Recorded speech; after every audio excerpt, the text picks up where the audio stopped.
100-Day War. The Cultural Revolution at Tsinghua University by William Hinton. Introductory note. This is not a definitive history of the great proletarian cultural revolution at Tsinghua University. It must be considered rather a compilation of some rough notes taken from conversations with a few participants. Others who lived through the same events will surely find important omissions and distortions. The full story can only be told when Tsinghua people themselves get together and recreate it from the thousands of sources that now exist but may soon be dispersed beyond recall. Much of the story is recorded in collections of posters, leaflets, telegrams, and letters. Much more still resides only in the heads of people who took part. A concerted effort to collect and preserve this material on the part of the cadres, teachers, and students at Tsinghua would be invaluable. Whether it will ever be made is another question. Already important documents have been lost, key people have departed for distant provinces, while those who remain and could do the job are so busy reconstructing their institution that they tend to slight its history. There is also a political problem, a problem of consensus. The ideological struggle has been very sharp, furthermore, it is still going on. Who can be trusted to sum up what happened? Who can interpret its real meaning? A dogmatic, sectarian spirit associated with the influence of Lin Piao still colors some people's thinking. What actually happened tends to get mixed up with what should have happened, and so strong is the stigma attached to those who have ended up in disgrace that the purists want to leave them out of the story altogether, apparently on the grounds that to tell about their mistaken acts and ideas is equivalent somehow to advocating the same. For the majority who reject this kind of dogmatism, there is still the problem of prematurely judging political trends that are unclear. In the summer of 1971, Kui Tafu, the nationally famous Tsinghua student leader, was under investigation as a May 16 conspirator. Once since his case had not been settled, our informants first tried to tell their story without mentioning Kui at all. As our questions went deeper, this became impossible and Kui emerged, almost larger than life, as an anti-hero. At that very time the whole campus population was rallying to expose him and the verdict seemed inevitable. Then came the Lin Piao affair and with it the possibility that the verdict on Kui might eventually be modified. I do not mean to suggest here that there is any serious dispute about the facts, about what happened, about what Kui actually did, but that there is room for doubt as to what it all means politically. As of this writing, the fall of Lin Piao has not been explained, at least not to the world at large. I have, as yet, no way of telling how much of what we heard in the summer of 1971 may have been colored by apologists for Lin Piao and his line at a time when the defense minister and Mao's designated successor as chairman of the Chinese Communist Party was on the verge of exposure and presumably, therefore, battling for his political life on many levels. Why then tell this story now at all? Well, fools rush in where angels fear to tread. I feel that the story, partial and biased as it may be, still contains important lessons. For one thing, the history of the Cultural Revolution at Tsinghua helps explain what the old, revisionist education was really like and why people rose up en masse against it. For another, it shows how this education, the educators themselves, and their students were transformed, or at least how this transformation began. For American readers who have been led to doubt that any real issues existed, or that anything really changed after all was said and done, this should prove useful. Far more important is the story of how right and left political lines developed in the mass movement, and in particular how an ultra-left line emerged, dominated the field for a time, and then was defeated. From beginning to end, the soundness and vitality of Mao Zedong's approach to the socialist revolution stands out. By reviewing these events, one can begin to understand the crucial role which Mao played in mobilizing the mass movement when this was the key to the future, and then in guiding it through one crisis after another as right and left deviations threatened to destroy it. This can be a revelation for those who think that seizing power is the ultimate act of revolution. I feel that the question of ultra-left thought and action, so central to the history of Tsinghua, is especially important for young Americans to ponder. On the one hand, there are voices in the West still insisting that the ultra-left represented the real revolution in China and that in the end Mao Zedong, in spite of many beautiful words, crushed the flower of Chinese youth. On the other hand, many American revolutionaries are as prone as their Chinese counterparts to accept ultra-left slogans and policies. People find it hard to identify counter-revolution when it comes in left clothing. They think, anyway, left is better than right. Having learned to hate imperialism, they tend to assume that he who speaks most sharply and advocates the most extreme action hates imperialism the most, that the reddest flag is, ipso facto, the most revolutionary. If revolutionary politics were that simple, no one would need to study Marx, Lenin, or Mao. Ultra-left politics are disastrous because they isolate the working class and make it impossible for working class leaders to unite all forces that can be united against the main enemy. A common element disrupting unity here, as it so often has in China, is I am the core thinking, which maintains that I and my group are the real revolutionaries, while people with other ideas, or people who have come to the same ideas at a later date, really don't deserve consideration as comrades and certainly cannot be in the vanguard. The Tsinghua story clearly shows how damaging I am the core thinking can be, how it leads to arrogance, isolation, and finally to crimes against the people, all dressed in the most noble left rhetoric. If this can be understood, these rough notes will justify themselves. In sharp contrast to I am the core thinking stands the united action of the Peking workers, who ignored the most extreme provocations to bring hopelessly warring student factions together. What united the workers and eventually reunited the students was Marxism-Leninism, Mao Zedong thought. Rarely has a more convincing demonstration of the power of this revolutionary theory been demonstrated than on the Tsinghua campus on July 27, 1968. If the extraordinary nature of these events and the political consciousness that made them possible can be understood in some measure from these notes, that too will justify their publication.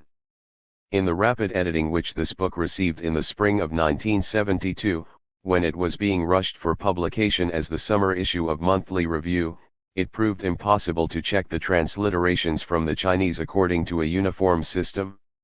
For this reason, the text contains transliterations that are not consistent with the overall system used. The following is a list of the spellings as they appear in the text and as they should more properly have been spelled. Part I, Regular Education. The class struggle is by no means over. The class struggle between the proletariat and the bourgeoisie, the class struggle between the different political forces, and the class struggle in the ideological field between the proletariat and the bourgeoisie will continue to be long and tortuous, and at times will even become very acute. The proletariat seeks to transform the world according to its own world outlook, and so does the bourgeoisie. In this respect, the question of which will win out, socialism or capitalism, is still not really settled. Mao Zedong, on the correct handling of contradictions among the people, February 27, 1957. July on the campus. Tsinghua University, China's most famous school of science and engineering, lies at the northern edge of the university district of Peking, not far from the point where the North China Plain, stretching unbroken from the Yellow Sea, meets the western hills, the rock-ribbed ridges that rise abruptly into the sky in a great arc around the Chinese capital. 2. This capital occupies one of the finest sites for a city anywhere in the world. Just as, on a neighborhood scale, one would build a house in a hollow encircled by hills and thus ensure both beauty and shelter, so, on a continental scale, the builders of Peking laid out their city on the vast flat in the elbow formed by the Taihang and the Yan Mountains, and thus combined panoramic splendor with some moderation of the cold steppe winds that blow almost all year out of Mongolia and Central Asia. Spacious as was the grand design conceived by these ancient architects, they still left plenty of room for expansion on all four sides. Since 1949 this rural space has been filling up with astonishing speed. Most of modern Peking's bustling, roaring, smoking new industry has been built to the east, south, and west of the city, leaving the north to the schools, new and old, and the parks, palaces, and imperial ruins that have long dominated there. Whether there have always been more trees in this suburb, whether more trees have been planted here in the last 20 years, or whether trees just naturally do better at the foot of the mountains, I do not know, but certainly on coming to this area one is impressed by the great density and variety of the foliage and by the long reach of the cool shade it casts on streets, lanes, rice paddies, wheat fields, residential buildings, campus yards, and classroom buildings alike. In the summer of 1971, Tsinghua's 200-acre campus, lying hot and humid under the July sun, seemed to us especially verdant and leafy, at least in the older, western section, and the crops, corn, beans, cucumbers, and melons, growing on much of the land between buildings spread greenness to the earth underfoot. The luxuriant growth, above and below, combined to give the whole area an unkempt look that was reinforced by slack maintenance of the lawns, the athletic fields, and numerous outlying buildings. Bushes and shrubs, planted by an earlier generation of landscapers, had not been trimmed for years. Scattered rocks and bricks still lay where they had fallen or been thrown during the hostilities of 1968. Old engineering equipment and sports paraphernalia, such as the uprooted steel frames of basketball backboards, lay in piles behind the weathered field house. Broken panes gaped from windows whose wooden frames warped, cracked, and peeled pre-revolutionary paint. In the campus creek, black water laced with detergent foam flowed sluggishly. All this lent to Tsinghua an air of sleepy neglect that seemed quite out of tune with the whole spirit of revolutionary Peking, and with that energetic thrust of construction, production, and innovation which the Cultural Revolution had unleashed. The explanation lay, perhaps, in the fact that the campus was only slowly reviving from the long political struggle which, at its height, saw machine guns, rifles, Molotov cocktails, and homemade cannon used by contending student factions against the classroom fortresses of each side. More than one large building had been drenched with gasoline and set afire. The whole roof of the science building had been burnt off and both floors of the bathhouse had been gutted.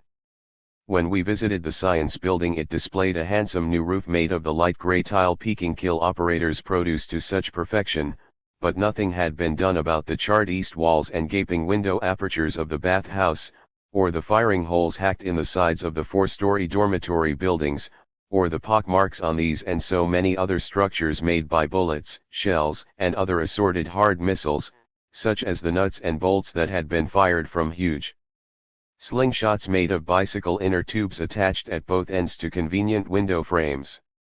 The steps of the University Reception Center still sagged rakishly toward a dip in the road that marked the line of an underground tunnel through which one besieged group of students, belonging to a faction called the Fours, had tried to escape. The remains of trenches and other earthworks could still be seen on the hill across from the first classroom building where Bear, a member of the Qingkangshan regiment, had appeared defiant and shirtless on the day the Peking workers arrived on the campus to stop the fighting. Bear hurled a hammer, a shovel, and finally a hand grenade at the workers on the road below, but they surrounded the building anyway. Some of the neglect may also be attributed to the fact that the new education, now in the experimental stage, is not campus-oriented but has its face turned outward toward the whole city, toward that impressive industrial region that is growing up both in front of and behind the once silent mountains. Students now spend as much time in the factories and on the construction sites of Greater Peking as they do in classrooms and laboratories, and professors devote as much energy to developing liaison with the scores of factories and enterprises with which the university is allied as they do to lecturing and advising students. No longer will thousands of privileged young men and women withdraw into the leafy wonderland of Tsinghua to crack books until they are too old to laugh. No longer will they stuff their heads with mathematical formulas relating to the outmoded industrial practices of pre-war Europe and America, sweat through surprise attack exams, and then emerge after years of isolation from production and political engagement unable to tell high-carbon steel from ordinary steel or a proletarian revolutionary from a revisionist. In primary school, dead serious about reading books. In middle school, read dead books seriously. In the university, seriously read books to death.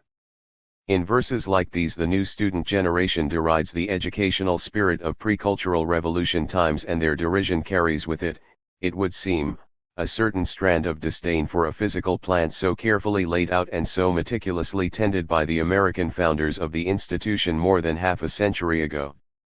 The foreigners wanted to isolate their independent academic kingdom from the life around it, the better to cultivate a colonial mentality among the Christian intellectuals they gathered there.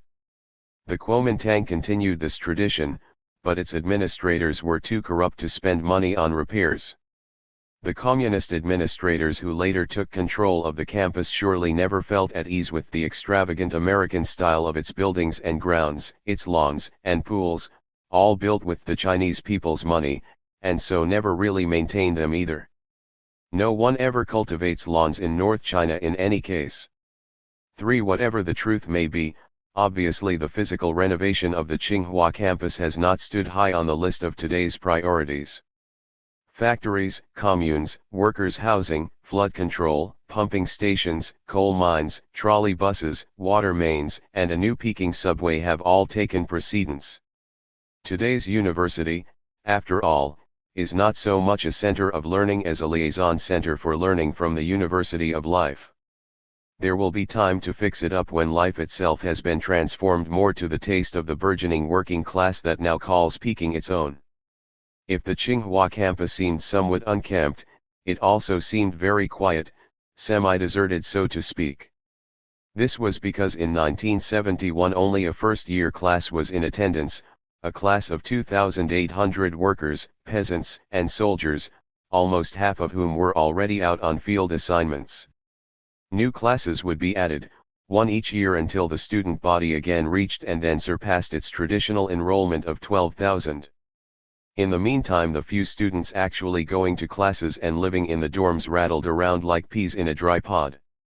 When they came, 100 or so at a time, to swim in the warm, masonry-lined lake, reclaimed years ago from a neighborhood swamp, their chatter and singing livened that area of reeds and weeds as if a flock of happy birds had suddenly descended, but when they dispersed to study and work they vanished from sight among the trees.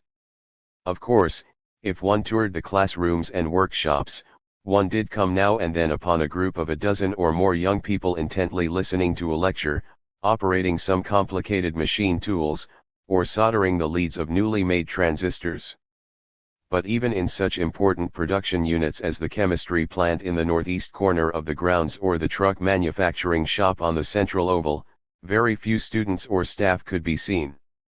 In 1971 Tsinghua was an institution in upheaval and transition, and the hows and whys of this momentous change were what we had come to inquire into.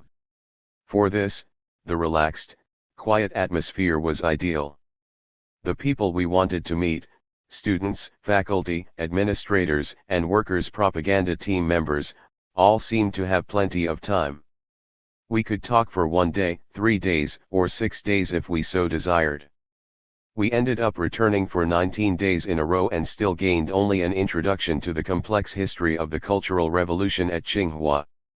We arrived by car from the city every morning promptly at 9, no matter what time we left our lodgings. Our solemn driver Wang always managed to enter the imposing West Gate at the same hour, and were met by our hosts for the day in front of whatever building they had chosen for our talks. The first day this was the big reception center on the main campus oval, where a huge room on the second floor had been equipped with sofas and easy chairs covered with lace-trimmed white cloth and set out in such an extended rectangle that conversations there were more like an international peace conference than an informal exchange of questions and answers. Fortunately, on the second day we abandoned this grand setting for a little upstairs room in an old dormitory building just north of the Quiet House, now famous as faction leader Kui Tafu's headquarters during Tsinghua's 100-day war of 1968. After a week or so the talks were moved once again, this time to a creaking, single-storied brick mansion that had formerly been the home of Tsinghua's presidents and was sometimes called Mei Yichi's house after the last Kuomintang to run the school. Mei Yichi died recently on Taiwan. Since the builders of this foreign-style house had not taken proper precautions against dampness from the earth beneath, the floor joists had begun to rot away. The wide wood floors, so unusual in China, sagged precariously and in some places had even broken through. With the window frames also rotting and the bushes outside growing ever higher to block out light, and with the neglected lawn producing a fine crop of weeds, this once grand dwelling, now renamed House A, was slowly turning into something out of Edgar Allan Poe. A fine setting, it seemed, for the nocturnal combings and goings of Liu Shaoxi's wife, Wang Kuangmei, who had lived here in 1966 under the pseudonym Ho Pu, or Little Ho, so that the students would not easily discover that she, of all people, was in charge of the work team that was running their lives. When we adjourned our talks at noon each day, we strolled over to a low, rambling dining hall not far to the north. It was there that Wang Kuangmei, her work team under orders to withdraw, had once nervously served potatoes to angry rebel students and been denounced for transparent tricks. This and other tales we heard with fascination while eating, and then either took a fitful nap in the old dormitory next to the quiet house, went swimming in the university pool, or played several fast games of badminton on a blacktop court behind House A. Many different cadre from Tsinghua's new Revolutionary Committee, Party Committee 4 and Mao Zedong Thought Workers Propaganda Team helped arrange our talks and took turns being in the chair, so to speak. But the man who introduced the history of Tsinghua to us on the first morning later showed up most consistently, made most of the arrangements, and provided most of the ad hoc explanations which helped clarify things said by others. He was Lu Mingyi, a worker from the Capital Steel Works. No one could mistake him for a campus intellectual. He was too solid and too tough. His arms were at least 4 inches through at the biceps and his chest filled his cotton jacket to the bursting point. His facial expression bespoke his origin as plainly as his build. His open, enthusiastic countenance was completely in tune with his habit of straight thinking and straight talking. All of this, it seemed, could have come from only one place, the shop floor. From the shop floor, too, he had acquired a naive but heartfelt male chauvinism which got him into a lot of trouble with the students and staff of the university, and with us as well. Mao Zedong had said that the working class must take charge of the superstructure and transform it. Steelworker Liu was engaged in exactly this task, and it was a remarkable thing to see, because he seemed to know what he wanted to do and how to go about doing it. His function at our talks was to set the political framework and then lead the discussion on from one problem to another in such a way that the past, the present, and the future all became clear. He showed absolutely no signs of being ill at ease in an unfamiliar situation. On the contrary, he seemed to enjoy every minute of his life and work. Our most interesting informants besides Liu were 5 staff members, Zhen Yenshen, Xu Hongliang, Wang Yongxian, Cao Hongqian, and Wu Weiyu. They had been students or young assistant instructors when the Cultural Revolution began and had taken an active part in the militant rebel movement from beginning to end. Though they had been on opposite sides during the violent factional struggle of 1968, they sat with us day after day through good-humored explanations and never once quarreled over what had happened, over what the position of the various sides had been, or over where each had been right or wrong.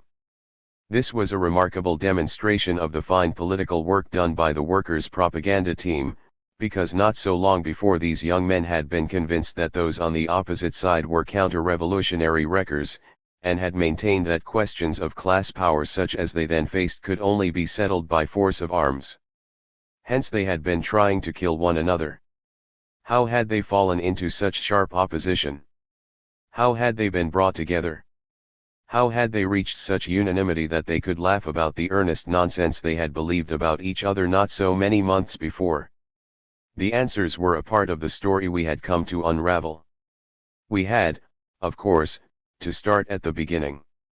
In order to get a full picture, we talked not only to the rebel students, but to several professors who were in part responsible for the old Tsinghua carrying on as it did, to higher Communist Party cadres who had backed the professors and then been overthrown, to members of the workers' propaganda team that had arrived in July 1968 and still remains to direct the affairs of the whole university, and to new students only a few months out of the fields and the factories who are the pioneers of a new education. Tsinghua occupies ground right alongside the main campus of Peking University, where the Cultural Revolution first took form as a mass movement. Several cadre of Peking University's philosophy department, led by Nye Yuanzi, wrote the big character poster 5 that sparked the rebellion on May 25, 1966. All this poster demanded, in fact, was that the president of Peking University, Liu Piying, remove restrictions on debate about the play Hai Jui dismissed from office, which he was treating as an academic controversy over historical fact rather than a political conflict over the correctness or incorrectness of Mao Zedong's line for socialist construction.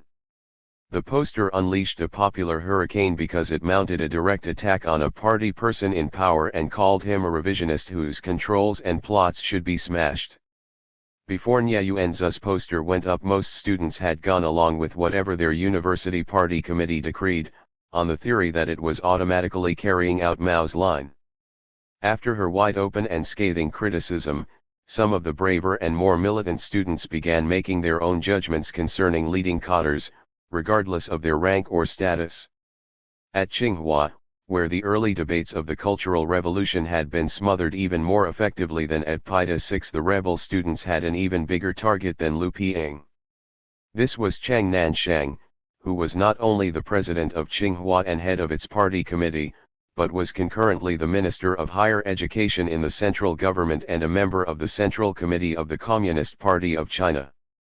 As soon as Nye Yuanzi's poster appeared, Tsinghua students crowded the Paida campus next door to study it.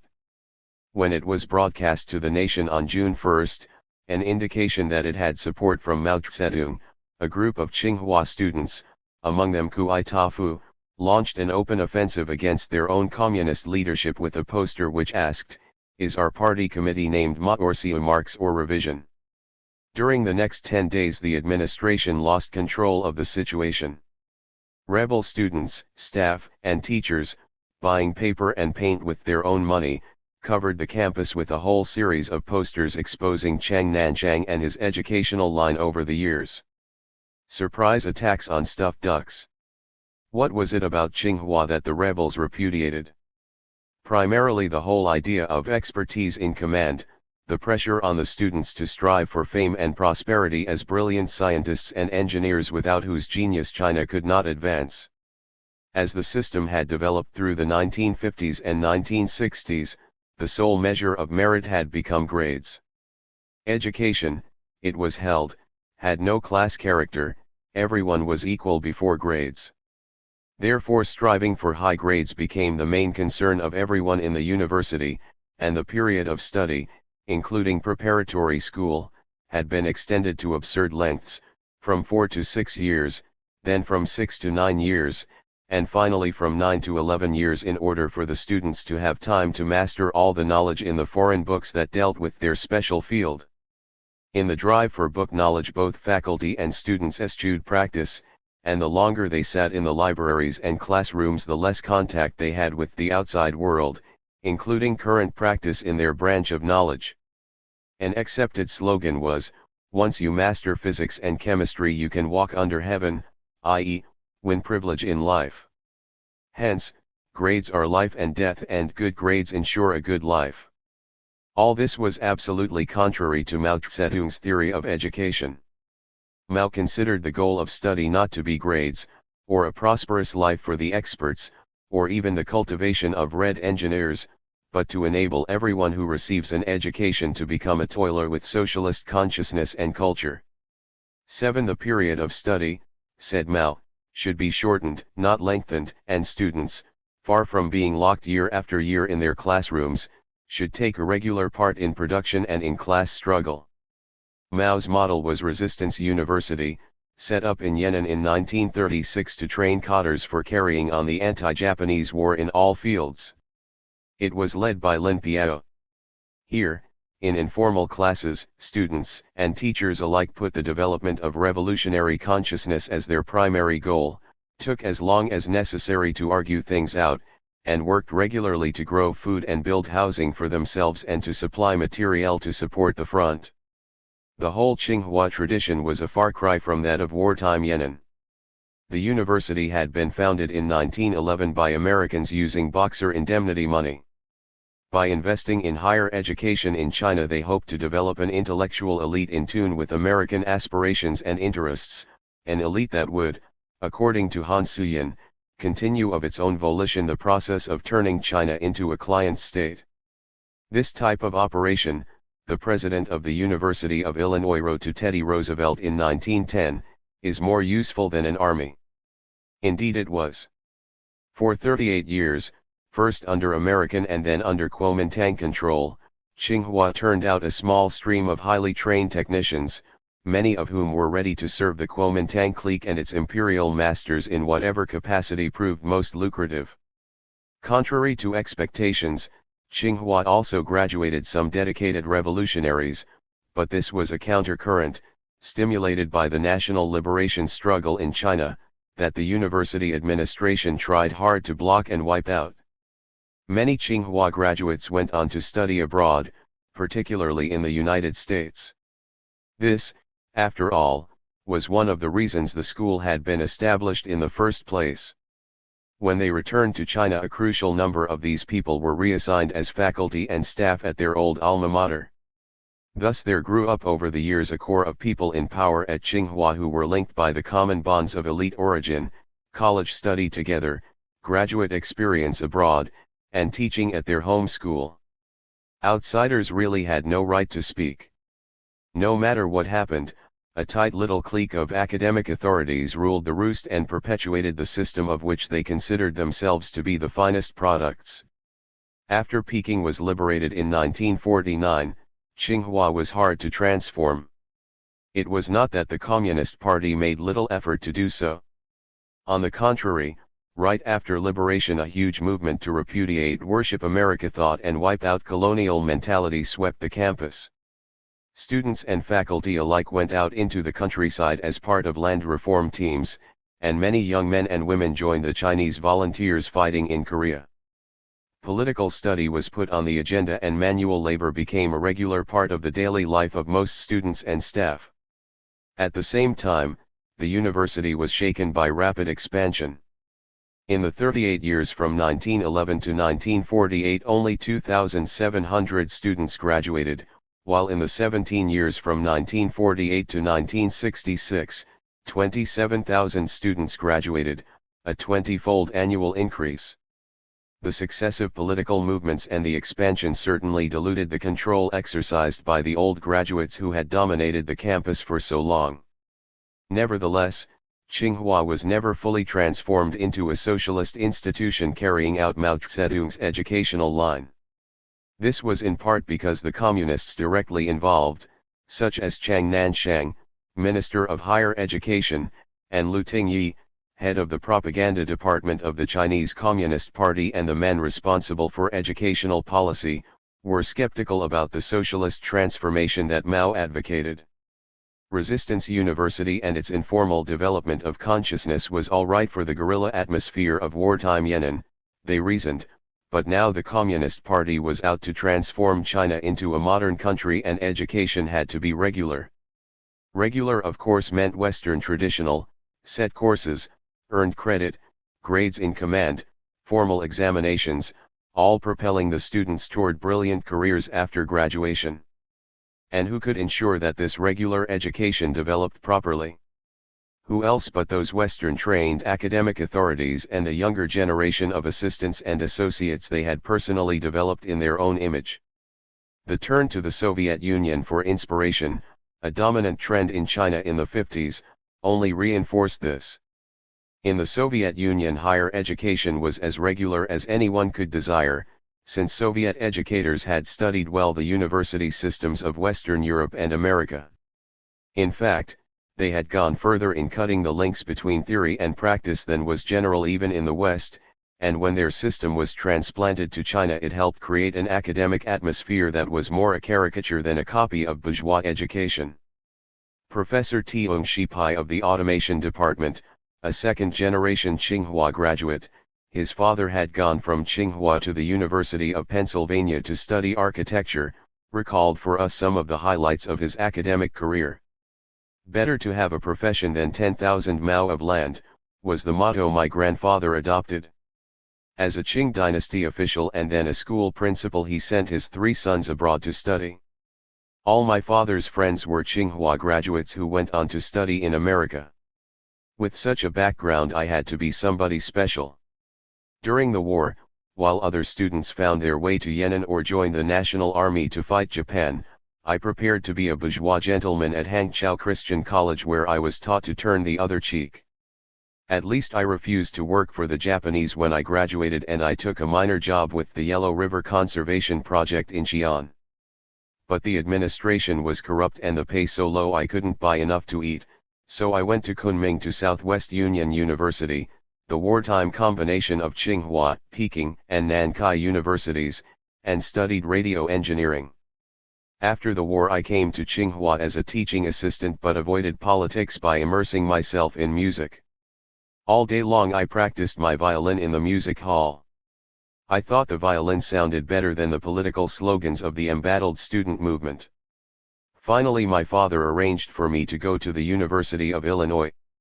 From 1948 until June 1955 I studied and taught in the United States.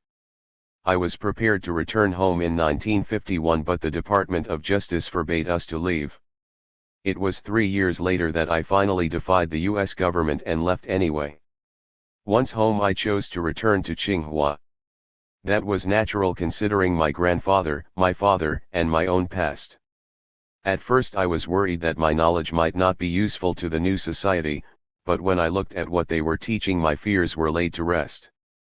At that time they were using Russian teaching material. It was no different from my own. I could still walk under heaven. Liu Shaochi advocated learning everything from the Soviet Union, so at the start there was no attack on my methods, no struggle against me. Whatever I had learned from my teachers, I taught. So-and-so discovered this, what's his name discovered that. So study hard, my students, and become inventors. When I described the process I used a lot of formulas to show how smart I was. When students came to me for advice I said, better pack the knowledge into your head. As my grandfather used to say, a profession is worth 10,000 acres of land. So study. Learn the material by heart. Wherever you go you'll be all right. In teaching work I favored the smart students. I pulled a long face at the slower ones. My first ideological education came with the anti-rightist movement of 1957. It was a major blow to me. Politically, people forgave me, after all, I was raw out of America. But toward my working style and my teaching methods they were very critical. They said I taught in an authoritarian way and always had the last word on everything. The last word, of course, was the way people did things abroad. If the Americans had a color code for electrical resistors, red, yellow, blue, China had to have the same. I forget the details, but in 1957 the posters went up all over attacking my Worship America thought. I decided that it wouldn't do to go on like that. I couldn't just advocate American techniques. When a problem came up I would first check and see if the Soviets had a solution, and if it was the same then I would talk of that. In 1962 Liu Shaochi came to Tsinghua and called us professors the stable elements, the 108 generals of Tsinghua.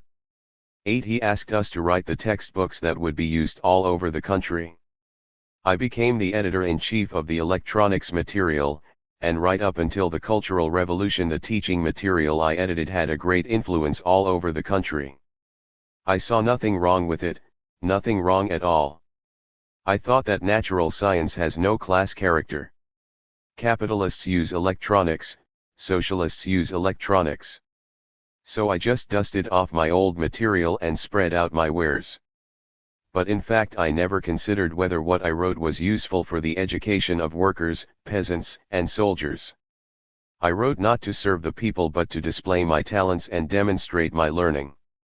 I used all those formulas and those foreign quotes to inspire admiration, to show how able I was. Simple problems that could be explained with a few well-chosen sentences, I made complex.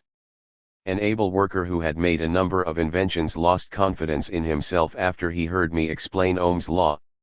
He felt he could never understand electricity. After my book came out, many students were intrigued by my theoretical approach and wanted to do advanced work under me. One wrote, "After reading your book I am determined to put all the knowledge of electricity into one formula." Obviously my influence on the young people was leading them to elevate theory to the skies and make it mysterious. My book took up electrical problems in the order that this science developed in capitalist countries.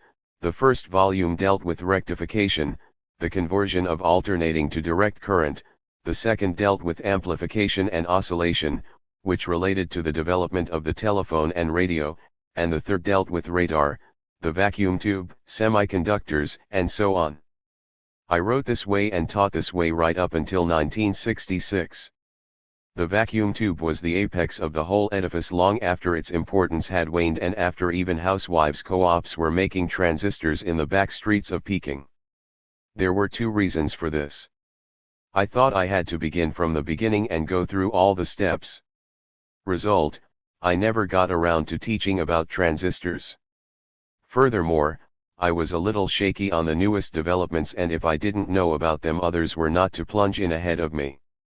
Look at it realistically. My textbook has been a hindrance to the development of electronics in this country. I was out of touch with the state of the art, with the actual practice going on around me. I immersed my students in things I had mastered 20 years before in the United States. Had this Professor Tiong been a bourgeois academic authority? He personally is convinced he had. And at Tsinghua he had a lot of company.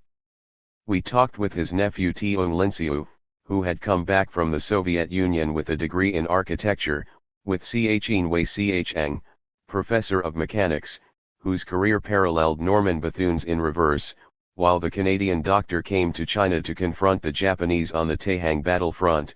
Chien went to the University of Toronto, Bethune's old school, to carve out a brilliant career in mechanical theory that led him to a post in rocket propulsion at Berkeley, California, with Shi Kuo-hung, a sociologist who had studied at Harvard, and with several others either trained abroad or trained at home by returned students. All had essentially the same story to tell. They had been careerists who taught careerism, overseas students who had worshipped foreign technique, theorists divorced from practice, and particularly from the rapidly developing and expanding practice of production and science in China. Insofar as they had led education, they had led it down a well-trodden bourgeois path and only really confronted the political implications of this when the Cultural Revolution forced them to. Most interesting for us was the experience of Tiong Linsiu, who had been a student in the Soviet Union. He grew up and went to middle school under the Kuomintang, but because he was 12 years younger than his cousin Shi Pai and went to Tsinghua after the liberation of China in 1949, he did not consider himself an old-style intellectual like his cousin, but one of the first generation of new revolutionary intellectuals raised by the Communist Party. He became a communist in 1952 and went off to the Soviet Union to study to become a red engineer without really understanding that he had put his vocation before politics. I felt that red engineers are better than white engineers, but it was the engineer part that was still most important. In the Soviet Union he found the whole university very career-oriented, and the study of architecture as divorced from practice as it had been in China under the old Western system. If one chose for a thesis a practical problem facing China's construction, there was no way for the Soviet teachers to handle it, so Tiong went to the library, read other men's theses, and wrote something very abstract which won him immediate recognition as an architect of promise. On leaving the Soviet University he was given 3 gifts which summed up the Russian approach to academic life. The first was a leather briefcase to keep his PhD thesis in, the second was a wooden box with a hand-painted picture of the Kremlin on it to keep his awards and medals in, and the third was a leather wallet, also embossed with a picture of the Kremlin, the purpose of which could hardly be in doubt. Tiong did not think through the meaning of these gifts, but when the Cultural Revolution raised the issue of the 2 roads, he realized that the gifts in no way conflicted with his own inner goals, they summed up the essence of bourgeois careerism. Tiong returned from the Soviet Union at the time of the Great Leap Forward and was quite critical of the mass movement for production that was involving the students and staff of the university at that time. He was criticized as a right opportunist but received no education concerning two-line struggle. 9.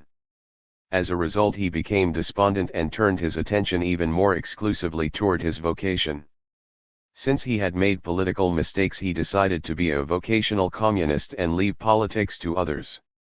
Obviously, with an outlook like this, he could hardly play a positive role in transforming Tsinghua into a socialist university. In spite of his Communist Party membership, he, like his cousin, became a bourgeois academic authority.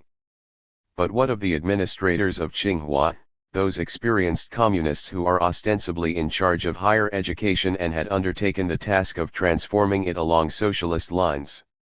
Were they really powerless to deal with the Tiangs and the Chans in the long struggle over educational line that took place during the 50s and 60s? We talked for a long time with Lu Ping, Vice Secretary of the Tsinghua University Party Committee from 1956 to 1966 and again from 1970 until now. He is a mild-mannered, soft-spoken man of medium height and middle age who joined the Chinese Revolution back in 1938 after running away from a Honan middle school and the landlord home into which his father had been adopted when Liu's starving peasant grandparents could no longer feed their son. In 1956, Lu Ping must have seemed exactly the right man for the Tsinghua campus. He had actually been trained at Resistance University in Yan'an when it was directed by Lin Piao and personally supervised by Mao. Afterward, he had become a cadre of the New Democratic Youth League at the county level and later a Central Committee member representing the Communist Youth League when it was formed in 1949. 10. He had rich experience in rural work, in popular education, and in mass mobilization. At Tsinghua he moved into a strategic position. Chang Nanshang, even though he was nominally president of the university and secretary of its party committee, spent little time on the campus. Lu Ping, as vice secretary, was actually in charge of day-to-day work and was in a position to refashion the whole Tsinghua system if he really made that his goal. In fact, Lu Ping did nothing of the sort. When I got here, Lu Ping said, Lu Xiaochi and Lu Tingyi were saying, what we had before were training classes. Now we need regular universities. I fell for it. Chang Nanshang said, that old resistance university method won't work. This is something new and different. Here we must produce scientists. A little Marxist-Leninist theory, a little study of society, a little military training won't solve the problem. When we were at Resistance University, Mao Zedong told us that the center of our work should be changing the thinking of our students. We should strive for 3 things: 1.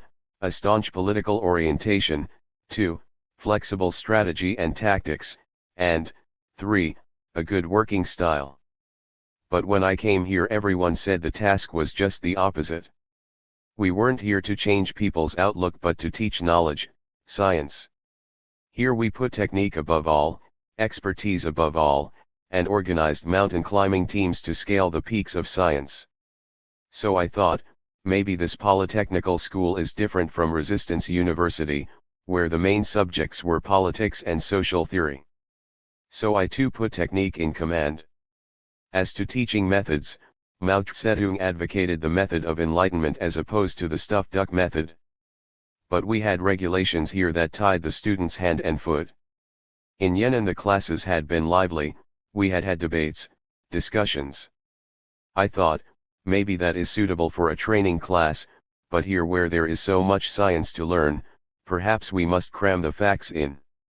So I fell for the stuffed duck method. Chairman Mao said all along, cut the school years shorter.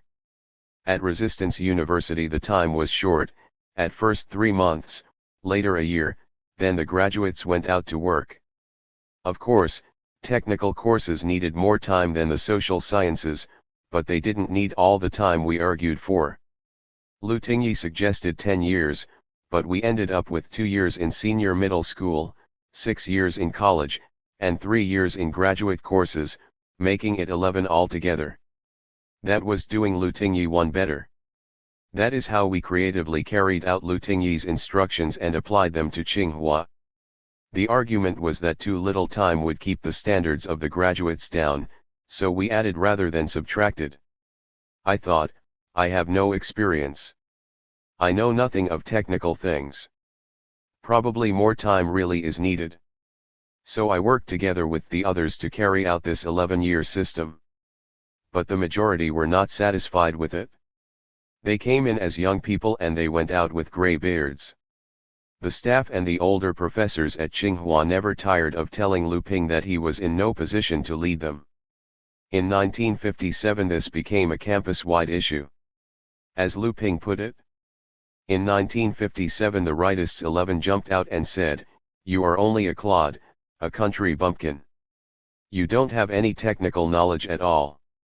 Under this kind of pressure I was convinced that I was indeed a country bumpkin, that I knew nothing of education, and since I didn't know I had better listen to others, and especially to Chang Nanshang. Thus I got pushed around. I had no idea that this was class struggle. But why did the rightists make you their target? I asked.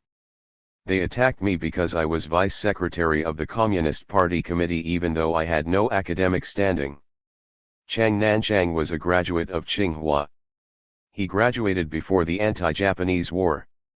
Now the slogan was, "Wei Hang can't lead Nei Hang, those outside the trade can't lead those inside." Chang Nanshang was obviously an insider while I was an outsider. I hadn't graduated from college. I hadn't even graduated from middle school, and I was a country bumpkin to boot. I was doubly an outsider, an old communist transferred from mass work. How could a middle school student lead professors? They made that clear at the very beginning of my work here. The day after I arrived I gave a lecture on communist leadership, but before I got through a whole pile of notes came up from the audience. The gist was, "Stop all that nonsense. We've heard it all before." Then when the rightists went on the offensive in 1957 they attacked me personally and said, "Bumpkin, get out." In the countryside the peasants never drove me away. When I worked in a factory and led the fight against economism the workers welcomed me. I was always treated as a comrade.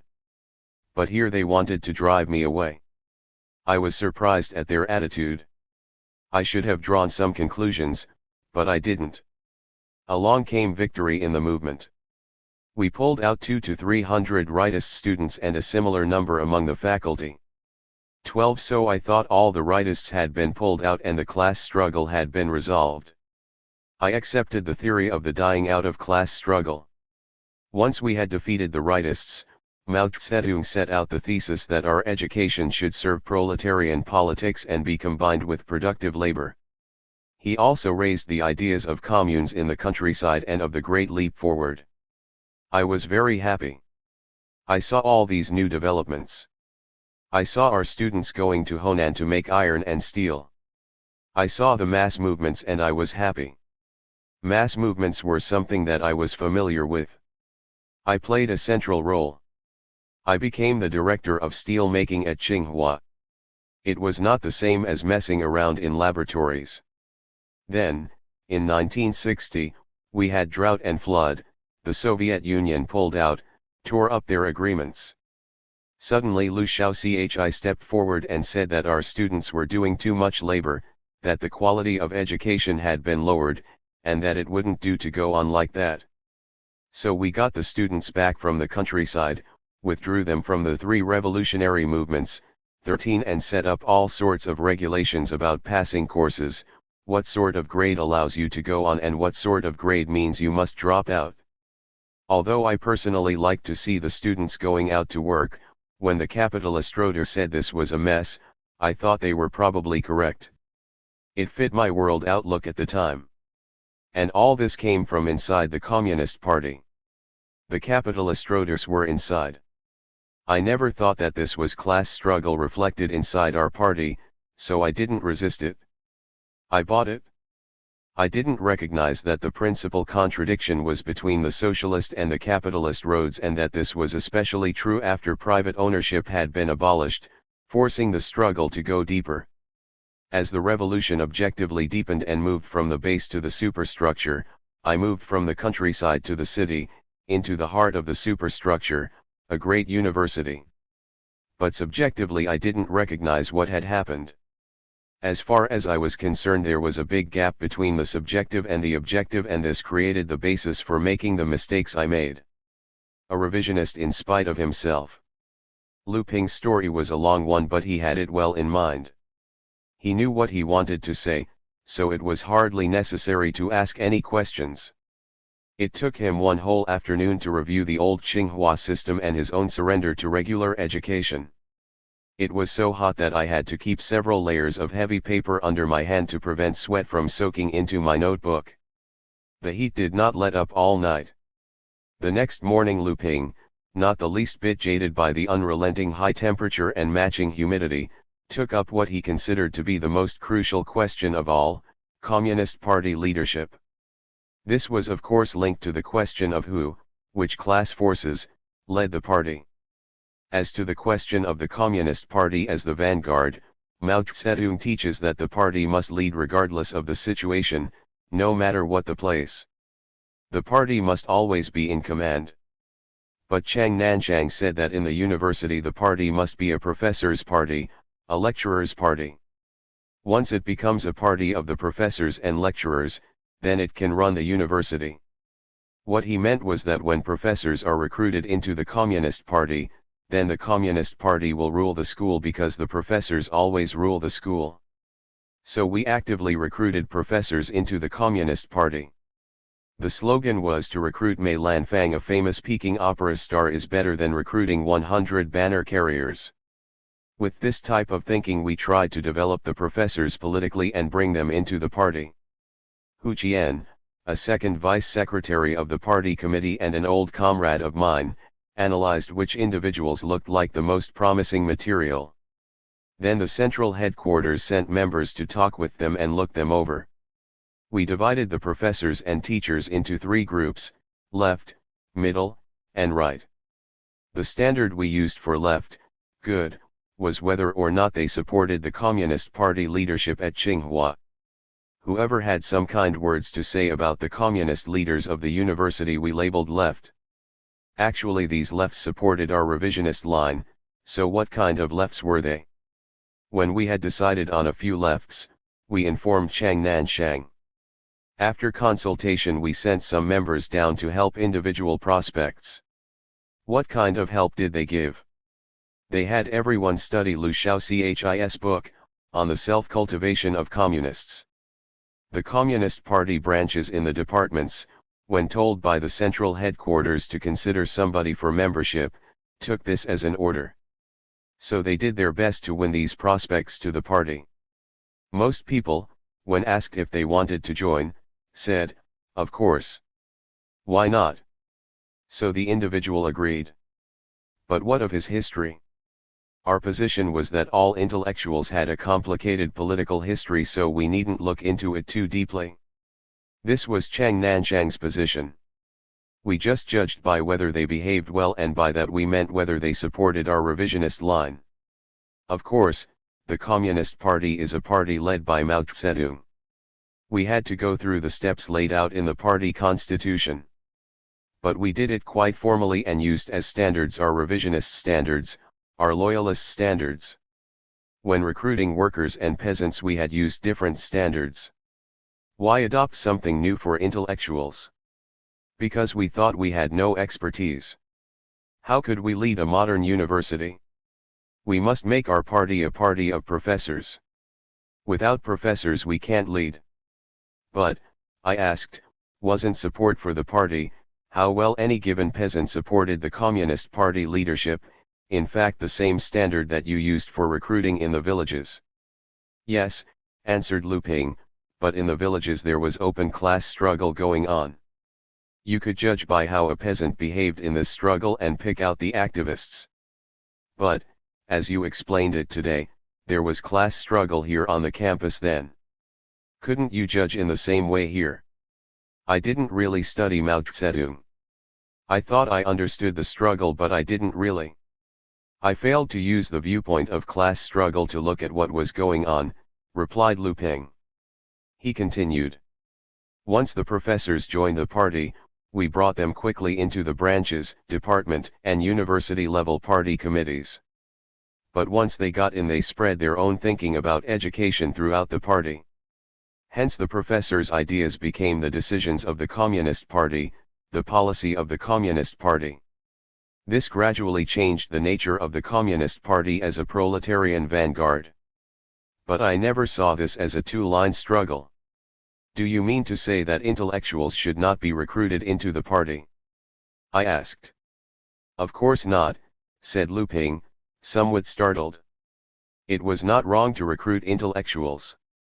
But the question was, were they up to the standards of proletarian vanguard fighters? We need intellectuals. They are an important force. The problem was that many of the professors had problems in their ideology and in their history, and we took them in anyway. For instance, we accepted a professor who had been a district leader of the Kuomintang. Now we have expelled people like that.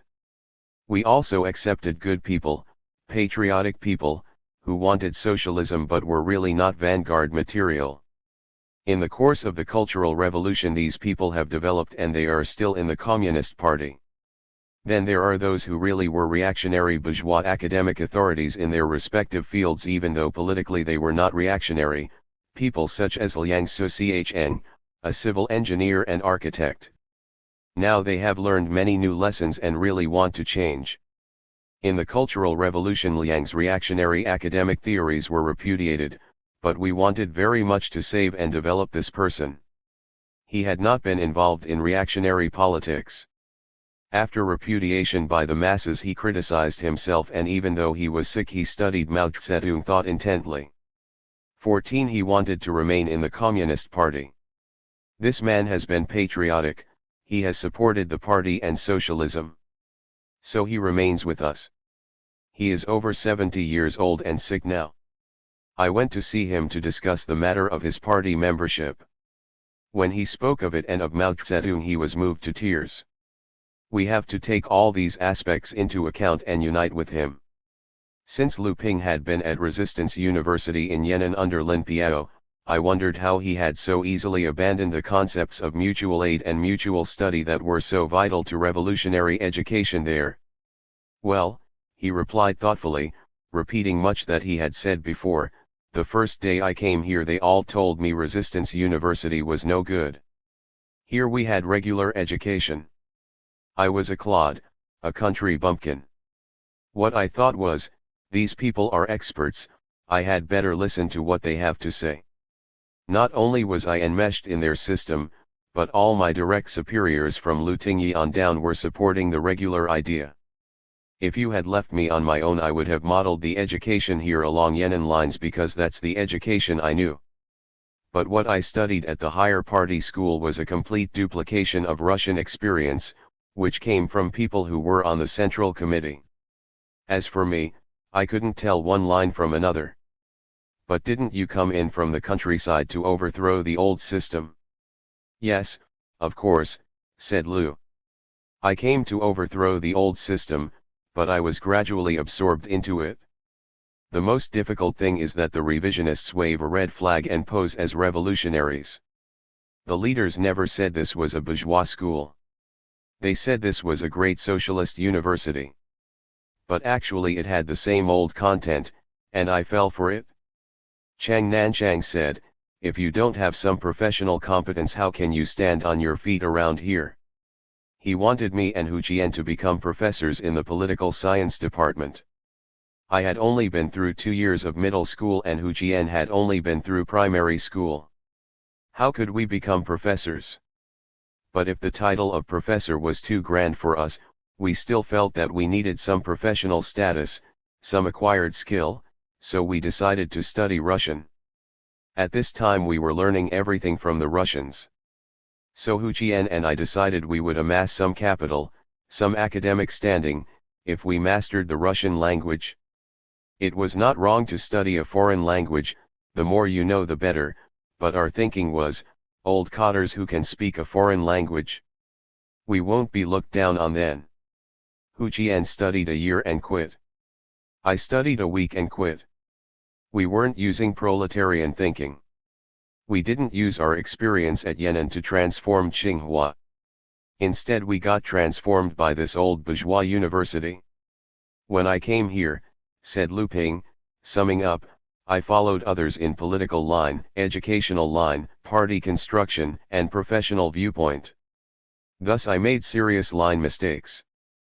But I didn't realize it. I wasn't one bit aware of it. I made serious mistakes, but I thought only that I had worked hard for the Communist Party and the revolution. Just as surely as Professor Tiong Shi Pai had been a bourgeois reactionary authority, so the Cotter Lu Ping had been a capitalist roader, a party person in authority taking the capitalist road. Nevertheless, before June 20, 1966, such an idea had never entered his head. On that day he returned to the Tsinghua campus for the first time in several months. He had been away leading the work teams of a whole county as they carried through the socialist education movement in the countryside. 15 on his way back he had stopped over in Peking to attend a week-long meeting of higher cotters involved in rural work. I thought I was on the left. Hadn't I led 4,000 students in the transformation of a whole county? Back home on the campus the students had started putting dunce caps on the heads of administrators, but here I was at the Peking hotel studying. Of course, we had heard about the goings-on the campuses, but I had had no details about Tsinghua. And anyway, I thought, I am on the left. No one will struggle against me. Lu Ping was in for a traumatic shock. When his chauffeured car drove into Tsinghua's West Gate on the bright morning of June 20, it was stopped by a crowd of angry students. They pulled him rudely from his comfortable seat, set a tall conical dunce cap on his head, and dragged him before a mass meeting so that he could be repudiated. But I am getting ahead of my story. The educational system perpetuated by bourgeois academic authorities like Tiong Shi Pai and Chien Wei Chiang, and reinforced by such capitalist roaders as Lu Ping and Chang Nanshang, was particularly hard on students of worker and peasant origin who had had no opportunity to go to the more prestigious middle schools in China's coastal cities. Worker and peasant students were very much in the position of black and third world students from the rural South and the ghettos of America who find themselves ill-prepared to compete academically with the sons and daughters of suburban professionals and the business elite, when and if they ever reach the college of their choice. Poor peasant students at Tsinghua told us about a class in the agricultural engineering department that entered the university in 1960. They were all of worker or poor peasant background and they resented the treatment they got, the unwillingness of professors to explain their blackboard formulas, the reluctance of advanced students to help the less advanced, the sudden death examinations that eliminated wholesale all those who were poorly prepared. The party secretary of this class was an experienced older cotter. He led his classmates in criticizing the whole system and pointed out that it added up to a wrong line in higher education. This upset the school authorities. Their first act was to remove this man as party secretary.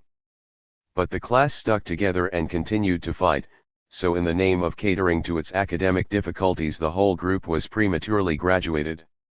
This removed them from Chang Nanshang's hair, so to speak. It was said that they gave the university a stomachache. Take a laxative and purge the stomach. Instead of being allowed to complete their course, which was to end in 1964, they were suddenly sent out to work in 1963. Another blatant case involved a woman tractor driver from the Northeast who was a model worker and also famous as a parachutist. When she came to Tsinghua she had been in good health and was politically advanced. But the professors looked down on her as a girl with a big stomach but a small brain. They called her dumb to her face and constantly undermined her morale. Her health deteriorated week by week and finally, after 2 years, she had to have part of one lung cut out because of tuberculosis. The regulation was that certain exams had to be taken, but when the time came the sick woman was still in the hospital. Instead of making special arrangements for her, the authorities said that if she didn't take the exams she would be expelled from the university.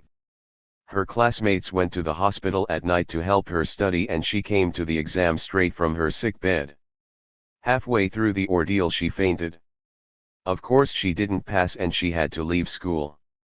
Because she had not fulfilled the task given her by the party she applied many times to return, but the authorities repeatedly rejected her on the grounds that they had to maintain the high academic standards of their institution.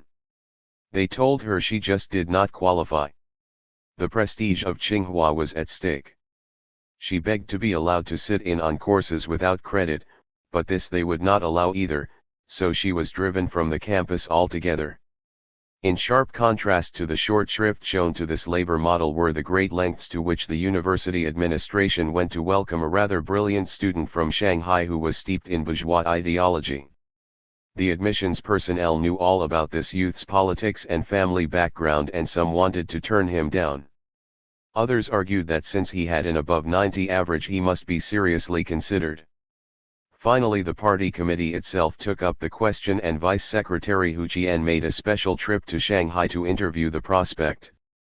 He came back insisting that the young man must enter Tsinghua because he was so brilliant.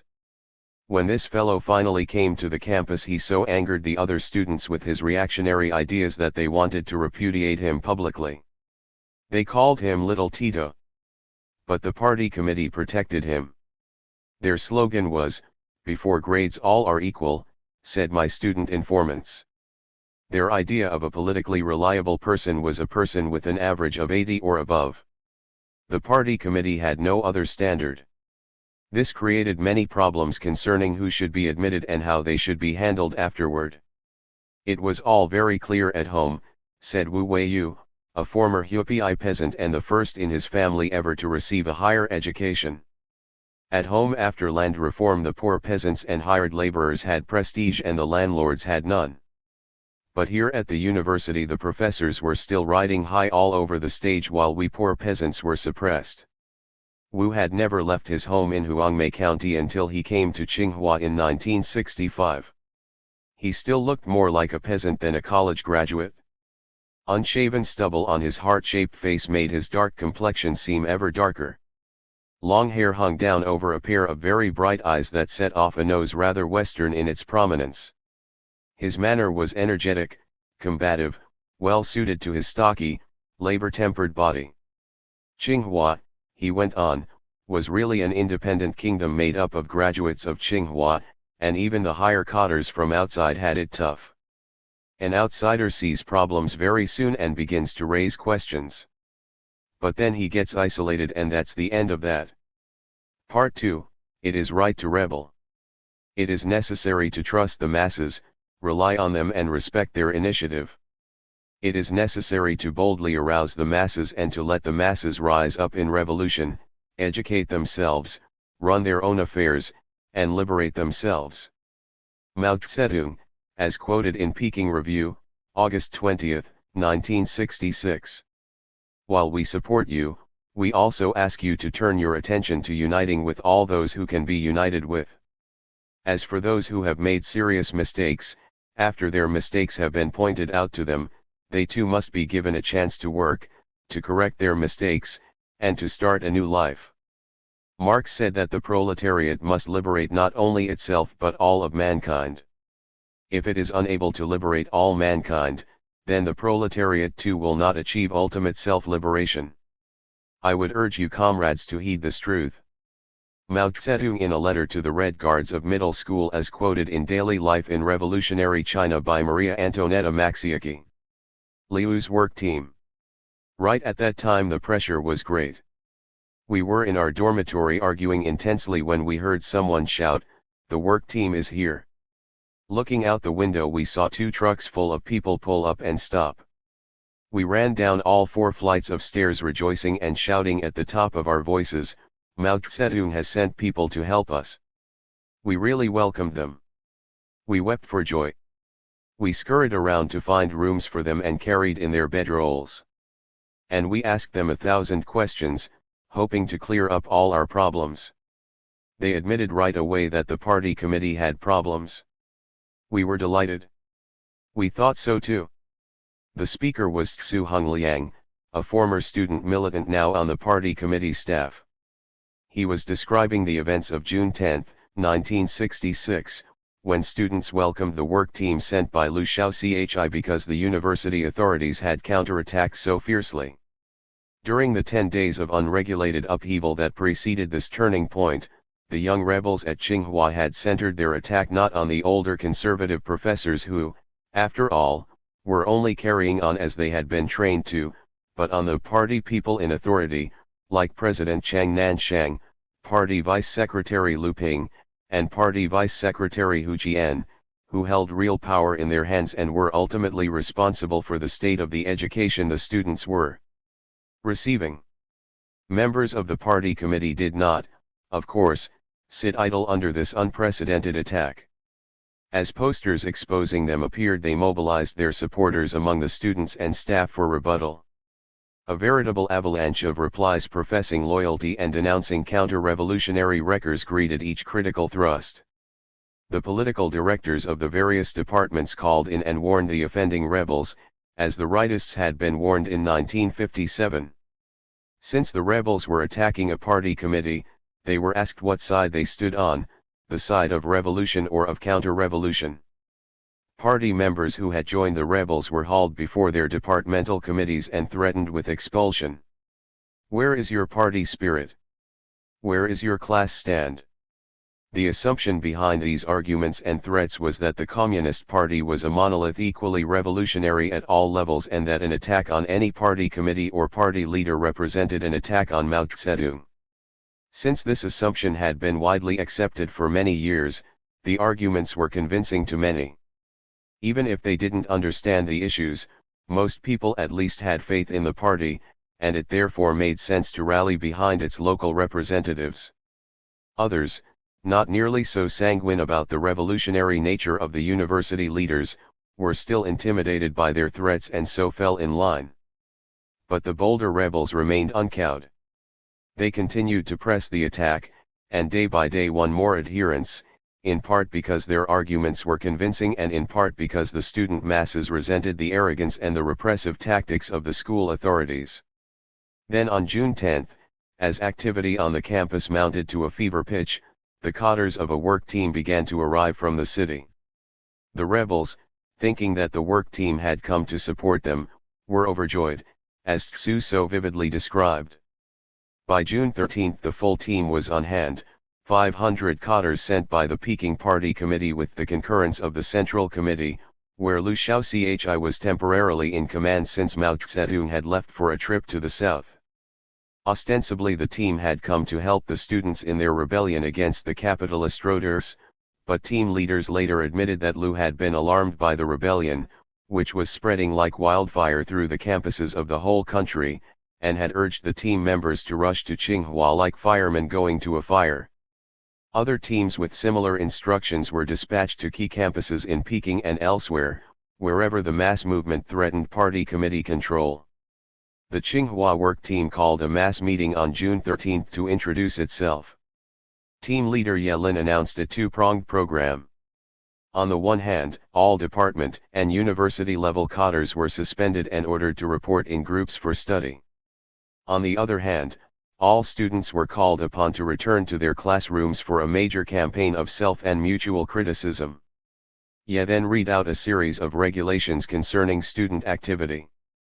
He forbade any contact among the students of different classes, different departments, and different campuses. To ensure the latter, he ordered the campus gates locked, no one could go out or come in without special permission. He also forbade the posting of statements without prior approval from the team. Since the work team admitted that the school authorities had problems, militant rebels next day seized some of those staff members who had been most arrogant, put tall dunce caps on their heads, and paraded them through the campus to a mass meeting where they were to be repudiated. But the work team cadres, as soon as they found out what was going on, rushed to stop the proceedings. "You are like a bunch of sheep," said one. "What a low political level you have, repudiating people in this crude fashion."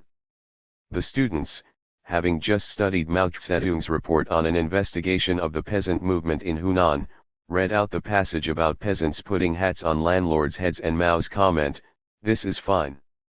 "But," said the work team leader, "such things are out of date." "How can you say that Mao Zedong is out of date?"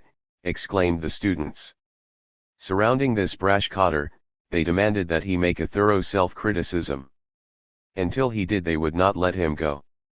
After formal repudiation meetings were banned, the students conducted informal ones at meal times by asking leading cadres to stand on their chairs and listen to critical opinions while everybody, except those speaking, ate their rice.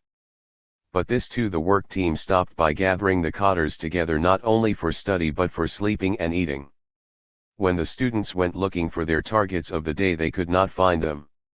No one announced where the cadres met or ate. We couldn't accept all this, said Tsu. Like Wu Weiyu, Comrade Tsu was the first member of his family ever to receive an education. His father and mother had both made shoes all their lives in a small shop in Hengyang, Hunan. The shoemaker's son was perhaps the liveliest of our informants, although all of them were full of energy, displaying high spirits and very keen memories. Tsu talked rapidly but clearly, laughed easily, and moved his head abruptly as his eyes darted from one listener to another. He was 25 years old but looked much younger. His hair was clipped short above a childlike face and his teeth were spaced wide apart in a big, expressive mouth. In sharp contrast to Wu, his build was slight and his complexion very light, but he had the same combative, forceful manner that marked so many student leaders. A frown creased his face as he continued. The working style of the work team members was very bad. They had all come in from the For Clean movement in the countryside. 16 maybe peasants listened to them when they talked so arrogantly, but we weren't peasants. We were mature students who could not be treated like clods. We saw it as a problem of method. In our dormitory we never even discussed Yelin's report, but only his attitude. It angered us. As we looked out the window we saw posters going up on the wall of dormitory number 4. They were written by the students in the mathematics department. We ran down to have a look. We rebel, said one. We have no confidence in the work team. The number one task is to clarify who is a friend and who an enemy, but the work team confuses this, said another. Mao Zedong teaches us to rely on the masses. Why suppress the masses, asked a third.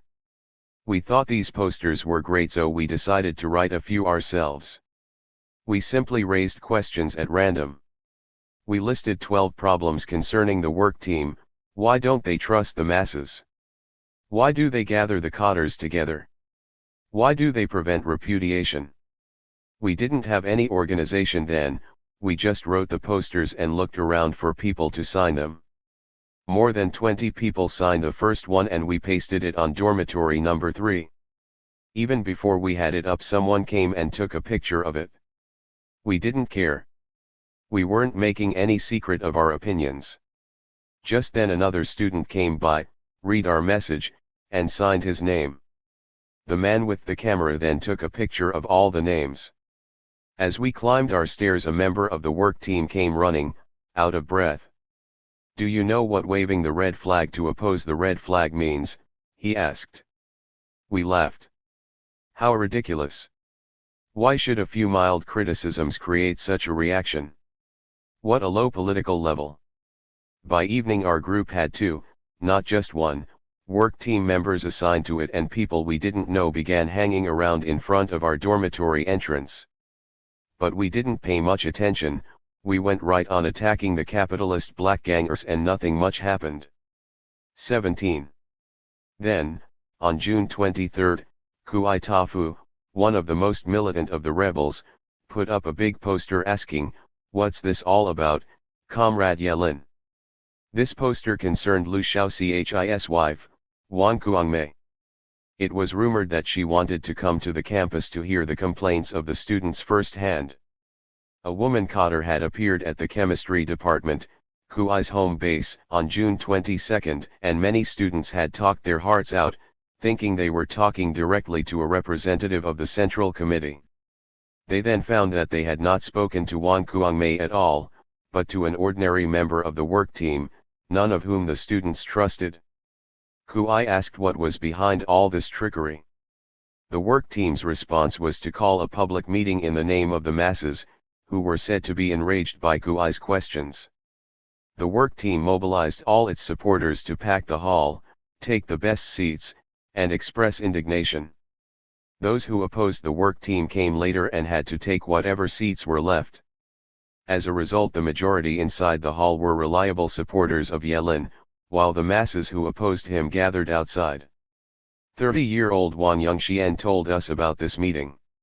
He was a middle peasant youth 18 from Yantai, Shantung, who had been in the electrical engineering department of the university since 1961.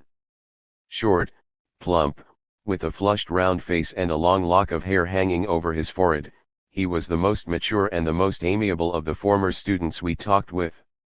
He had also held a higher position in the mass movement than the others. He had been a member of the headquarters committee of the Force faction and commander of its whole Western Front. I went late to the meeting, said Wang. By the time I got there, the whole hall was crowded. It was so full that many people who couldn't find a place to stand were leaving. But I was privileged. I could put on an armband which carried the designation picket. 19 Since I was vice leader of our department's picket squad, I could go wherever I wanted. I got into the meeting and pushed my way right up front to the stage to help keep order.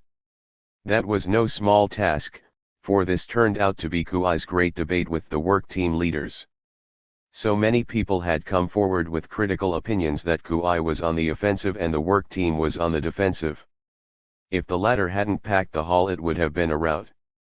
As it was, the confrontation was much larger and more bitter than we expected. Before it was over, Kuai's supporters had forced their way in and taken over one side of the hall, while the work team and its supporters held diminishing ground on the other side. Each side applauded its own speakers, shouting and clapping, and the meeting ended in a near riot. Kuai's supporters clearly had the best arguments, and besides they were united and well disciplined. We were very excited, said Wu, breaking in at this point. We shouted and clapped as loud as we could. Later, whether you clapped for Kuai or not became the dividing line between being a counter-revolutionary or a revolutionary. The whole meeting was run according to Peking tradition, continued Wang. You clap for your own side and you send up notes. We clapped for Kuai and sent up notes in support, and we also sent notes to the work team questioning both their arguments and their political level. The chairman of the meeting was none other than Lu Tao, Lu Xiaochis' daughter. She debated with Kuai but was no match for him. She couldn't even rally her own forces and finally ended up saying, "My mother says the work team must be trusted." We responded with a sentence from a recent editorial: revolutionary posters are the mirror that shows up cow devils and snake gods. Since Lu Tao couldn't control the meeting, we rebels were on top. This forced Yelin and the work team vice leader to come out onto the stage. Right there they dropped all pretext that this was a meeting of, by, and for the masses. You have made the work team your target. Doesn't that mean that the Communist Party is your target? Shouted Yelin. He then announced that Kuai Tafu's poster was definitely counter-revolutionary. Hence Kuai Tafu himself was a counter-revolutionary. This made us angry. We shouted, "How can you decide this by looking at one poster? Where is your evidence?" Yelin's answer was to hold his head high, raise both arms in the air, and shout, "I represent Mao Zedong. I represent the Communist Party." We clapped, whistled, and booed in an effort to drive him from the stage, and he shouted back, "If I don't represent the Communist Party, who does? Does Kuai Tafu? You must choose between us." When we started to debate these questions, neither Yelin nor the other work team members had anything to back up their argument, so they tried to settle the case by putting big hats on us all. They called us counter-revolutionaries who opposed the work team, opposed the municipal party committee, and opposed the central committee. Thus they tried to substitute political pressure for reasoning. They had begun by debating concrete problems, but now, at bay and unable to back up their arguments, they just put hats on us all and called us names. At this point Lu Tao intervened, saying, "My mother says there should be no more debate." We asked, "Where in hell is your mother?" "She's not here." Little did we know that Wang Kuangmei was actually on the campus, hiding out in the president's old house. She was in touch by telephone and from time to time called in her instructions. We later learned that she wanted to come to the meeting in person but had been advised to stay in the background. After it was over, we all gathered in excited knots and agreed that the work team was unreasonable, that it was in fact terrible, said Tsu. The more we talked, the more we felt that they had violated Mao Zedong thought. Most of us didn't sleep all night but instead wrote new big character posters. The title of ours was, "Is This the Attitude of True Marxist-Leninists?" In this poster several students analyzed the big meeting for debate and the work team's attitude toward criticism. We called on the work team to trust the masses 20 and to rely on the masses to carry the cultural revolution through to the end.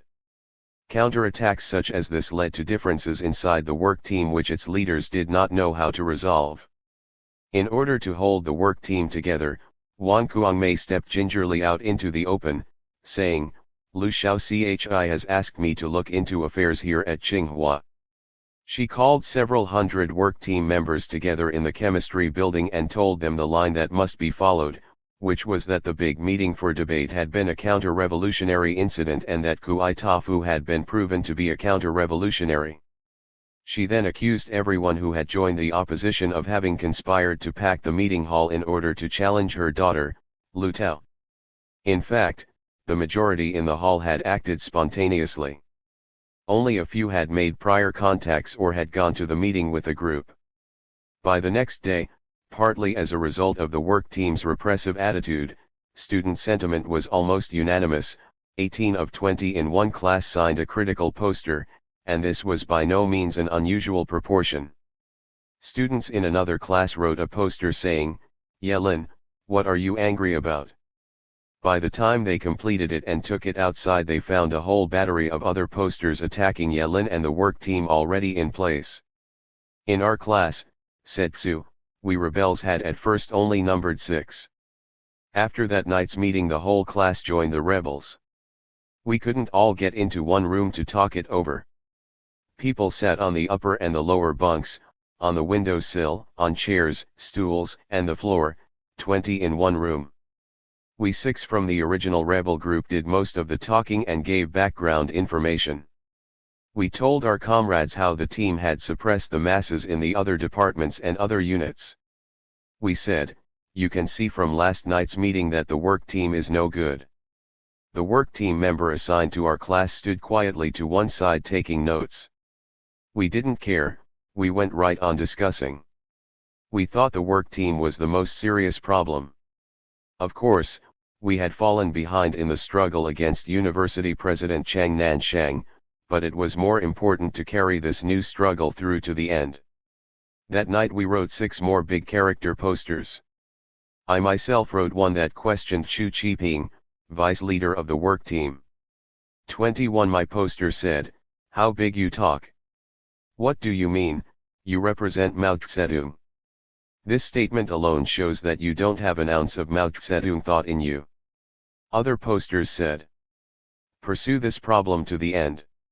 Are work team members teachers or scolders? Pull out Kuai." In one night those who opposed the work team went from the defensive to the offensive and from the minority to the majority.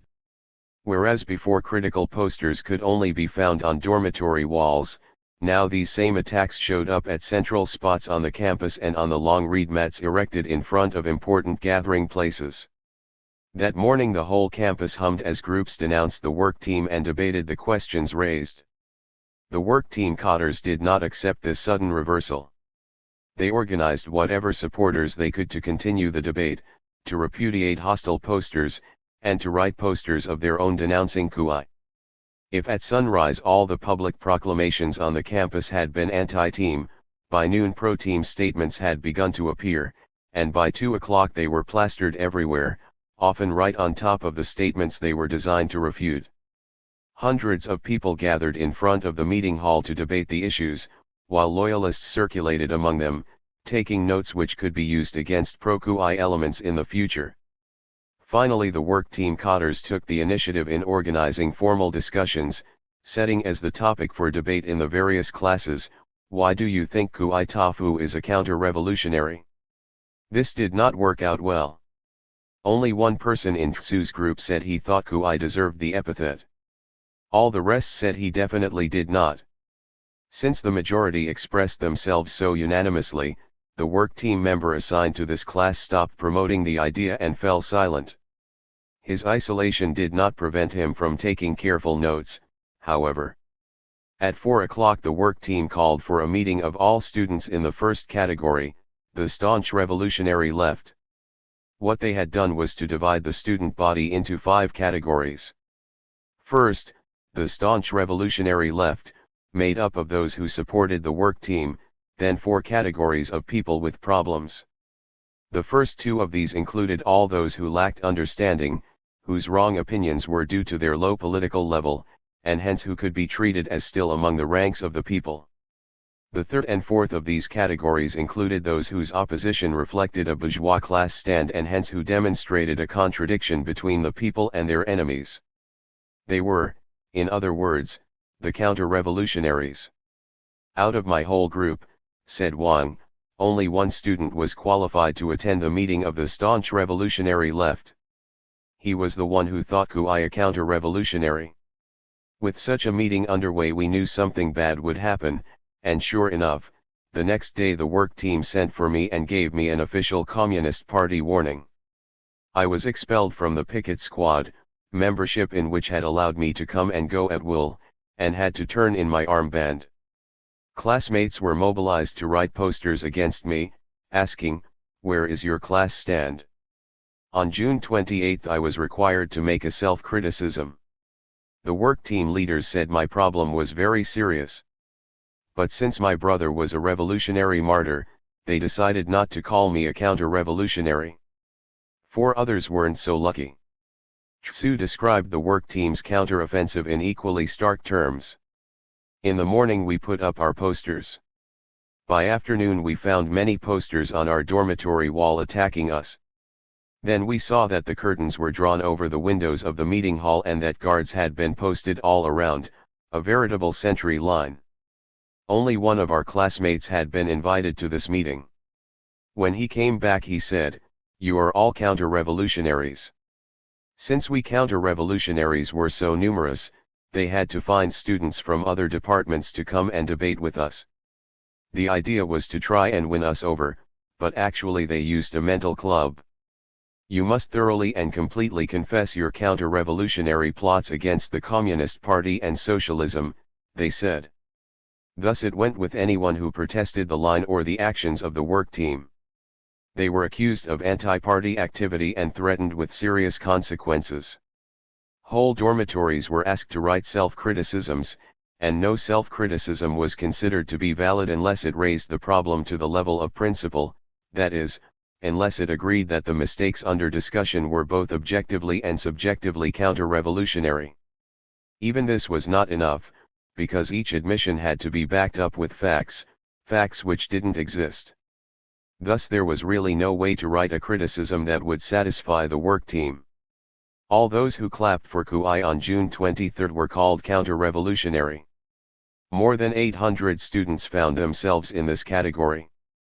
Once the counter-revolutionary cap was placed on any student's head he lost his freedom. He was confined to quarters and was kept under guard day and night. Student guards even followed their suspects to the toilet. He was asked to write concrete self-criticisms endlessly, and at big and small meetings he became an object of mass attack. At that time there were big, small, old, and new counter-revolutionaries all over the place. In one class of 30 people, 12 were labeled counter-revolutionary and 12 more were called sympathizers. The remaining 6 were not enough to stand guard over the others. They had to call in help from other classes. Students labeled this whole movement the White Terror.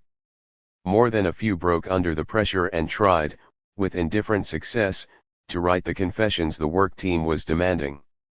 Tsu described his own retreat. When the work team struggled against us I was thinking, my family is so poor, we have struggled all our lives, how could I oppose the Communist Party? And Mao Zedong thought. They asked us to answer a whole series of questions. After they had spread all those rumors about Kui Tafu I thought, maybe I am objectively anti-communist. So I made a self-criticism saying just that. But they wouldn't accept it. They said that in Chairman Mao's talks at the Yan'an Forum objective and subjective are linked. One can't be objectively against the Communist Party without being involved subjectively as well. Kui, abandoned by one comrade after another, wrote the waverers a letter. Lu Tizai Chang, Wang Tai Chang, and all comrades who have supported me or sympathized with me. Now we are facing an extremely severe test. I firmly believe that up to now most of you have been staunch revolutionaries. But under Comrade Yelin's high-pressure policy some of you have wavered and some have surrendered. Some are presently confessing their crimes. Though your lips move and your hands write, actually I believe the vast majority of you, really, deep in your hearts, don't admit to the people that you have committed any crimes. Because in fact you have not. The revolutionary spirit you had before cannot be wiped out by anyone. If temporarily, under high pressure, you have to bend a little, I can forgive you. But if you really go over, if your heart is dead, if you sell out your own comrades and betray your conscience, then in the future the revolution will not forgive you. As I've already told you several times, our opponents are very soft. Under the proletarian dictatorship, they don't dare do anything to the revolutionaries. On the surface they look very strong and harsh, fierce and bullying, but actually they are paper tigers. They are frightened to death of us. The masses are temporarily deceived, but they will wake up eventually. In order to be responsible to the Central Committee of the Communist Party and to Mao Zedong, we have to develop our fearless revolutionary spirit. Fear nothing. Before liberation, under the White Terror, the heroic revolutionary martyrs carried on a life and death struggle, throwing away their heads and pouring out their blood. They brought our people's power of today. We successors, under the proletarian dictatorship, have we anything to be afraid of? I sincerely wish that at this very difficult and crucial time you will stand firm. The revolutionary train, at high speed, now turns a sharp corner. Sit still, hold fast, don't fall out and break yourself in pieces. I won't force my opinions on those who resolutely betray us, but I have to tell you that you can only sell information on us. You can by no means sell out our revolutionary souls. Remember, the revolutionary big winds and waves are going to wash out all the dross and save the precious metal. Finally, I want to point out that even if temporarily only I am left, I will resolutely fight to the end. So long as one monster still exists on Tsinghua campus, I will resolutely sweep him out. If I don't reach this goal, I won't close my eyes when I die. Comrades, stand up and stiffen your backs. The Central Committee of the Communist Party and Chairman Mao Zedong fully support us. Unite and fight bravely. Final victory is bound to be ours. Resolutely defend the Communist Party Central Committee and resolutely defend Chairman Mao Zedong. Resolutely defend Mao Zedong thought. Resolutely defend proletarian dictatorship and socialism. Long live Chairman Mao. Kui Tafu, June 28, 1966. If many gave in and many others wavered, still a small band, with Kui Tafu at its core, stood firm and exchanged blow for blow polemically with the work team. They studied Mao Zedong's writings diligently and pasted slogans beside their beds, such as, "If we live we'll fight for Mao Zedong's line. If we die we'll die for Mao Zedong's line." Or, "Fierce proud I coolly defy 1,000 pointing fingers. Head bowed, like a willing ox, I serve the children." 22. The rebels were convinced that as true supporters of Mao Zedong they would win out in the end, so they mobilized for all-out struggle against a work team that claimed to be Mao Zedong's sole representative and constantly urged everyone to have boundless faith in its decisions because it represented the Communist Party, the Central Committee, and Chairman Mao. "We have boundless faith in Chairman Mao and Mao Zedong thought," the students countered, "but as for faith in you, who are you? You are nothing." In the rebels' eyes the work team was nothing, but its leader, Yelin, wielded state power at Tsinghua and used it to organize a whole series of mass meetings to expose and repudiate Kui Tafu and his comrades. If Kui Tafu, great wealth, was target number one, then Kui Erfu, second wealth, and Kui Sanfu, third wealth, became targets number 2 and 3. Kuis, it seems, were to be found in every dormitory and every department. Pull out Kui became the slogan of the day. It was spread far and wide by the work team. In order to understand what happened later, it is important to explain the extraordinary role that Kui Tafu played at the time. Kui was a wiry young man of poor peasant origin who had long been noted for brilliance and self-confidence. He wore glasses in heavy square frames that accentuated the width of his forehead and made his sharp chin seem even more pointed than in fact it was. People remembered Kui for his short stature, his triangular face, and his explosive oratory. Kui Tafu operated like the commanding general of an army that had absolute confidence in the rightness of its cause and absolute faith in final victory. When his support fell away around him, he never wavered or retreated 1 inch.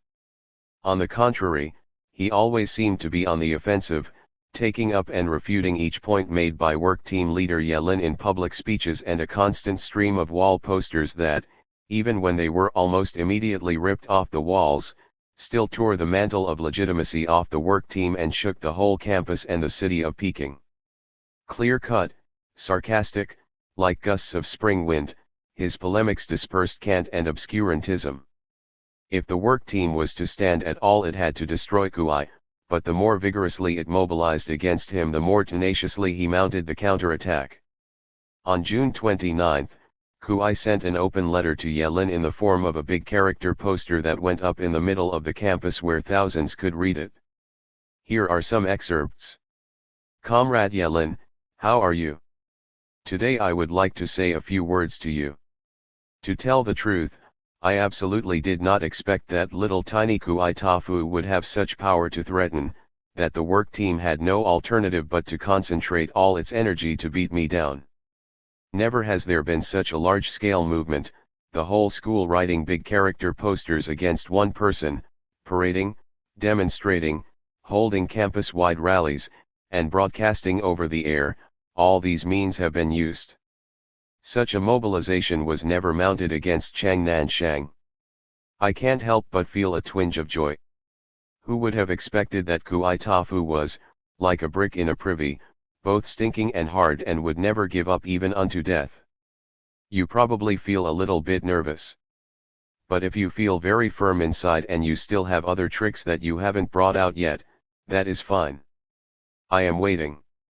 Just a side point here, I will use every means that I can to counter your attack. Comrade Yelin, please open your eyes and take a look. Who is supporting you? Those people who are loyalists. Now they just shake their bodies like the Monkey King and change into the revolutionary left. These speculators in revolution have become your most helpful assistants. Even the former black ganger Yalu and his crowd now all shout loudly, support Comrade Yelinier. But the real left, the left that all along was clear-sighted, just because it has raised correct criticism of you, you see as a nail in the eye, a splinter in the flesh. You mount an attack, put on political pressure, force us to make self-criticisms, force us to confess so-called crimes. I feel hurt when I see this situation. I feel this may also be what you, a real revolutionary, are not willing to see. Your high-pressure policy creates an atmosphere of terror. It reminds me of the high-pressure policy of the Black Party Committee of the school at an earlier time. They made people afraid to speak out, then they began to be afraid that they couldn't square their reports with the top, so in a great rush they demanded that the students raise criticisms. As for the situation in our school now, Comrade Yelin, I'm really worried about you. If you don't give lying reports, how can you square things with the new municipal committee? How can you square things with the central committee and Chairman Mao? Dear Comrade Yelin, time is very short, time is pressing, you had better hurry and draw up a plan and prepare for the next step. I am waiting patiently. I don't know why, my confidence grows stronger and stronger. When I pick up Chairman Mao's works, I feel that Chairman Mao is right beside me. Wishing you good health, a revolutionary salute. Kui Tafu, June 29, 1966. In this and many other posters which Kuai wrote at the time, one can see small sprouts of the kind of thinking that eventually transformed him from a motive force of the revolution at Tsinghua into one of its targets. Kuai's unusual self-confidence bordered on arrogance, an arrogance which when matched against an oppressive work team was positive and progressive, but when matched against fellow students who did not accept his leadership turned into something ugly and dictatorial. When Kuai read Mao Zedong's words, he felt that the chairman was standing right beside him, but when he looked at the cadres of the Communist Party he tended to see nothing but capitalist roaders, and when he looked at the teachers of Tsinghua he tended to see nothing but bourgeois academic authorities. 23 From this it was but a small leap to I am the core, which made unity in the struggle against revisionism all but impossible. In a secret message to his closest companions, Kuai warned that as long as they were called counter-revolutionaries they should not admit the slightest weakness or the slightest error, lest it be used by the work team to beat them down. In the situation that then existed this was perhaps a justifiable tactic, but it laid the groundwork for a cynical disregard for truth in the factional struggles which followed, each side hiding its own mistakes and lying about its actions while grabbing at every weakness of the other side, blowing small errors to huge proportions in order to destroy the opposition politically. All this, however, only came out later. At the time, what Kuai's comrades, the embattled rebels, saw in him was fearlessness, principled opposition to an oppressive work team, polemical skill of a high order, and extraordinary leadership ability. Kuai Tafu became a hero to the left, not only at Tsinghua but throughout the country, and his group published a large volume of his speeches and writings as a means of exposing the bourgeois reactionary line of Liu Shaochi and rallying students all over the nation to rebellion. If an extraordinary figure, Kuai Tafu, stood at one pole on the Tsinghua campus, at the other pole stood an unlikely figure, Wang Kuangmei, Liu Shaochi's wife. As the work team ran into resistance and came up against the formidable talents of Kuai and his iron rods, hardcore rebels, Liu Shaochi sent Wang Kuangmei in person to put down the rebellion. She was careful not to show her face in public or even to use her own name. She went by the name of Ho Pu, or simply Xiao Ho, Little Ho. She arrived at night and left at night, wearing a cloak over her head and shoulders. When on the campus she stayed at House A, the creaking wooden-floored mansion that I have already described. It was well suited to her cloak and dagger style, for it was Wang Kuangmei herself who pioneered the concept of the work team as a sort of undercover investigation group, slipping into a community behind the backs of its known leaders and taking depositions from all the dissatisfied and disgruntled elements in order to get the lowdown on the cadres in power before even talking to them. This, it seemed, was the essence Wang Kuangmei had extracted from her peach orchard, Taoyuan, experience, her work in the Hopi village of that name, and was now extending to her work at one of China's most important university campuses. If Wang Kuangmei operated behind the scenes, the same could hardly be said of Lu Tao, her daughter, who stepped conspicuously to the front to take the lead among the student loyalists who supported the work team. Lu Tao paired up with Ho Pengfei, Marshal Ho Lung's son 24 to carry out among the masses the political directives coming from above. Did Lu Tao have talent or leadership ability? Apparently not. She was a spoiled young woman, a debutante type, interested in fashion and personal pleasure, and could not make a coherent speech. But she was Liu Shaochi's daughter, she was loyal, and she had some prestige among those students who remained impressed by her background. When the Cultural Revolution began, no one thought that Liu Shaochi might be a target.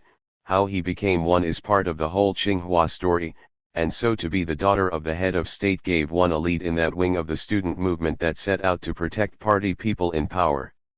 Ho Pengfei's leadership was likewise based on family prestige, for he himself had no outstanding ability. Indeed, he had done such poor work in school that he had slipped into the university through the back door. In his entrance examination he had received less than 50 points, at least 20 below the minimum for admittance. He had been shunted off to Tsinghua Middle School for a year of extra work, then quietly included in a later first-year class. All of which showed, said the rebel students, that before grades all were not equal, that a high cotter's child found open doors where others found only a blank wall.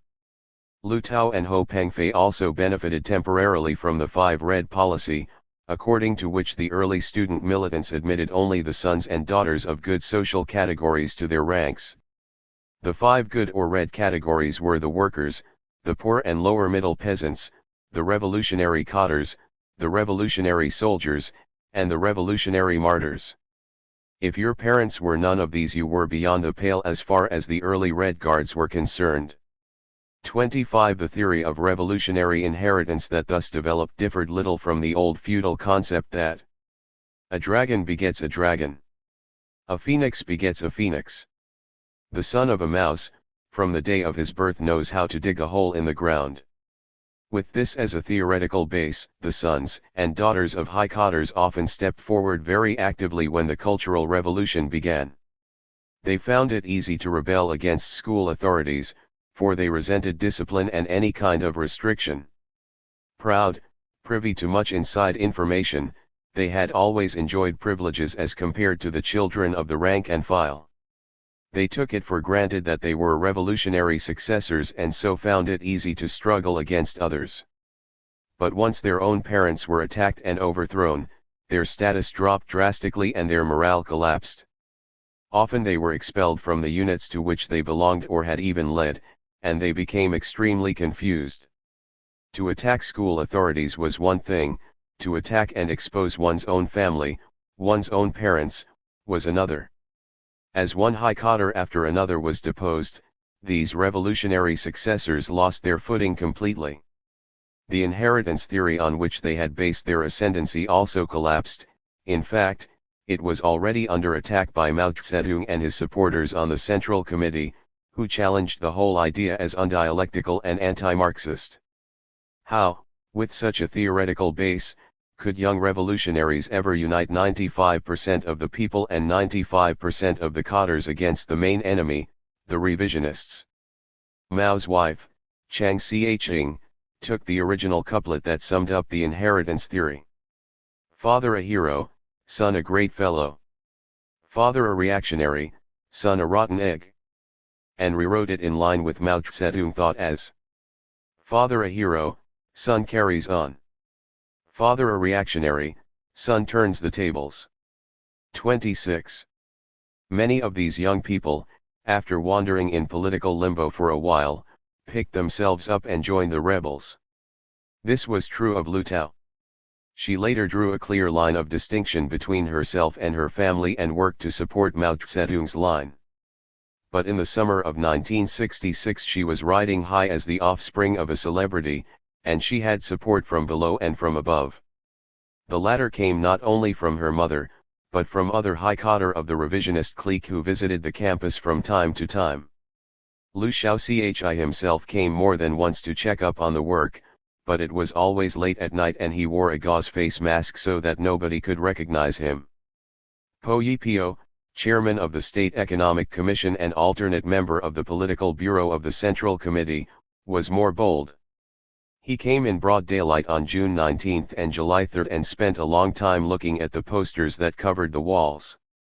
In the course of one of these visits this prestigious old cotter got into an argument with Kui Tafu, who didn't know whom he was talking to. As the argument waxed hot, Kui called Po a fat old man. To be old is no crime, retorted Po, and as for being fat, that can hardly be an issue.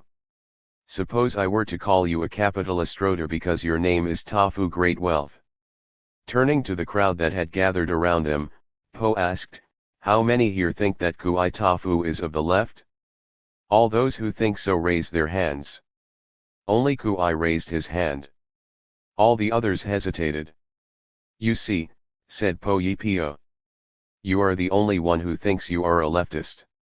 Why was Tsinghua so important? Why was it important enough to Liu Shaochi and Po Yipio to require personal visits? Why did Liu send Wang Kuangmei there in person? The answer seems to be, first, that institutions of higher learning were important nodal points in a cultural revolution that was primarily concerned with the superstructure, a revolution that was in essence a contest over which class would control culture, and ultimately power, in China. And second, that among the universities in China Tsinghua enjoyed a pivotal position as the central institution for the study and development of science and engineering. In the period of socialist construction, these studies took precedence over all others, and consequently the main single center of science and engineering also took precedence. The crucial importance of Tsinghua was illustrated by the fact that its president, Chang Nanshang, was at the same time Minister of Higher Education. An additional factor, insofar as Liu Shaochi was concerned, was the fact that his daughter, Liu Tao, was a student there. At that time his other children were at the normal college middle school, where so many higher cadres sent their offspring that it was called the best school in Peking. Wang Kuangmei had created her peach orchard experience in the countryside as a guide to the whole nation in the socialist education movement. Now with the help of Liu Tao she would be able to create a Tsinghua experience as a guide to the whole nation in the Cultural Revolution. Once Wang Kuangmei went to Tsinghua, of course, Liu Shaochi's prestige was committed there. Tsinghua became a focal point of the struggle between the two headquarters in the Communist Party, and its importance in the overall battle over line and policy in China was sharply enhanced. In the course of counteracting Wang Kuangmei's influence, Chiang Kai-shek, Premier Zhou Enlai, and Vice Premier He Fuqi all went to the campus at various times. This intervention from the very top was the basis for the students' belief that the revolution in China as a whole would stand or fall on what happened at their institution. Later, when factional struggle escalated, each faction thought that the proletarian headquarters at the Central Committee level, and therefore Mao Zedong himself, could not hold out without a victory for its side. The first big break in the offensive launched by the work team against Kuai's rebels came on July 18. On that day all students confined to quarters were suddenly released.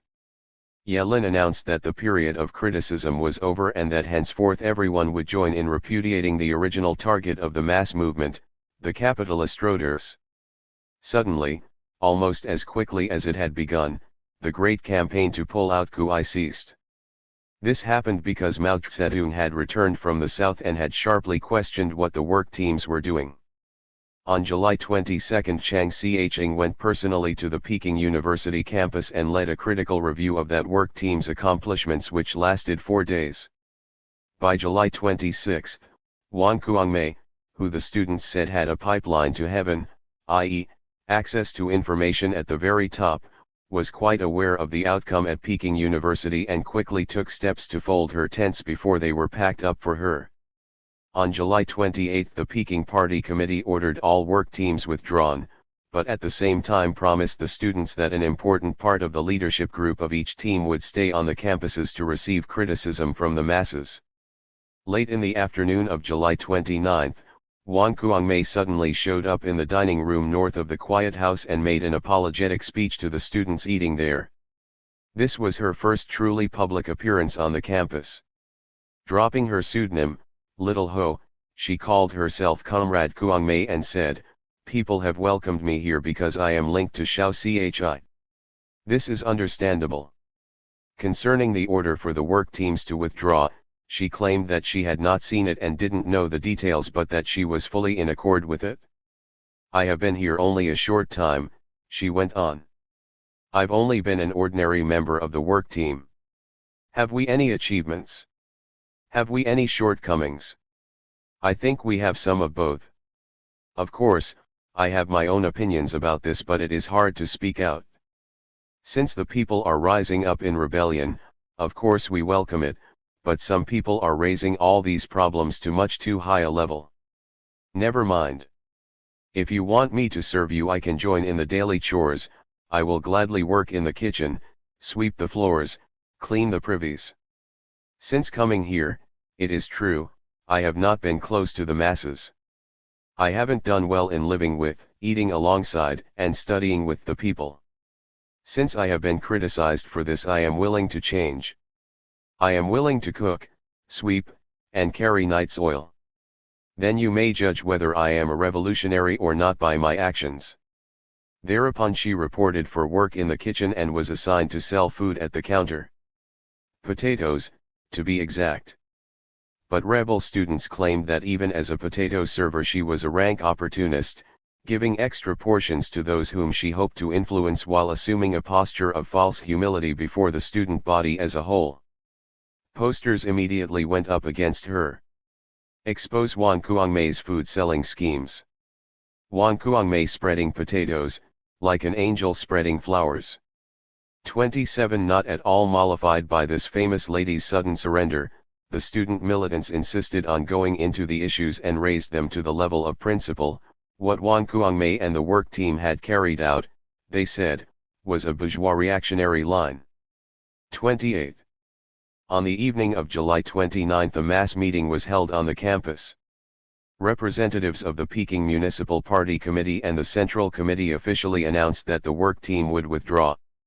Wang Kuangmei repeated the gist of her dining hall speech, and a preparatory Cultural Revolution Committee was selected to carry on the work team had so suddenly dropped.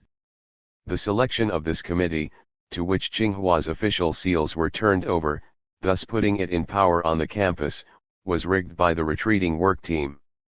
Democratic forms were followed without the substance of democracy.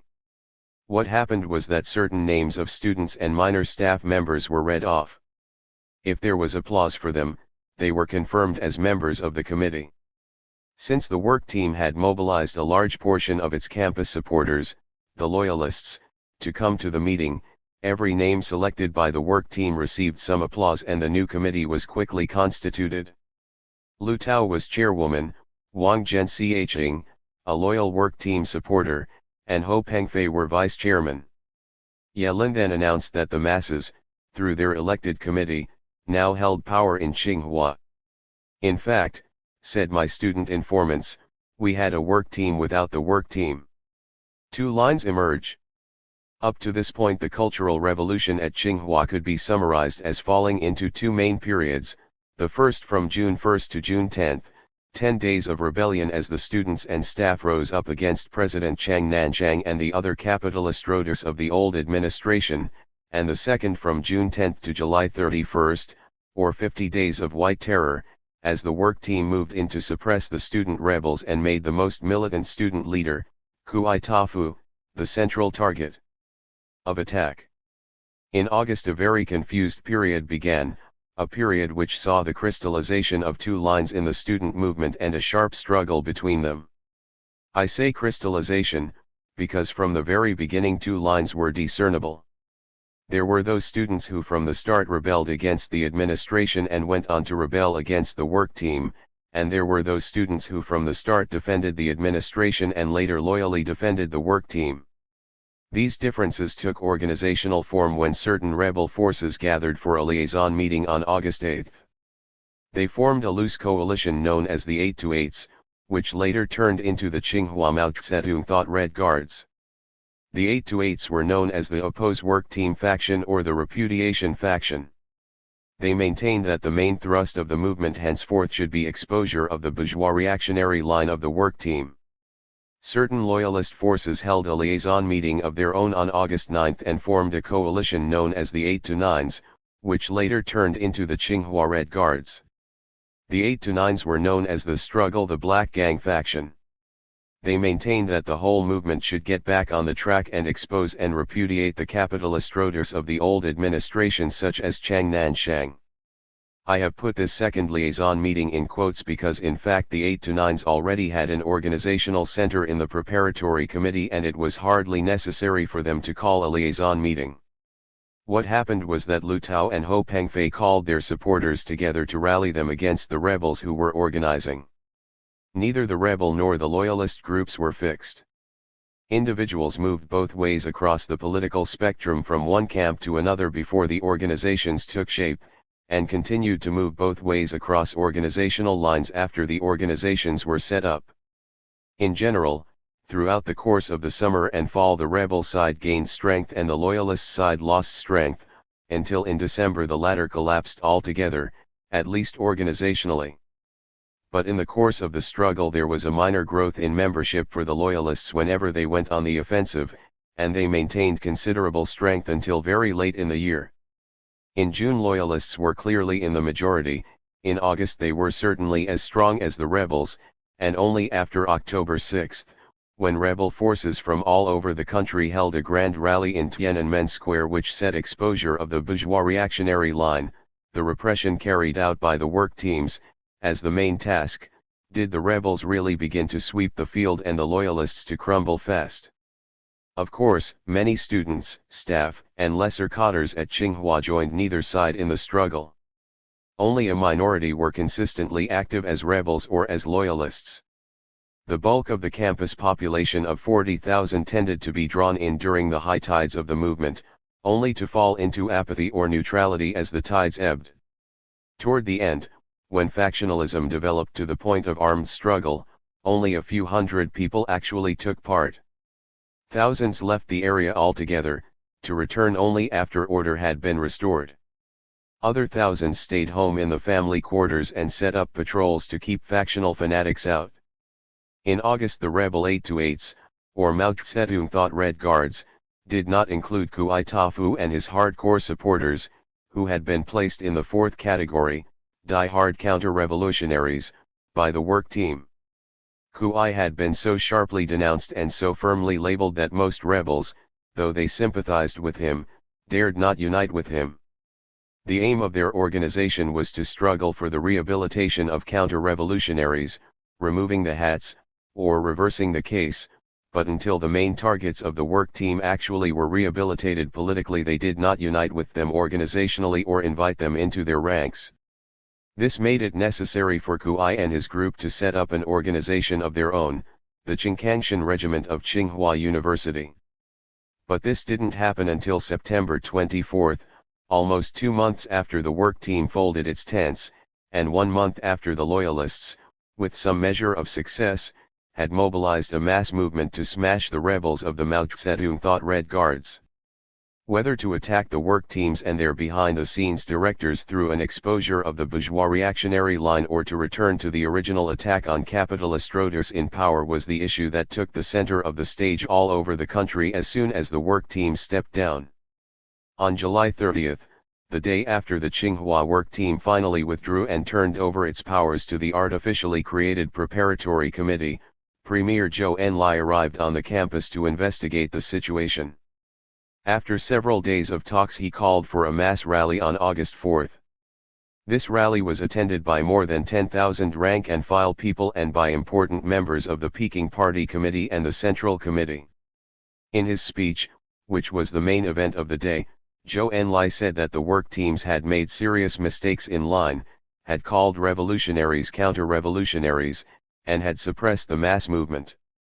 Instead of uniting the broad masses of students and staff to expose the capitalist roaders in power, they had turned the campaign inward against the students themselves and had protected the few by attacking the many. This was none other than a bourgeois reactionary line, aimed at protecting the bourgeoisie in power at Tsinghua and suppressing the revolution. Zhou Enlai went on to praise the student rebels for standing up to the work team and for exposing its repressive practices. This speech, of course, amounted to reversing the case. Zhou Enlai said that revolutionaries had been called counter-revolutionaries and that the work teams had carried out a reactionary line. He said that these serious mistakes were the responsibility of the Peking Party Committee and of the comrades on the Central Committee who were in Peking during the period. In other words, he took some blame on himself while at the same time making it clear that Liu Shaochi, the ranking party leader in the city, also had to share the blame. This speech encouraged the rebels tremendously and gave them a sound theoretical basis for continuing their struggle, but it did not entirely solve either the question of who the revolutionaries who had been suppressed were or the question of what should henceforth be the main direction of the movement. Zhou Enlai only reversed the case in general, he didn't do it concretely. He named few names. Of Kuai Tafu he said, Huan Kuai Tafu Ben Lai Min Mao. That is, restore Kuai Tafu to his previous status, which did not mean he was to be called a revolutionary, for he had not been called such before. Since it was generally conceded that there were some counter-revolutionaries on the campus, an official screening was necessary, some higher authority had to take responsibility and remove the counter-revolutionary caps one by one from all those who were in fact genuine revolutionaries. Unless this was done, hundreds of people still carried a tail others could grab whenever it suited them, thus muddying the waters when the struggle got sharp. Furthermore, although Zhou Enlai made it clear that the work teams had made serious mistakes, he apparently did not make it clear whether in the future the mass movement should continue to expose these mistakes and seek their source or should return to the attack on the capitalist roaders who had already been overthrown. The rebels, who gathered together for their liaison meeting on August 8, felt that it was impossible to go on investigating the capitalist roaders without first getting to the bottom of the bourgeois reactionary line of the work team, which was in effect a form of protection for the capitalist roaders. They wanted to seek out those responsible no matter how high the search led them. They also felt that unless their counter-revolutionary caps were officially and specifically removed, they could not do effective revolutionary work. So they raised the slogans, expose and repudiate the bourgeois reactionary line and reverse the case on the so-called counter-revolutionaries. The Loyalists, who were called together by the preparatory committee on August 9, chose not to challenge openly Zhou Enlai's analysis of the work team period as wrong. Their strategy was to accept Chu's analysis, acknowledge the criticism of the work teams, and call on everyone to get back on the track. In other words, let bygones be bygones and let everyone now unite in exposing and repudiating Chang Nanchang and his clique of capitalist roaders on the old University Party Committee. The bourgeois reactionary line, they said, was just a mistake made by loyal revolutionaries unfamiliar with the twists and turns of the socialist period. What this amounted to was an attempt to block a line of inquiry and exposure which had to quickly lead right to Liu Xiaochi, with the danger that he would be exposed not only as the man responsible for the work team's bourgeois reactionary line, not only as Chang Nanchang's behind-the-scenes supporter, but as China's leading capitalist roader. Already the rebel students were hot on the trail. They had discovered that it was Liu's wife, Wang Kuangmei, who had actually initiated the pull-out Kuai movement. On the very day that they met to form their coalition, the 16-point decision of the Central Committee concerning the Cultural Revolution was issued and the phrase "be on guard against those who brand the revolutionary masses as counter-revolutionaries" struck an especially responsive chord. Wasn't Wang Kuangmei just such a person, and didn't Liu Xiaochi stand right behind her? On both occasions when Wang Kuangmei had appeared in public at Tsinghua, June 19 and July 29, hadn't she said, "Comrade Liu Xiaochi has asked me to look into the movement at Tsinghua"? Wasn't this an admission that he was personally involved? On August 10, after the Central Committee had set up reception centers in the city, 29 Mao Zedong had met with a group of student delegates and called upon them to pay attention to state affairs and carry the Cultural Revolution through to the end. By state affairs, didn't Mao mean that one should look into the record of the head of state? On August 19, when the 828s held their grand rally to demand that the Central Committee reverse the case, fighting teams, one was called Sunflower, prepared the way with bold posters that said such things as, "Wang Kuangmei is the #1 political thief of Tsinghua and behind her stands a big umbrella," and, "Look where all the renegade threads lead to." Both posters pointed to Liu Xiaochi, the latter referred to the hundreds of young communists who in the 1930s had been released from Kuomintang jails after they capitulated by signing statements repudiating the Communist Party, and were then put to work as trusted cotters by Liu, who had arranged the whole deal.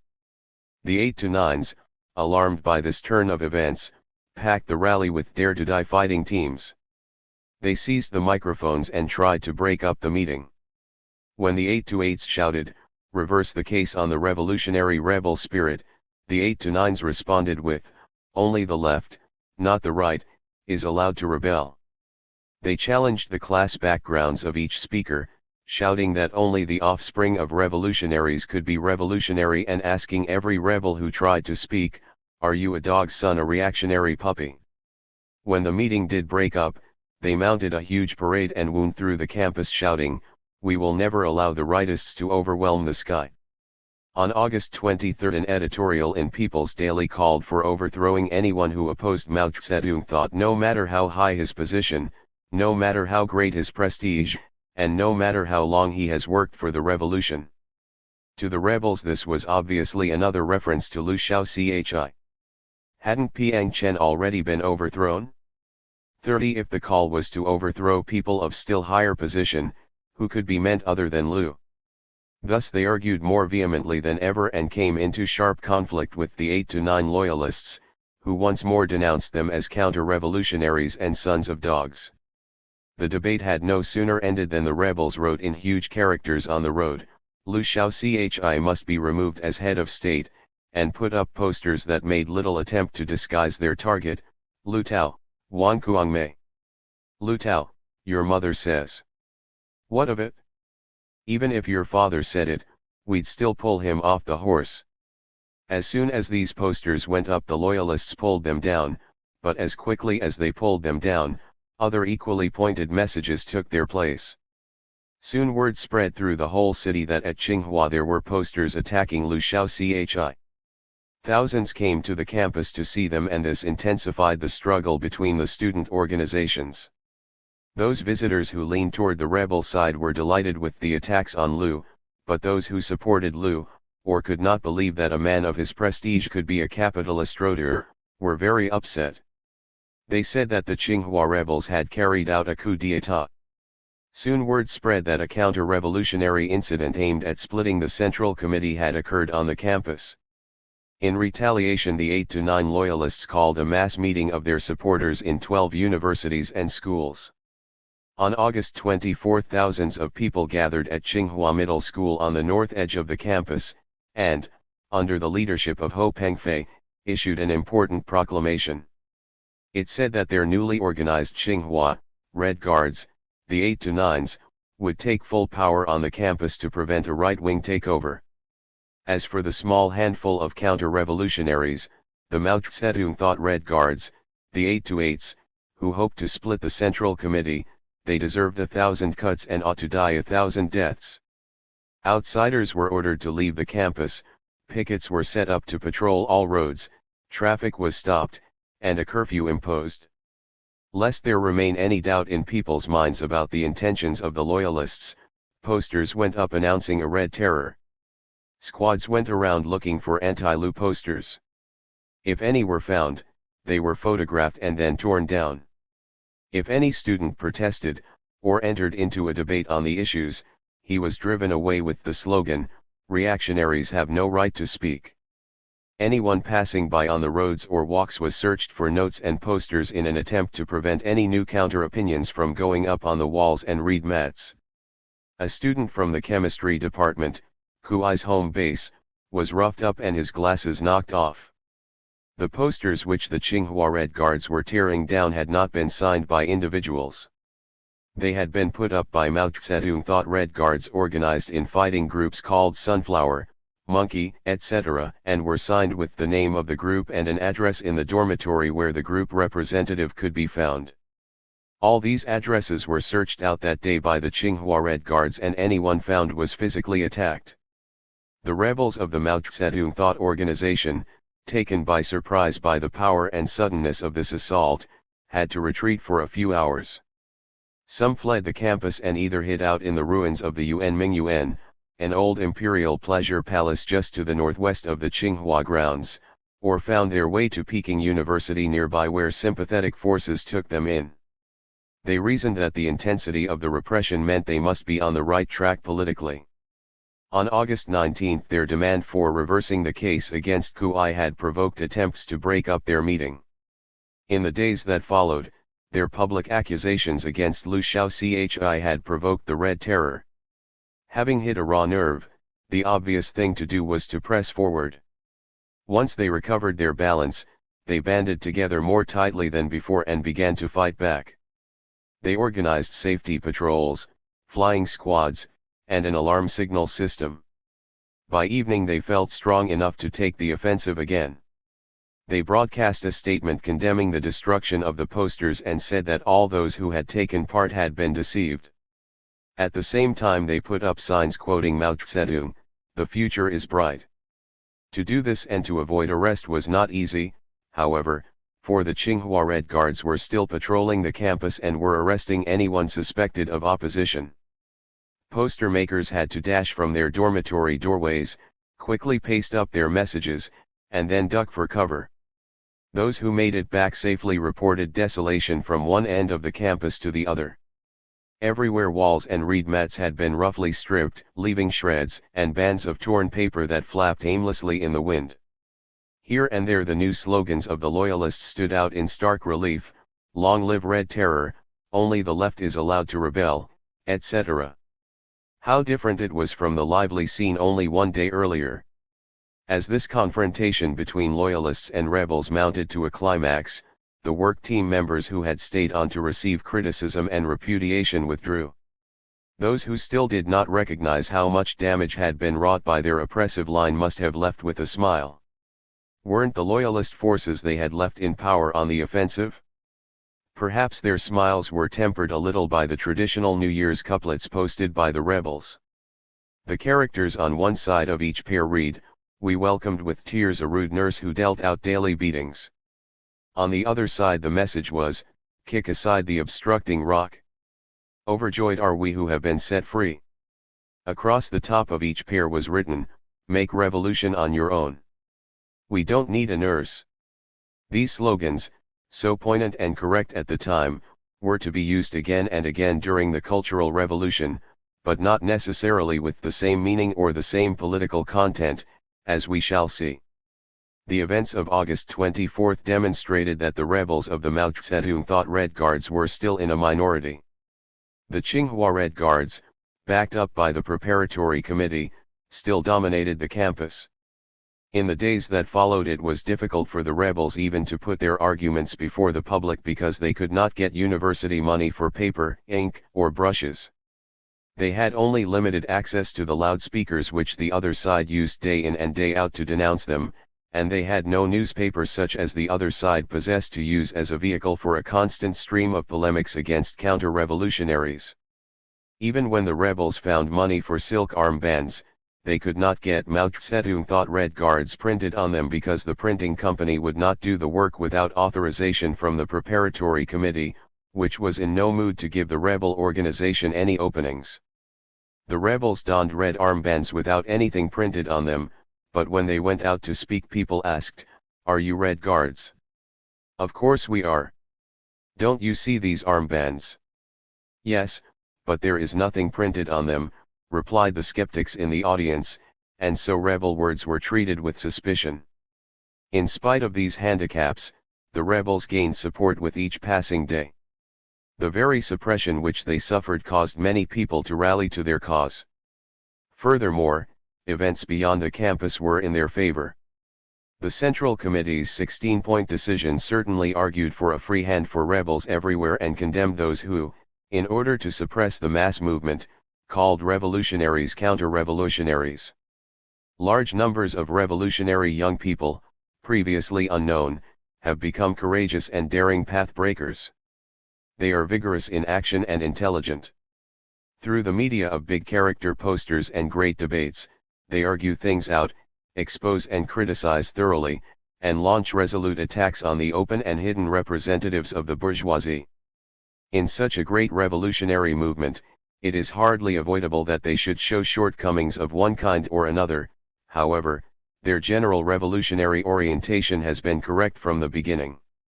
Since the Cultural Revolution is a revolution, it inevitably meets with resistance.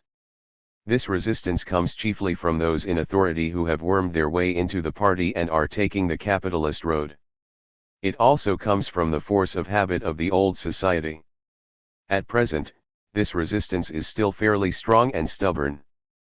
But after all, the great proletarian cultural revolution is an irresistible general trend. There is abundant evidence that such resistance will be quickly broken down once the masses become fully aroused. The only method is for the masses to liberate themselves, and any method of doing things in their stead must not be used. Trust the masses, rely on them, and respect their initiative. Let the masses learn to distinguish between right and wrong and between correct and incorrect ways of doing things. Make the fullest use of big character posters and great debates to argue matters out, so that the masses can clarify the correct views, criticize the wrong views, and expose all the ghosts and monsters. In certain schools, units, and work teams of the Cultural Revolution, some of the persons in charge have organized counterattacks against the masses who put up big character posters criticizing them. These people have even advanced such slogans as, opposition to the leaders of a unit or a work team means opposition to the central committee of the party, means opposition to the party, and socialism, means counter-revolution. This is an error in matters of orientation, an error in line, and it is absolutely impermissible. A number of persons who suffer from serious ideological errors, are taking advantage of certain shortcomings and mistakes, deliberately branding some of the masses as counter-revolutionaries. It is necessary to beware of such pickpockets and expose their tricks in good time. Was not this directed squarely at the Tsinghua work team and at its immediate successors, the leaders of the preparatory committee? If this was not clear enough, there was Mao Zedong's own big character poster, which he wrote on August 5 but which did not become public on the Tsinghua campus until August 23.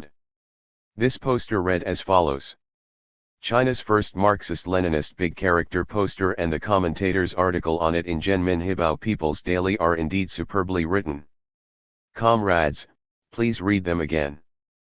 But in the last 50 days or so some leading comrades from the central down to the local levels have acted in a diametrically opposite way. Adopting the reactionary stand of the bourgeoisie, they have enforced a bourgeois dictatorship and struck down the surging movement of the great cultural revolution of the proletariat. They have stood facts on their heads and juggled black and white, encircled and suppressed revolutionaries, stifled opinions differing from their own, imposed a white terror, and felt very pleased with themselves. They have puffed up the arrogance of the bourgeoisie and deflated the morale of the proletariat. How poisonous! Viewed in connection with the right deviation of 1962 and the wrong tendency of 1964, which was left in form but right in essence, shouldn't this prompt one to deep thought? Making use of these top-level documents, the rebels stood firm, beat off the counterattacks of the loyalists, insisted on a formal reversal of the case for almost everyone, and continued their research into the origins of the bourgeois reactionary line, a search every thread of which led right back to Liu Xiao. 31. This firmness on their part, together with the thrust of the documents from above, began to disintegrate the opposition, attract and pull individuals from the loyalist to the rebel side, and mobilize many who had up till then been passive. One big factor in all this was the experience Tsinghua students had as they went out on liaison assignments to the far corners of the country.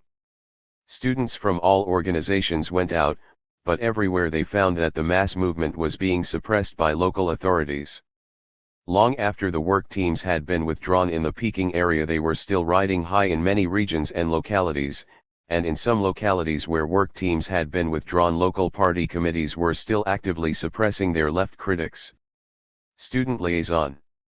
On the Sinkiang train, all that was coming over the loudspeaker was old music, said Tzu.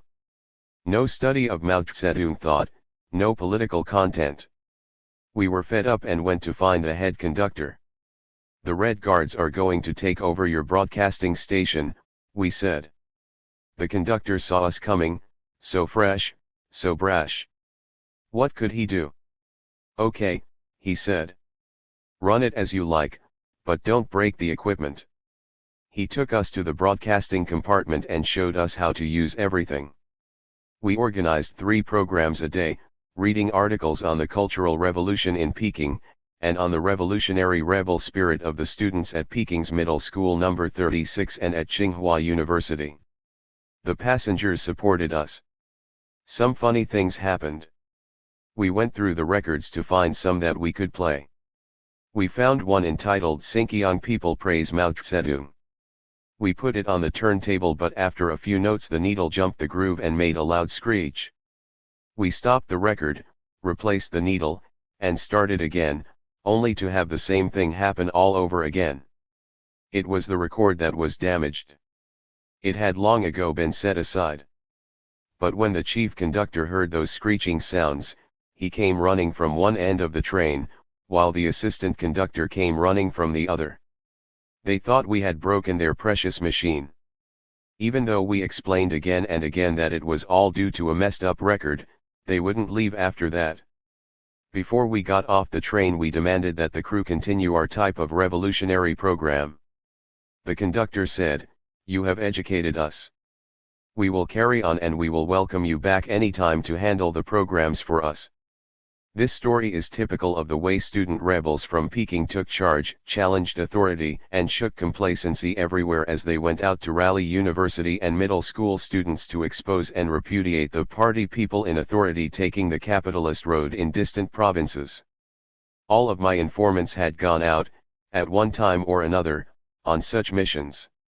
Among the first to go was Tsu, who was elected by comrades in his department to join a group of 20 traveling to Tientsin University, where the rebel faction found itself hard-pressed in the second week of August. It is doubtful if the pressure on the Tientsin rebels was any greater than that felt at the time by the students at Tsinghua who went to their aid. The difference was that at Tientsin University the party committee was still in power, had thrown its support to a loyalist group which it had helped to set up, and was suppressing, by administrative measures, the activities of the rebel minority. The latter, grouping together as the August 13th Red Guards, decided to march to Peking to put their case before Chairman Mao. They managed to break out of the loyalist encirclement on the evening of August 12th. Then, before they had marched halfway to the capital, a special train sent by the Central Committee picked them up.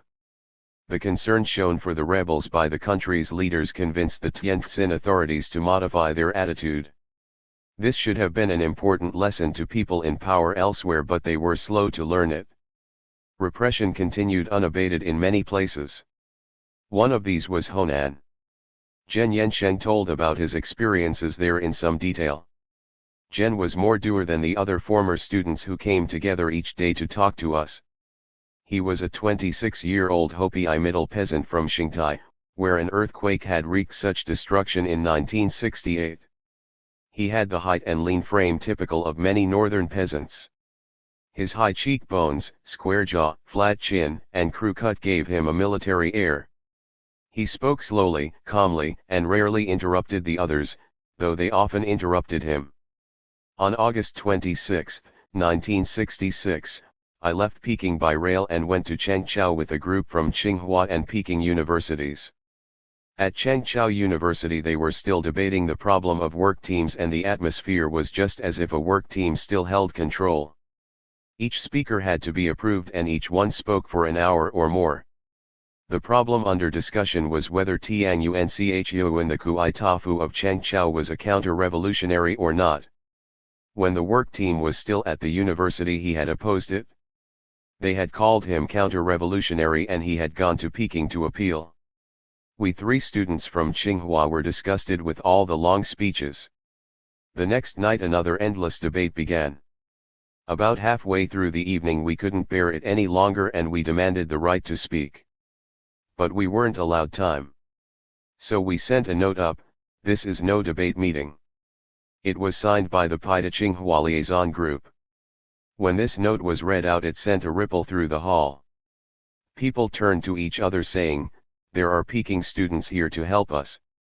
But we were dispersed through the crowd and didn't come forward.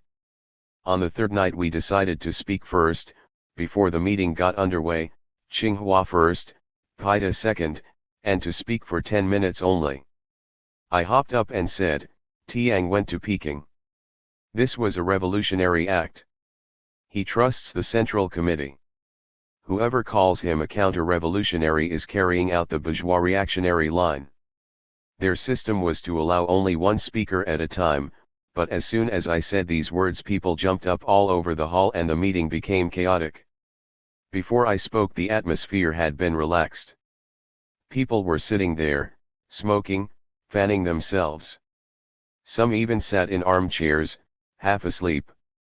But as soon as I spoke everyone became excited, people rushed to the front and crowded around the stage. The masses shouted, "Excellent! Very good!" Tiang Unchu also ran up. He had been under such severe attack. He congratulated us and said, "You gave me such support. You must come to my dormitory. There is much to talk over." But when the meeting was over, those who opposed us wouldn't let us go. They wanted to debate with us and defeat us. The Chengchao University Cultural Revolution Committee, the group that had welcomed us to town and had found rooms for us, was very upset. "We welcomed you, but you gave support to the other side." The crowd wouldn't leave. The minority faction of suppressed rebels issued all sorts of invitations for us to come and stay with them, to talk, and so on.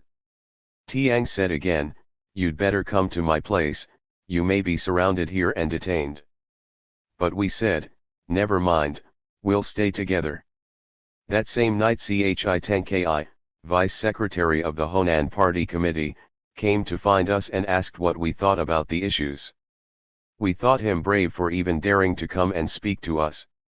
"You should support Tiang, not oppress him," we said. Then Lu Jiansun, Secretary of the Honan Party Committee, wrote a poster which he entitled "My Poster." It said that Tiang's trip to Peking was not bad. This poster went up the very evening that we spoke. The next day Lu met with all of us from Peking. The Honan Cultural Revolution Committee people broke in saying, "You have Tiang's side represented here, why not let us join?" They plastered posters all over the room, "Saving Gods, get out of here. Go back to Peking. Blabbermouths, 10 out of 10 are wrong." Lu told them they were very impolite. "I have guests here from Peking. We are trying to have a serious discussion." We complained that his attitude was not clear. Though he had gone so far as to say that Tiang's act was not counter-revolutionary, he wouldn't say it was revolutionary. We demanded something more clear-cut. Outside people were milling around shouting "Bombard Lu." 32 They were angry because he wouldn't let them in to disrupt the discussion. "You see," he said. "Just talking to you has enraged them. Work is very hard. I haven't slept for days." After some discussion we left, but the loyalist faction surrounded Lu and wouldn't let him leave. Those of us from the Peking liaison group then split up according to plan. I went to the Chengchao Technical School. As soon as I got there the loudspeakers began to blare, "The Peking Red Guards are here to make a report." I was not prepared for that. My idea was to visit the campus, read the posters, and find out what was going on. But they thrust the microphone in front of my nose, so I had to say something. I told how Wan Kuangmei oppressed us and how we fought back. I spoke about the rebel spirit and how important it was. Then the rank and file of the other faction crowded around to debate the Tiang question. We didn't want to debate this, so the situation got tense. Wherever we went people said they wanted to debate, but actually what they did was to surround and detain us. It was no debate at all. The Honan Party Committee then issued a statement, "The attitude of the Peking Red Guards is revolutionary. No one should oppose their activities." This was a great boost for us. The minority side, the suppressed rebels, all came to tell about what had happened to them, how they had not been allowed to leave Chengchao and travel to Peking. Without letters of introduction they couldn't get on the train. So we said, "We'll take your problem to the Honan Party Committee." Lu had said we were welcome to come and find him at any time. But when we got to the party committee offices we couldn't get in. We demanded entry but the guards refused. Finally Wang Weichun, another vice secretary, came out to face us. "The Cultural Revolution is a movement," we said. "If you don't let these people move, how can it go well? We are willing to let them go." "Perhaps there are problems below," Wang said. "You must let them go," we shouted in chorus. "I'll write a note, then they will be allowed on the train," he said. And so this problem was solved. Every evening the debate continued at the university. Lu had sent a work team that used oppressive tactics. When he was exposed he made a self-criticism and admitted that it was wrong to send the team, but he also said he thought the Honan University Party Committee had done a lot of good work. And that was why he had protected it. This upset many people. They attacked him for not taking a clear stand and the meeting dissolved in disorder. Now's the time to mobilize the masses, now's the time to let all the problems out, we said. Nobody dared openly defend the Communist Party committee, so both sides went to debate with Liu. That evening more Peking Red Guards arrived and the debate continued into the small hours of the morning. Liu was heavily criticized. He shook hands with us and said, "It's good to bombard me. If I am a man the truth can do no harm, and if I am a devil I can't run away. I welcome your criticism." We analyzed the crimes of the Chengqiao work team according to our experience at Tsinghua and then wrote the whole thing out on a wall poster, citing facts and incidents about how they had carried out the bourgeois reactionary line. After these posters went up, the other side, the loyalists, began to waver. They thought perhaps they had been wrong since all the people coming from Peking supported Tiang. So they asked us to come and talk. They wanted to talk it over, to hear the other side and get further explanations. What they couldn't accept was the idea that the class background of the members of the minority faction was generally as good as theirs. They told us how bad Tiang was. They presented all the information they had collected about how he had gone to Peking to appeal out of self-interest. But to appeal to the Central Committee, to appeal to Mao Zedong, how could this be bad? If people are denounced, haven't they the right to appeal? They asked us many questions. We answered on the basis of our experience in the Peking struggle. After a morning's exchange, the majority began to see our point and promised that in the afternoon they would take a different stand. From that moment on, Tiang's organization grew very fast and became the nucleus for a big group called the Chengqiao University United Committee. This soon turned into a majority movement and became the center of the Cultural Revolution in Honan. Honan was apparently the only province where the established party committee came out in support of the rebel minority. It was also the first province to allow Red Guards, regardless of their politics, to travel free of charge. Mao Zedong praised the Honan leaders for this and approved Liu Qiansun, the secretary of the Honan Party Committee, as head of the new Honan Revolutionary Committee when it was set up in 1967.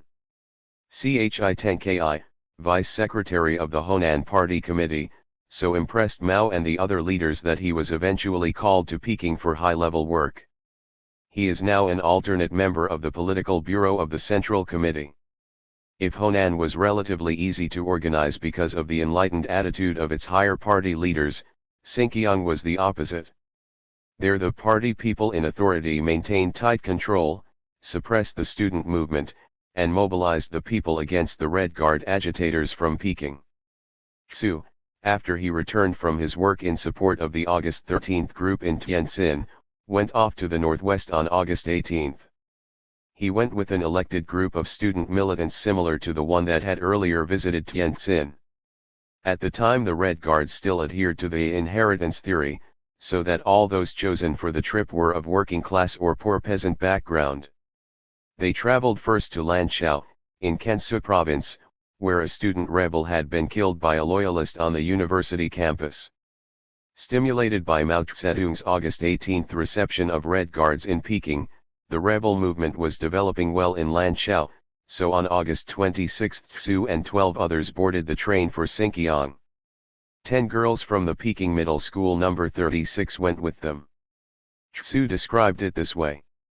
We traveled without tickets. We only had to show our student cards.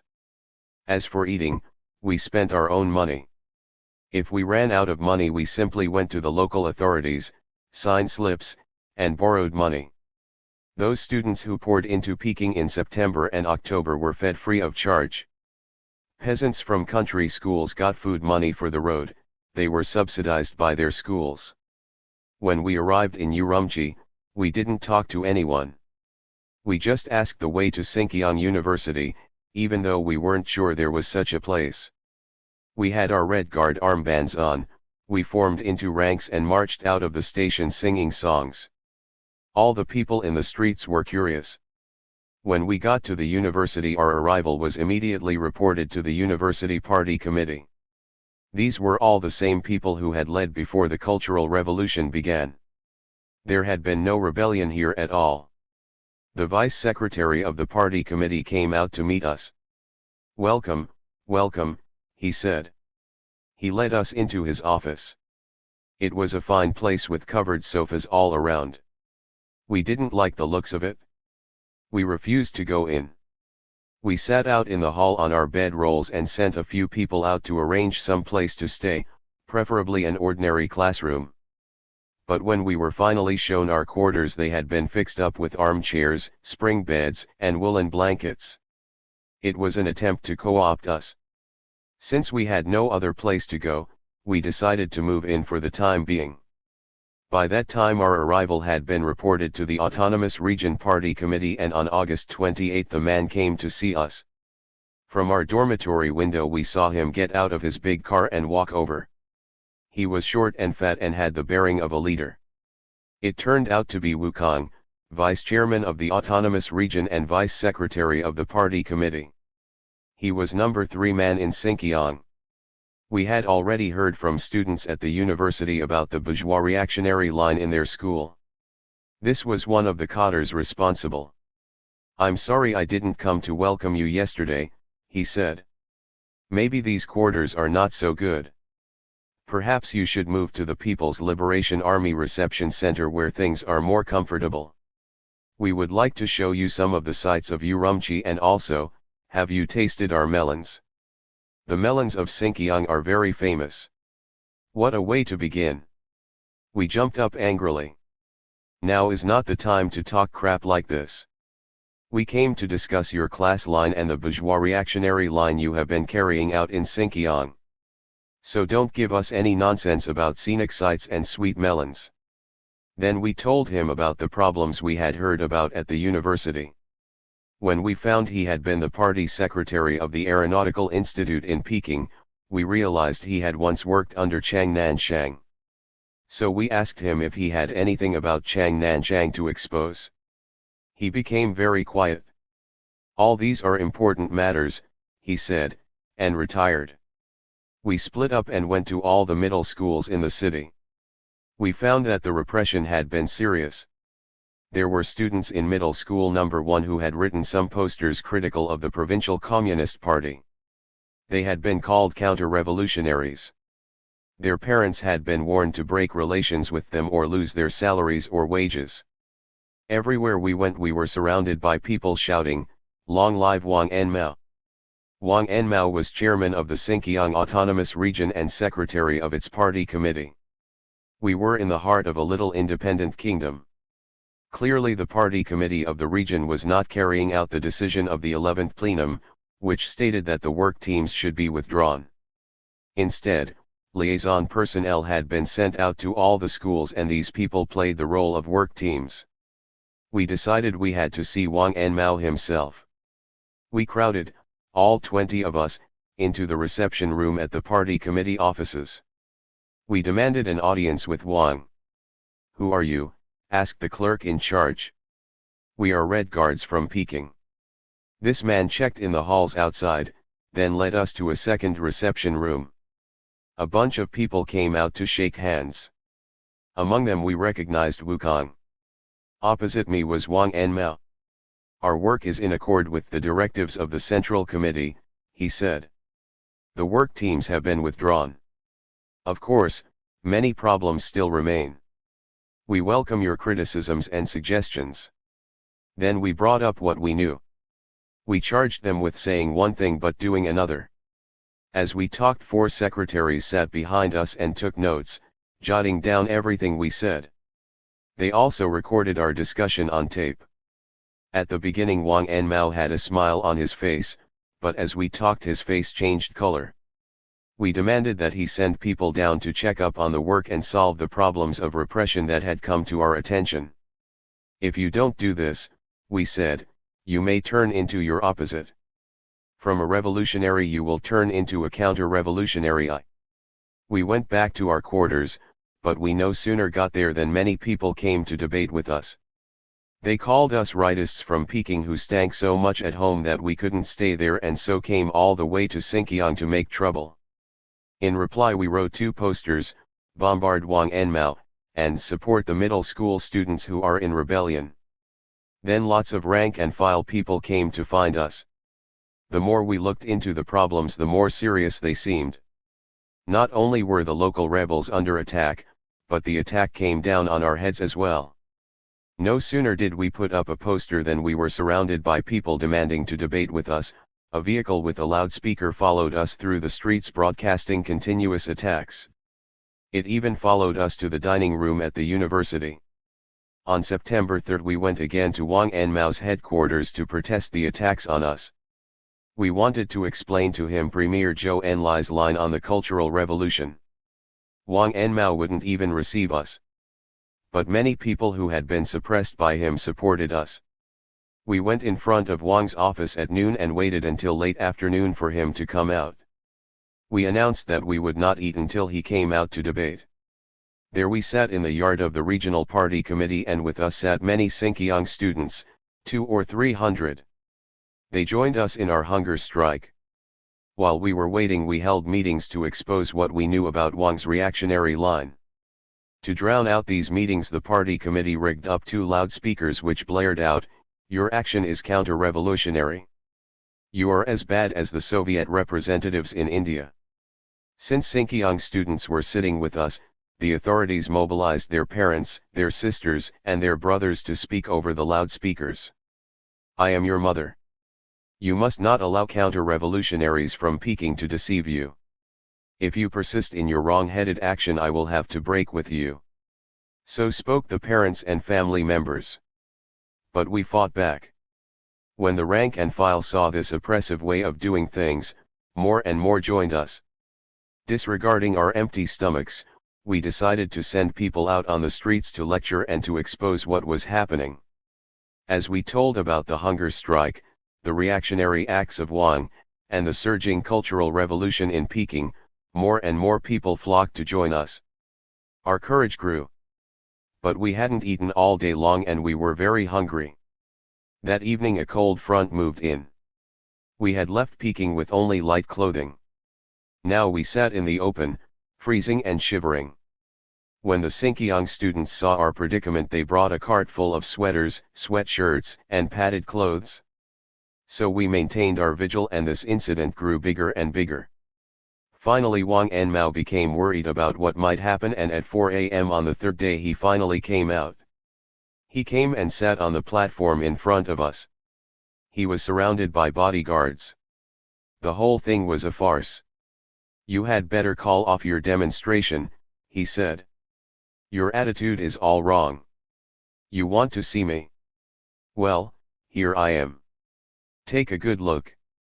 With that he went back inside. We decided that to continue the hunger strike was wrong. We had already won a victory. After all, Wang Anmao had come out. So we decided to break up, find something to eat, and carry on the struggle in the streets. At our quarters there was a guard at the door at all times. They said this man was there to protect us, but actually everyone that came to see us had to register with him. Thus they controlled all who had contact with us, a form of intimidation. When visitors got home they had to explain why they had come to see us. In the beginning they fed us well, but as the struggle continued they offered us only a few boiled potatoes and navy bread, a very hard kind of bread that turns sour in water. Whenever we went out we were surrounded and shouted at. We no sooner offered an opinion than a large crowd gathered around and refused to let us go. All these people looked like cotters, not rank and file people, and they obviously did this in an organized way. After we had debated thoroughly with one, another stepped in to take his place, and so it went on endlessly. We learned that the party committee had divided its cotters into 3 groups which took turns following us and debating with us in order to drive us out of Xinjiang. After the weather turned cold, the party committee gave each of us an old sheepskin cloak. Wrapped in these old cloaks we sat on the ground and debated. But the cotters wouldn't let us leave to eat, to drink water, or even to go to the toilet. Once 4 of us were surrounded and held in debate for 10 solid hours. Suddenly 2 middle school students pushed their way through the crowd and handed us some large cakes to eat. "You people are going too far," they shouted at our opponents. At least let them eat. Others on the street joined in then, shouting, let them eat, let them eat. The Cotters tried to restrict us in other ways too. We found it hard to get paper and we couldn't get the use of a mimeograph machine. We got together enough money to buy one, but all the stores swore that they had none in stock. So we learned our lesson.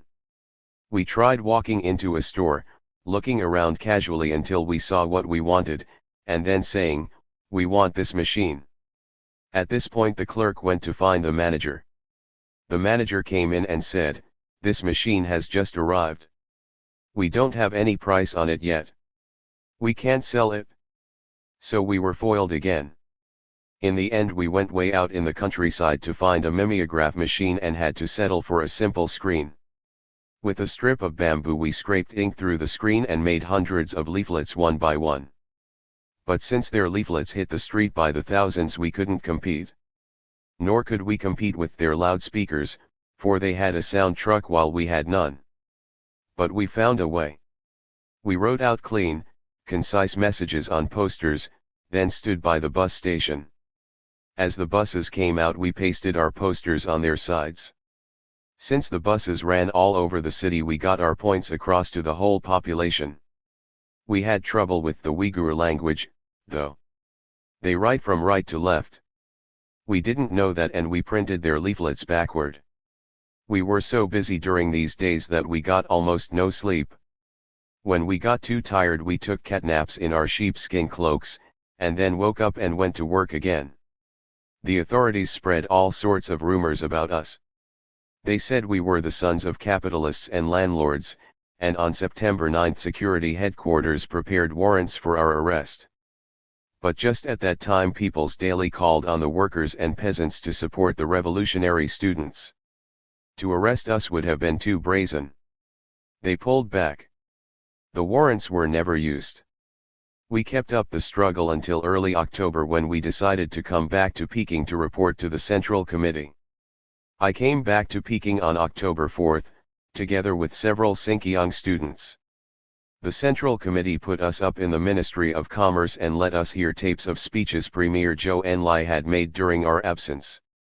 The General Secretary of the State Council, Zhou Lung Hsin, also received us and told us what the Premier had said.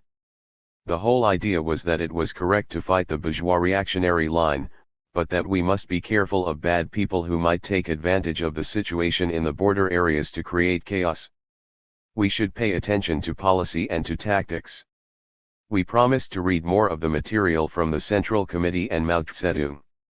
We felt that we had support but that the comrades in Sinkiang were still suppressed, so we went all the way back to tell them what the Premier had said. We also reported on the big October 6 mass meeting in Peking where Kui Tafu led the Red Guards in taking an oath of loyalty to Mao Zedong. By this time the Sinkiang students had awakened. They fought together with us. We organized all their people and set up a Red Second headquarters in Urumqi. Wang Enmao felt constrained to write a letter supporting this and People's Daily printed it. Thus the Urumqi situation improved and large numbers of people began their attack on Wang Enmao's bourgeois reactionary line. Since the people were more and more conscious, we held a mass meeting to repudiate the line of the Loyalist Red Guard First Headquarters. 3,000 activists joined our parade and people in the streets applauded. We decided that the masses were aroused and that Wang Enmao had to draw back. We decided that the situation was good, that the Sinkiang people could carry on their own revolution, so we got back on the train for Peking. It was already almost the middle of November. Liu Shaochi exposed. By taking an active part all over the country in the kind of struggle that went on in Sinkiang, Tsinghua students learned to recognize and hate the bourgeois reactionary line. In the outlying provinces the suppression of the left was often cruder and harsher than it was in the capital, and hence easier to understand. Since it also lasted much longer, there tends to be a marked lag between the capital and the hinterland in every political movement. Peking students were able to contrast the flourishing, often chaotic but always exhilarating mass movement where they came from with the stagnant repressive atmosphere of their destination. Since wherever they arrived they immediately called for rebellion, they also had a chance to live through for a second or even a third time the experience of being labeled counter-revolutionary, of being denied the right to speak, to organize, and to advocate, and consequently also the experience of standing firm, finding mass support, and fighting back. From all this, said Tzu, we realized that the essential thing was to hold power. Without political power the people can do nothing. With power they can carry through the revolution. 33 Seeing capitalist roaders in power in so many places and watching them carry out the bourgeois reactionary line, we became enraged. We learned to hate Liu Shaochi. Students like Xu also learned a great deal about how state affairs were managed, how the real political framework of a province, a city, or a university should be investigated and if necessary exposed, and how a struggle for power should be conducted. What they did not learn was how to prepare themselves for holding power. The deference with which they were treated as Peking militants, the response their ever more radical slogans elicited from the masses, and the ease with which they moved on to take over committees throughout the country when the movement to seize power began, gave them an exaggerated sense of their own skills and importance. They began to think that without them, without their particular faction or clique, the revolution could not succeed, for only they were really revolutionary, only they deserved to hold power. 34. But in fall of 1966 the question of holding power had not yet come up.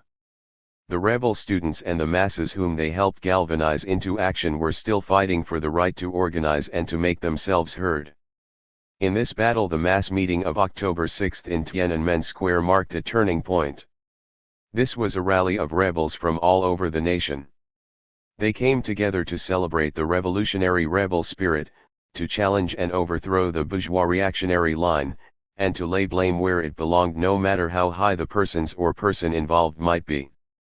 They also came to remove, once and for all, the counter-revolutionary labels that had been fastened by various Communist Party committees and work teams. How much the climate of opinion had changed by this time can be seen by the fact that Kui Tafu was leader and chief organizer of this meeting. His own group on the campus, the Tsinghua University Qingkangshan Regiment, had been formed only 2 weeks earlier. It was made up of hardcore counter-revolutionaries of the fourth category, people whom the ordinary militants of the Mao Zedong thought Red Guards had not dared unite with organizationally because the Tsinghua work team had made their names stink. Now this group functioned as the nucleus of the nationwide rebel movement. Because they had stuck to their guns, had refused to retreat even 1 inch, and had turned out to be right, their prestige was very high and their fame spread far and wide. Whether to repudiate the bourgeois reactionary line, whether to reverse the case against the counter-revolutionaries, whether to expose the sources of the work team's power, these had been the issues throughout August and September. The October 6 meeting marked the climax of this struggle, the victory of the rebel line over the loyalist line. After this meeting rebel organizations, morale high, went on the offensive everywhere and loyalist organizations began to retreat.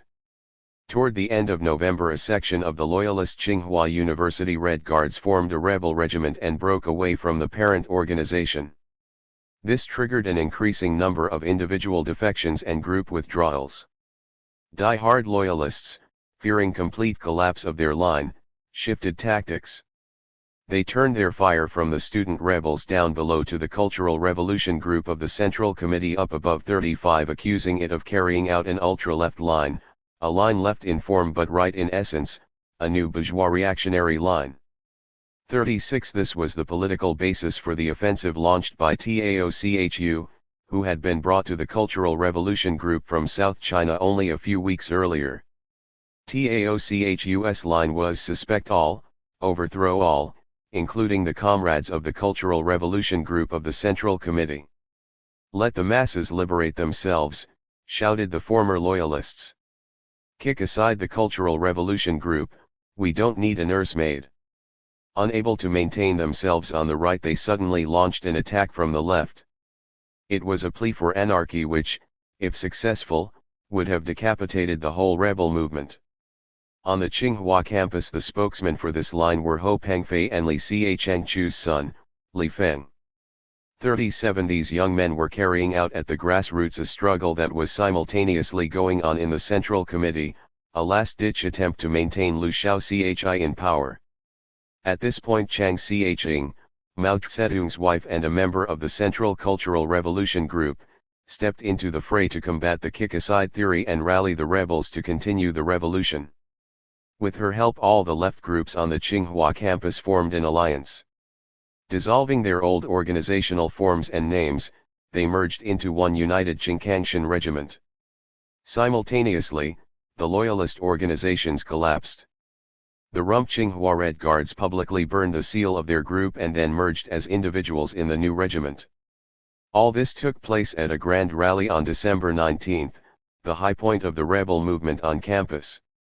With all the politically active students and staff united in one organization, the opposition forces were completely routed. The loyalists were crushed ideologically and organizationally. Power was seized back from them, said Tzu. The spearhead of the whole movement then turned directly on Liu Shaochi. At a grand rally on December 25, the President of the Republic was named by name and denounced as a capitalist roader. From that point on it was clear both in China and abroad that the chief party person in authority taking the capitalist road was Liu Shaochi, but still his name was not printed in the papers. The events at Tsinghua in the fall of 1966 must be seen against the background of a developing mass movement that was nationwide in scale. It engaged almost the entire university and middle school population in political action and then spread to the working population in factories and on the land. Mao's meeting with the early Red Guards in Tiananmen Square on August 18 and his poster "Bombard the Headquarters," which became public on August 23, sparked a tremendous upheaval. As fast as rebels organized Red Guard groups to challenge the people who held power over them, power holders organized loyal Red Guards in the name of upholding revolution. Often, of course, the loyalists organized first in hopes of preempting the field. As the struggle grew sharper, both sides saw the need for contact. Mass organizations everywhere began to send delegates to other places to link up with those of like mind, and also to send investigators to uncover the past records of administrators with whom they were in conflict, or the past records of movement leaders they hoped to expose. Peking students went out, as we have seen, to mobilize young rebels against the bourgeois reactionary line, and young rebels and loyalists alike came pouring into Peking to make contact with the student organizations they most admired, to read the lively posters on Peking campuses, and to carry back to their home communities the spirit of the Peking struggle. After Mao met with 1 million or so Red Guards on August 18, the demand for trips to Peking increased manyfold, not only to establish contact and study revolution but to see Chairman Mao himself. Since young people, if only they showed a student card, could ride trains and buses free, over 11 million of them poured into the city during the next 3 months. The resources of the whole community were sorely taxed to house, feed, and care for them. All campuses and schools were temporarily converted into guest houses. Tsinghua alone at one time played host to 40,000 young visitors. The overall political effect of this extraordinary travel was to stimulate rebellion, strengthen the left, and expose the right. But a trip to Peking alone was not enough to make the issues clear, especially since the Peking student movement was split at least 3 ways, and since the struggle between the bourgeois reactionary line and the proletarian revolutionary line, as the struggle against the work teams came to be known, had to be fought anew in every locality. When the weather turned cold in the fall, the great student migration slowed down. The Central Cultural Revolution Group called on everyone to return home to make revolution in their own backyards. But, inspired by a group of students from Darren who set out on foot for Peking in October, many young people undertook similar long marches. Their goals: to establish liaison, contact the masses, spark revolution in out-of-the-way places, and visit famous historical spots. Xu Hongliang walked from Cunyi in Quaichao to Shaoshan in Hunan, following in reverse the route of the Red Army on its long march in 1935. The distance covered was 650 miles. Cao Hongqian, a student in the chemical engineering department at Tsinghua, whose father had long been a pedicab operator in Fuqiao, Fujian, walked with 13 others from Fuqiao to Qingkong Mountain in Jiangxi, a trip of 350 miles. His group was particularly interested in talking to old peasants who remembered the Civil War days when the Workers' and Peasants' Red Army, led by Mao Zedong and Chu Tai, had made this region its base. Local authorities, nervous about the final outcome of the student rebellion, were glad to see their most militant young people depart on extended treks through the hinterland and offered them stipends of as much as 80 fen a day for as long as they might stay on the road. 38 With the militants out wandering, the situation at home would naturally be much more stable. Of course, if one's own young people marched away, other young people were sure to march in, asking embarrassing questions and trying to mobilize those who remained at home for rebellion. The best thing to do was to treat these outside agitators as honored guests, give them good hotel or guest house accommodations and good food, thus co-opting them to one's own side rather than driving them to rebellion with condemnation and suppression. But if the established authorities learned fast, the young people on the move also learned fast, and on the whole they rejected the sugar-coated bullets of the capitalist roaders and the diversions of the long marches in favor of returning home to carry the revolution through to the end. It was because the majority of the Tsinghua student militants had returned to their own campus by mid-December 1966 that it became possible to form the big alliance of rebels and launch the public movement for the exposure of Liu Shaochi. Since Tsinghua had been a stronghold of the capitalist roaders in the educational field prior to 1966, and since, once the Cultural Revolution began, Tsinghua had been chosen by Liu Shaochi as a concentration point for suppressing the mass movement, it also became a concentration point for the exposure and repudiation of Liu and his line once the mass movement broke free. In practice this took the form of direct confrontation with Liu's wife, Wang Kuangmei. From the moment that Wang Kuangmei abandoned the campus in August, the students she had oppressed demanded that she return to face criticism. After the United Regiment was founded in mid-December, this demand was renewed with vigor. Again and again the students asked the Central Committee and the Central Cultural Revolution Group to send Liu's wife to the campus to face charges. Kui Tafu even organized mass sit-ins in front of the Central Committee headquarters at Tungnanhai in the Forbidden City to dramatize this demand. But, so our informants told us, Mao Zedong and Zhou Enlai did not consider the time ripe or the preparation sufficient, so they did not respond. On January 6, 1967, on the eve of the seizure of power by workers, students, and revolutionary cadre in Shanghai, Kui and his close comrades took matters into their own hands. They persuaded Liu's younger daughter, Ping, a student at the Normal College Middle School, to prove her revolutionary ardor by drawing a clear line between herself and her parents. They demanded that she call her mother from one of the city hospitals and say that she had been run over by a car and badly hurt. This call not only brought Wang Kuangmei to the hospital, but it brought Liu Shaochi as well. Both were seized by Kui's group. Liu himself was released and allowed to return to his work, but Wang Kuangmei was held and brought before a mass meeting at Tsinghua. 39 Bowing to a fait accompli, Zhou Enlai went along with this confrontation on 3 conditions: 1. That reason and not violence be used; 2. That the students not personally humiliate their captive; 3. That they give her adequate food and lodging, hear her self-criticism, and then send her back to Tungnanhai immediately. Kui reported the first 2 points to his followers but not the last one. The mass meeting was a fiasco. The students had not done their homework. They did not have enough facts about past line and policy to truly expose either. Only a few people spoke up, and when Wang Kuangmei answered back in refutation they became discouraged. Many left the meeting before it was over. Wang Kuangmei was very clever. When questions touched on matters which she preferred not to discuss, she claimed that they violated security. In regard to this I can only tell Mao Zedong or the Central Committee. I cannot reveal state secrets, she said. Thus she frustrated her questioners.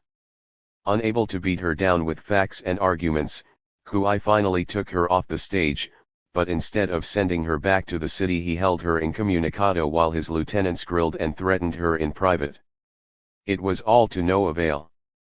This whole affair violated Central Committee directives, violated Mao Zedong's policies, and exposed in one ominous flash what the future might hold in store once students came to power. By April the movement for the repudiation of Liu Shaochi had matured. A vast amount of information had been gathered from all over the country. Mao Zedong and Zhou Enlai apparently felt that the time was now ripe, and so, when the Tsinghua rebels again asked for a confrontation with Wang Kuangmei, they agreed. On April 7 an editorial on the bourgeois reactionary line of the Tsinghua work team entitled "Hit Hard at Many in Order to Protect a Handful" was printed in Red Flag, the Communist Party theoretical magazine that circulates nationwide. This article attacked Wang Kuangmei by name and detailed her mistakes on the campus. On April 10 she was turned over to the United Qingkangshan Regiment and brought before a huge mass meeting, a meeting of approximately 500,000 people, some of whom came from as far away as Baoding and Tientsin. This time the preparations had been thorough and the masses had been mobilized. A sound truck had crisscrossed the city announcing the confrontation, posters had been distributed far and wide, and over 300 organizations, including schools and factories, had been invited. Some of them had sent delegations, others had simply declared a holiday, closed their doors, and sent everyone out to the campus. Buses blocked the roads for miles and the sea of people overflowed the university grounds and out into the surrounding area so that loudspeakers had to be set up beyond the campus gates. Thousands of Tsinghua students and teachers had worked day and night to sum up Liu's record both before and during the Cultural Revolution. All possible material had been brought together, sifted, organized, and then written out. In the center of the campus the repudiation posters dominated everything. Both sides of the main road were completely lined with them. In addition, all over Peking special reed mats had been erected for posting anti-Liu material and they were hung with statements, cartoons, pictures, and rhymes, giving the whole city a festive air. Behind this huge effort lay the special headquarters to direct the struggle against Wang Kuangmei. It had many teams, teams for posters, teams for handling outsiders, teams for physical arrangements, etc.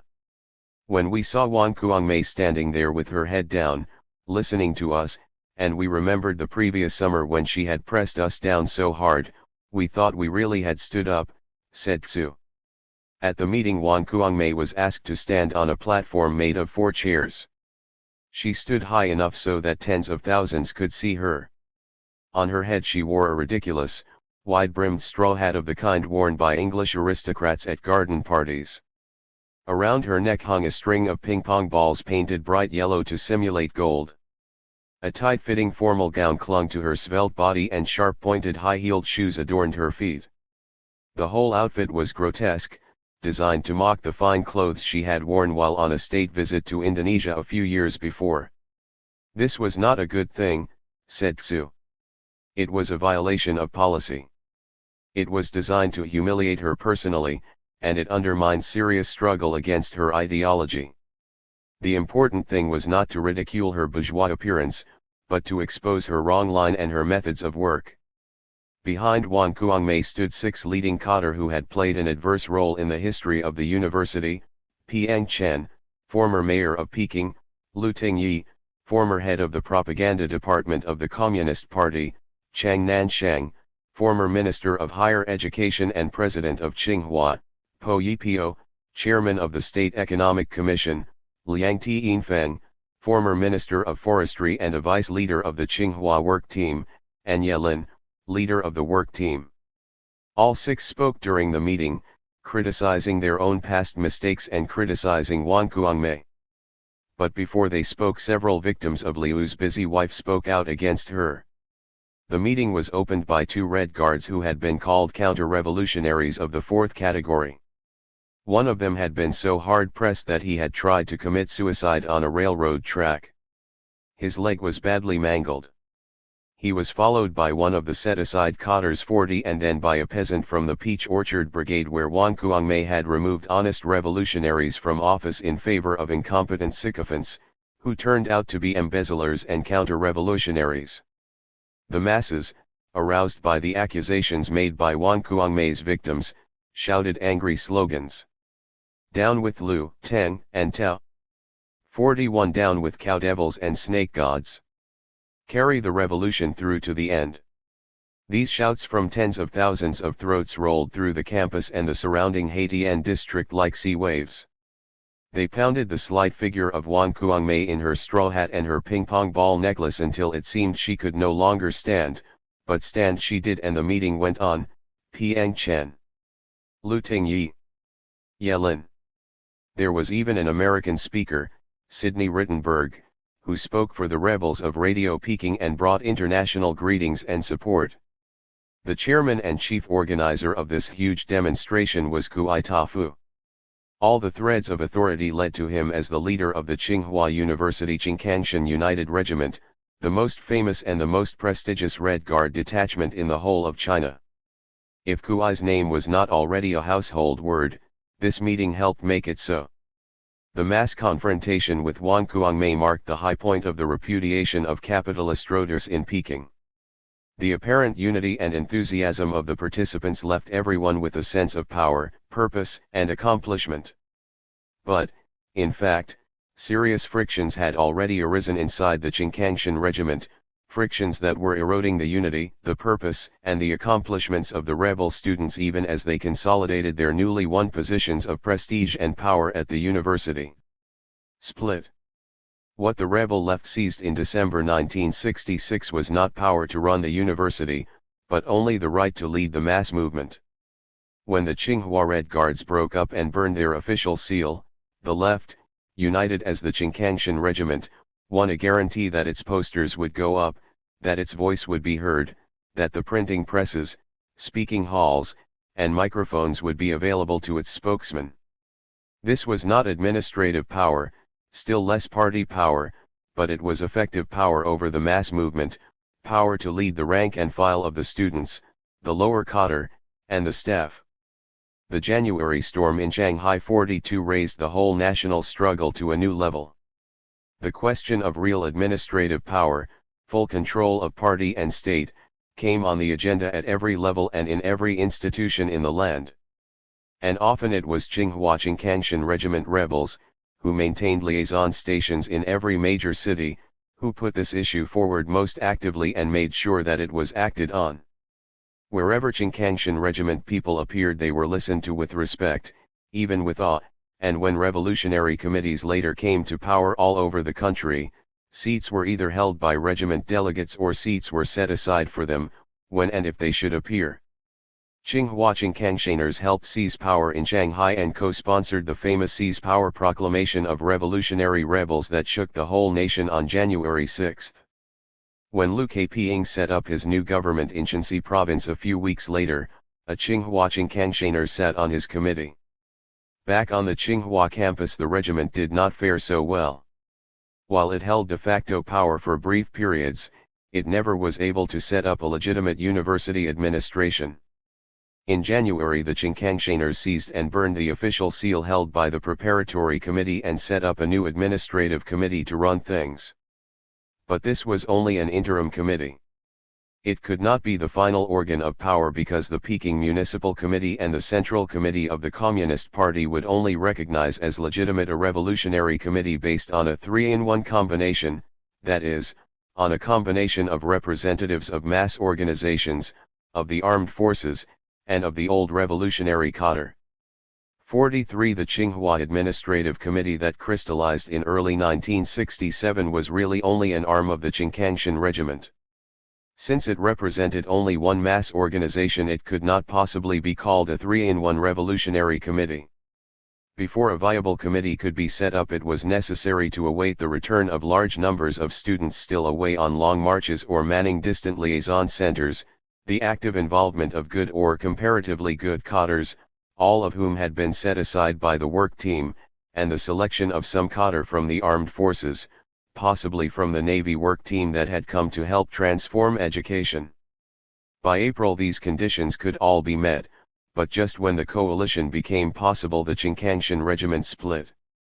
The split came over the old cadre, which of them could be trusted, which could be called revolutionary, which could be drawn into the new ruling committee to help transform Tsinghua into a proletarian rather than a bourgeois university. One group of students held the view that Tsinghua was the rottenest spot in the whole education setup and had been under a bourgeois dictatorship for 17 years, hence all the old cadre were rotten to the core, hopeless capitalist rotters. To find honest revolutionary cadre one had to seek out those who had been isolated, oppressed, and attacked in the years prior to 1966. In other words, only those known as rightists and counter-revolutionaries in the past had some reason to rate as revolutionaries today. In coming to this conclusion, the students were reasoning from their own experience during the 50-day White Terror, when those students who had then been called revolutionary were really conservative or reactionary, while those who had been called counter-revolutionary were really the revolutionaries. Students who took this position rejected all cadre who had held power before. They reached out a hand to the misfits, the targets of past campaigns. This position was reinforced by a rebellious group of teachers and staff called the Red Teachers Union, which was led by just such a group of former misfits who had brought together a questionable assortment of malcontents for the purpose of completely overthrowing the old Tsinghua.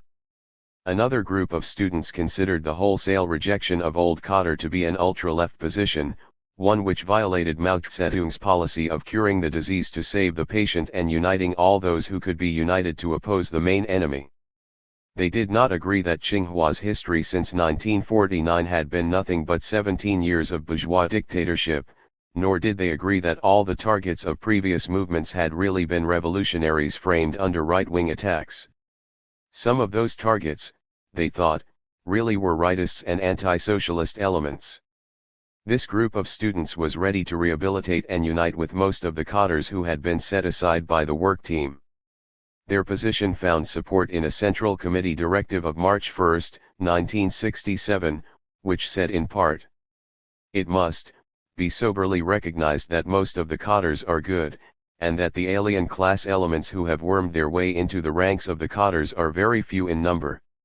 To refuse to make a class analysis of persons in authority and instead to suspect, negate, exclude, and overthrow them all indiscriminately is an anarchist trend of thought." That 2 lines in the Qingkangshan regiment emerged on the question of cadres was no accident. Those lines could be traced back to the original positions of many of the participants. It was Kuai Tafu and his hardcore Qingkangshan rebels, the former counter-revolutionaries of the 4th category, who rejected most if not all of the old cadres, and it was, in the main, former loyalists of the old 8 to 9s, later the Tsinghua Red Guards, who wanted to rehabilitate most if not all of the old cadres. The former 8 to 8s, the Mao Zedong thought Red Guards, split on this issue, some going along with Kuai and the extremists, some joining the 8 to 9s in their support of the majority of the cadre. These differences over old cadres might not have been enough by themselves to split the regiment if its members had been firmly united in other ways.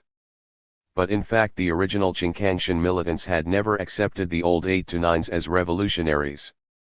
They considered them opportunists who jumped on the anti-Lu bandwagon only when to do otherwise made them politically suspect. Whenever differences arose they called the 8 to 9s Lu supporters and hardly listened to what they had to say. Furthermore, the Qingkangshan rebels also attacked the former 8 to 8s because they had not fought hard enough to reverse the case on Kuai and his 4th category people. Kuai attacked them as waverers, and some of his supporters said they were nothing but little landlords with red strips of cloth hanging around their arms. They're even worse than the 8-9s. This kind of attack drove sympathetic 8 to 8s away. Some of them stuck with Kuai, but others joined up with former loyalists to oppose him. The struggle escalated on April 14, when all those who favored a policy of uniting with the majority of the old cadres met to caucus for their position under the slogan, "Thoroughly repudiate the bourgeois reactionary line on cadres." At this meeting they formulated an independent policy and asked regiment headquarters for time on the campus loudspeakers to publicize their view. But the leaders of the Qingkangshan regiment, dominated by its chairman Kuai, told them, "You are only a part of the regiment. You can't air minority views over the loudspeaker. You can't express an independent position. This angered the caucus group and drove them into one coherent faction. When Kui and his supporters tried on April 30 to set up a revolutionary committee which contained only cadres they trusted, the whole issue came to a head. The opposition left the regiment and set up a separate organization which they called the Tsinghua Qingkangshan April 14th Regiment. It came to be known, for short, as the Fours. Kui's group retained its original name, Tsinghua University Qingkangshan Regiment, and became known simply as the regiment. To the young militants on both sides who quarreled over this issue, it seemed very real, very basic. We were involved in serious struggle over the old cadres, said Tsu, who was one of the 8-8s who chose to stick with the regiment. They said setting up a revolutionary committee with only the cadres we liked on it was equivalent to capitalist restoration. But we thought, if we can't set up a revolutionary committee this month, when we die we won't be able to shut our eyes. We thought if we accepted their nominations, the old Tsinghua would be restored for sure, and we wept as we debated among ourselves. As for us, said Zhen Yansheng, a former 8-8 who joined the Fours, Lin Qi, the editor of Red Flag, gave us support. He said, I think you Fours are acting according to Mao Zedong thought. So we assumed that we had the support of the Central Committee. One of the cadres whom we trusted, Li Kong, his case has not been settled, at a minimum he committed some serious capitalist road mistakes, said at our meeting that the cadres supported by the regiment were all rotten, they were nothing but leftover landlords, rich peasants, rightists and bad elements who had hated socialism for 17 years. For them to come to power would indeed be a restoration. Then he pointed out certain ones, see, he's the bad one, he's the one who is spreading all the rotten ideas, thus he mobilized us for a showdown struggle. If Lin Qi and Li Kong urged the Fours on, Chi Pen Yu, of the Central Cultural Revolution Group, and the cadres in the Red Teachers Union urged the regiment on. Said Chi, you regiment people are the real revolutionaries, you are the core. Cadres of the Red Teachers Union said, you are the red flag of the whole country. Look how many 8-9s there are on the other side. If you ever allow them on the stage the cultural revolution will be defeated. On this issue you must struggle to the end. Once the Qingkangshan regiment split organizationally, the rift grew steadily wider. Even though at the bottom, among the rank and file, there always existed a desire for a united movement, the leaders on both sides denounced each other ever more vehemently. The members of each leading group thought that only they were revolutionary and that only they should wield power. We are famous throughout the country as staunch, hardcore iron rod rebels, shouted the regiment adherents as they cursed the Fours. We are the true proletarian revolutionary rebels of the Tsinghua campus, shouted the Fours as they cursed the regiment. Later, when Mao Zedong issued his famous directive that the Cultural Revolution was the continuation of the fight between the Kuomintang and the Communist Party, each side quickly denounced the other as the Kuomintang of today, and each was convinced that its struggle at Tsinghua was a reflection of the life and death struggle between the bourgeoisie and the proletariat then underway in the Central Committee.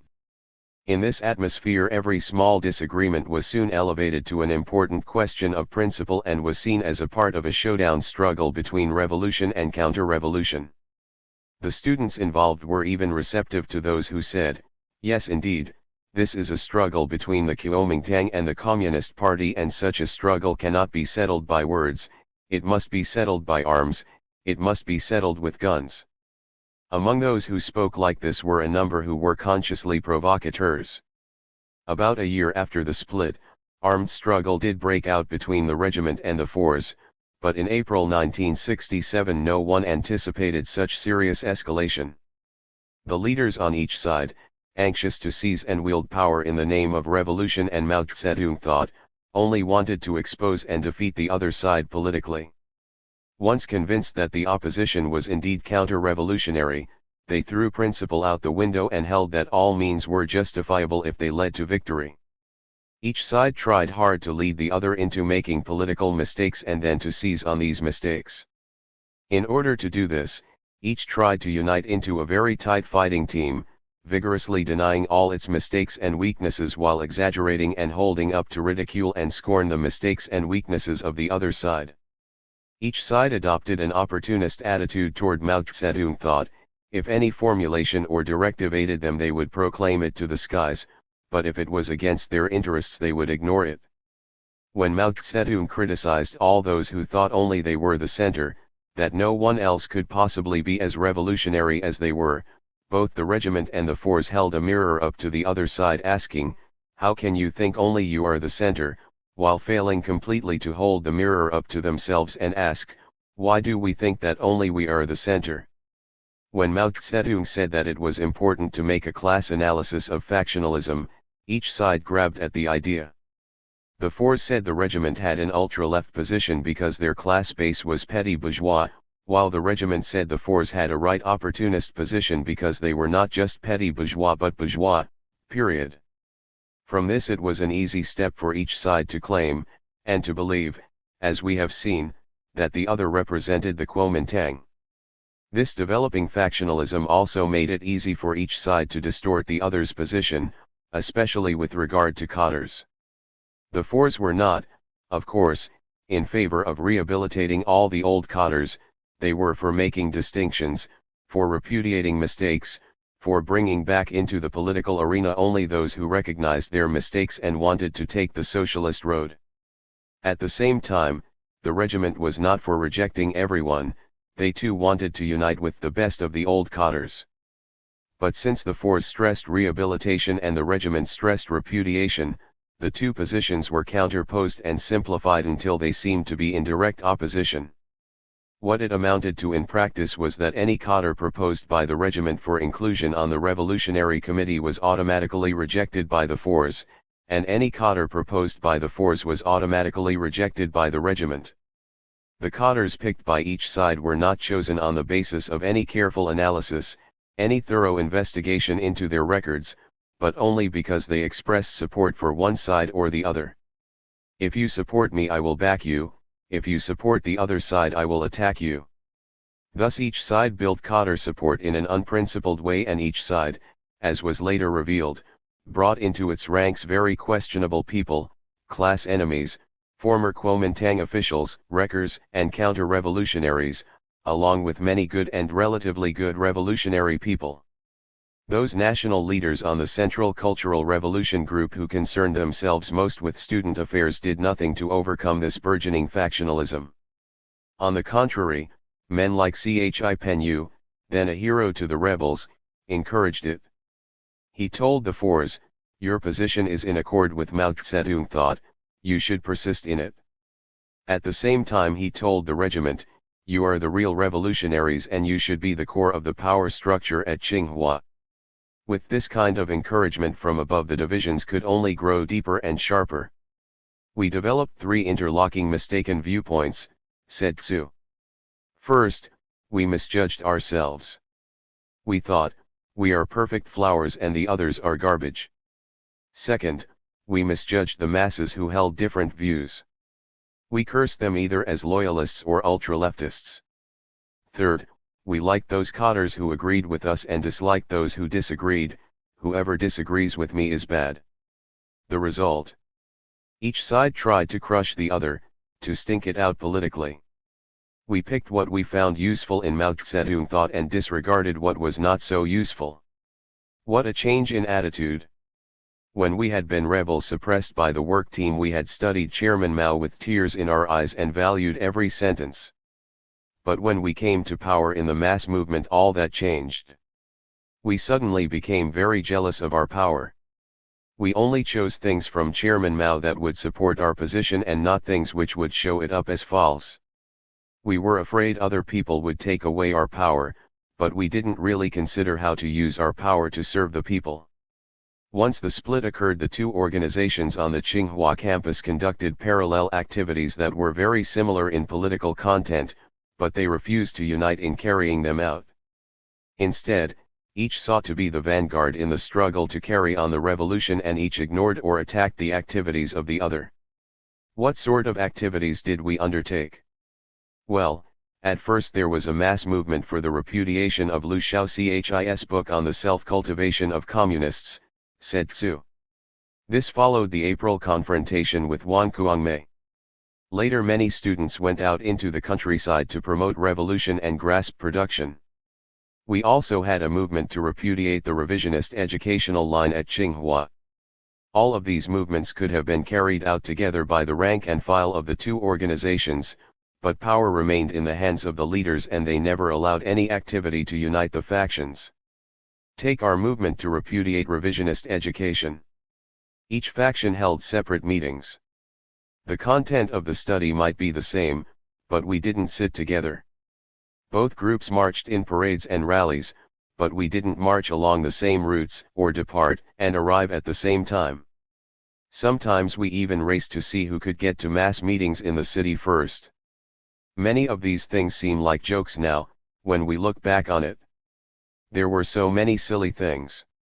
Whenever a new directive of Mao's came out we rushed to put up posters celebrating it.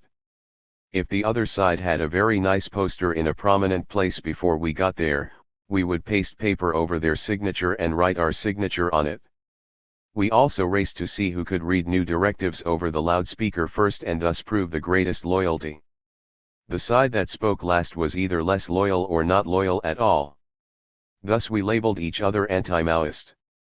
We also sought to serve our factional interests with each new Mao Zedong quote, racking our brains to think how it could be used against the opposition.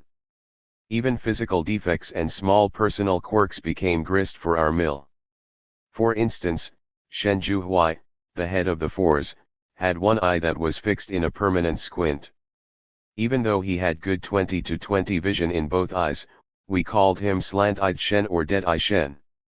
Underlying this intense rivalry there was, in fact, one level at which the two organizations cooperated, the financial. Divided as they were on political issues, they were still able to get together to sign the vouchers which the state bank demanded before issuing funds.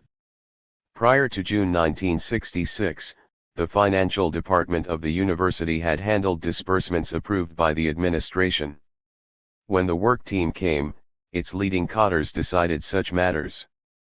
After the work team left, the preparatory committee took over the task, with the result that the rebels were unable to get money for paper, ink, or loudspeakers.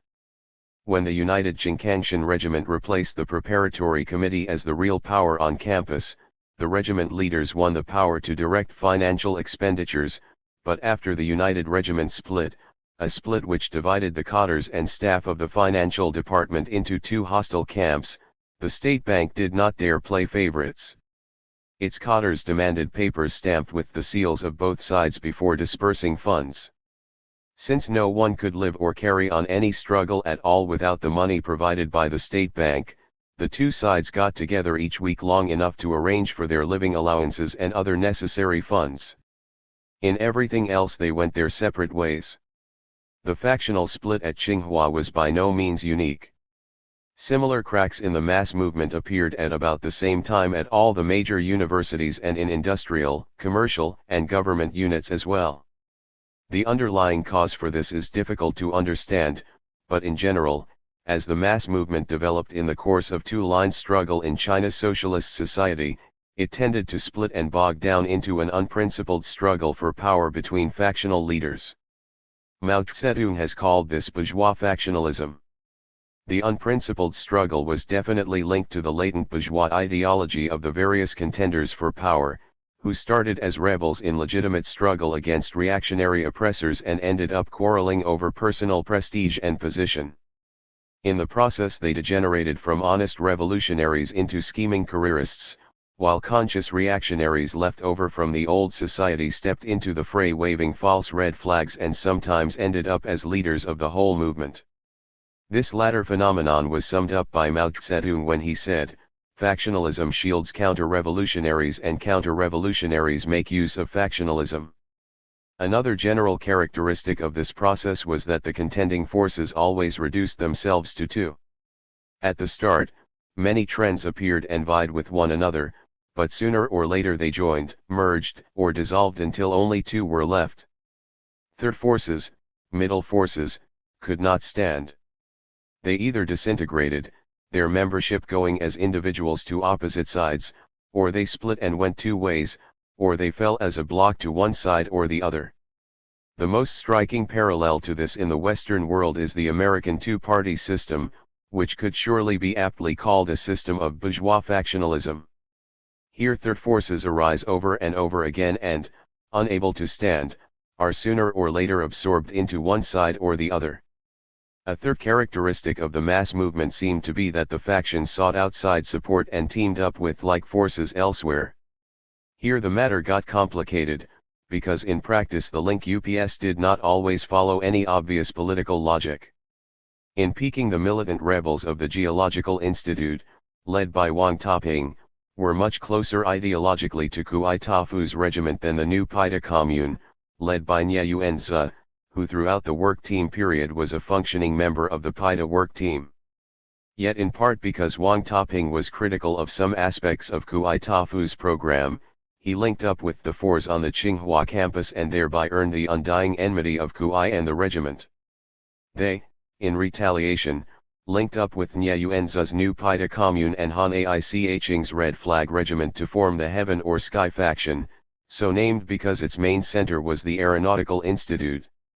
The other famous student rebel was Tan Holan, from the Normal College. She linked up with Wang Toping to help form the Earth faction, so named because the Geological Institute's East is Red Commune was its main center. Gradually all the other factional organizations in the Peking area linked up with either Heaven or Earth and bitterly attacked one another, even though they were often closer to individual organizations on the opposite side than they were to many of those on their own side. 44 temporary alliances on some overriding issue of the moment led to permanent alliances with either Heaven or Earth that completely obscured the original splits that had brought the factions into being. The underlying basic disagreements, POW and K, Protect and Rebel, which had set the students, cotters, and workers at loggerheads in the first place, got all mixed up as groups crossed lines for temporary advantages. In the end, the only consistent principle was, the friend of my friend is a friend and the enemy of my friend is an enemy. After a few sharp fights, enough bitterness was generated to keep these feuds going indefinitely. At the core of both Heaven and Earth stood good rebels who had fought hard against the work teams and their bourgeois reactionary line. Yet they fought each other endlessly until Mao Zedong intervened in ways that will be described later. Where in all this did the Red Guard 1st, 2nd, and 3rd headquarters, so prominently reported in the Western press, enter in? First headquarters was set up by loyalists who worked with and defended the work teams in the summer of 1966, that is, by the likes of Lu Tao and Ho Pengfei. Second headquarters was set up by groups like the Mao Zedong Thought Red Guards, the 828s, at Tsinghua who opposed the teams but were not willing to go to bat for those denounced as counter-revolutionaries. Third headquarters was set up by Kuai Tafu and others like him who had taken the brunt of the bourgeois reactionary line in 1966, only to emerge victorious in the fall. The Red Guard Representatives Congress that was established in Peking in February 1967 was conceived as a merger of all three of those headquarters, but actually the majority of its leaders were from third headquarters because by that time the other two had lost most of their support. All five of the most famous Red Guard leaders, Kuai Tafu, Tan Holan, Wang Toping, Han Aiching, and Nye Yuanzi, each the leader of the mass movement at a large university or institute, were top cadre in the Red Guard Representatives Congress. Of these all but Nye had been early rebels. Yet they fought each other on opposite sides as Heaven and Earth throughout 1967 and most of 1968, and helped spark similar factional strife throughout the length and breadth of China. Pay attention to state affairs. For Tsinghua students concerned about revolution, the big events of 1967 did not take place on the campus but out in the streets of Peking and in the other big cities across the nation where Peking students on liaison sparked massive political upheavals that often ended in armed clashes. The most important of the many demonstrations and actions in the capital in which students played a major part were the pull-out sit-in and the sacking of the British mission. On a nationwide scale, the campaign to pull a handful out of the army overshadowed all other actions. These three movements overlapped and were interrelated. The pull-out sit-in took place outside the Central Committee offices at Tungnanhai from July 18 to August 5. It had hardly gotten underway when the Wuhan incident broke out in the triple cities of Hubei on July 20. 45 The Wuhan incident served as the trigger for a wide-ranging attack on the commanders of military regions throughout the country, which was still going strong when the assault on the British mission in Peking occurred on August 22. The two common threads that ran through these three events were defiance of central leadership, as embodied in Premier Zhou Enlai, who appears to have had Mao's backing throughout, by large numbers of student radicals backed up by some mass organizations of young workers and cadres, and the collusion of Wang Li, Kuang Feng, and Chi Penyu of the Central Cultural Revolution Group in instigating and mobilizing this defiance. Their goal was to break the power of the leading group around Mao Zedong, especially the power of Zhou Enlai, and to break the unity of the People's Liberation Army. It was a formula for seizing power from Mao Zedong in the guise of protecting the chairman and his line. Most of the people involved, however, were completely unaware of the larger aims. The pull-out affair began, apparently innocently enough, on July 10 when the old August 1st Regiment of the Civil Engineering Institute, a student faction, went to Tungnanhai to protest the fact that Liu Xiao-Chi, who had directly suppressed all the students of the institute during the work team period, had sent a self-criticism only to the new August 1st Regiment, an opposing faction. The old August 1st members decided to confront Liu in person and went to camp in the street outside Tungnanhai, where he was living under the protection of, and simultaneously as a prisoner of, the Central Committee. At first only 4 other organizations joined in, forming a small but raucous knot of people who blocked a side street and shouted, "Pull out Liu!" Premier Zhou Enlai, Vice Premier Li Xianyan, and the commander of Mao Zedong's bodyguard, Wang Tongxing, had all made clear again and again that Liu should not be criticized and repudiated face to face, but back to back, that is, not in person, but in society, through speeches, rallies, articles, broadcasts, and posters. But Kuang Feng and Chi Penyu, Wang Li was then traveling in the south, saw in this small demonstration a chance to mount a major offensive and so spread the word through a nationally known student leader, Kui Tafu, that Liu was not sincere, that he would not admit his errors, that he accused the Central Cultural Revolution Group of framing him. They urged mass action to put pressure on the former head of state and force him to speak honestly. This call was all that was needed to bring the students of Peking and their allies among the masses into the streets. At Tsinghua the regiment and the force vied with one another to see who could mobilize the largest contingent to repudiate Liu, who could get to the city first to command the most strategic location near the west gate of Tungnanhai, and who could set up the most powerful loudspeaker to blast forth its condemnation. Since the fours were not nearly as well known as the regiment, they tried especially hard to gain fame through this action.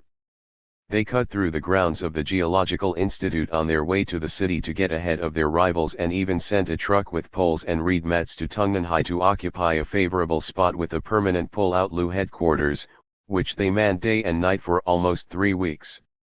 The regiment, confident of its nationwide reputation, joined in the first day's parades and speeches but camped only one night in the streets before retiring to the more comfortable quarters of the Tsinghua campus. The regiment's lukewarm attitude did not suit Chi Penyu. He telephoned Kui on July 26 and told him, "Pull out Liu is the central task of this period. How can the regiment fall behind?"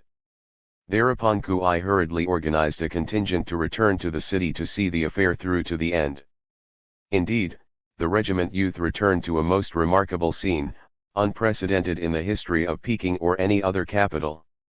Hundreds of thousands of people were permanently encamped in the streets around the Central Committee headquarters. Banners and streamers flew overhead, slogans were plastered on every available wall and mat, loudspeakers blared from 100 locations, and cooking fires sent up their smoke and aroma from as many makeshift kitchens. The people, most of them young, had sat through heavy rain, cold dawns, and hot noons.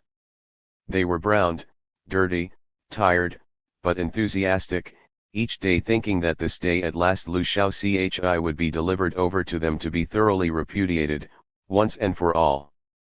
The din created by this huge crowd, and especially by the competing loudspeakers, made it impossible for Central Committee members behind the red walls to sleep. Desperate, the leaders of the nation finally negotiated for silent mourning so that they could catch a few hours of rest. But once the agreed time had elapsed each day, the loudspeakers blared forth with more vigor than ever. The responsible leaders of the Central Committee, including Chairman Mao, had no intention of turning Liu over to the masses, for obviously what might happen to him under the circumstances could hardly be controlled. Instead they sent emissaries to urge the people to decamp. But Chi Penyu whipped up the crowds again and again by saying that Mao's strategy was not to give in right away, since that would end the affair, but to hold off until the movement mounted to its highest pitch of numbers and enthusiasm. If you mobilize more people and repudiate Liu more profoundly, in the end you are bound to succeed, said Chi. When August 5, the anniversary of Mao Zedong's bombard the headquarters big character poster, came around, the people in the street thought surely this would be the day. The various factions decided to take turns holding meetings in front of the West Gate. But since each wanted to be sure to be there to grab Liu when he came out, those adhering to the Earth faction began to physically assault those belonging to the Heaven faction, hoping to drive them off and take their place. What began as a unified movement to confront Liu looked as if it might end in a major street brawl with hundreds hurt. At 1 p.m. the West Gate opened, but instead of Liu Shaochi, Vice Premier He Fuqi, head of Peking's Revolutionary Committee, emerged. In the name of the Central Committee and Chairman Mao Zedong, he urged everyone to go home. Finally convinced that their demonstration would not be successful, some factions left right away.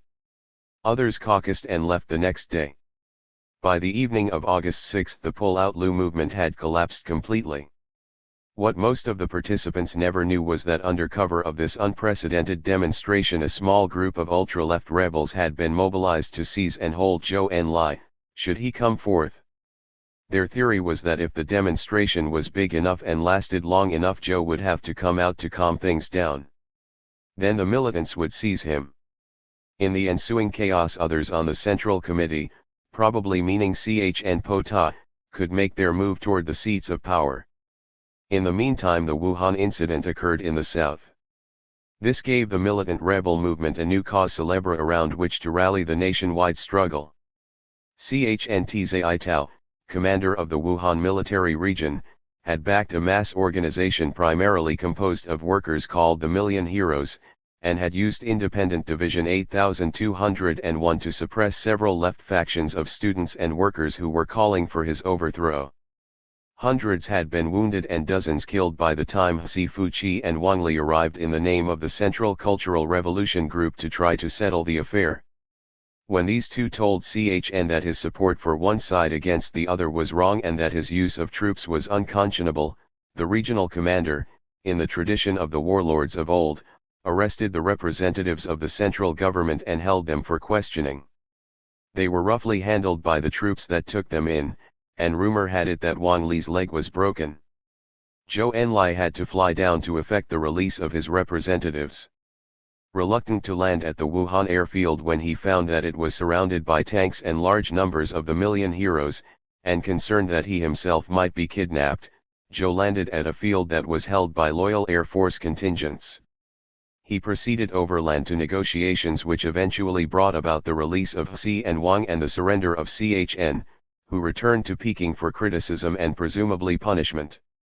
That pockmarked CHN, an army commander notorious for his suppression of the left, would dare defy the Central Cultural Revolution Group confirmed the worst fears of the student rebels such as Kui Tafu, who had long believed after discussions with Wang Li, Kuang Feng, and Chi Penyu, that the country was in imminent danger from a right-wing coup d'état spearheaded by reactionary army commanders. As early as April 1967, Wang Li had made an analysis of the overall situation in which he claimed that once Liu Shaochi and Teng Xiaoping had been overthrown, other Lius and Tengs with guns, party people in authority taking the capitalist road in the army, would try to take their place. Mao Zedong and the proletarian headquarters at the center were threatened by a multilayered encirclement, Wang Li averred. The first layer was the conservative peasant organizations in the countryside, the second layer was a right-wing trend backed by the army insurgency 46, the third layer was the capitalist road commanders holding power in various military regions, and the fourth layer was the ring forged by the reactionaries on Taiwan, their imperialist backers in Japan and the United States, and the social imperialist power on the northern borders. Without increased vigilance and an energetic mobilization of the masses, Mao's line was in danger of defeat and the Cultural Revolution could end in a counter-revolutionary triumph. As a first step in avoiding these possibilities, Wang Li advised the well-known rebel factions to set up a network of correspondents to concentrate on gathering information on the doings of the military throughout the country. Acting quickly, Kuai Tafu set up, with regiment command, a military information group which reported directly to him and sent out personnel to such important military regions as Peking, Nanking, Qingzhou, Shenyang, Wuhan, Canton, and Fuzhou. These correspondents went out under the auspices of the regiment and carried with them letters of introduction not only from their own commander Kuai, but from Wang Li, Kuangfeng, and Chi Penyu of the Central Cultural Revolution Group, and from Yang Chengwu, the acting Chief of Staff of the People's Liberation Army, PLA, or from Xiao Hua of the General Political Department of the People's Liberation Army. The credentials helped these brash students gain entrance into regional military headquarters, and to gather vital intelligence about the armed forces all over the country. Summaries of their findings were sent to Kuai, who correlated the material on a big military map in his Tsinghua headquarters.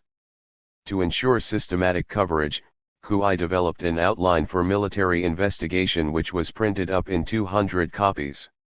This outline called for investigating the important leaders of each military region and sub-region, including commanders of security forces and fighting troops, their appearance, history, political statements, and activities during the Cultural Revolution.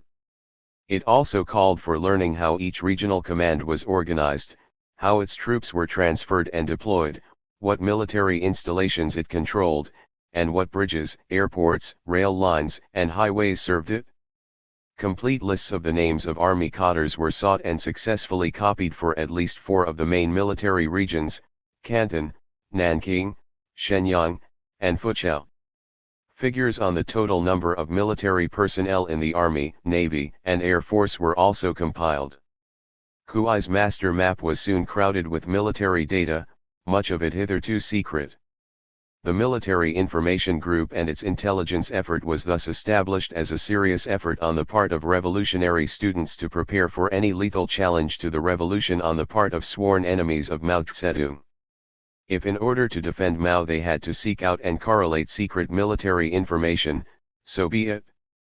If in order to defend Mao, they had to take up guns clandestinely and prepare for battle in the hills, so be it. They were prepared to make any sacrifice, including that of their lives, for Mao Zedong and the Socialist Revolution. It is unlikely that at this time any of the young militants seriously considered the possibility that their actions might later be used in a provocation against the PLA at a time when the PLA had become the main pillar of Chairman Mao's strategy for ending factional fighting. As they saw it, they were rallying to defend Mao Zedong in the midst of a very dangerous crisis. Chen Zhaitau's mutinous behavior seemed to lend substance to this whole thesis.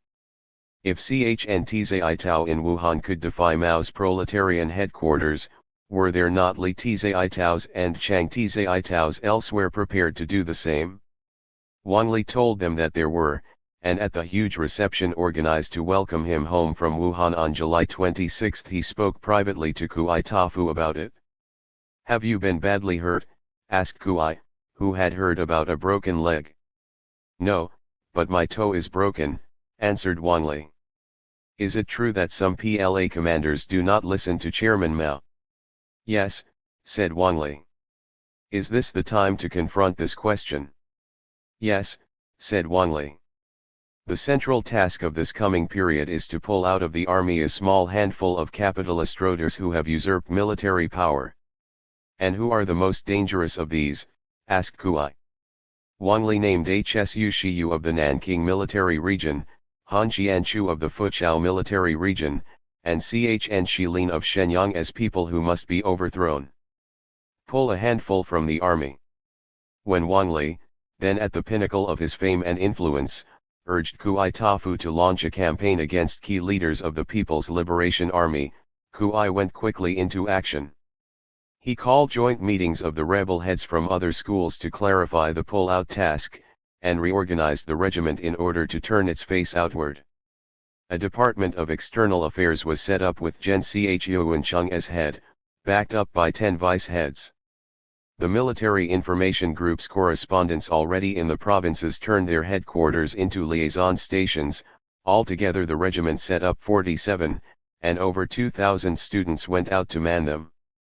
By the time of the August 1st Red Flag editorial 47 calling on the revolutionaries of the whole nation to pull a handful from the army as the central task of the day, the regiment forces were already in position to take the lead.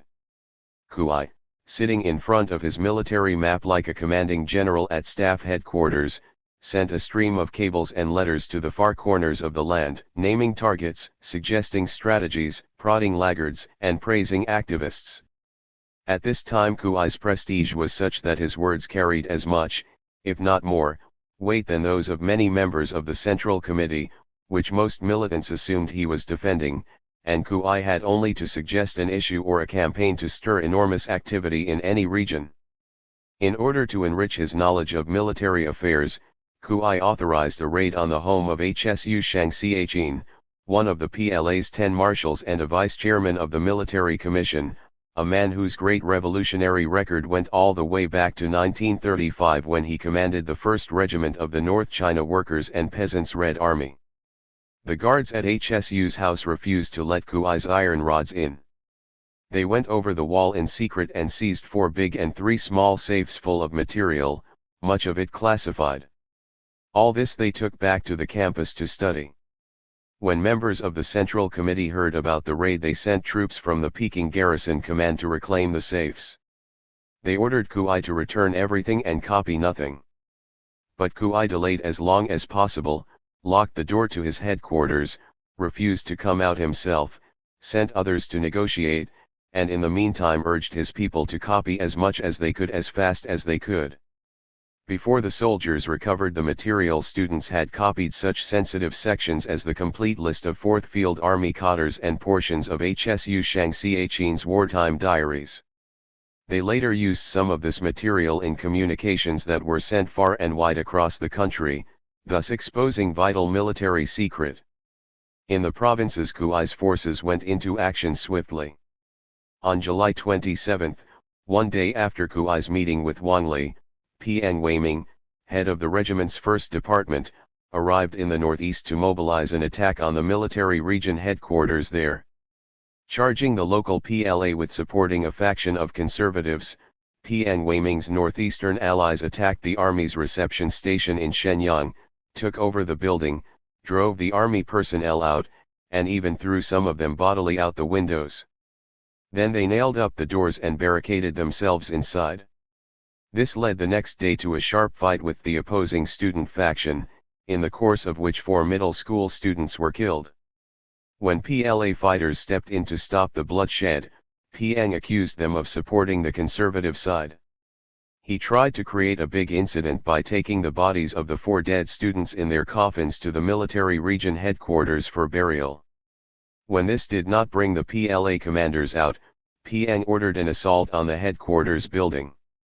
He himself, wearing a military helmet, took the lead as dozens of trucks filled with student and worker rebels converged from all sides. Once they took over the building, they raised the flag of the Tsinghua Qingkangshan regiment on the roof. These violent acts in Shenyang brought criticism from the Central Committee, but Wang Li, Kuangfeng, and Chi Penyu praised the young rebels for their militancy and said their main direction was correct. Soon after, Kuangfeng called Kuai and announced that he planned a personal tour of the northeast and wanted 2 members of the regiment headquarters to go with him. Tian Qianlong and Ma Xiaocheng were chosen. In order to ensure a tumultuous welcome for Kuangfeng in the northeast, Kuai cabled his people there to enlarge the incident and sent Gen Chuancheng to prepare the ground. Gen, head of the regiment's Department of External Affairs, was a skilled organizer. He soon brought fighting to many other areas of the region, including Fushan. There he personally stole a tank from a PLA repair shop and led the rebel forces into the streets with machine guns, tanks, and artillery all seized from the PLA. Not only were many fighters on both sides killed, but hundreds of innocent bystanders lost their lives in the battle. The casualties in the Fushan incident were unprecedented in the whole Cultural Revolution. While Gen was doing his utmost to mount an offensive at the scene, Kuai, in Peking, called a conference of northeastern rebel heads, denounced the PLA commanders in the northeast as Holung Men 48 and urged his listeners to hurry back and pick up their guns. Those who returned to Changchun, capital of Kirin province, put 60mm cannon in position to fire on the headquarters there. But the Red 9th Company of the local PLA rushed its soldiers to the scene. They stood right in front of the gun muzzles and dared the rebels to fire. This so moved many rank-and-file members of the rebel forces that they defected and took the cannon away from those who would turn them against the army. Before he could actually depart for the northeast, Kuangfeng was exposed as a May 16 conspirator. His plan for a new Liaoshen Campaign 49 in the northeast went bankrupt and the fighting there was brought under control. In the southeast, across the strait from Taiwan, Kuai's liaison cadres spread a rumor that Commander Han Jianchu was against Chairman Mao. They issued leaflets which asked, "Which headquarters does Han belong to?" When Kang Sheng of the Political Bureau of the Central Committee saw these leaflets, he said, "People without hate for the revolution could never write such things." Zhou Enlai's reaction was, "These people cannot be revolutionaries, they must be counter-revolutionaries." But Wang Li and Chi Penyu supported Kuai. "If Han has made mistakes you can bombard him," said Chi. PLA Chief of Staff Yang Chengwu said, "If you want to overthrow Han, I support you." So slogans such as "Down with Han Jianchu" filled the air over Quemoy and Matsu. When the Kuomintang troops on the island heard this, they immediately took up the cry, for it called for the overthrow of the military commander most dangerous to them. Then, of course, the revolutionaries on the mainland, hearing their own words thrown back by the Kuomintang, gave the matter second thought, and many of them opted out of the whole campaign. Obviously, as the premier said, to oppose Han is to help Chiang Kai-shek. Kuai's lieutenants sparked major campaigns in the northeast and in Fujian, but the heart of their drive against the army centered on Nanking, where Hsu Shiyu commanded the military region. The vice commander was a man named Tu Fangpiang. He had earlier established ties with Wang Li, Kuangfeng, and Chi Penyu, and he led a large rebel movement which unilaterally seized power in the city and then went on to demand the overthrow of Hsu. The Tu Fangping group was called the Excellent Faction because after it seized power its members declared that the situation was excellent. The opposition, which had been defeated and driven from the city, was known as the Make Wind, or Fart, faction because its members had responded in disgust to the cries of "Excellent, excellent," with "You're worse than a bunch of dogs making wind." Late in July, after Wang Li said that Hsu Shiyu must be overthrown, Kuai Tafu himself went to Nanking to confer with Tu Fangping. He then assigned several hundred Tsinghua regiment stalwarts to the region. They urged the Excellent Faction to study the spirit of the Peking masses who were surrounding Tungnanhai. Then, with the help of Kuai's rods, the Excellent leaders launched a campaign against the military region headquarters. Several 100,000 people went into the streets and stayed there for several weeks. Vanguard detachments actually broke into the headquarters yard and occupied it for a whole month. They also broke into the headquarters building and beat up PLA soldiers and staff. Intensive research into Hsu Shiyu's record unearthed no serious problems which could be used as a basis for the attack, so the young rebels concentrated instead on trying to provoke an armed reaction to their incursions. The Nanking PLA could then be accused of unwarranted suppression of the mass movement. But Hsu Shiyu failed to respond. Fighting began, but not between the Excellent Faction and the PLA, it began between the Excellent faction and the Make Wine faction, which Tu Fangping accused of preparing a counter-offensive in the countryside where the majority of its members had earlier been driven. Claiming that the Make Wins were about to lay siege to the city, the Excellents attacked with machine guns and hand grenades. Armed struggle raged for several days, but in the end, due to energetic intervention on the part of Zhou Enlai and Chang Xiang, who opposed the campaign to oust HSU and sharply criticized Kuai for centering his attack on the PLA, fighting died down and the masses in front of the military headquarters were dispersed.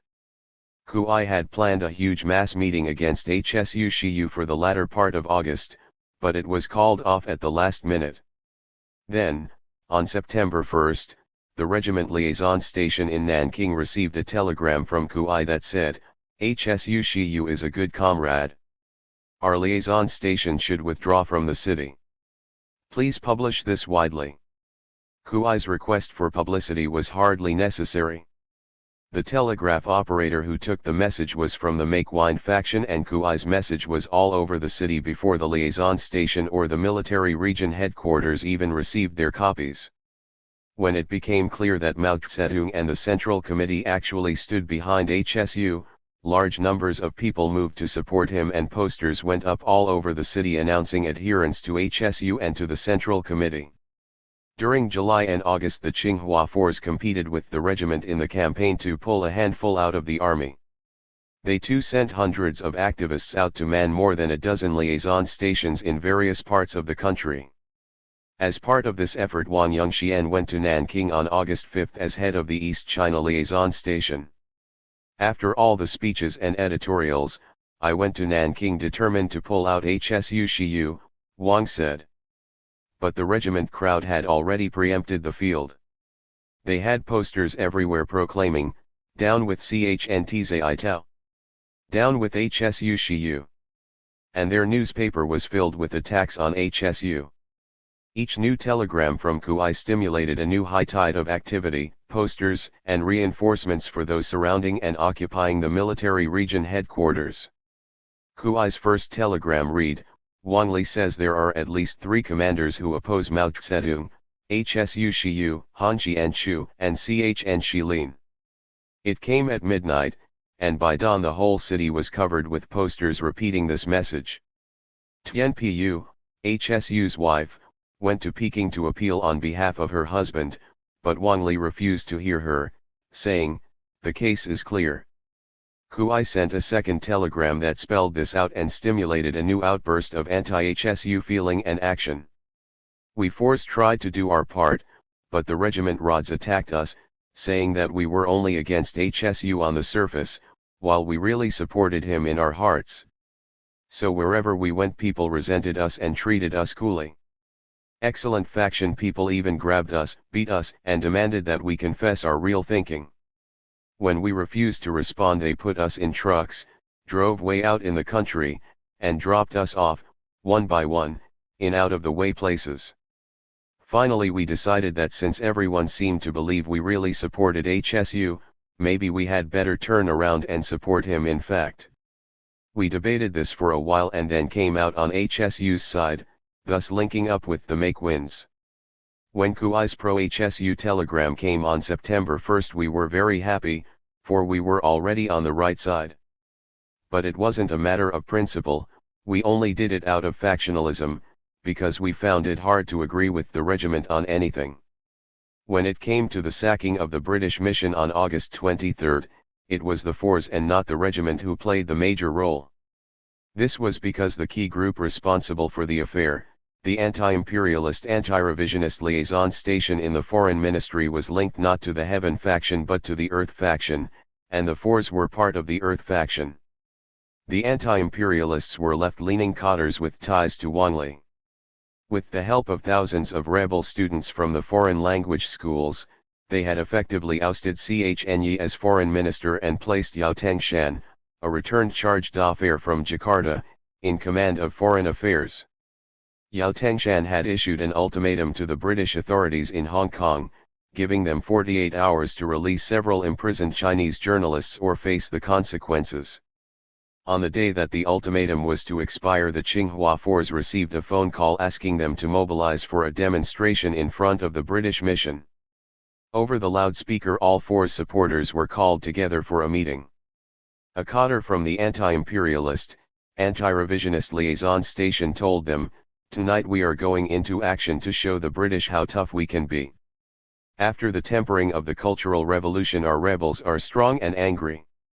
During the Cultural Revolution, the British seized and spread a lot of unauthorized information. If they don't answer in time, we'll seize it all back. Bring screwdrivers and pliers. When we get in there, we'll open up the files. Wear black clothes. They might shoot at us. Don't give them a clear target. All those who can read English should strive to be in the vanguard. Bring flashlights." The speaker then brought out a map showing where the mission was situated, and where the fuse boxes, water pipes, and water tank were. "We were enthusiastic," said Cao of the Force.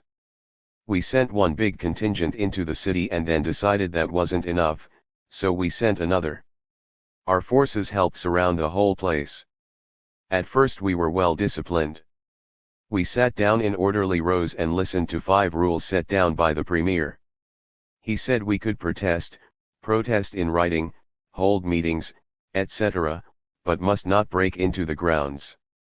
Our protest meeting began at 9 p.m. with denunciations of British oppression broadcast over the loudspeaker. What are you going to do? We asked again and again. At 10 o'clock the ultimatum expired. What would happen? We only knew we would show them. Then PLA men came and surrounded the place. The Premier had said we should not break in. I asked what we should do. The answer I got was that the Premier has to say things like that, but if the masses take revolutionary action, who can prevent it? Actually, the break-in had long been planned by people who hoped to overthrow the Premier. The activists of the anti-imperialist, anti-revisionist liaison station came up from behind with loudspeakers blaring. Some individuals in front jumped up and threw bottles of ink at the walls and windows of the building. This was a diversion. As the ink flew out front, others found their way inside the building from the back. They began throwing chairs and sofas out the windows. The loudspeakers behind us urged us to action. We pushed against the PLA lines shouting, "Back up! Let us in! People over there have already gone in." There were 8 lines of soldiers. Some youngsters tried climbing over their heads, but they were thrown down.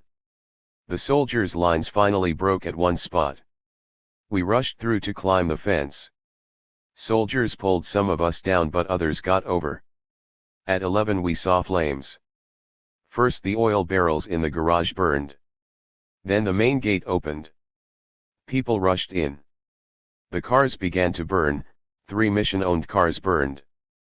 Fire engines came, but armed people stopped the firemen. They had to withdraw. The flames rose higher. Fire engines returned, lots of them. The firemen pushed through the crowd to get near the building. About the time the fire started, Zhou Enlai and Chang Xiang sent an order to all of us to stop the assault, but it was not broadcast. We didn't hear it until later, but as soon as we did, we all left the area. By then it was too late. We felt very bad. When the PLA lines gave way, the British ran into the basement and locked themselves in. But people broke in and pulled them out. Police intervened and took the British across the street to the Albanian embassy, but even as they crossed the street, some of our people tried to tear their clothes off. Actually, most of us thought this action was not so good. Why should we mount this kind of violence in China? When we dispersed after the Premier's directive, we all felt that something had gone wrong. How had the building started to burn? We force had participated from the beginning in what came to be known as a counter-revolutionary incident. After that, many people opposed us, criticized us, and put a lot of pressure on us. We had to criticize ourselves many times. But the regiment was not involved, so they used our mistake to gain ground and put us in a bad light. If the Fours made a serious mistake in joining the attack on the British mission, Kui Tafu and the regiment made a few of their own that may not have been so world-renowned but still damaged them politically. One of these was giving unqualified support to Chen Liming, the madman of the modern age. Chen Liming first came to public attention as the protege of the Red Teachers Union, whose members discovered him confined in an insane asylum when they went to liberate a colleague named Fang Tianqian who, they claimed, had been committed as a dissident. They were looking for premature anti-Laoists, people who had been persecuted for their politics during the years Liu Xiao held power, in order to lend credence to their theory that the revolutionaries of today must be sought among the dissidents of yesterday. Chen Liming fit the bill much better than Fang. A landlord's son who had been a revolutionary cadre in Xiangtan City, he had written a long critique of Liu Xiao many years before, only to be hounded from his job and finally incarcerated in an asylum for his pains. The Peking security police told the Red Teachers Union that Chen had written more cogent polemics against Marx, Lenin, and Chairman Mao than he had against Liu. They claimed that he was a reactionary who should be indicted for counter-revolutionary agitation if he ever became well enough to leave the asylum.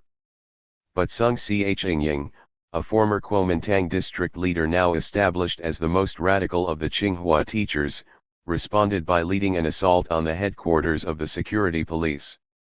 With the support of hundreds of United Regiment students, this was in January 1967, before the split, the Red Teachers Union had broken into the police offices, seized the telephones, made speeches over the loudspeaker system, urged the prisoners in the municipal jail to rise and break out, ransacked secret files, and made off with a complete dossier on Chen Liming. The Red Teachers Union then took the material on Chen to Wang Li and Chi Penyu of the Central Cultural Revolution Group. These two reversed the case for Chen, declared him to be a revolutionary hero, a madman of the modern age, 50 and approved the action of the teachers in liberating him and all his files. According to Wang Li, Chen Liming's attack on Liu Xiao was detailed and well organized enough to constitute a theoretical contribution to the revolution, whereas his fulminations against Mao Zedong were an irrational product of his recurring mental illness. Wang Li therefore gave the Red Teachers Union a green light to suppress Chen's questionable writings while they compiled his anti-Liu material into a new diary of a madman and issued it in various forms, including popular comic books. On the basis of this published material, some students in Tianjin wrote a play called Madman of the Modern Age which won acclaim from Wang Li and Chi Penyu and was widely performed in the spring and summer of 1967, first in Tianjin, then at Tsinghua, and then all over Peking and North China. Sidney Rittenberg, an American working for Peking Radio, even raised money among the foreign nationals in the city to put on two performances especially for foreigners. After the play had made him famous as a political prophet, Chen Liming appeared in the flesh on the Tsinghua campus to recount his long heroic struggle against Liu Xiao. He was thereupon launched on a public career as a lecturer rallying anti-revisionist sentiment at political meetings all over the country. At Tsinghua, Kui Tafu became very active in promoting Chen Liming. Kui honored Chen by including him in the Kui faction and said that he had been a Kui faction man for 17 years. By definition, a Kui faction man is a rebel oppressed by Liu Xiao. Any attack on Chen is an attack on me, said Kui Tafu in his usual bold and defiant style. But other forces, including certain members of the Peking security police, kept chipping away at Chen's reputation, reminding all who cared to listen that Chen Liming was a polemicist against the whole socialist system and not just against that revisionist aberration, Liu Xiao. To prove their point, they published some of Chen's anti-Maoist writings. In February 1968, 6 months after Wang Li had been exposed as a May 16 plotter, and about the same time that Chi Penyu was finally removed from office as part of the same conspiracy, the Central Committee declared that Chen Liming was a counter-revolutionary and that the play Madman of the Modern Age was a counter-revolutionary work. This decision put Kui and the regiment in an awkward spot, but its impact was softened somewhat by the fact that Chi Penyu, aware of the way the wind was blowing in the fall of 1967, had backed away from madman Chen, had eased him off the public platform, had sent him to the Xingshen Sanatorium in the Western Hills for arrest, and had finally assigned him to a minor research post in the Academy of Sciences. In the meantime, the play had quietly been dropped. By February 21, 1968, when the Central Committee made its damaging announcement, Kuai Tafu had already set up an investigation group to look into the true nature of Chen Liming. Thus Kuai could make a case for the idea that he had been fooled all along and that he was as anxious as anyone else to get at the truth.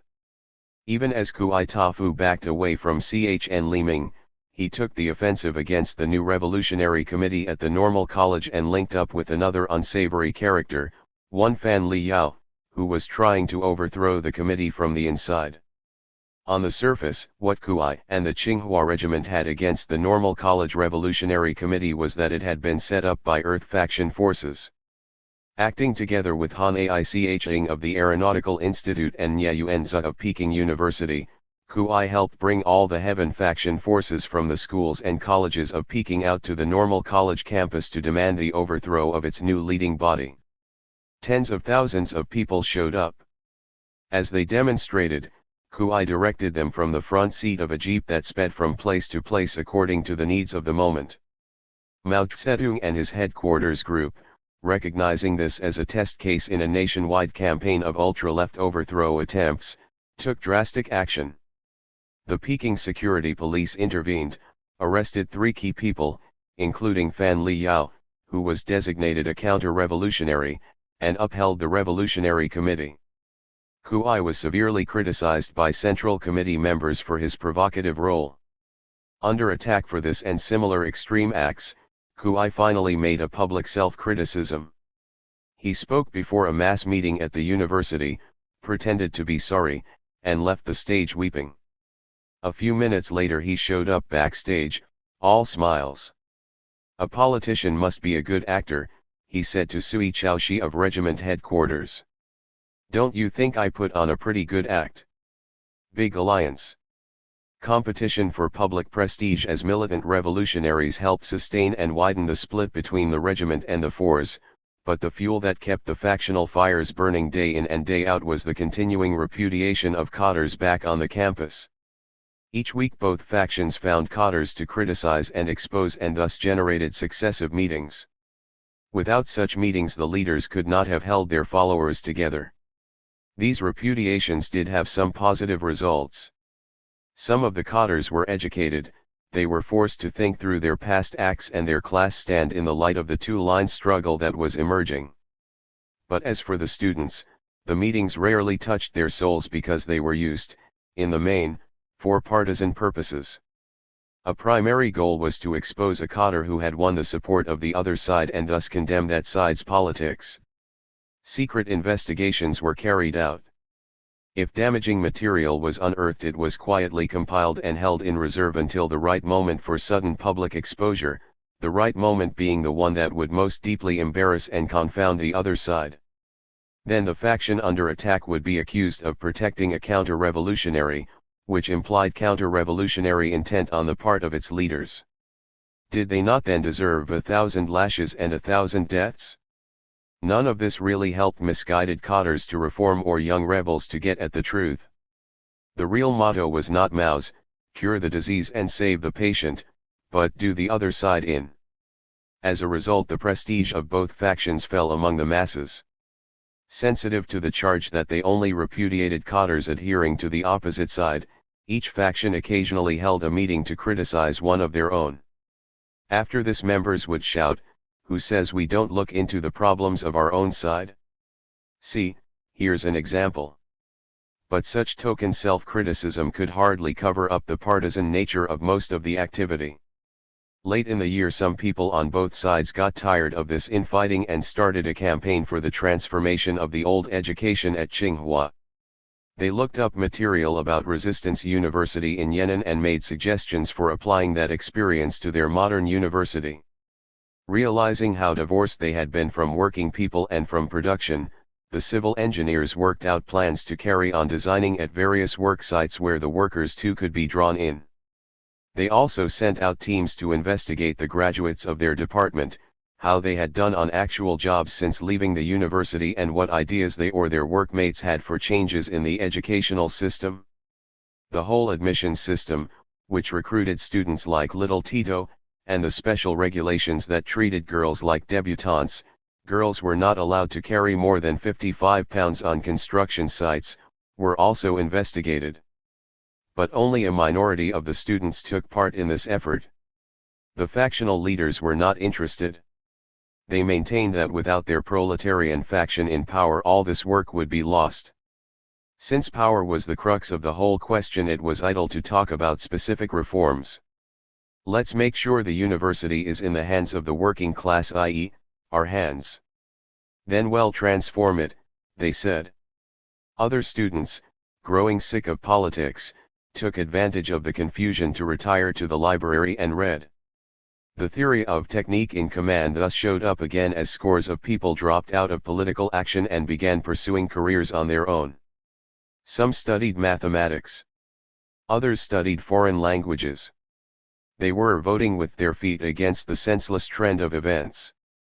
In September 1967, after the high tide of attacks on PLA headquarters had abated and the foreign ministry had returned to Zhou Enlai's control, a powerful movement in favor of big alliances and an end to factionalism swept the whole nation.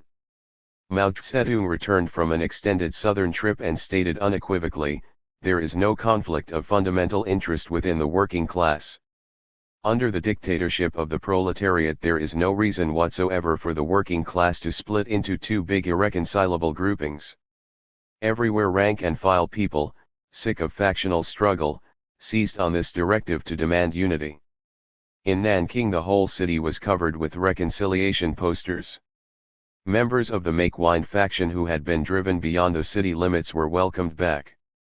Meetings were held in every work unit and school to dissolve splits and create a single revolutionary organization of the masses. A similar tide of unity swept Shanghai, Hankow, Canton, and Peking. Tsinghua University could hardly ignore the trend. The factional leaders, meeting separately in urgent sessions, felt great pressure from below.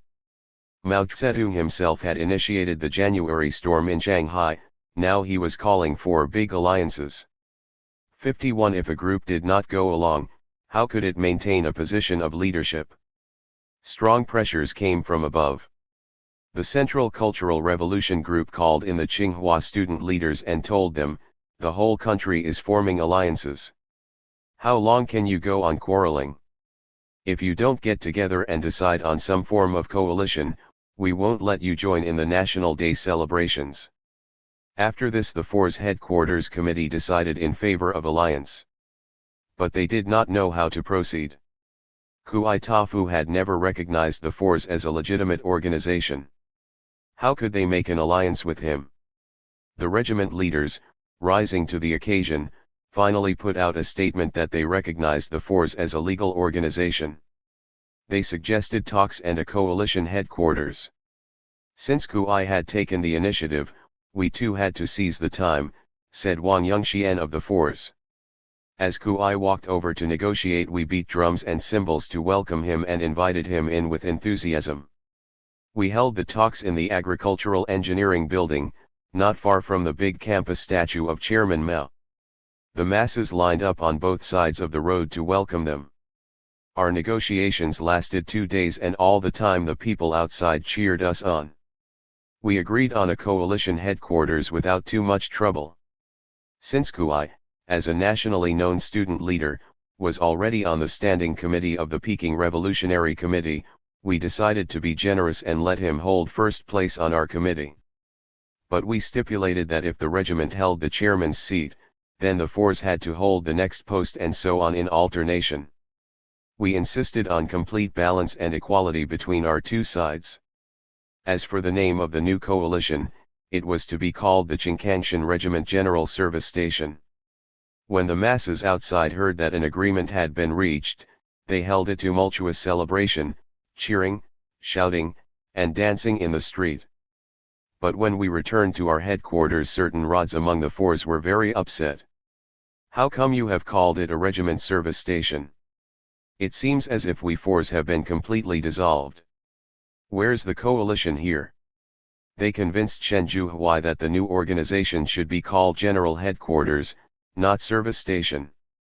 So in the afternoon we went to find Kui and asked him to change the name before we made any final declaration or held any public ceremony. Already people from far beyond the campus had come to take part in our unity celebration, and the masses of both factions had assembled in front of the main building, impatient for the proceedings to begin. Right then and there we quarreled. Kui said the agreement had already been signed, how could it be changed? We said, what's in a name? Why not change it to show that this is a real alliance? There is no question of principle involved here. This argument delayed the meeting. Many people jumped onto the stage to ask why nothing had started. The radio had already broadcast the news of Tsinghua's big alliance, and reporters had come out from the city to write it all up, and not only reporters but photographers as well. In the end Kui relented. He made a concession. He agreed to call our new organization the Coalition Headquarters. So the meeting began. But the atmosphere was not good. When one side spoke, the other side would not applaud. Some who had planned to speak refused to do so. The masses could clearly see from the long delay and from the ill will expressed that the two sides were still at odds. In the end the meeting broke up, leaving a sour taste in the mouth. Of course, we fours were to blame. It was we who insisted on changing the name at the last minute and thus created resentment all around. But if we were bad, the regiment was no better. They said, whoever tears up the agreement is Chiang Kai-shek. Shen Juhuai tore up the agreement, therefore Shen Juhuai is Chiang Kai-shek. Thus on September 21 the Tsinghua Big Alliance got off to a shaky start. A period of uneasy truce followed, during which there were no more big quarrels or fights. Rank and file members of the two factions joined the National Day celebrations together, formed real alliances in the university departments, and went off en masse to join the fall harvest. Joint offices and working committees were set up, and some of them worked together without incident for months. No public statements were made which were not signed by both sides. But for a long time the leading committee of 4, 2 from the regiment and 2 from the fours, could not be expanded because no agreement on personnel could be reached. Finally, under great pressures from below, a standing committee of 30 was chosen. Under it joint classes for political study were started and the transformation of the university was discussed. But factional activity simmered dangerously just below the surface and now and then broke into the open. A constant source of friction was the 4's support of the cadre Tian Hao Cheng. Tian was an officer of the Communist Youth League at the university who, after the Cultural Revolution began, had compiled 100 examples of Liu Shaoxi's statements opposing Mao Zedong. These selected quotes showed Liu saying the opposite of what Mao was advocating at the same time. They were reviewed by the Central Committee and finally approved, making Tian very well known. When the time came to end the isolation of the cadres and pull good ones back into the struggle, both sides wanted to win Tian's support. Tian himself preferred the fours. As soon as Tian took this step, the regiment began to attack him. They singled him out for particular attention since he was more important as a public figure than the others. Kui wrote him an open letter making fun of his stand and ending with the message, "If you go on like this you will end up as a die-hard capitalist roader." The attack by the regiment was all Tian needed to win all-out support from the fours. The fours not only recruited him into their faction, but they made him a member of their headquarters committee. When the coalition headquarters was set up in September they wanted him on that headquarters group as well. Kui, speaking for the regiment, agreed to the 4's list with one exception, Tian. The fours replied that Tian was the man they wanted. This demand we will not drop. The two sides quarreled bitterly and the quarrel went on and on. It was finally settled by an agreement that Tian could sit on the committee if he made a self-criticism before the masses and if his self-criticism was accepted. Later he did go before mass meetings more than once, but the listeners were not satisfied with his self-criticism and his status was never officially settled. Nevertheless, the Fours brought him along to coalition headquarters each time, and each time the regiment challenged his right to be there. These challenges continued until the headquarters broke up. The issue never was settled. Even more serious than the chronic dispute over Tien was the action taken by a group of iron rods from the regiment who quite illegally set up a fight self-repudiate revisionism liaison station dedicated to fighting the self-interest of Kui Tafu and repudiating the revisionism of the Fours. And what was Kui's self-interest? The compromises he had made in order to get agreement on a coalition headquarters. The charge was that in order to be elected leader of the United Movement, Kui had sacrificed principle. Kui himself, not long after National Day, had met with Chi Penyu. Chi had asked him about the alliance. Can this be a real alliance? How can you unite so quickly? 100 years ago Marx called on the workers to unite, but it hasn't happened yet. Is it all so easy? Mao had said that if two student factions are revolutionary then they should unite on the basis of revolutionary principles. Chi raised questions concerning the basis of the new student unity. He implied that the Tsinghua alliance was based not on revolutionary principle, but on expediency.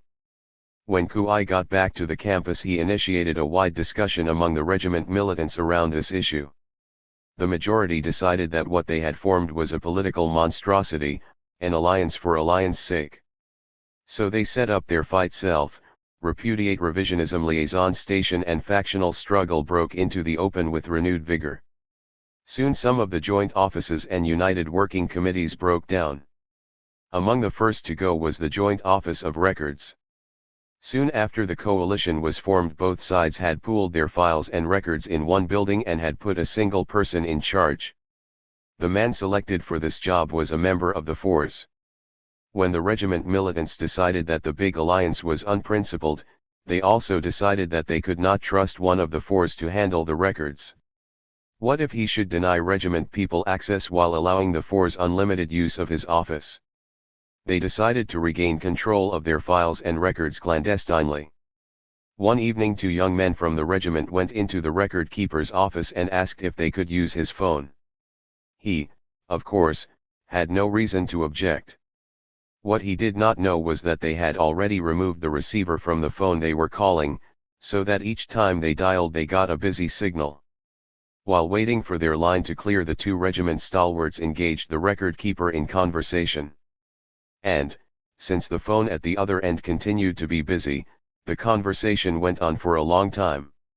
While the record keeper was thus engaged in an apparently innocent conversation, another group of regiment rods crept upstairs with pliers and screwdrivers, picked the lock on the records room, broke the locks off the filing cabinet drawers, loaded all the papers into 20 book bags, and made off with them, this after carefully sweeping the floor and replacing everything in such good order that the room appeared undisturbed.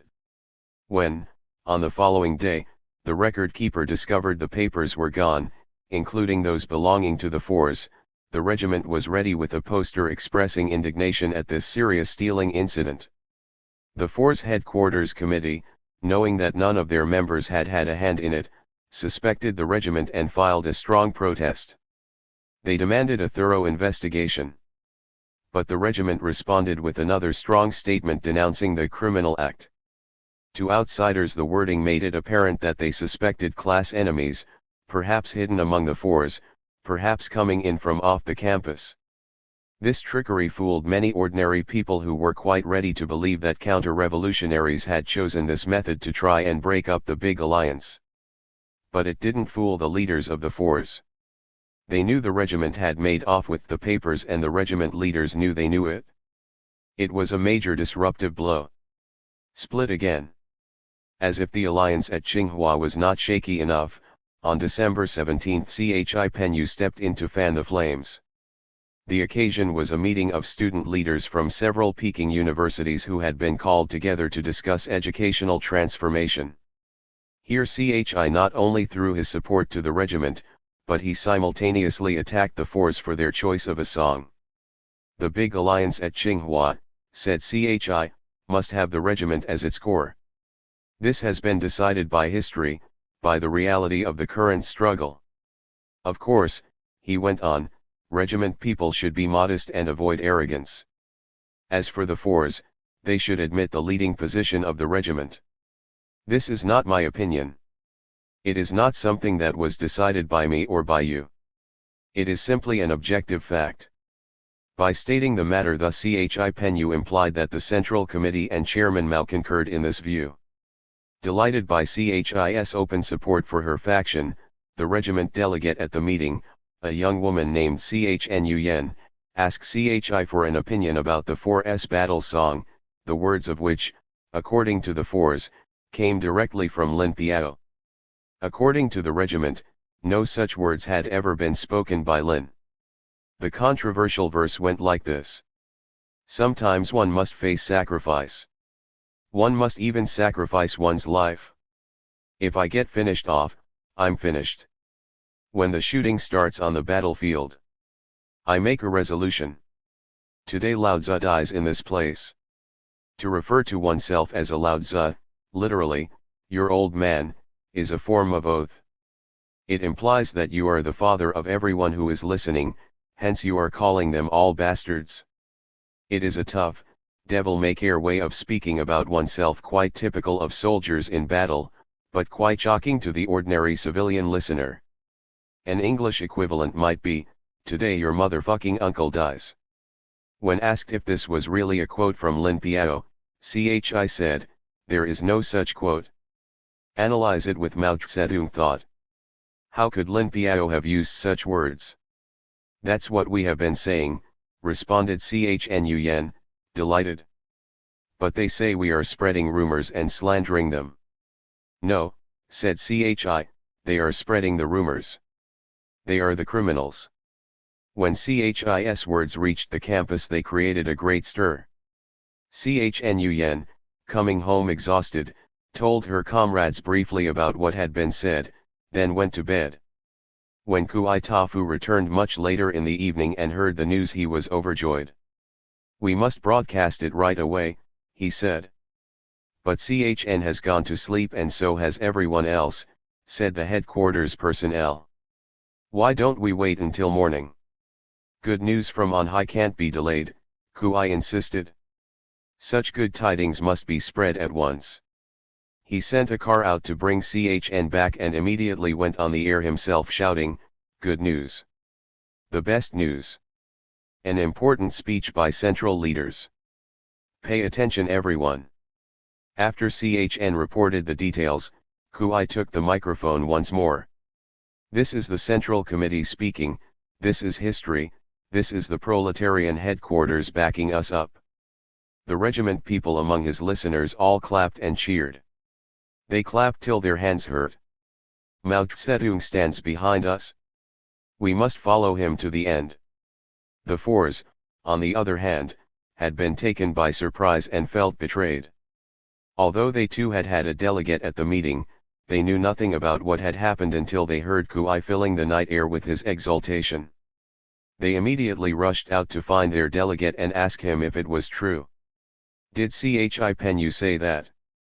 Yes, said the bewildered youth. He said all of that. This made the fours very angry. They were angry at Chi's words, and they were angry because the man from the fours who had been invited to attend the meeting was such a strange, withdrawn person. He had invented a kind of brush for painting posters. When posters were being produced, he always appeared, laid his tools out on the ground, and helped everyone with their writing. A queer duck. Now he had let them down. The regiment was on the offensive in the middle of the night, and the fours had prepared no countermove. The fours headquarters committee called an emergency meeting then and there. As for the regiment being the core, they decided that was easy to rebut. Had not Mao Zedong said that to think you are the center is childish? Anyone who calls himself the center is in violation of Mao Zedong thought. And as for the Lin Piao quote, they had certainly not made it up, and they resolved to track it down. Sure enough, after an intensive search they found it printed in a booklet put out by one faction in a People's Liberation Army school. 52. Having made sure of their position, the fours mounted a counter-offensive against the regiment. They put posters all over the campus and all over the city saying, "What do you mean, I am the Corps? What a stupid, anti-Mao statement." And they called a big meeting for December 18 to hammer this point home and to defend their battle song. At this meeting Chen Chu-san, an articulate leader of the fours, said, "Some accuse us of spreading rumors. Who dares say that now? Here is a book printed under the supervision of the Chief of Staff, printed in black and white, and it contains the words of our song." This really upset the people who were listening. Obviously the regiment militants had spread lies and slander. Now was the time to let them suffer 1,000 lashings, let them die 1,000 deaths. But the regiment did not take these charges passively. As soon as Chen had finished speaking, they denounced him for attacking the proletarian headquarters of the Central Committee, for attacking Chi-pen-yu. Then on December 20 they seized Chen Chu-san, held him prisoner, and called a mass meeting to repudiate him as a counter-revolutionary. Of course the fours could not allow such a meeting to proceed unchallenged. They rallied their ranks, showed up in force, and occupied the meeting site, hoping to prevent the proceedings from ever getting underway. A struggle began over control of the microphones. Soon fist-fighting spread to the audience. While the rank and file fought it out, Kui whisked Chen away to the city and turned him over to the security police. The police held him for investigation on the strength of Kui's accusations, and the big alliance broke up for good, which was, of course, what Kui wanted. When the fours heard that Chen was under arrest they were very angry. How can anyone just grab people like that? They mobilized several thousand supporters who marched into the city shouting, "Give us back Comrade Chen." They gathered first in front of the security bureau, then left 200 to negotiate Chen's release while the rest marched on to Tungnanhai to find Chi-pen-yu. They never found Chi, but they did find some leaders of the security bureau. They confronted them with strong demands for the release of Chen, and set up a liaison station outside the bureau's main gate to handle the protesters who continued to show up. Angry crowds gathered in such numbers that police work was disrupted. The regiment responded with a mass meeting and a huge demonstration to celebrate the anniversary of the Great Anti-Lu Parade of December 25, 1966. It was advertised as a movement to overcome obstructions to the 9th Congress of the Communist Party which everyone thought would soon take place.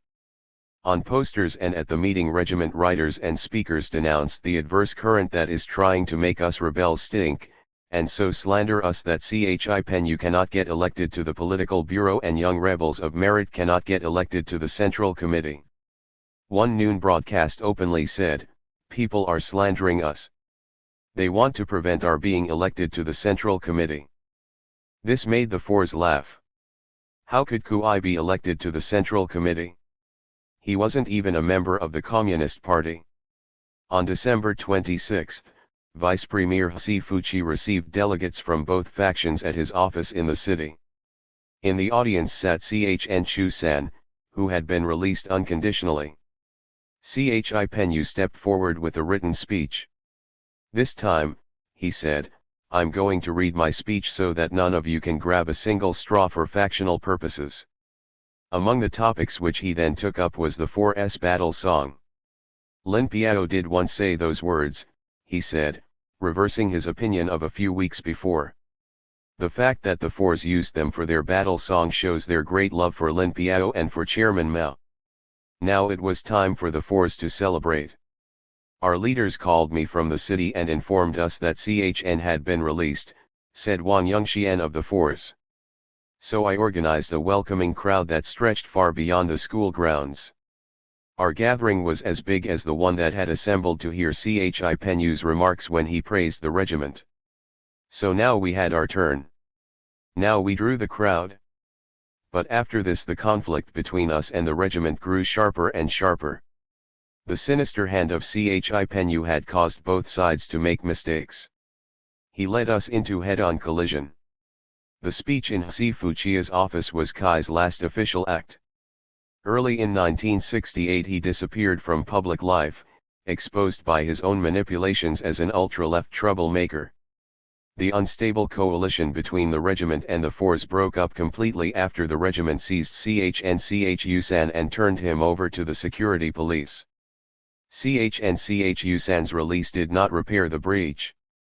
On the contrary, it sharpened the antagonism between the two factions because it put the regiment on the defensive politically, a position that for Kui Tafu was both unusual and intolerable. Kui was already on the defensive at this time because of his close ties with Chi Penyu and his all-out support for Chn Liming, the madman of the modern age who was under investigation at the Central Committee level. In order to recoup prestige, the regiment took the offensive. In January 1968 its forces kidnapped two former university cadres who were active in the force organization and held them prisoner. The two cadres, Lo Chung-chi and Li Kong, were charged with counter-revolutionary activity and were tortured by their captors in order to obtain confessions that could be used to expose the force. Regiment rods made Lo and Li stand against the wall of a room, each holding a stool at arm's length in his right hand. They had to stand until they agreed to sign attacks on Mao Zedong and the proletarian headquarters which had been drafted for them. If the prisoner's hand should sink, even slightly, he was beaten with a stick until he either raised the stool to horizontal position again or collapsed on the floor. Under this kind of treatment, repeated day after day, the two cadres finally signed the material forced upon them, and their confessions were then used to prove that the force harbored a counter-revolutionary clique at its very center. Believing the confessions of Lo and Li insufficient to prove their case, on April 14 the regiment kidnapped two more cadres from the ranks of the force, a man named Wenshu Ahman and a woman named Jo Waitsu. These two they held and tortured in the same way and in due course extracted confessions even more damning than the revelations attributed to Lo and Li. Thus the myth of the Lo, Wen, Li, Jo counter-revolutionary conspiracy was born. The force retaliated on April 20 by seizing a cadre who belonged to the regiment, one Tao Seng. This so angered the regiment militants that they issued an ultimatum: return Tao Seng within 48 hours or suffer the consequences. The consequences were to be a general attack on the buildings held by the force. Fearing the attack, the force began to fortify the Science Building, their main stronghold. At the same time they broadcast an announcement that anyone coming within 50 meters of this building would be seized. When a regiment fighter inadvertently crossed the line, he was captured and held prisoner. This was the incident the regiment had been waiting for. On the next day, April 23, the regiment launched an offensive against the meeting hall, a strategic location at the north end of the central oval that had until then been frequently used, but never permanently occupied, by the force. As excuse for their action, the regiment claimed that 400 spears had been stored there. This was a lie to which the regiment lent credence by sending a very small student through the utility tunnels into the building. When he came back he reported spears everywhere. Morally buttressed by the alleged warlike preparations in force territory, Kui Tafu ordered the regiment to attack. Post-mortems in Peking in 1971 tended toward the conclusion that the escalation of the factional struggle into open warfare in April 1968 could not be explained in terms of campus issues alone. It was not a spontaneous development of the student movement. Kui Tafu's attack was planned and carried through after the exposure of the Yang Yufu clique at the central command level in the People's Liberation Army. Yang Chengwu had been chief of staff of the army, Yu Lihsin had been political director of the Air Force, while Fu Chengpi had commanded the Peking garrison. They were removed from their commands in March 1968 because they were members of the ultra-left May 16th group, just as Wang Li, Kuangfeng, and Chi Penyu had earlier been removed from the Central Cultural Revolution group. This put the May 16th forces in a desperate position. It was necessary to create a diversion, if possible even a provocation, which would put Mao Zedong's proletarian headquarters on the spot, force it to intervene in the student movement, expose it to attack, and thus give the May 16th group a chance to regroup. Kui Tafu was apparently chosen as the one to do the job. Whether Kui was a conscious member of the May 16 group or only an ambitious rebel with ultra-left politics remains unclear. 53. Whatever his subjective state, objectively he seems to have colluded in a plan to provoke violence and to have carried it through systematically. Starting in March he made several attempts to persuade the regiment to take up arms, but though he carried most of his iron rods with him, he failed to persuade the rank and file and his plans were therefore rejected. On April 22 at a special meeting in the Aeronautics Building, he tried once again. This time he made sure no objectors came to the meeting by inviting only those he was sure of and by personally standing guard at the door. After calling the meeting to order he said that the exposure of Yang, Yu, and Fu proved that there were counter-revolutionary conspirators at the highest level. 54. Their campus equivalent was the Force. Now reason no longer works, declared Kui in his persuasive oratorical style. We have to move on to armed struggle. Once the fighting starts, if a red hand intervenes it will support us, if a black hand intervenes we will expose it. By a red hand he presumably meant Chn Po-ta, later exposed as a leader of the ultra-left, by a black hand he meant Zhou Enlai. This is a struggle between the Kuomintang and the Communist Party. It can never be settled with mere words. When several of his stalwarts objected that it was almost May 1, an important national holiday, and that they would be severely criticized for starting any fighting at such a time, Kui replied, "Never mind, the fighting will only last 3 days. We'll wipe them out and it will be all over before the festival. The Central Committee will support us." These arguments carried the day. The rest of the meeting was devoted to specific plans for seizing the meeting hall and for laying down a propaganda screen that would win sympathy for the regiment. The propaganda was issued from the Aeronautical Institute, where a small group of regiment militants met to write an appeal to the Central Committee. The Lo, Wen, Li, Jo clique has forced matters to a head, they proclaimed. Faced with this intolerable situation, we have taken up arms. There is an old Chinese saying that the devil makes the first appeal. The regiment, having decided to take the offensive, bombarded the public with material that put all the blame on the Force. Meanwhile Kui, having set everything up, left the campus. In case the fighting backfired, in case the Central Committee blamed the regiment, Kui would be in the clear. He could not be held responsible for events that occurred in his absence. Armed struggle. A regiment commander with 100 troops occupied the meeting hall shortly after midnight on April 23. At dawn the regiment loudspeakers blared forth the news that 400 spears had been found, that the action had been taken in the nick of time, and that it had frustrated a major offensive planned by the Force. Thus began the violent fighting which lasted through July and steadily escalated from fists, sticks, and stones, through cold weapons like swords and spears to hot weapons like revolvers, rifles, hand grenades, and rockets. The Force, taken off guard at the meeting hall, immediately began to prepare the weapons they were accused of already possessing. Crews worked through the small hours cutting pipe in spear-like lengths with angled points and making shields of aluminum sheeting.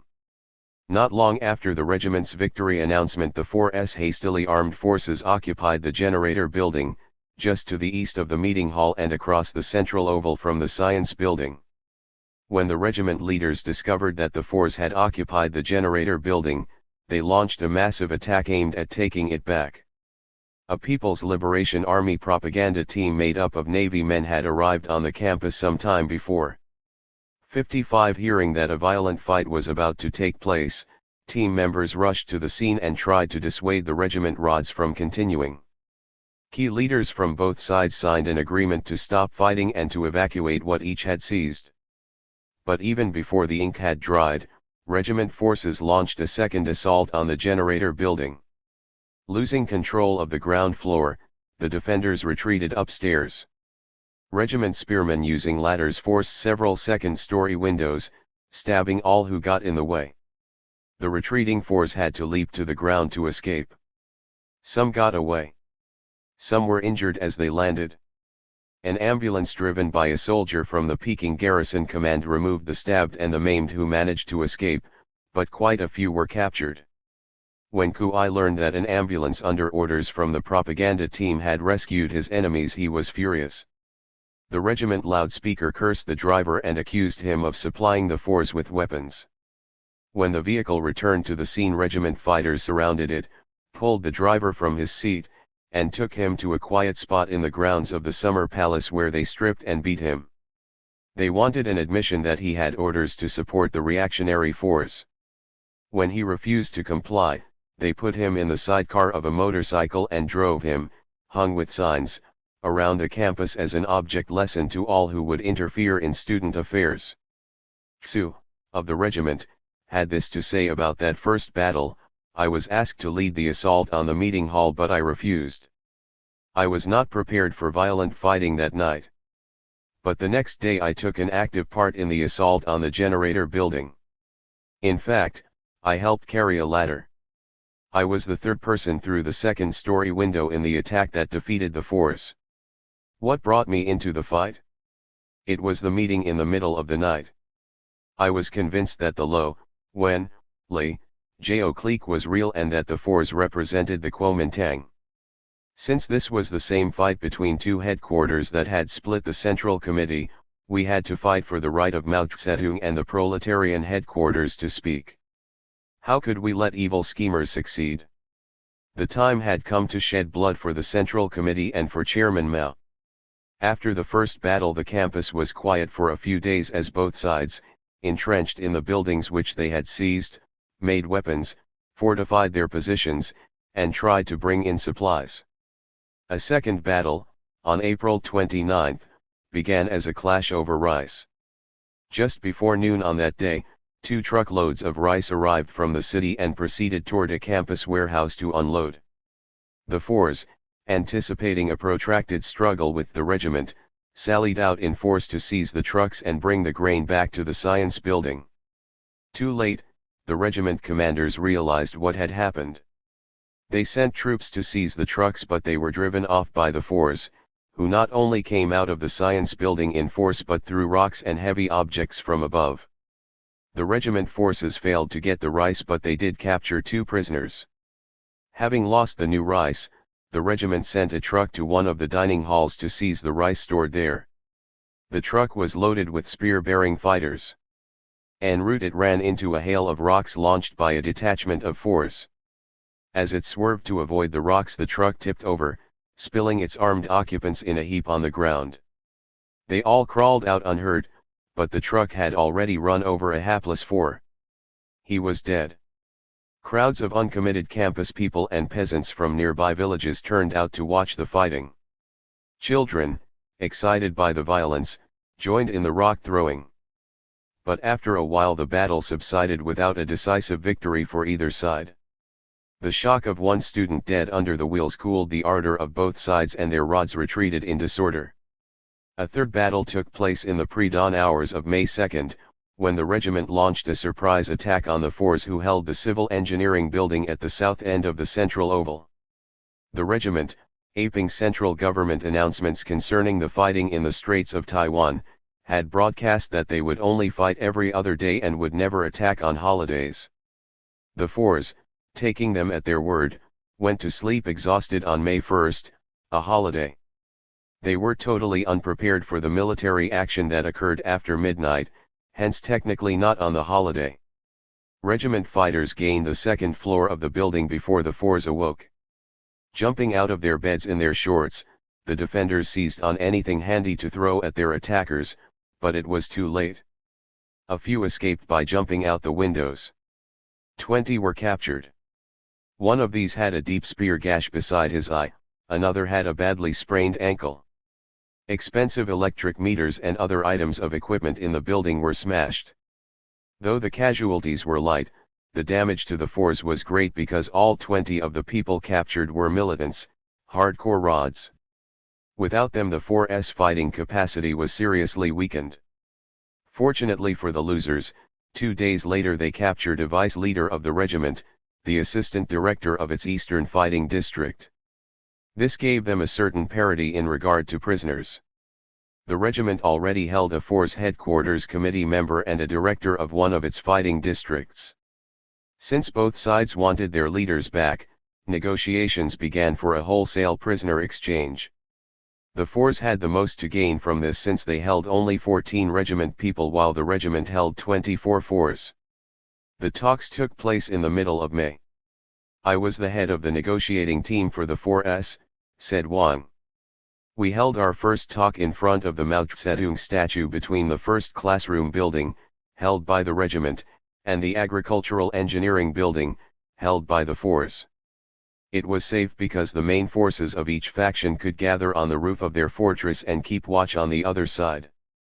First we agreed on the spot for the exchange, which was the ground in front of the statue where we were negotiating. The date, it was decided, would be May 16 and the time 10 a.m.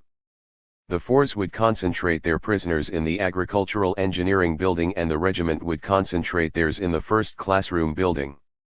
When the great day arrived, the Fours were lined up to the east of the statue, the regiment to the west.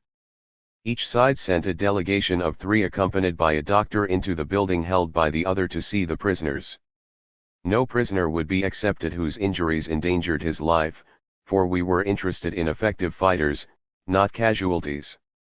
The injuries that concerned us included not only those received in the fighting, but those inflicted during the beatings and rough treatment afterward, as each side tried to make its captives confess to counter-revolutionary activity and sign papers repudiating their past loyalties.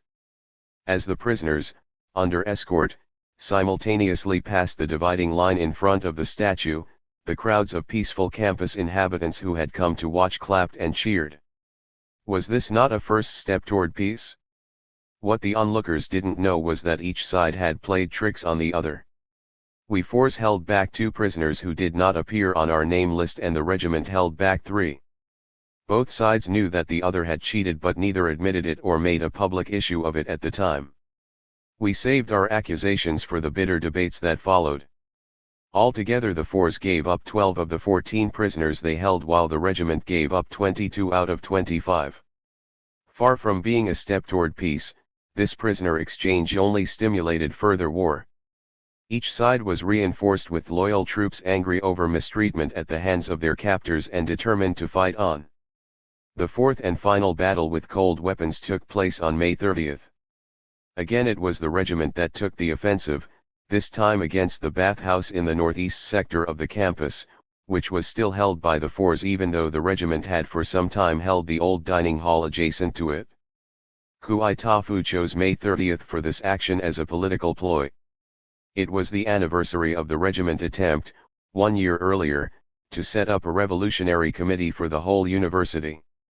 In 1967 a name list, comprising only regiment people and close allies, had been submitted a few hours in advance to the Central Committee.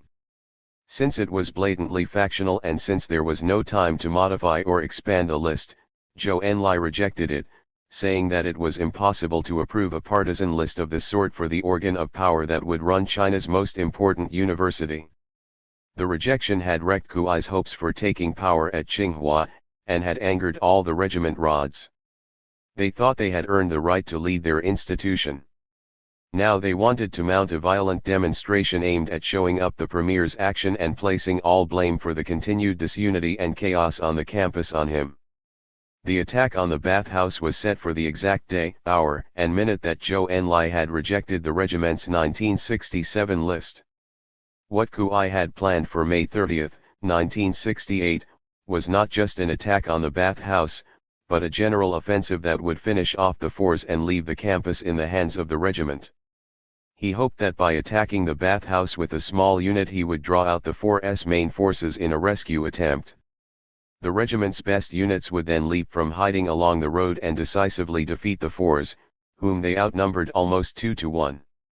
This plan did not work. The alert Fours discovered the regiment ambush in time and refused to walk into the trap. The fighting at the bathhouse also went awry. The regiment first tried to take the 2-story building with assault ladders. But the second-floor windows were narrow. Only one man at a time could mount for entry. The defenders easily held the attackers off with long spears.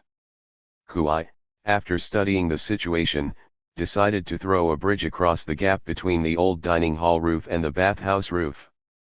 To make sure that no defenders manned the bathhouse roof, mobile artillery was assembled in the form of handcarts loaded with stones and equipped with slingshots made of bicycle inner tubes. This artillery kept the roof under such a devastating hail of missiles that the force could not prevent the laying of a bamboo ladder across the gap between the two buildings. Planks laid over the ladder rungs made a walk across which a courageous contingent of regiment rods then charged.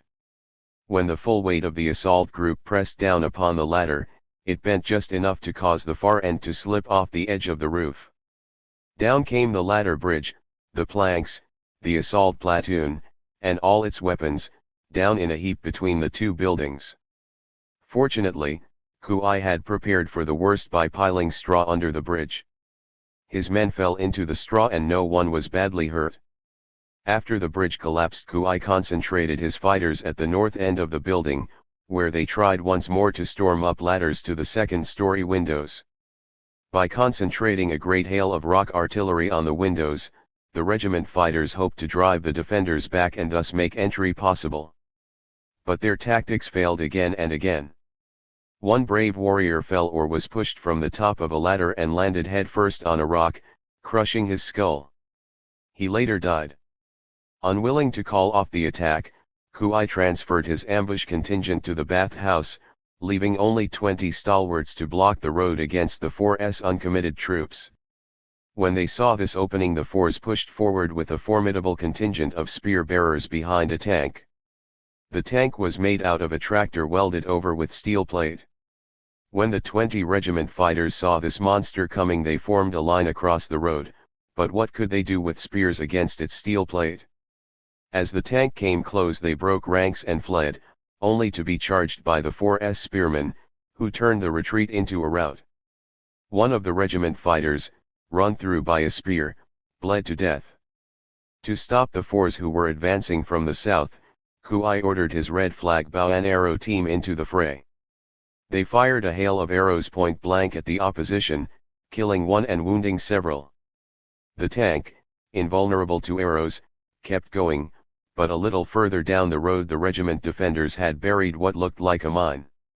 "If you come any further you'll be blown up," they shouted to the tank driver. Not knowing whether the mine was real or not, the tank driver hesitated. Several regiment fighters took advantage of this pause to rush forward and set the tank on fire with Molotov cocktails. Its crew had to abandon it before it blew up. One of them was so badly burned that 3 years later his face had still not healed. With their tank out of action, with its crew scorched, with one man dead from an arrow and several others wounded, the Force's main force gave up the assault and retreated into an old dormitory building to the west that had long been one of their strongholds. There they took up defensive positions in the basement. At this point Kui became desperate. So many had been wounded and several were already dead or dying on both sides, yet nothing had been won. Far from taking power, it looked as if the regiment might even have to retreat. Kui ordered his rods to pour gasoline on the bathhouse. Molotov cocktails were quickly made and thrown against the gas-soaked walls. Flames shot up around the building. The Force were trapped inside. The defenders had had nothing to eat or drink since the night before. With their throats parched and their clothes scorched, they called out that they wanted to surrender. But Kui would not listen. Instead of putting out the fire, he ordered more fuel. When the Haitian fire department arrived, he tried to prevent the firemen from going anywhere near the building. This angered the peasants who had gathered from far and near to watch the battle. "Don't burn people to death. How can you go to such extremes? Put up a ladder. Let the students out," they shouted. Finally Kui relented. As the scorched and suffocating Force crawled down the rescue ladder, they were arrested as prisoners of war. The Force lost a major fighting force, over 30 of their best people, the main troops of the generator building fighting team. Siege. The bloody battle of the bathhouse made no sense at all to any but the hardcore leaders of the two quarreling factions. Uncommitted people who watched from the sidelines became angry and embittered, but they could find no way to stop the slaughter. The next day many people left the campus with their bedrolls on their backs. "Tsinghua," they said, was no longer safe for anyone. Students, staff, family members alike began a general retreat, leaving a shrinking core of activists to fight it out. Those who remained in the family quarters established their own self-defense units. They didn't care what faction a student belonged to, they wouldn't let any partisan into the residential area. And this in spite of the fact that the staff and their families were divided in their loyalties, almost everyone being sympathetic to, if not a member of, either the regiment or the force. But whatever their allegiances, they had no use for the violent fighting. When regiment rods came to their quarters, people linked to the regiment would come out to drive them off saying, "We already hold this place, so why don't you go away?" When the fours came, they got the same treatment from their cohorts inside the family quarters. Thus adherents of both factions united to keep the students out and prevent the fighting from spreading to their homes. This protective reaction on the part of the only remaining permanent residents on the campus resulted in almost complete isolation for those students still committed to the political battle. They barricaded themselves inside the buildings they held and sallied out only for sporadic raids on the other side. The taking of the bathhouse was the last big battle fought face to face. With one dead on each side and many wounded or badly burned, factional leaders shied away from new direct confrontations in favor of a strategy of protracted siege and counter-siege, where few if any were exposed to hostile action and the contest became one of who could outlast whom. There were at least two objective reasons for this change in the character of the fighting. First, the original jigsaw relationship where the factions held alternate buildings and found themselves face to face throughout the campus had been altered by the four major battles. Now, in the main, each faction held a solid section of the campus. The fours were entrenched in the south and east while the regiment was entrenched in the north and west. With their forces thus separated and concentrated, it became extremely difficult for either side to dislodge the other, and so a stalemate was reached on the military front. An exception to this general pattern was the science building, held by the fours and surrounded on all sides by regiment territory. Cut off from their fellows in the southeast, the fours in the science building could only hold out as long as possible and in the meantime find some way to break free.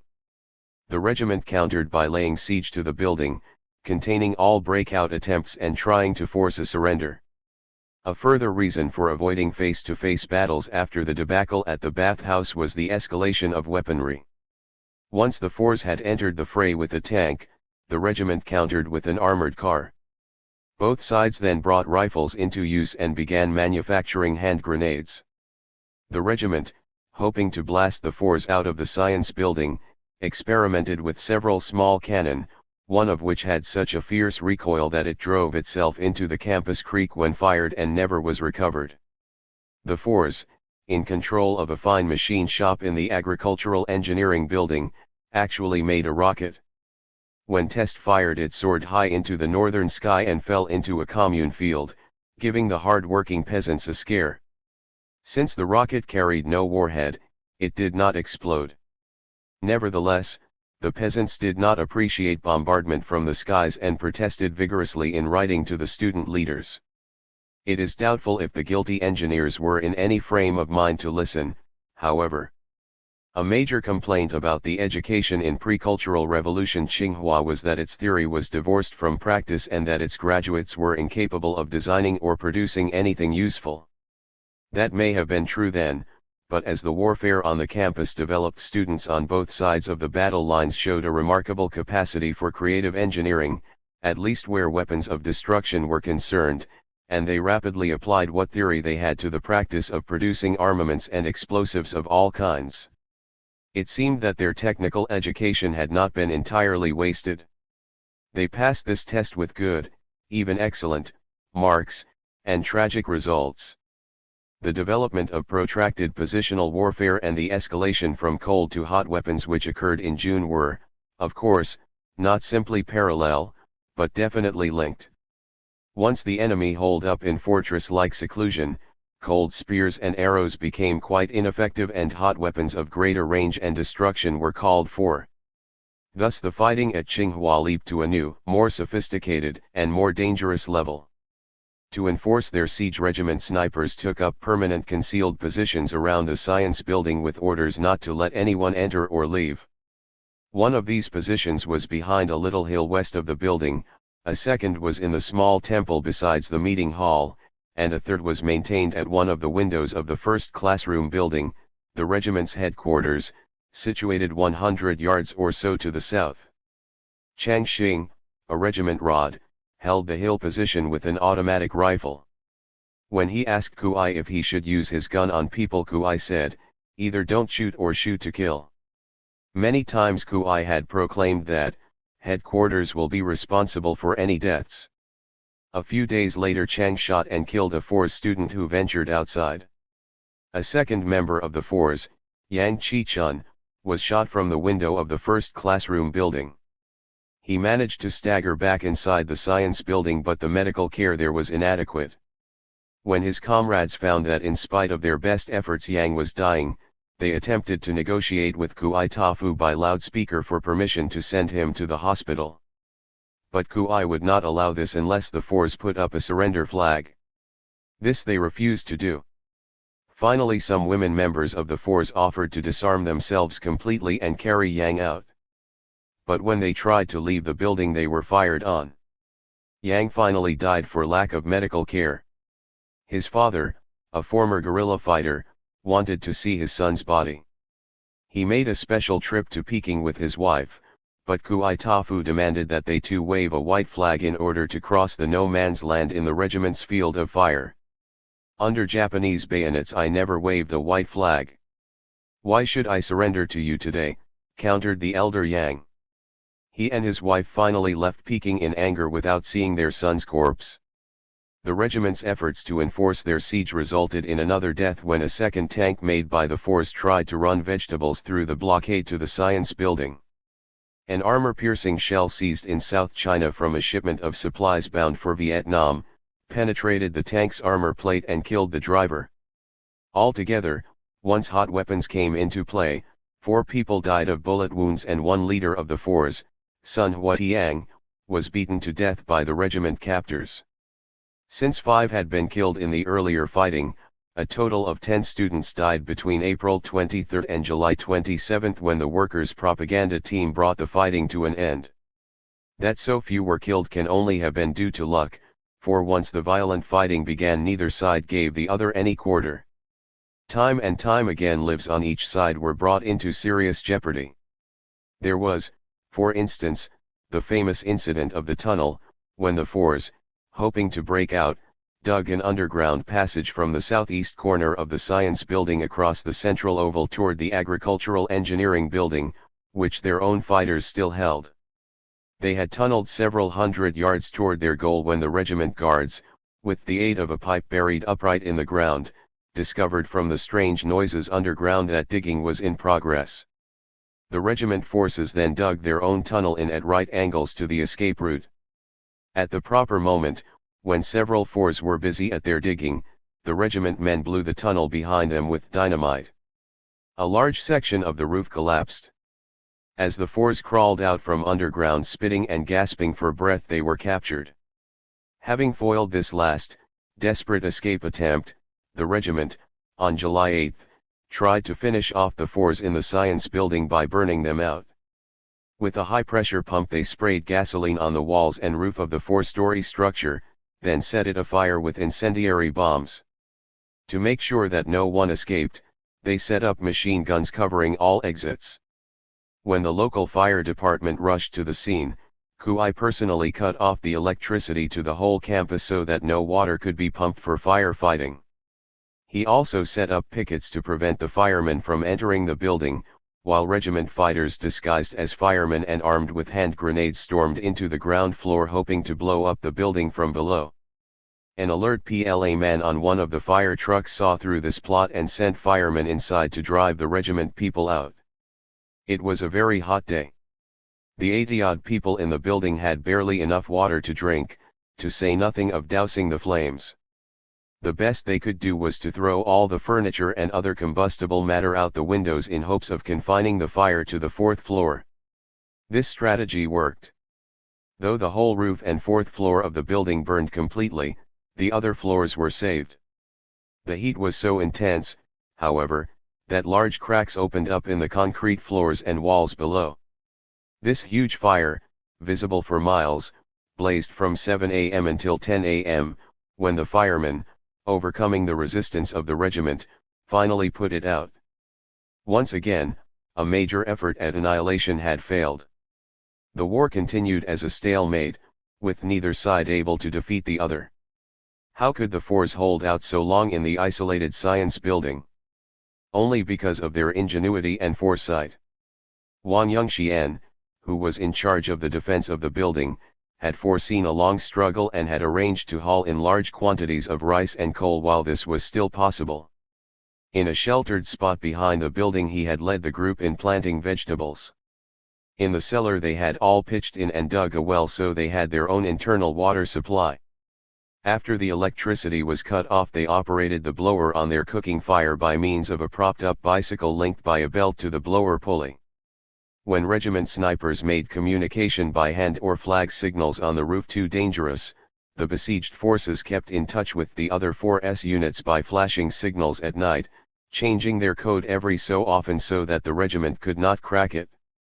Since snipers fired at the light whenever they saw it, the 4S engineers worked out a remote control system for flashing their lights. Thus they were nowhere near when the bullets flew. Fortunately, the fours had a doctor with them in the building from the very beginning and also a small store of medicine. The doctor established a well-run clinic and took as good care as he could of the wounded. Though he was unable to save Yang, the student who was shot from the first classroom building window, he did save the lives of many others. Without him the fours could not have held out as they did. And why did the regiment fighters maintain their siege with such persistence? At that time, said Tzu, what seemed the most important thing in the world was to take over another building. We studied works on guerrilla fighting and we studied Mao Zedong on tactics, prisoner policy, and every other aspect of war. With regard to the Cultural Revolution, Chairman Mao had made it clear over and over again that violent fighting was not correct. But we reasoned that this prohibition applied only to issues between factions of the people. Anything could be done to the class enemy and we were fighting class enemies. We saw ourselves as only one front in a much larger national struggle, a struggle between two headquarters on the Central Committee, but we thought we were the focal point of this struggle. Elsewhere in the country factions had formed big alliances. The whole trend throughout society was the formation of alliances, but we thought that Tsinghua was special because at Tsinghua we were fighting the Kuomintang. Outside, where there were mainly contradictions among the people, violent fighting was wrong, but here, where we stood face to face with the enemy, violent fighting was correct. But even Tzu left the ranks of the fighters before the end. I found that I had been deceived, he said. I thought I was fighting for Chairman Mao and I was convinced that once we suppressed this bad opposition clique the Central Committee could stand up and speak out without fear. But gradually I began to doubt this. The number killed and wounded increased with each battle and among the dead were people who had been good friends of mine, poor peasants of my own class. Why should we kill class brothers? Furthermore, it didn't turn out as our leaders had said. The Central Committee didn't support us. On the contrary, they sent people to criticize us and demand that we stop the fighting. Vice Premier Hsi Fuqi himself came and criticized us severely. I realized that if we went on with our war we would be making even bigger mistakes, and that I would be making the biggest mistake of all because I had been in the militia at home. I knew how to make explosives and mines. I knew about war. So finally even I drifted away. Toward the end of July there were only about 400 people involved in the battle on both sides. Of these, only about 300 were students, 200 with the regiment and not much more than 100 with the fours. The other 100 were outsiders who had joined on opposite sides. They were pretty bad people on the whole, people who couldn't get along with the revolutionary committees in their home villages or institutions. They had run away. They found empty rooms here on the campus and moved in without anybody's permission. At mealtime all they had to do was take their bowls to the student kitchen and eat. Most of them loved brawling, and so both sides welcomed them, they were so good at it. But they were also without principles, sadists, some of them. It was they who beat the 4S leader to death, and it was mainly outsiders, torture specialists, who mishandled the Lo, Wen, Li, Jo group. None of these bad eggs was killed or wounded. They were always urging us to greater extremes, but it was the good young brothers who died, not the hooligans. After the fire failed to drive the fours out of the science building, Kuai's men worked to develop a cannon powerful enough to knock the building down. If the workers' propaganda team hadn't come when it did, no telling what would have happened or how many people might have died. In regard to Kuai Tafu and his steady deterioration from a rebel hero into an autocratic factionalist, Tsu said, "We intellectuals are inept. We thought, we'll smash the other side. But we found that we couldn't do it." Kuai began with a campaign of political suppression. When that didn't work, he tried violence. When that failed, he gradually changed from a revolutionary rebel into a leader carrying out the bourgeois reactionary line. He turned into the opposite of what he had been, he became an oppressor. Today we understand Chairman Mao's directive that one must lead petty bourgeois radicals onto the proletarian track. But when Mao Zedong went south in 1967 and returned with a warning for us young people that this was a time when we would be prone to make mistakes, we were puzzled. We looked hard for the mistakes we might make, but we actually thought we were immune. Kuai Tafu said, "I have thought and thought, but I can't think what mistakes I might make." Yet within a month, influenced by the advice of Chi Penyu, he led us full cry ahead down the road of violent confrontation. In 1968 Chairman Mao met again with us young rebels, and again he warned us against serious mistakes of sectarianism, anarchism, and self-interest, but we forgot those warnings almost at once. Before the Cultural Revolution, Kuai Tafu was famous for his arrogance. He looked down on everyone.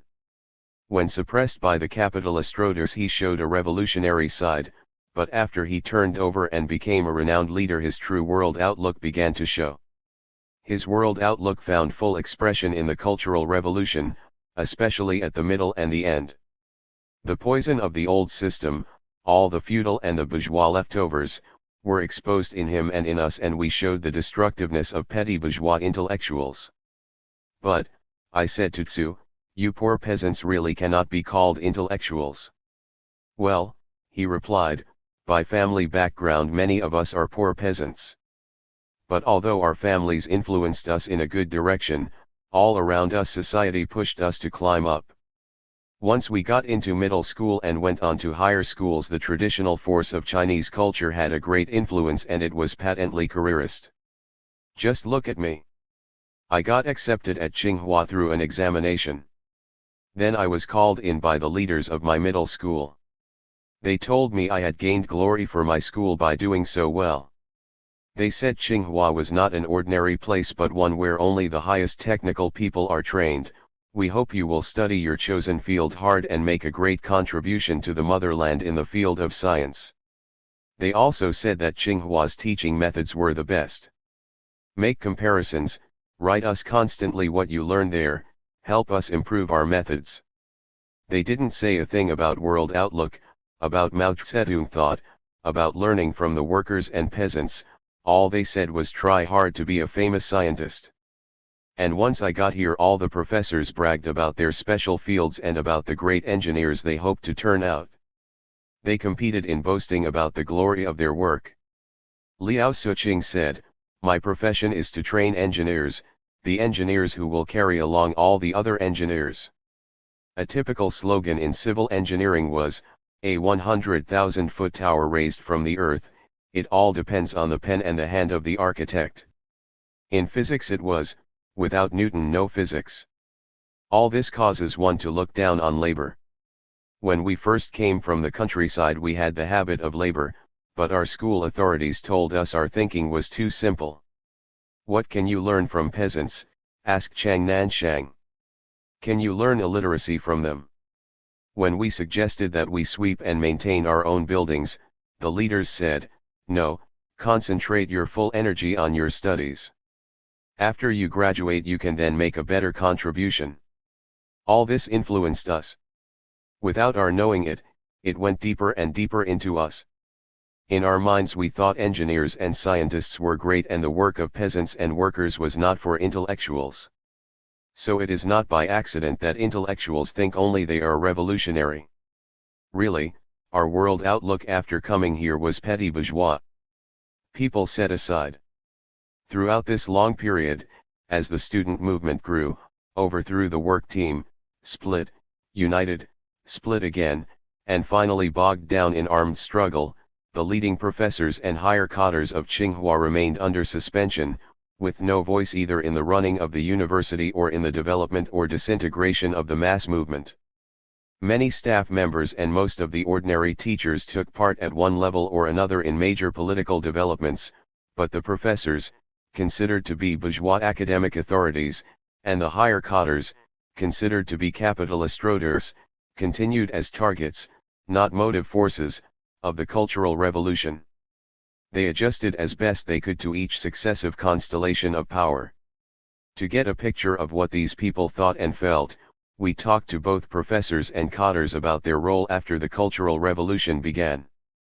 The most vocal was Professor Chien Wei Chiang, who taught mechanical engineering and who had done research in rocket propulsion at Berkeley.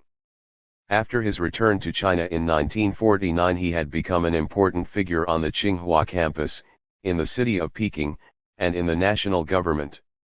Due to his great reputation as a theoretician, he had simultaneously held 27 different government positions, advisory, honorary, and active, among them the post of vice president of Tsinghua under Chang Nanshang. He was lumped with Chang as an unreconstructed rightist by the student rebels once the Cultural Revolution began. But there were important differences between Professor Chien and Chang Nanshang. Chang was a communist, a known revolutionary who flew a revisionist red flag to oppose the red flag of Mao Zedong. Chien was a bourgeois academic authority who flew a white flag to oppose the red flag of Mao Zedong, a white flag that everyone could see. Both Chang and Chien believed that the professors should rule the school, but they went about achieving this in different ways. Chang Nanshang recruited professors into the Communist Party and promoted young communists to professorships in order to create a professors' party branch at the university that could rule the school clothed in a red flag. Chien was more direct. He simply declared that science has no politics and that the professors, as masters of science, should run the university, period. For this he was denounced as a rightist in 1957. He was under a political cloud throughout the Great Leap period, but afterward, when Chang Nanshang reversed Mao's Great Leap policies, practice at the university returned to the road advocated by Chien, his rightist cap was removed, and he again assumed a prominent role on the campus and in the country. In 1966 Chien was again set aside as a rightist. This made him a target of the mass movement, but not so important a target as the capitalist roaders who had actually wielded party power. During the first weeks of the movement large numbers of critical posters appeared around his house. He was called before mass meetings for special repudiation more than once, and whenever Chang Nanshang faced the people Chien Wei Chiang accompanied him because everyone considered them to be two of a kind. After the rebel movement broke into irreconcilable factions in April 1967, there was at least one thing beside finances that both sides agreed on, that was that Professor Chien Wei Chiang was a rightist. The force called him a big rightist while the regiment called him an old rightist. Between these two designations there was no difference in principle. Since both sides repudiated him, Chien could not take part in the mass movement even if he had wanted to, so he spent the years from 1966 through 1968 under the supervision of whatever group came forward to claim him. At first he was shut in a room by himself and told to write self-critical material, but this became so boring that he asked for some work. He was then sent to join a construction crew which busied itself putting up the reed matting on which posters were displayed. After working at this for a while, he took charge of this team's warehouse, but when violent fighting broke out 9 months later, he couldn't control the members of either faction when they came to seize materials from under his nose. He was asked to leave. Thereafter he reported to the construction team head office every day to do a few hours of paperwork, or simply to sit around. The balance of his time he spent at home. The air here was never still, for the residential quarter was flanked on one side by the first classroom building and on the other by the agricultural engineering building, and both buildings, as factional centers, generated an endless stream of loudspeaker polemics. Night and day the shrill voices of the opposing propagandists flooded the whole area with amplified sound until it came to be as much a part of life's background as wind, rain, or sunlight, and, in the end, as little noticed. Hinton did not fear for his personal safety even during the fiercest battles, but he did worry from time to time about where he would be sent by whichever faction came out on top. Since neither side had any use for him, he could hardly look to the future with optimism. Throughout most of this period Professor Hinton drew his salary, but in 1968 the amount was cut. Then, when the fighting began, Kui needed all the cash he could get and no salaries were paid at all to set aside professors. This created difficulties at home, especially since Hinton had to support two school-aged daughters, but his wife, who taught in a local middle school, always drew her salary, so the family survived. Did all the polemics and upheavals have much effect upon his outlook? Not really. It wasn't until later, after the workers' propaganda team came, that Hinton faced the question of his own ideology. The years from 1966 to 1968 passed in much the same manner for the other bourgeois academic authorities, such as Tiong Shipai, the electronics specialist, and Shi Kuo-hung, the Harvard-trained sociologist. Capitalist Roders, on the other hand, found the going considerably tougher. To get an idea of this we talked again to Lu Ping, the University Party committee member who had returned to the campus on June 20, 1966, confident of his left stand, only to be seized by student rebels and dragged off to a struggle meeting with a tall dunce cap on his head. "They took me completely by surprise that day," said Lu Ping, his face expressing some of the amazement he had then felt. "They removed me bodily from the car and carried me away before I even had a chance to speak. Here I was, a high coder of this university, and the students were leading me around with a dunce cap on my head. I couldn't accept it at all, not at all." 3 times the students hauled Lu Ping before large public meetings where posters attacking his administration hung everywhere. Even when they released him and sent him home, he could not get away from the attacks because posters were hung in front of his house and even on his house, and day and night small groups of students came to rouse him and ask questions about past acts and statements. I couldn't think it through. I didn't know what mistakes I had made. I had worked so hard and shared the hard life of the students right out in the countryside. How come I had suddenly fallen into this mess? From then on it was nothing but eat, go to repudiation meetings, and read big character posters about myself and my colleagues. What did the posters say? Each attacked a different facet of Lu Ping's past work. One quoted him as having written a few years before, "The old system is damaging young people. I am opposed to it." But, his critics went on to ask, what reform did he ever carry out? "Why is Tsinghua's curriculum so protracted?" asked another. "Why are worker and peasant students dropped? Is your last name Ma or Siu Marx or revision?" Lu Ping had once given a report entitled "Break with Bourgeois Thought." "But," said one poster, "you never mentioned who was in power here or what line was being carried out. You only handled a few selfish ideas in the students' heads." When in 1961 the administration decided that too much time was being wasted on labor and political study, Lu had led in cutting back on both. "Repudiate bourgeois thought, but don't go to extremes," he had said. Now posters questioned his extremes. Had not vocational study and the pure technical viewpoint been extremes? Liu's problem was not one of bureaucracy or commandism. He had been even-tempered. He had never scolded people or cursed them out. His attitudes and style of work had always been good, perhaps because he had never done detailed work among the people but had sat in the head office writing big reports and drawing up key regulations. No, Lu Ping's problem concerned political line. He had carried out a wrong line, but at first this was not at all easy to understand. Reading posters, hearing criticism from the masses, and writing endless self-criticisms generated a sharp struggle in Lu Ping's mind. There seemed to be no way out. The work team would not accept any criticism that did not admit to counter-revolutionary thinking. Since Lu Ping refused to admit any such thing, all his statements were rejected. Furthermore, he was not at all convinced he had made any serious mistakes. What then should he do? Should I just be pessimistic and give up, or should I go on working for the revolution, confront myself, and change myself? I found myself full of complaints. I had worked so hard, only to end up with a dunce cap. Why not say to hell with it? But after all, I was brought up by the Communist Party and Chairman Mao. I had spent my life in the revolution. Why should I give up now? Every time that I decided to hell with it, another thought always followed. If I quit, how can I face Chairman Mao? I decided to undergo this test and continue making revolution.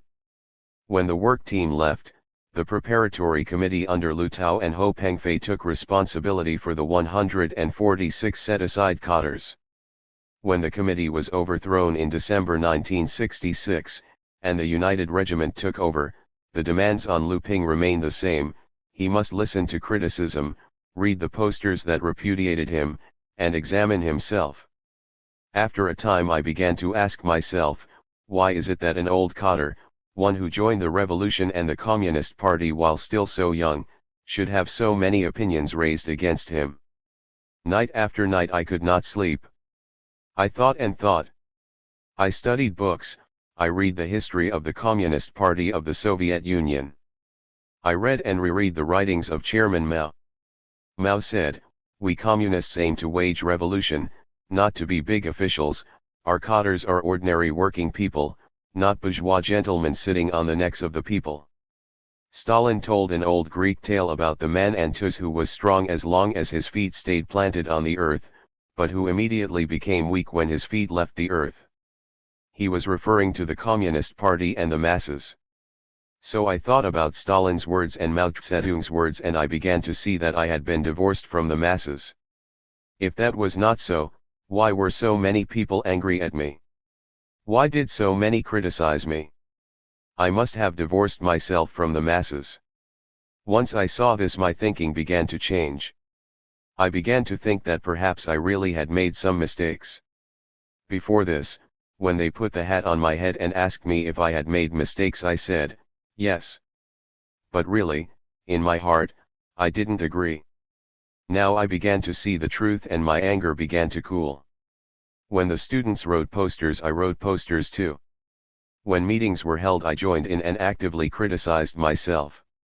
Gradually, as we studied Mao Zedong thought together, I realized that I had made mistakes in line and policy, and then I realized that if they hadn't attacked me hard, I would never have been shaken, I would never have realized my mistakes at all. By that time it was the spring of 1967. Before that, when I was called to meetings, I didn't feel like going. But after that, when I knew there would be a meeting, I went early. When they announced over the loudspeaker that at a certain time and place Lu Ping would face criticism and repudiation, I went there ahead of them. I was on hand, ready to criticize myself. I realized that if a communist makes a mistake, it doesn't matter as long as he is willing to change. Mao Zedong says that mistakes are not serious if one corrects them. So my spirits revived. Under criticism, repeated attacks, and repudiation from the masses, I studied Mao Zedong's writings and I felt much closer to Mao. Once again I studied Mao's speech to the second plenary session of the 7th Central Committee. This I had not only read before, I had actually lectured to others about it.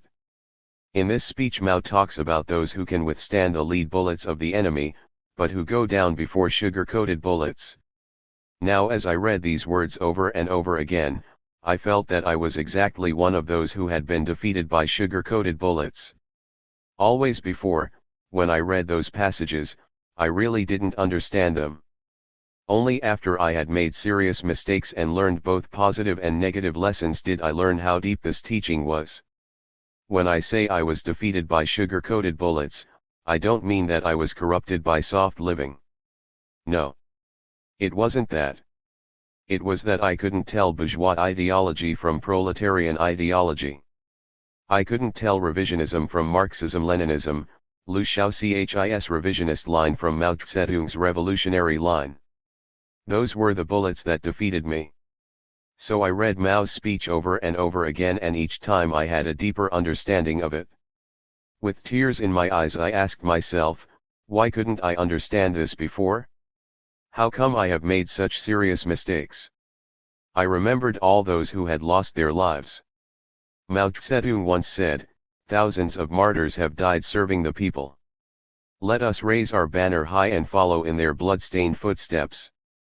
I thought of so many comrades, people who had been so close to me, people who had slept on the same kong with me and studied in the same classes in Hinton. Those martyrs' faces swept through my head like scenes from a film, and I felt terrible that after victory I had gone so far astray. But then I thought that as long as I change it doesn't matter, and I decided to stand on the side of the masses. One reason why the set-aside cadres only slowly understood what their mistakes had been, and only slowly came to understand that there was a serious question of a two-line druggie on the campus, was because from the moment they were set aside their isolation from the mass movement and from the political struggle was almost total. Under the work team they lived under house arrest, confined to a room. They were ordered to study Liu Shaoqi's on the self-cultivation of communists and asked to write endless material about themselves. Only once in a while were they allowed to go out and look at the vivid array of posters that covered the campus and reflected the debates that were raging, not only locally but throughout the country. And this privilege was granted only to let them learn about the repudiation of Kuai-Tafu, then under attack by the work team. They were then asked if they did not have material which would link Kuai to the old University Party Committee. Since they saw only posters critical of Kuai and no posters put up by Kuai or his supporters, they mostly refused to make any comment. Chang Nanchang was also isolated from the mass movement. But this most important party person in authority taking the capitalist road was not held like the others. He was allowed to stay in the city where he had freedom of movement. He rarely confronted either posters or critics. This amounted to a special form of protection for him. All the other cadres were forced to pass the Gate 56 set up by the work team. This gate was not one of mass criticism or testing by the people, but was an appraisal, by the cadres of the work team itself, of the self-critical material written by their victims. Since the Tsinghua students demanded confrontations, these were reluctantly arranged, but only under strict control with all the speeches approved beforehand, and no one allowed to jump up from the floor for unscheduled pronouncements. When the students demanded a face-to-face meeting with Chang Nanchang, they were told that his case had not been decided, therefore he could not be subject to mass criticism. Lu Ping did not question all this at the time. He thought this policy was coming down from the Central Committee. To oppose it meant to oppose the Communist Party. I thought I'd better do whatever I was asked to do. Otherwise I would be called anti-party. During this period the mass of the students wanted to criticize the higher cadres and liberate the lower cadres, but the work team did just the opposite. It focused the struggle on the lower cadres and on the rank and file of the students themselves, and in this way protected important people. As soon as the work team was withdrawn, the lower cadres broke away from supervision and most of them found a place with one student faction or another, but the middle and higher cadre did not dare rebel and were put under the control of the preparatory committee. This committee concentrated all the remaining cadres in the biology building, where they ate, slept, and studied together. They went out each morning for physical work. This work was light maintenance, weeding crops, repairing roads, sweeping courtyards, and tidying pathways. While at work each cadre wore a sign on his or her back: capitalist roader, revisionist, mess of poison, cow devil, or snake god. On October 6, 1966, After the huge Peking rally of revolutionary rebels from all over the country where Kui Tafu finally won national recognition as a student leader, the power of the preparatory committee was shaken. All the cadres were suddenly released and allowed to go home.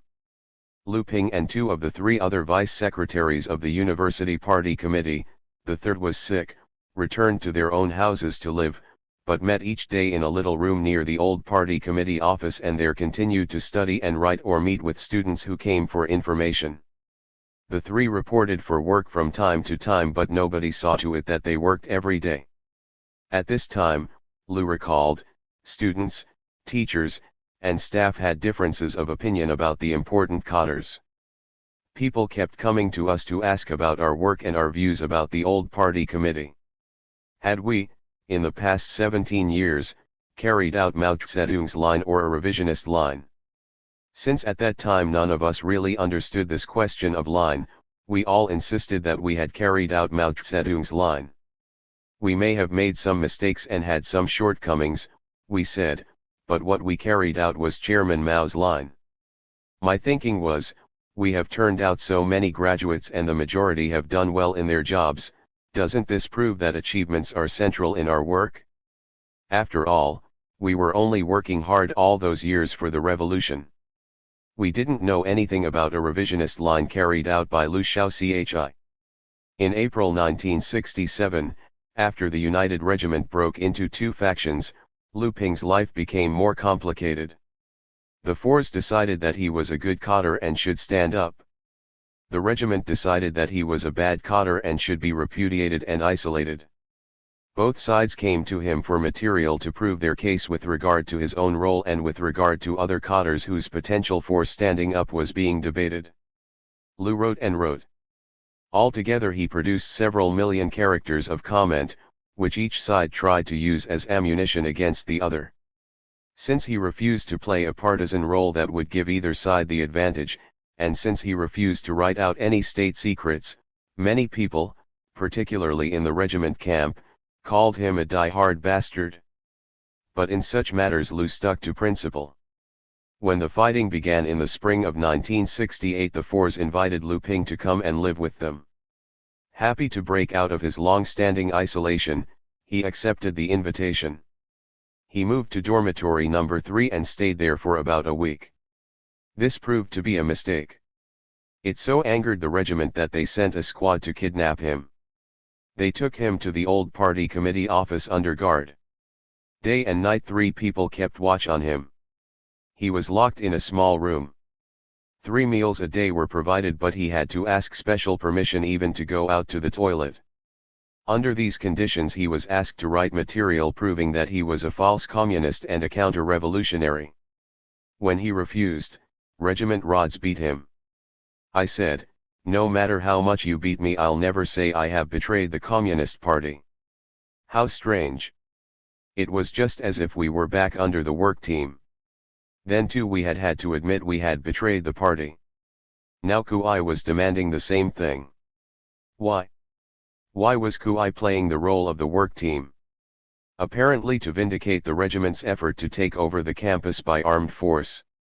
If the regiment could prove that the Fours had harbored counter-revolutionaries, then Kui's new program, the violent salvation of the Tsinghua situation, could be explained as a necessary step. The Central Committee had already issued an order on July 3 against violent fighting in Kwaichou. Great pressure for a peaceful settlement was coming from the leaders of the Peking Revolutionary Committee. Xi Fuqi, the head, had called on Kui both publicly and privately to take the lead in a ceasefire. Lu Feng, head of the PLA's 3 support work team 57 under the Peking Garrison Command, had visited the campus, had investigated the fighting, had looked up Kui in person, and had asked him to call off the siege of the science building. Kui's answer was yes, he would stop, if the security police would arrest Lo, Wen, Li, and Zhao, and hold them as counter-revolutionaries. When Lu Feng refused to consider this, Kui made efforts to enlarge his counter-revolutionary conspiracy by putting more pressure on such cadre as Lu Ping and Hu Qian. He never considered ending the fighting. In part this was because he was sure he was winning. The main forces of the force were surrounded in the science building. If flames couldn't drive them out, then cannons would. Kui set his technicians to work on homemade artillery that he hoped would blast right through the brick walls and concrete floors of the fortress. They would soon have to surrender or die. Such was the situation at the end of July 1968. Of the thousands of students, teachers, and staff who had at one time or another taken part in the movement, only a few hundred still remained on the campus, and only a fraction of these still believed that the future of the revolution hinged on a military victory for their side. The rest fought on mainly because they could find no way to stop, because the slightest weakness gave an advantage to the other side which might easily be parlayed into lethal action. In the meantime, more outsiders had entered the fray, outsiders whose safety was assured only so long as the fighting continued and chaos reigned supreme in this small corner of North China. Under conditions of peace, their records, their histories, could hardly stand the light of day. They were the most enthusiastic about fighting it out to the end. As the days went by, they played an increasingly important role. And so the war dragged on, with shots and explosions punctuating the angry rhetoric of the loudspeakers, with interrogations and beatings fouling the atmosphere of isolated rooms, with corpses rotting in the cellar of the science building because the force could find no place to bury their dead. It was a nightmare situation that could not possibly continue, yet continue it did, while its surrealistic quality engulfed the surrounding area and tainted the whole nation. Part 3, The working class intervenes. The proletariat must exercise all-round dictatorship over the bourgeoisie in the field of the superstructure, including the various spheres of culture. In carrying out the proletarian revolution in education, it is essential to have working-class leadership. It is essential for the masses of the workers to take part and, in cooperation with the Liberation Army fighters, bring about a revolutionary three-in-one combination, together with the activists among the students, teachers, and workers in the schools who are determined to carry the proletarian revolution in education through to the end. The workers' propaganda teams should stay permanently in the schools and take part in fulfilling all the tasks of struggle, criticism, transformation in the schools, and they will always lead the schools. Mao Zedong, as quoted in Yao Wenyuan, the working class must exercise leadership in everything, August 1968. Use reason, not violence. Suddenly at 10 a.m. on the morning of July 27, 1968, huge crowds of workers, a scattering of PLA men and peasants among them, appeared before the campus gates. Each carried a little red book of Chairman Mao's quotations and copies of the July 3 and July 24 Central Committee orders, demanding that all violent confrontations cease. 58. We warmly welcome the workers who have come to propagate the July 3 order, blared the loudspeakers manned by the regiment. We warmly welcome you, but please stay outside the gates. To come onto our campus is to court danger. Peering past the iron bars of the closed and locked west gate, workers could see barricades of rubble blocking the tree-lined main road. In front of the first of these, a sign hanging on barbed wire read, "Warning. High voltage." In the weeds by the side of the road another sign stated succinctly, "Watch out. This land is mined." In the distance the blackened and gutted roof of the science building was just visible through the treetops. "You are out of step," shouted the workers. "If you don't obey the July 3 order and stop all fighting, we are going to come in. Go back to your workshops. Grasp production and make revolution. We can liberate ourselves," responded the students on guard at the gate. They all carried spears. Several flouted hand grenades hanging like bunched ears of corn from military belts. Their commander brandished a handgun. "Why should we go back? You're wrecking everything with your senseless fighting. We have to stop you first." "Stopping you is promoting production," retorted the workers. The debate went on for about an hour. Then the regiment gatekeepers, realizing that they were vastly outnumbered and hearing that other workers had already entered the campus from the south, opened the west gate and faded back into the recesses of the university grounds. The workers, many of them clad in t-shirts and shorts, just as they had come off the night shift, surged forward. They took up positions around selected campus buildings, especially those that were important to the respective factions. With shirts clinging to perspiring backs and sweat dripping on the open pages of their red books, they began to read aloud and punctuate their reading with slogans shouted in unison. Use reason, not violence. Turn in your weapons. Form a big alliance. The hard-pressed fours in the science building, though by no means ready to give up any weapons, invited the workers inside and even offered them steamed bread hot off their fire with its bicycle-powered blower. But the regiment rods, resentful at the slightest interference with their impending victory, met the workers with curses and threats. Little climbing worms of Yang Yufu. Go back where you came from. We don't need a nursemaid. At 3 o'clock a signal shot unleashed a hail of rocks, bolts, nuts, and bottles of black ink from all the strongholds of the regiment. Before the workers could even assess the injuries inflicted on numerous stunned and wounded comrades, detachments of spearmen charged their ranks. In the ensuing melee, the center of which shifted with lightning speed and chaotic illogic from one section of the campus to another, spears found their mark, hand grenades exploded, pistol and rifle shots rang out, and workers' blood began to flow. Black above and red below was the way veterans of the incident described their appearance in the eerie hours that followed, black from the ink bottles that broke on their heads and red from the blood that flowed from their wounds. At the height of the violence the sky let loose a torrent of rain that temporarily slowed the attackers and allowed the workers to regroup and restate their extraordinary slogan, use reason, not violence, use reason, not violence, lay down your weapons and form a big alliance. But after the rain-armed assaults continued in such disparate sections of the campus as Dormitory No. 10 and the handsome new building known as No. 9003.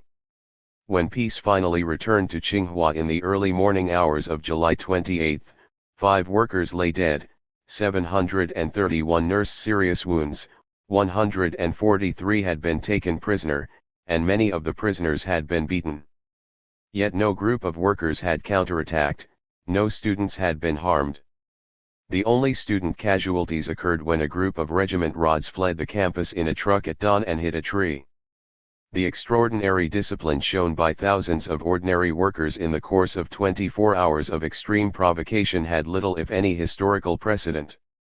Who were these men and women and how did they come to be on the Tsinghua campus that fateful day? Among those with whom we talked no one seemed to know just where or with whom the idea of a massive but peaceful invasion of the university campus first arose. It seems to have come initially from the workers of the Tsinghua printing plant. They themselves had experienced serious factional splits, but with the aid of a team of soldiers from the 8,341 Army, the Guard Detachment of the Central Committee, Mao Zedong's own headquarters unit, they had earlier formed a big alliance. They knew of the protracted fighting on the Tsinghua campus, they knew of the injuries and loss of life, and they knew of the accelerating destruction of state property. They also knew from their own experience how hard it was to break out of factional feuding without outside help, without determined intervention. They felt that this was particularly true of intellectuals divorced from production and entangled in fine distinctions of theory. If workers, on their own, had been unable to get together to carry through the struggle, criticism, transformation stage of the Cultural Revolution, how much more difficult it must be for teachers and students, who, after all, were not dealing with lathes and motors, presses and paper stocks, but principally and primarily with ideas. 59. With the July 3 and July 24 orders in hand, small detachments of workers had paraded through the university sections of Haitian on July 25 and 26. They had been refused admission to Peking University and had been met with armed pickets at Tsinghua's gates. While primary school students and local residents had welcomed them and their slogans, student factionalists from the higher schools they met on the streets were almost universally hostile. As the workers paraded, students on bicycles taunted them. "Why not go in?" "Don't worry, someday we will," answered the workers. They planned a large rally for July 26 at Jungguansan, a crossroads in the Haitian district, but Peking University students under the direction of Nye Yuanzi blocked the streets with stalled buses and trucks. This blockade not only prevented the workers from coming to their projected rally, but also prevented many non-participants from getting to and from work. The Xinhua printing plant workers decided that things had gone far enough. When someone suggested a massive intervention by the factory workers of Peking, they applauded the idea.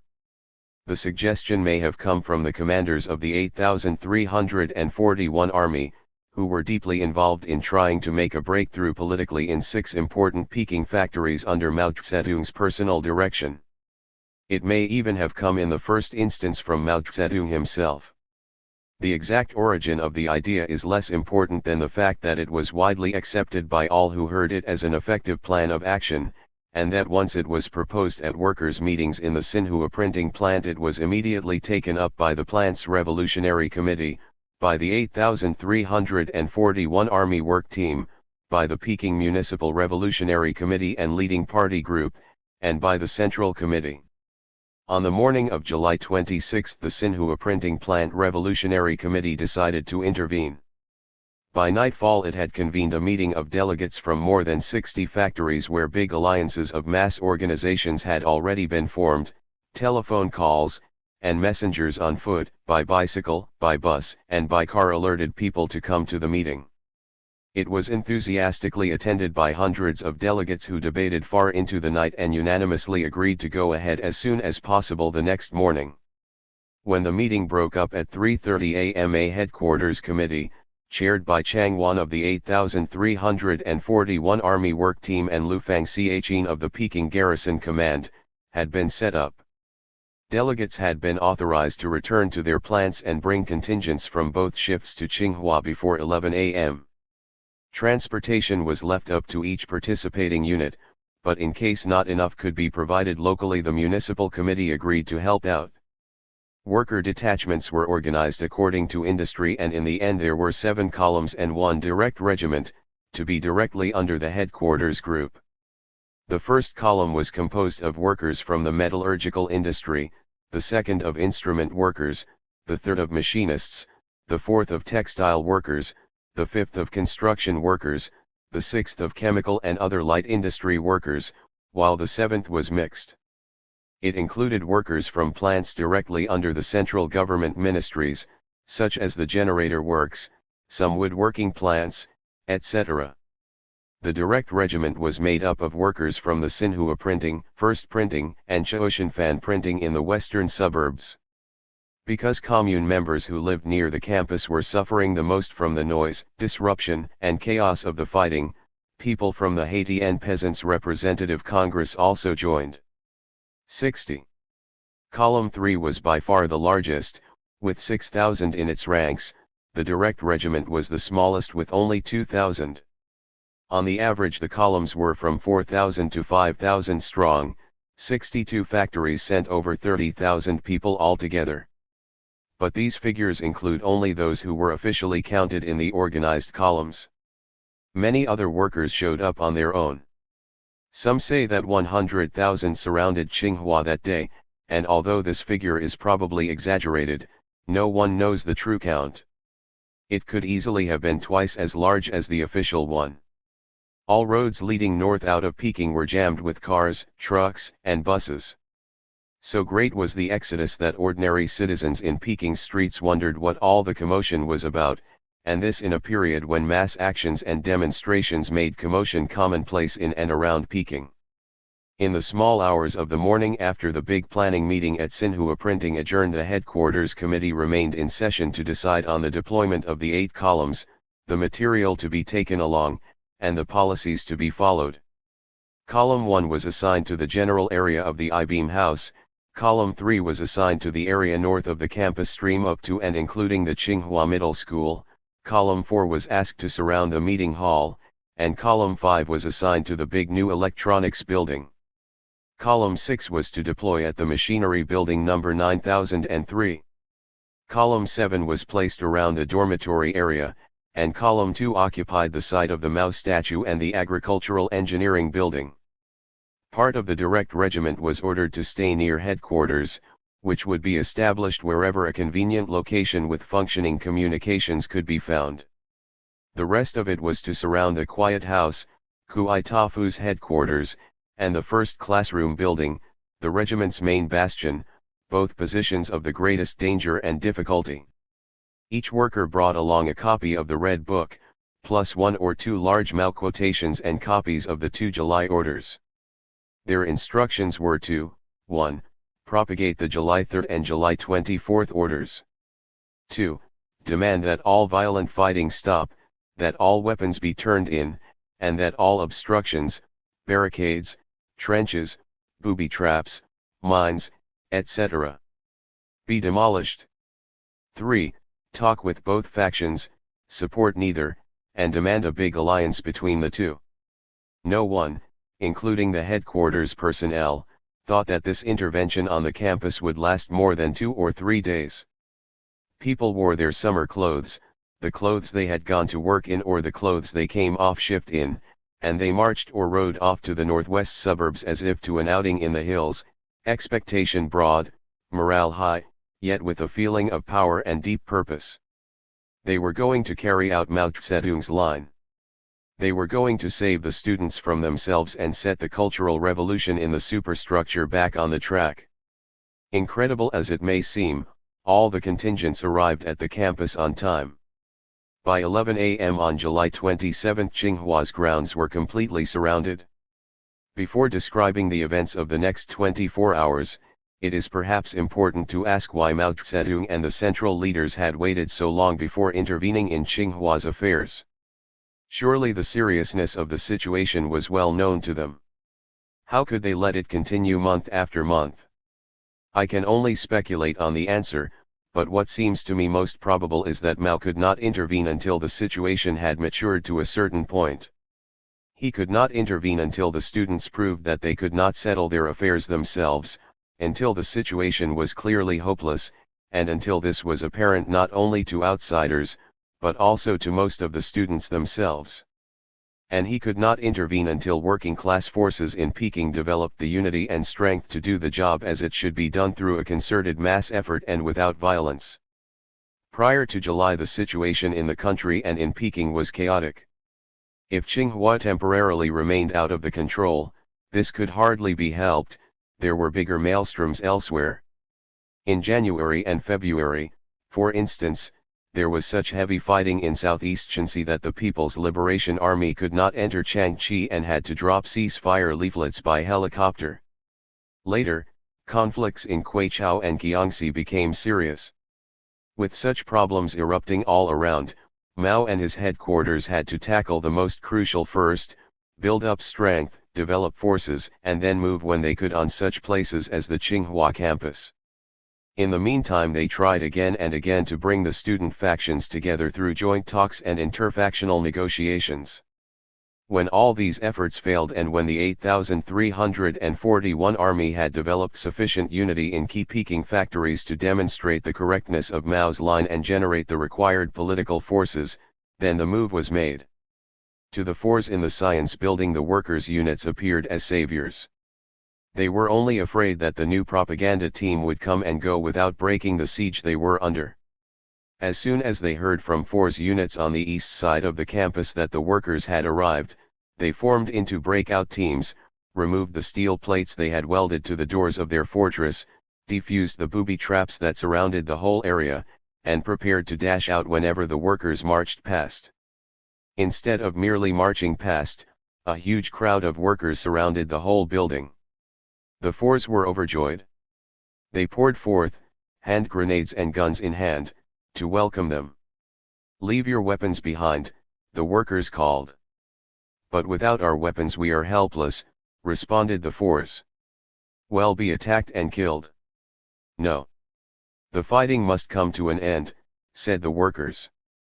"We won't stand for any more of it." They persuaded the students to stack their weapons and then went into the building to search out whatever might have been left behind. They found storerooms full of hand grenades and defused booby traps behind every door. They also found hot food ready to eat, sick people unable to walk, and 2 rotting corpses, the bodies of the 2 students shot by regiment snipers. Refusing all offers of food, the workers and PLA men at the science building quickly formed the disarmed force into marching columns. The sick and wounded on stretchers or broad workers' backs brought up the rear. By passing due east by the old generator building they could avoid regiment strongholds like the first classroom building, but then their way was blocked by the stream that divided the campus. Without hesitation a dozen workers jumped into the chest-deep black water and shouldered planks to form a bridge. 100 students walked or were carried to safety over it. Within a few minutes a siege that had lasted over a month was brought to an end by the evacuation of the whole beleaguered force. The force were reunited with their comrades on the east side of the campus. Dealing with the regiment was a different matter entirely. A few isolated groups, finding themselves outnumbered, invited the workers in for discussions. But wherever dependable rods held sway over main force units, the buildings were barricaded with steel plates, barbed wire fences were charged with high voltage current, and the militants inside shouted defiance at the masses that surrounded them. "You are trying to dig under the wall. You want to destroy our base and seize power from us. Crawling worms of Yang Yufu. Go back to your jobs," they screamed. Right at the start violence flared. As the workers of the direct regiment approached the first classroom building they came face to face with Bear, a formidable and daring fighter famous far beyond Peking whose real name was Wu Wei Chi and whose father was an officer in the PLA. Bear stood stripped to the waist behind a barricade of electrified barbed wire. Brandishing a knife in one hand and an axe in the other, he shouted, "Chairman Mao says anyone who suppresses the student movement will come to a bad end. Whoever enters our building will be cut in half." "Use reason, not violence," retorted the workers in unison as they moved slowly forward to surround the building. Frustrated by the ineffectiveness of his threats, Bear ducked through the wire, ran across the road, and climbed up into a slit trench on the opposite hill. From this vantage point he threw a hammer and a shovel at the advancing column, but the workers kept coming. Finally, beside himself with rage, Bear took a hand grenade from his belt, pulled the pin, and started to throw it at the enemy. Just at that moment another student who was hiding in the trench reached up and grabbed his arm. The grenade flew far to one side, exploding harmlessly in some bushes. Bear leaped on his hapless companion, dragged him from the trench, and threw him bodily down the hill, where he fell semi-conscious at the workers' feet. This one-man assault did not spark any general fighting. Most of the regiment's crack troops remained behind closed doors content to shout curses at the increasingly massive encirclement. A few hotheads satisfied their urge to strike back by making guerrilla-type raids on the food trucks that had brought hot lunches for the workers' forces. The seized food was added to the regiment's stores as cocky propagandists taunted the hungry workers for not having anything to eat. One small but tense girl student, known as Little Bear because of her ferocity in battle, leaned from a second-story window, safe in the knowledge that the workers would never rush her stronghold, and slowly ate a bowl of noodles.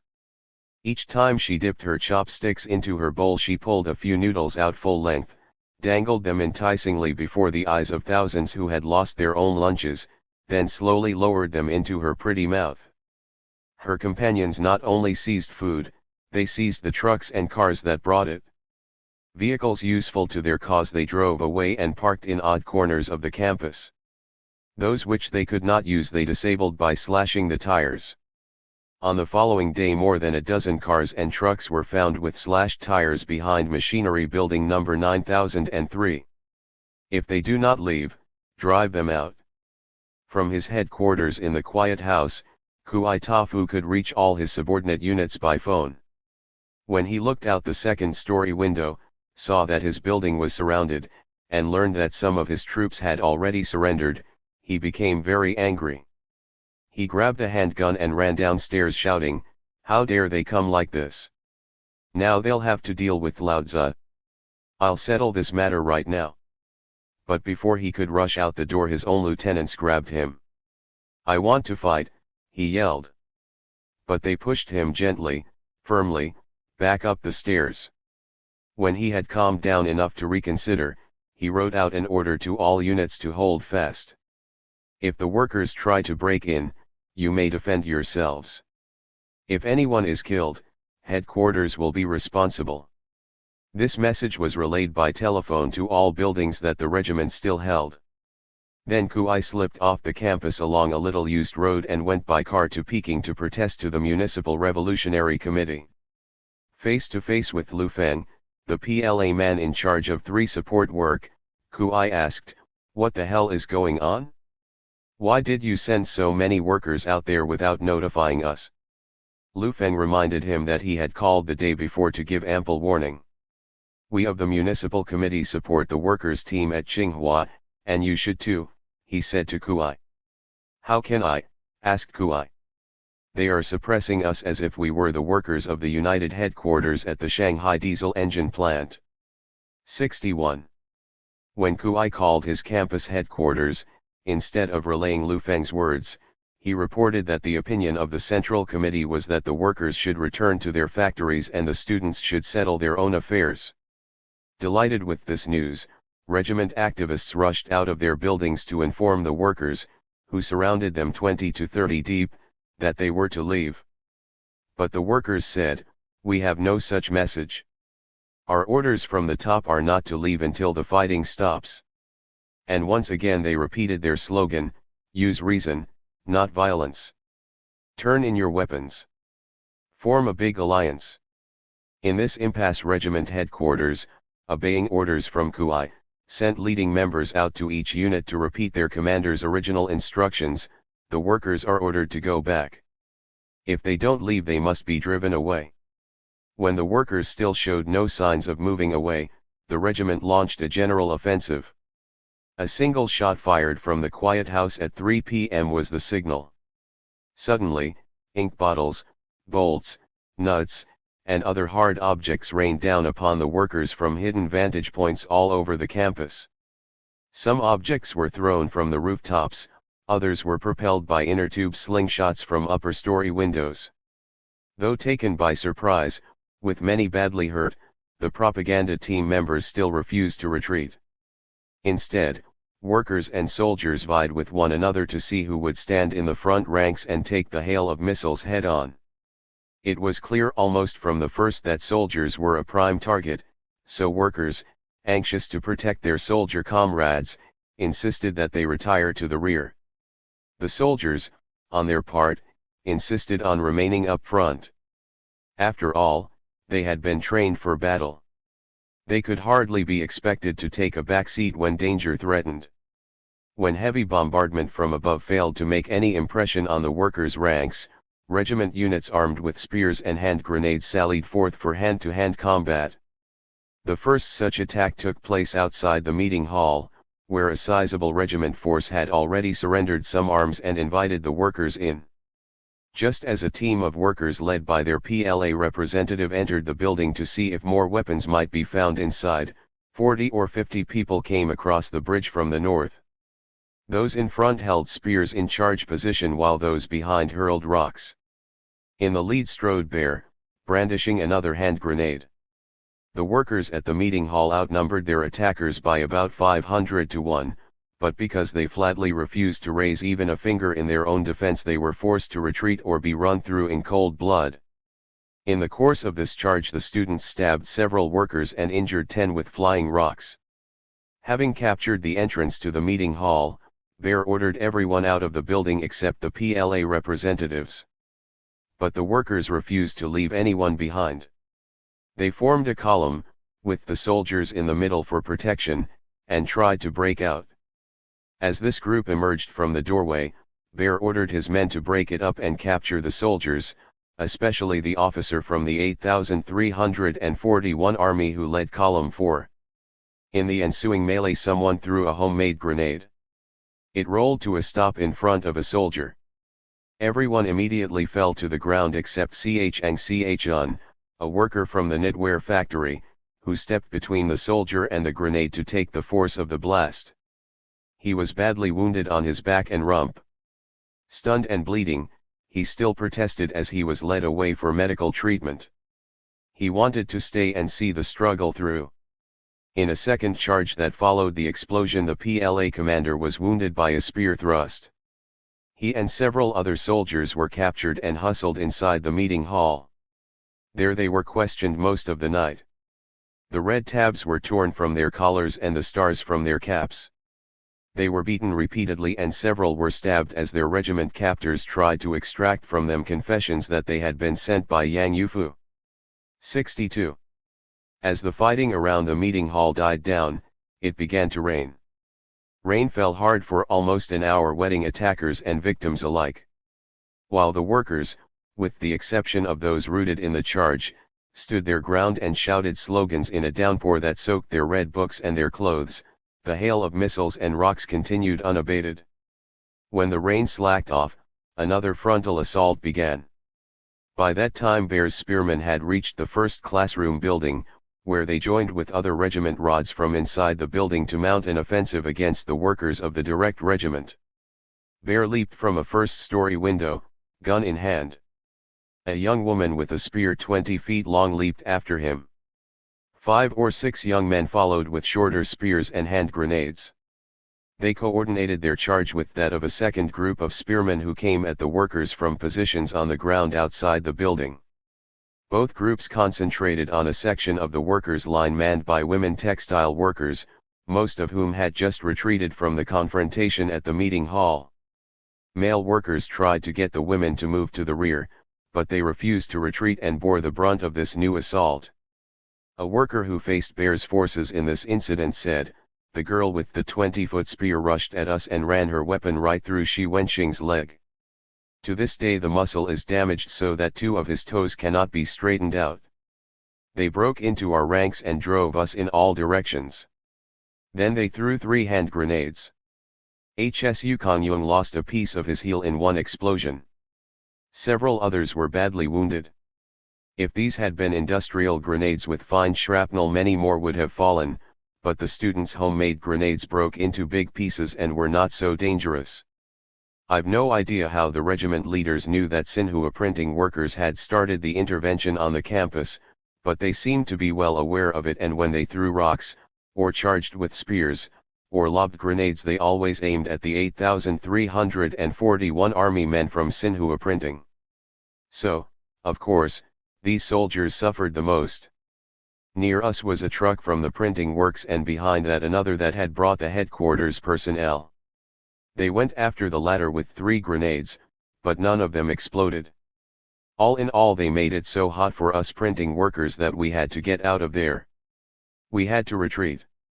Then as we retreated, 4 students rushed in, seized the army man who was the political director of our column, and hauled him inside the first classroom building. There they blindfolded him, tore the star off his cap and the tabs off his collar, bound him, beat him, and questioned him. All night they beat him and questioned him in turn. As we retreated, we discovered that they were trying to drive us in a set direction. So we quickly pulled away and gathered at House A Wan Kuangmei's old headquarters and tried to send messengers out to command headquarters. 2 workers and a soldier started out. The soldier, because his clothes were darker, got through, but the workers in white t-shirts stood out in the gathering dusk. They were seen and seized by the students. They were badly beaten. Between them they lost several teeth and their eyes were blackened. Their clothes were searched. When the students found that they were from the printing works, they beat them even harder. One of them, Wang Chenyang, was a member of our planned security force. They said, "There are no good security men," and beat him an extra time for good measure. Afterward they took these 2 to the west gate and tied them there in the dark. We found them only the next day, bound and unconscious. Altogether more than 40 prisoners were hauled to the quiet house. Some were held in rooms under guard. Others, after interrogation, were tied, either singly or in pairs, to posts or pillars, or they were thrown into the toilet room. Just before dawn, when Kuai and his lieutenants ran off, those who were not tied released the others and they all ran out together. If the students arrested workers and PLA men wholesale, the workers and soldiers temporarily held and questioned quite a few students. Just before the rout at the meeting hall, when the members of Column 4 were trying to persuade the students to come out and turn over their weapons, A single student did emerge from the back door. He tried to pass quietly through the workers' lines. Thinking that he must be a messenger, they surrounded him.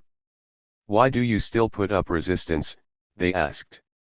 "Because the reactionaries have not been defeated," he answered. "But the July orders call for a ceasefire. The July orders are meant for Kweichow and Shanxi, not for Tsinghua. Here we confront the Kuomintang. But these two orders come right from the Central Committee. They apply to the whole nation, to any place where fighting is still going on. You have been deceived by class enemies." "By the way, what university class are you in?"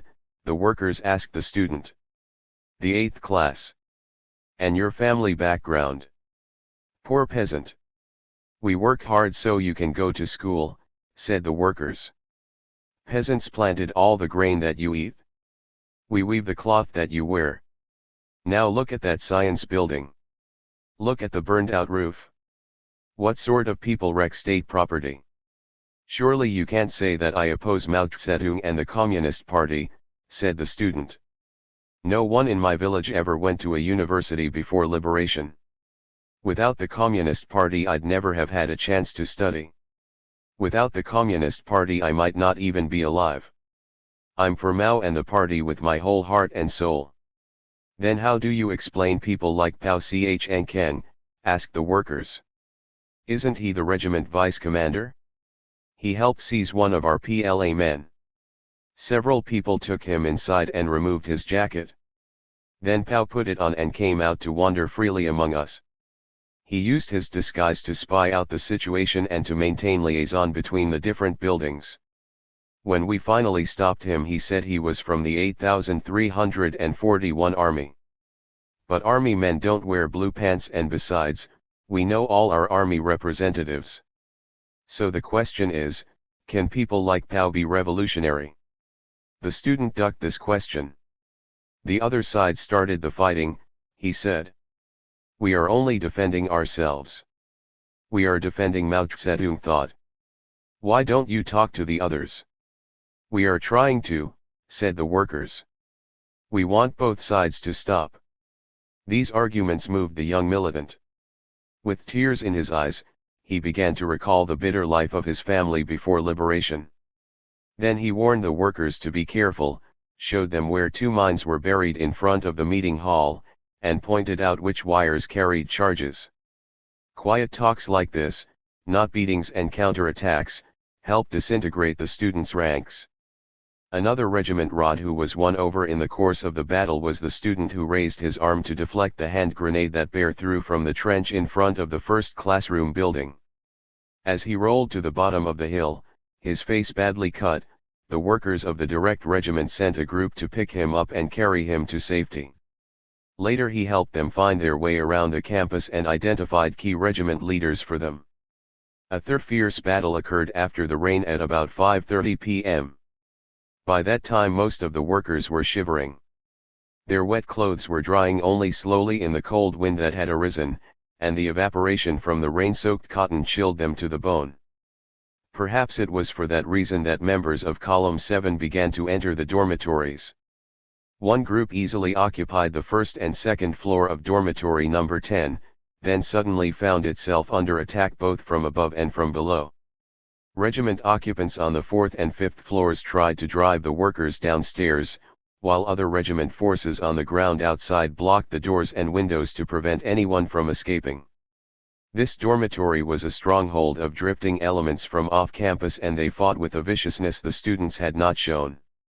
Threatened by hand grenades and charged by spear handlers who did not hesitate to puncture defenseless flesh, quite a few workers jumped from second-story windows and were hurt. Others rushed down the stairways, only to pile up in the blockaded ground floor. As the narrow space filled with people, a hand grenade came bouncing down one of the stairwells. Wang Sunglin, a worker from Machine Tool Factory No. 2, threw himself on it. The grenade exploded under his stomach, rupturing him badly. As he raised himself with both arms to see if anyone else had been hit, a spearman rushed at him down the same stairwell and ran him through the chest. He collapsed on top of the blown grenade. Wang Sunglin was 36 years old, a Communist Party member and vice-head of his department's party committee. Because his wife was due to give birth that day, his workmates had asked him not to go with them to Tsinghua. He had insisted on joining the movement anyway. He died only a few hours after his wife bore him a new child. As the angry, weeping, but still disciplined workers broke out of dormitory number 10, the attackers from upstairs rushed out behind them with spears and wounded several more. One of them bled to death before he could be taken to the hospital. This was Chang Hsu Tao, a 30-year-old worker. His 81-year-old widowed mother, who had worked many years as a servant to feed her children, listened dry-eyed to the report of his death. He died to propagate Mao Zedong thought, she said. His death is as heavy as Mount Tai. 63. A third worker was killed outside the dormitory when he picked up a hand grenade hurled by the attacking forces. His aim was to throw it to some harmless place. The grenade went off in his hand, driving a fragment of shrapnel through his eye. This man's name was Pan Chi-ling. He was 30 years old, a worker in the Peking Electric Bureau, a veteran coder and a communist. His youngest daughter was born on August 18, 22 days after he died. Headquarters story. By 6 o'clock in the evening the workers' propaganda team command post was in pandemonium. It had been set up in a photography shop near the family quarters. News of the clashes and the casualties flowed in by messenger. Distraught people came running from all parts of the campus, out of breath, weeping, covered with mud, ink, and blood. Showing their wounds and their bruises, they demanded help, more forces, ambulances. And they demanded retaliation. There are so many workers out there bleeding and dying. Can we just let them stab us and blast us and stab us again? Lu Fangxian, who together with Chang Wan had manned the headquarters on that fateful day, told us what it was like to face the aroused workers in this unprecedented crisis. Lu Fangxian was tall and lean like a northerner, but had the dark olive skin of a southerner and more stubble on his clean-shaven face than is usual in China. He seemed the very model of an army commander. Even in the hottest part of the day, when the sweat ran down one's body in rivulets, he never removed his army jacket or his red-starred cap, for this was a part of army discipline. At first glance his severe countenance seemed to match this unshakably correct behavior. I remember wondering how such a formal, impressive military man could ever unbend enough to tell us the kind of details we wanted to know. But I was quite wrong about Comrade Lu. After very little of the rhetorical introduction with which so many revolutionary Chinese begin their story, he launched into the most vivid description of the confrontation between the students and the workers' propaganda team, including many details, such as the fact that Little Bear dangled her noodles and Bear wore no shirt, that made the whole ghastly night come alive. Lu Fangxian turned out to be a most sympathetic and observant informant. You can imagine the situation, said Lu, warming to the tale. Some hotheads wanted to strike back. I got very angry myself. As the reports flowed in of more wounded and more killed, I cursed and pounded my fist on the table, but in the end I still had to calm down, because we had come for propaganda work, not for fighting, and if we leaders lost our heads the whole situation could have gotten out of hand. We had to remain cool. One wrong word could have cost many lives, one wrong word could have led to disaster. Bloody incidents were swirling all around us, but we had to stick to one idea and one idea only: use reason, not violence, use reason, not violence. Some of us had directed battles in wartime, but never had we seen anything like this, never.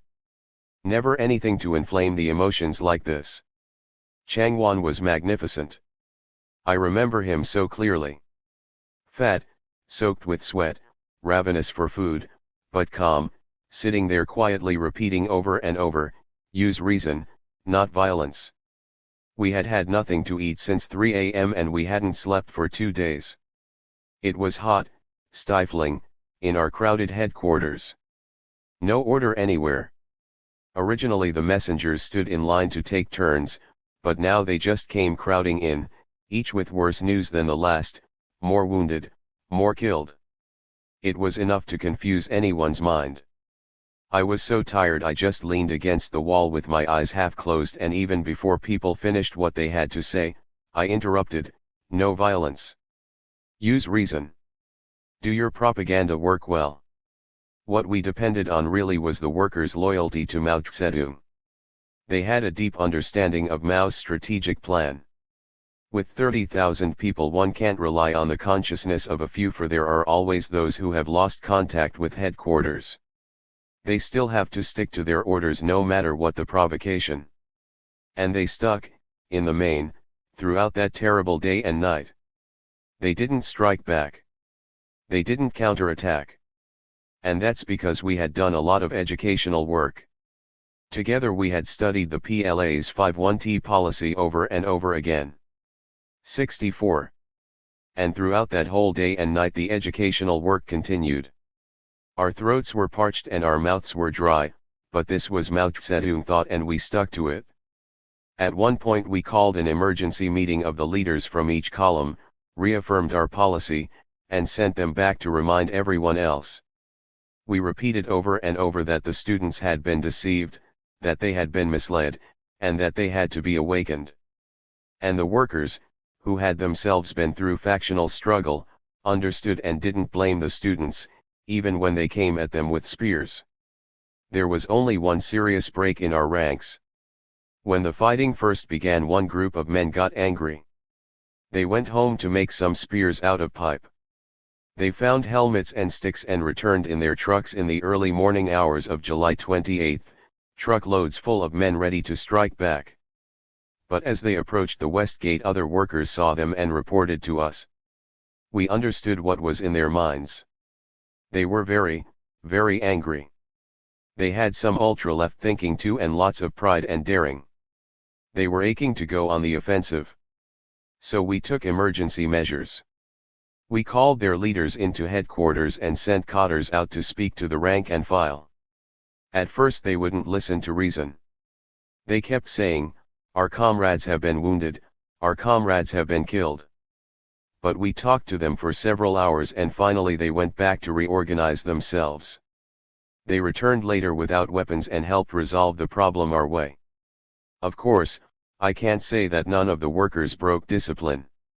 A few individuals did grab a few students here and there and even struck a few blows. But these incidents were few and far between because everyone in the vicinity raised an outcry and said it was not right. There was also one worker from one of the factories where the big alliance was not really solid who sent information to Kui that was of great help to him. This worker belonged to one of the factions that had strong ties to the regiment, one of the Heaven factions. He supported Kui politically. After he ran to Kui with his message, his workmates criticized him severely. But his anti-working class act later helped them expose and solve the factionalism in their plant. So a bad thing turned into a good one. Lu Fangxian went on to tell how his headquarters was first established right out in the open at the northern edge of the family quarters on a stone platform that had traditionally been used by chess players. 2 red flags were planted beside it to let everyone know where the commanders could be found. The trouble was that the regiment rods in the first classroom building could also see the spot and recognized it as command headquarters by all the commotion, the arrivals and departures, the vehicles and the messengers. When messengers went out they were trailed and kidnapped. After that messages had to be sent in code. The code proved to the various column leaders that the messenger was indeed from the propaganda team and not some student in disguise. Every messenger, of course, ran some risk. None of them knew the campus too well. If they wandered about too long they were apt to be seized, but there was no way to contact the column except by messenger. Kui had ordered all telephone lines cut. That ended communication both inside the campus and between the campus and the city, except, of course, for the concealed lines that Kui kept open for his own use. Command headquarters arrived with telephone equipment but couldn't find anything to hook into. Finally someone discovered a live line that Kui's men had overlooked in the photography shop. So headquarters was immediately moved from the outdoor chess block to the vacant shop. There behind the counter where film had once been sold, Lu and Chang stood and listened to the reports as they poured in, first the rout in front of the meeting hall, then the confrontation at the first classroom building, and finally the macabre clashes at dormitory number 10. When Lu and Chang learned that 3 people had been killed, they contacted Kuai and asked for talks. By that time Kuai had returned from the city and his conference with Lu Feng. He also wanted to talk. A meeting was arranged at the Tsinghua Middle School on the far northern edge of the grounds. Chang Shicheng of the 8,341 Army, Chi Chin Chiang of Xinhua Printing, a comrade from the Peking Gear Factory, and a comrade from the Peking Garrison Command met with Kuai there. A 5-point ceasefire agreement was soon worked out: ceasefire, turn in all weapons, remove all obstruction, form a big alliance, and cooperate with the workers' propaganda team. But for more than an hour Kuai refused to sign. He insisted on a stipulation that his headquarters committee concur before the agreement could be broadcast. The propaganda team negotiators finally accepted the stipulation. Then Kuai, the 2 officers, and the gear factory worker went to the Bright House to convince the headquarters committee. There, in the building that housed the regiment's broadcasting station, Kuai tricked them. The 3 team members were held in a second-story room under guard while Kuai pretended to act as a go-between, holding discussions in the broadcasting room, then returning to the captive negotiators to report stumbling blocks and unavoidable delays. Even if the negotiators had evaded their guards, they could not have gone far. The Bright House was equipped with electronically controlled steel doors that only insiders knew how to operate. Actually Kuai was playing for time. He had decided on a general withdrawal and was busy making the arrangements while pretending that his headquarters committee had not agreed to stop the fighting. On the one hand, Kuai planned to have most of his fighting units off the campus before dawn, thus presenting the workers' propaganda team with an empty city. On the other hand, Kuai sent a special fighting team to surround building number 9003 in the dark. At an appropriate time, one last counterattack would be launched. Since the propaganda team had come to stop the fighting and bring the factions together, the empty city could be called a victory of sorts for the regiment. Kuai's forces, though geographically dispersed, could be said to be politically alive. As long as the mountain is green, fear not for lack of fuel, was the slogan taken from an ancient text. This meant, as long as there are forces in being, one can make a comeback, however long it may take. Launching one last counterattack while his main force retreated was a desperate attempt to provoke the kind of violent retaliation from the workers and soldiers that previous incidents had failed to generate. If only Kuai and his rods could trick or force the propaganda team into a bloody assault on the students, they could go before the country as innocent victims of violent repression and perhaps salvage something politically from an increasingly disastrous situation. As things stood at midnight on July 27, 3 workers dead and hundreds of workers and soldiers wounded while the students maneuvered unscathed, it was quite clear to all observers that the campus invaders had carried out Mao Zedong thought while the defenders had wildly violated it. Unless something could be done to redress this balance, the regiment would find it hard to maintain any semblance of a reputation as fighters for Mao Zedong's line. As a means of redress, Kuai gambled on one final provocation, which, if it failed, could only make the situation that much worse. Once he had made this reckless decision, Kuai developed both sides of his strategy with precision. While he personally stalled the propaganda team negotiators, orders went out to all the main units to evacuate their fortresses and retreat with their arms, either to the Aeronautical Institute to the south, or to the Nankou campus of Tsinghua near the Great Wall to the north. Once this stealthy evacuation was well underway, Kuai's special fighting team, the Red Spears, secretly surrounded machinery building number 9003 with orders to attack at 1:30 a.m. When concerned aides pointed out to Kuai that this team could no longer be called back in case of a ceasefire agreement, he said, "Never mind, let them go," and calmly returned to the negotiating table where he suddenly dropped all previous objections and accepted a ceasefire on terms set by the workers' propaganda team.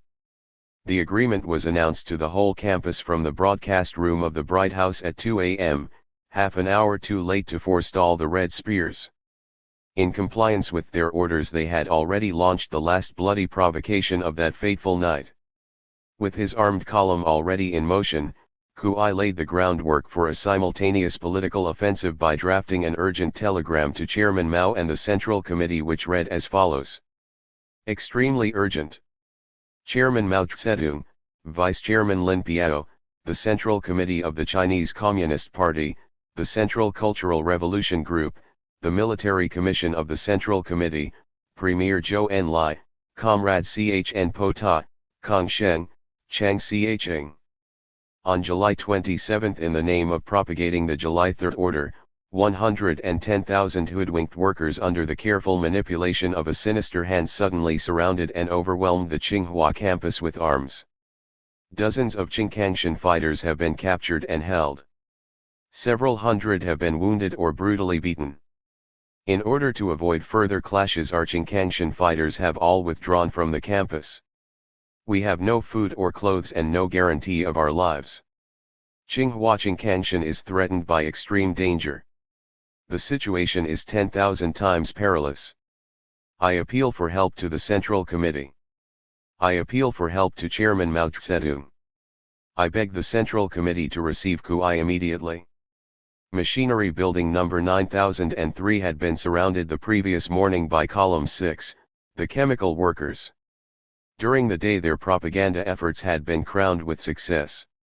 After prying welded steel plates off the doors of the building, they had persuaded most of the occupants to come out and talk. They had also searched the building and removed large quantities of arms. Then the afternoon rain had driven the propaganda team members and the students back into the building. Study classes had been set up and discussions begun.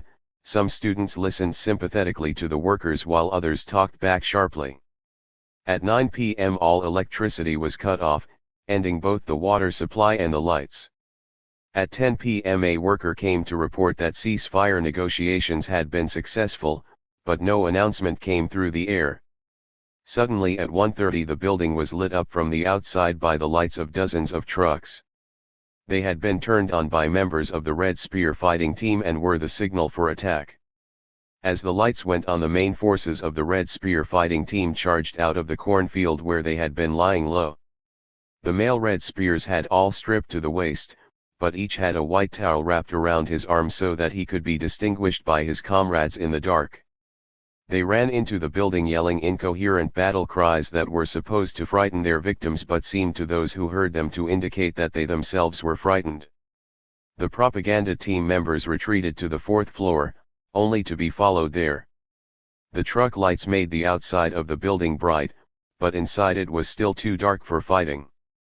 Red Spears poured machine oil on the floor of the west end and lit it.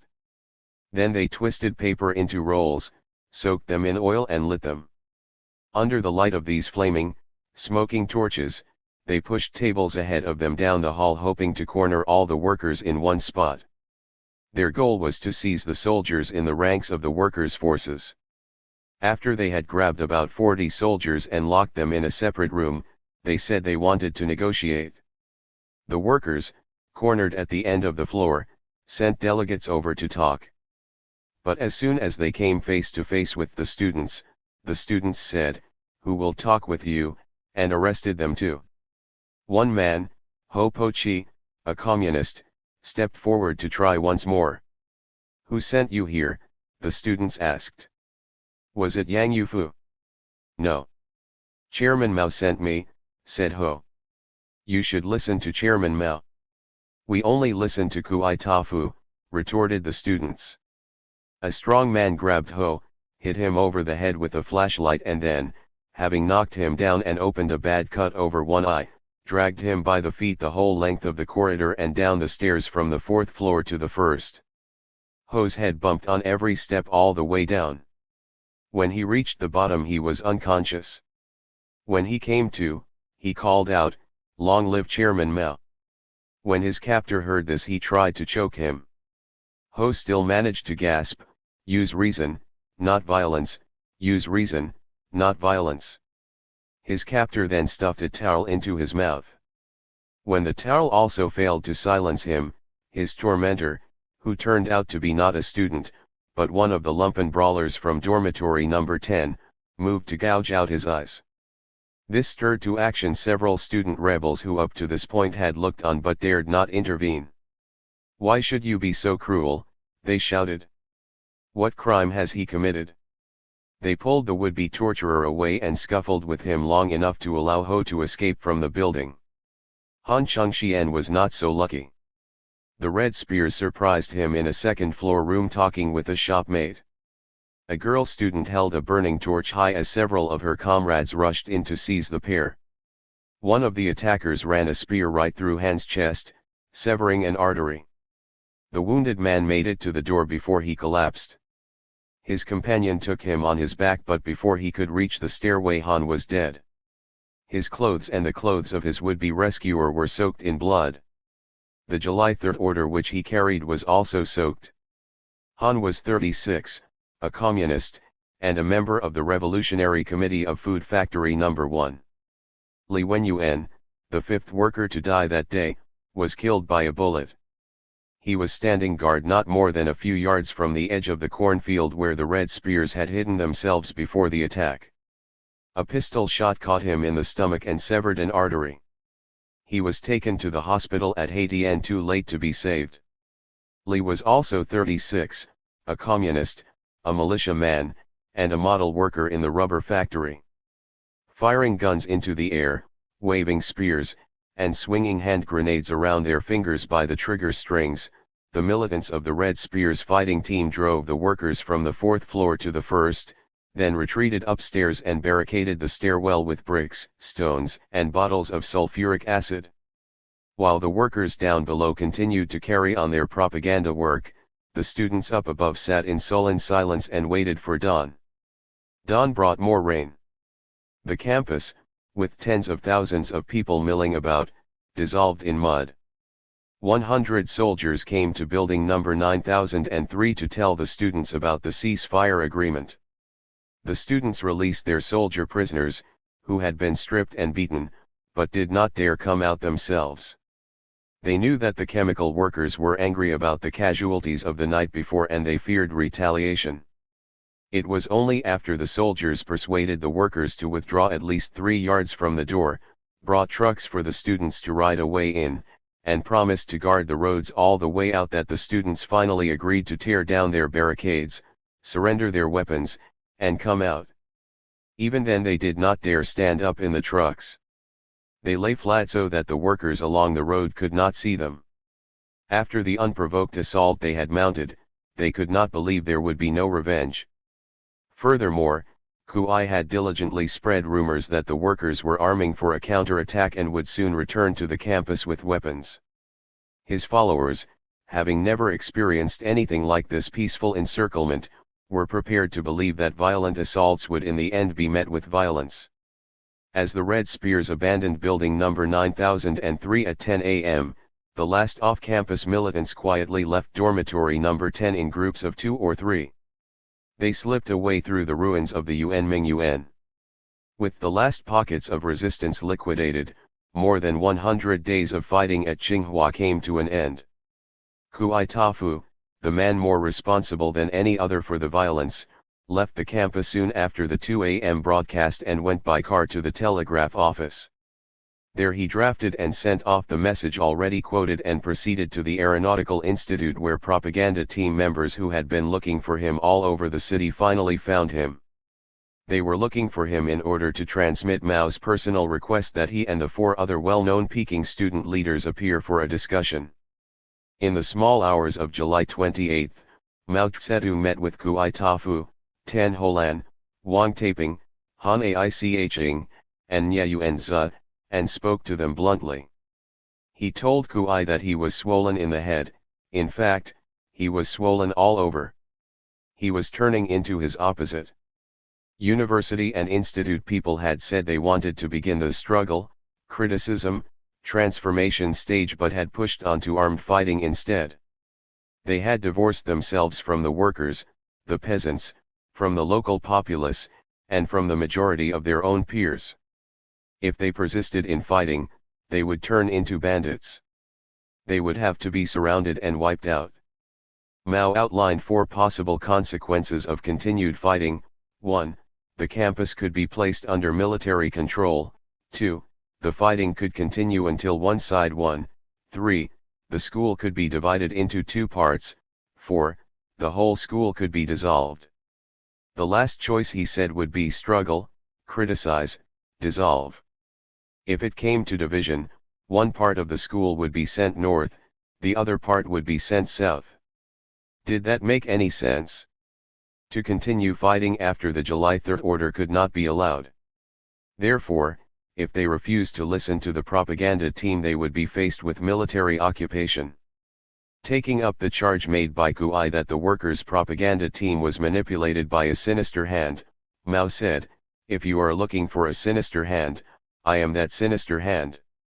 I sent the team. You will have to blame me." But even the face-to-face meeting with Chairman Mao did not win Kuai over. He returned to the campus saying that Mao's words had been, 100,000 workers invade Tsinghua. The fours are happy. The regiment is unhappy and I too am unhappy. Thus when the workers and soldiers called to the holdouts in building number 9003, Mao Zedong criticized you when he met Kuai, they answered, "No, Mao supported us."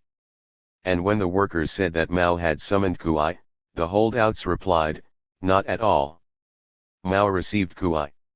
It was exchanges such as this that postponed the evacuation of the building until 10 a.m. When the regiment rods fled the campus in the middle of the night, they finally suffered some of the casualties which the workers' propaganda team, in spite of all provocation, had refused to inflict. 20 hardcore rebels fled toward Changping County at a breakneck pace in a small truck. Afraid that squads of workers would follow and attack them, those in the rear of the truck sat with grenade strings in hand, ready to let fly at the slightest provocation.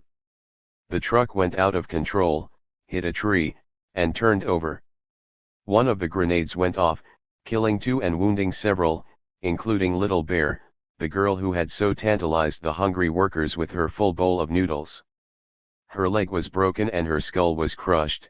To this day she has a plastic plate in her head.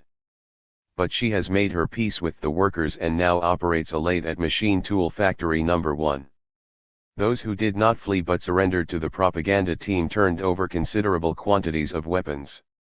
The complete list of the arms collected from both factions follows.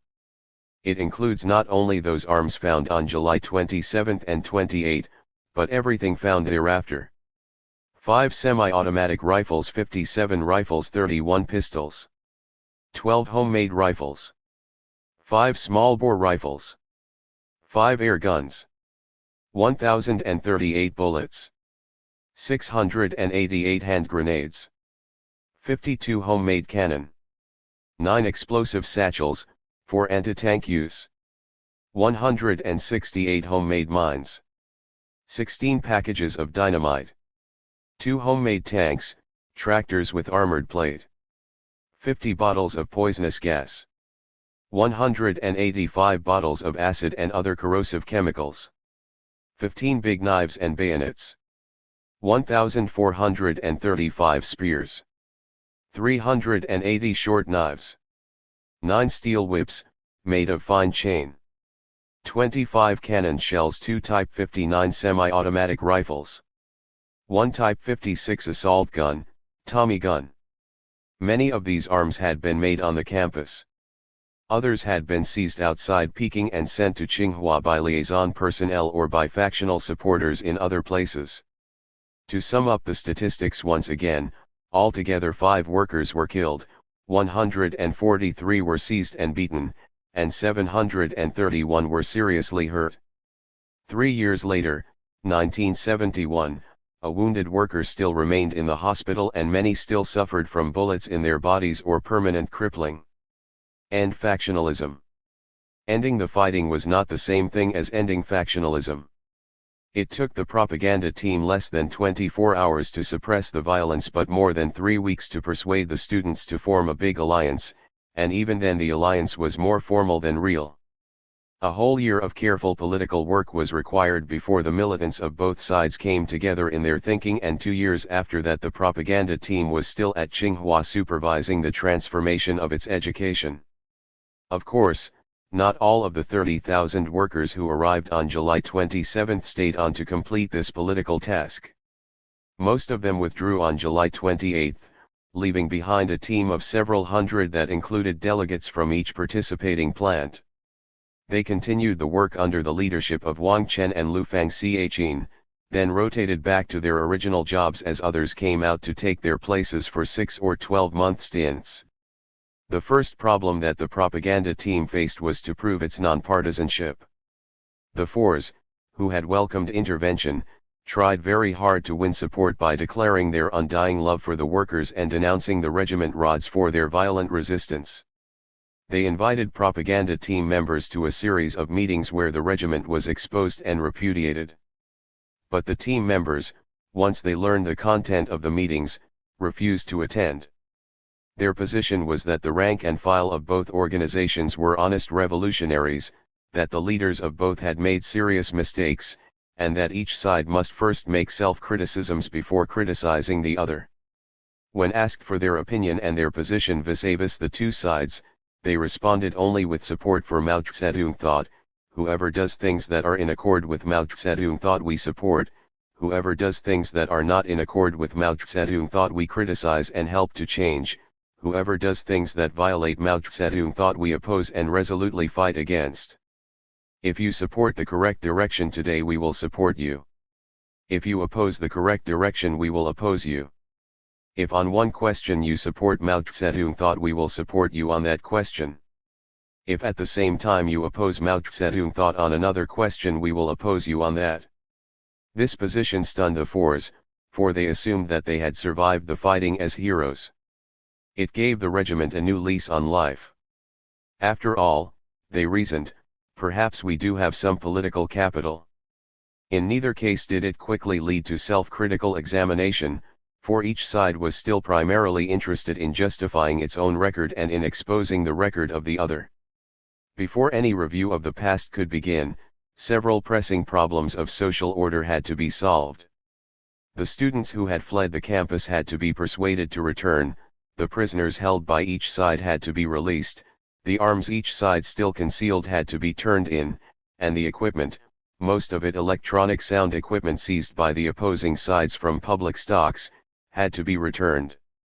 All of these problems seemed insuperable to the students who had been involved in the fighting, but the propaganda team attacked them with energy and optimism.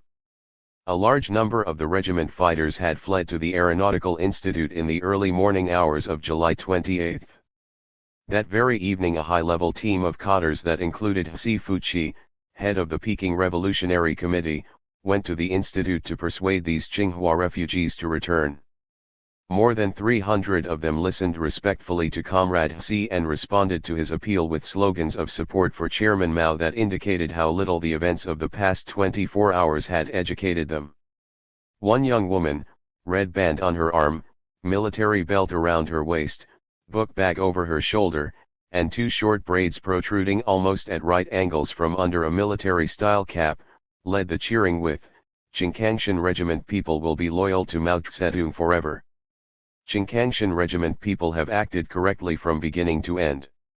Before the meeting closed, this firebrand and her comrades had at least agreed to return to the campus so that negotiations could begin.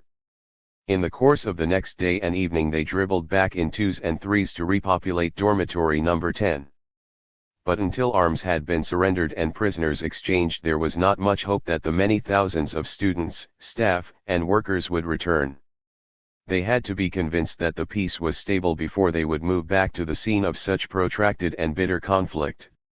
Even if one no longer ran the danger of being hit by some random hard object, there was still the possibility that one might be seized and held hostage by one side or the other. Hence an effective prisoner exchange became the key to any return to normal. Even to set up talks on the subject was difficult, however. Neither side trusted the other. Lu Fangxiaqin told us how he managed to arrange the first meeting. "I personally went to notify the Fours that they should come to talk about prisoners. I didn't know my way around. How would I find any of their leaders? I started walking in the direction of the new main building. Suddenly a girl appeared in the bushes outside. "Where are you going, PLA?" she asked. "Who are you?" I asked in turn, somewhat startled. "I am the 4S, she replied. It turned out that she was Chang Shuehame, a member of their headquarters committee, who was taking her turn on sentry duty. As soon as she heard that I was from the propaganda team headquarters, she began to praise the PLA to the skies. When I said I wanted to talk to the 4S leaders, she quickly arranged it and they all began to talk at once about how the regiment had wrecked the big alliance of 1967. "Never mind the past," I said. "Let's try to get together again now. I want you to meet with some regiment leaders in the agricultural engineering building." But they didn't dare venture that far across the campus. They were afraid that the regiment would capture them. I had to guarantee their safety and take them over and back in military cars. Regiment leaders, on their part, were also afraid to meet. They were afraid that once they showed their faces the masses would rise up and seize them for repudiation. So I had to guarantee a PLA guard all around the meeting place as well. After much hard work and persuasive talk, I finally got the meeting underway on August 7. At this preliminary get-together, both sides agreed to exchange the captives they already held, and not to seize any more captives no matter what the provocation. They also agreed to give good care to all captives before the final exchange and not to allow any to escape. All this was settled after long debate, but the time and place of the exchange was not agreed upon. Comrade Liu wanted action then and there, but the factional leaders held out for consultations with their membership. The meeting broke up without final agreement, and soon afterward both sides violated clauses they had just agreed to honor. The regiment seized 2 more of the 4s, while the 4s allowed 2 members of the regiment to escape. As a result, the second meeting opened with a serious quarrel, each side denouncing the other for the flagrant violations of the night before. When the 4s accused the regiment of seizing 2 4s, the regiment charged the 4s with holding 2 regiment people while pretending that they had escaped. "But they ran back to your headquarters," said the 4s, amazed. "We haven't seen them." "How do we know you aren't still holding them?" retorted the regiment. This problem was resolved by the members of the propaganda team, who knew very well that the 2 regiment prisoners had returned to their faction. They exposed the regiment lie, causing its spokesman to lose face. Thereafter the talks went a little more smoothly. The propaganda team immediately demanded full lists of the prisoners held by each side. Both the 4s and the regiment balked. "Why don't we just search the campus and release everyone we find?" suggested Kui Tafu, who had long since shifted his prisoners to far-off Nanko. "But don't you have prisoners off the campus?" asked the workers. Kui had to admit that he did. "We demand the release of Lo Chung-chi," said the 4s, knowing full well that he had already escaped to Canton. On the list they presented his name came first. "Is this accurate? Dare you sign your name to this?" asked the workers, fully aware of Lo's whereabouts. "Well, we're not 100% sure," said the 4s. On August 9, late in the evening, agreement was finally reached on the prisoner question. Early the next morning, before sunrise, cadres of the propaganda team got the leaders of both sides out of bed. Any delay in effecting the exchange, they reasoned, would give both the 4s and the regiment time to move some prisoners to new hiding places and thus abort the whole deal. The entire regiment headquarters committee was loaded onto trucks bound for Nanko, where the regiment prisoners were held, while the 4s leaders led the way across the campus to the building that served as their prison. One clever member of the regiment headquarters committee fooled Lu Fang Xiaqin, however. He lingered beside the truck talking until it pulled away without him. Lu Fang Xiaqin talked to him a while, then let him go back to his dorm, thinking that this one fellow would not matter. But as soon as this rod got away from Comrade Lu, he found a telephone and called Nanko, alerting the regiment there to what was happening. By the time the prisoner exchange group arrived, 2 of the 7 people held had already disappeared. I wasn't vigilant enough, said Lou. But in the main we had planned well. We knew they had over 100 people there, so we went in force. We sent about 300 along. Feeling that they might resist with arms, as they had done only a few days before on the campus, we were organizationally prepared. In case any one of us got killed, someone else was designated to take his place. The regiment people at Nanko were real rods. They wanted no part of any study classes. They were capable of anything. Sure enough, when we arrived at the compound there was wire all around and the inner wire was charged.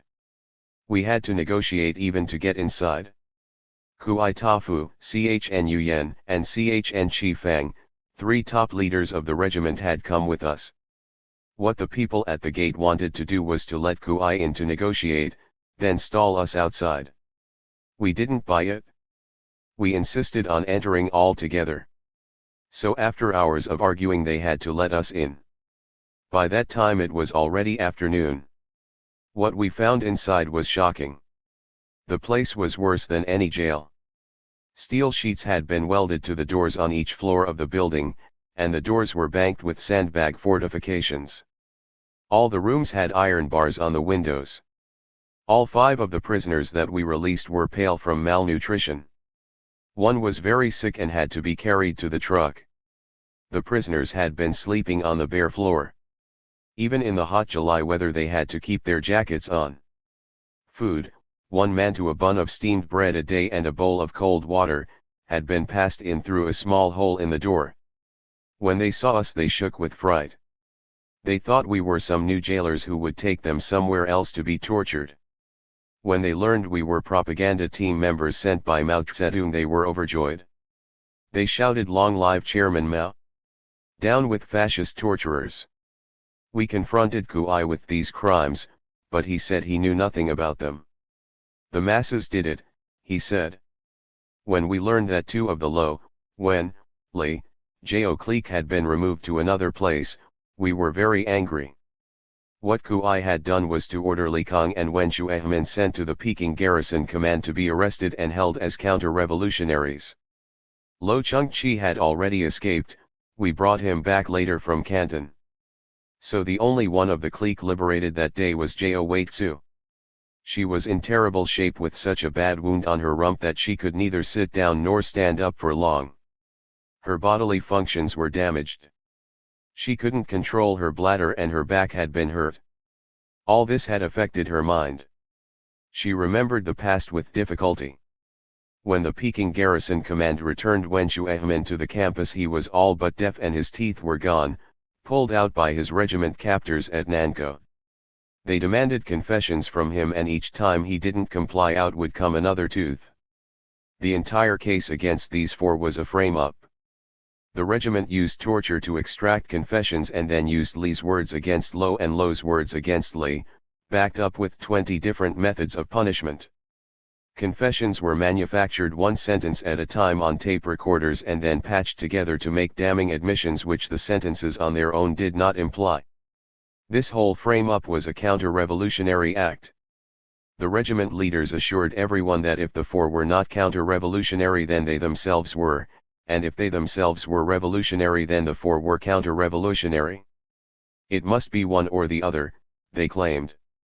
Apparently it was the former, for behind all this ugly business lay a concerted attempt to bombard the proletarian headquarters, to bombard Mao Zedong. Actually the person in charge in Nanko was not a Tsinghua student but one of the outsiders, a specialist in torture who turned out to have a counter-revolutionary record. Factionalism made it easy for people like that.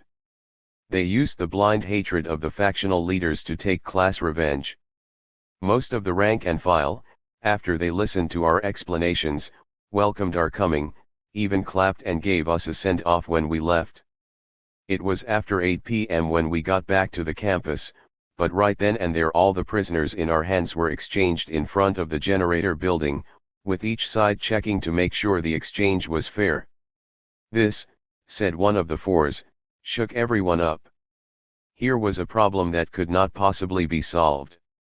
We had been deadlocked over the prisoner question for more than a year. Yet by the evening of August 9 it was solved. After this, many people, both students and staff, returned to the university from all over the country. Some had received letters from the propaganda team, others heard of the new situation through the grapevine. They came dribbling back, a few today, more tomorrow, and gradually re-established a more normal campus life. On the heels of the prisoner exchange, a major search for arms was organized, and every building, every corner, every foot of ground was checked.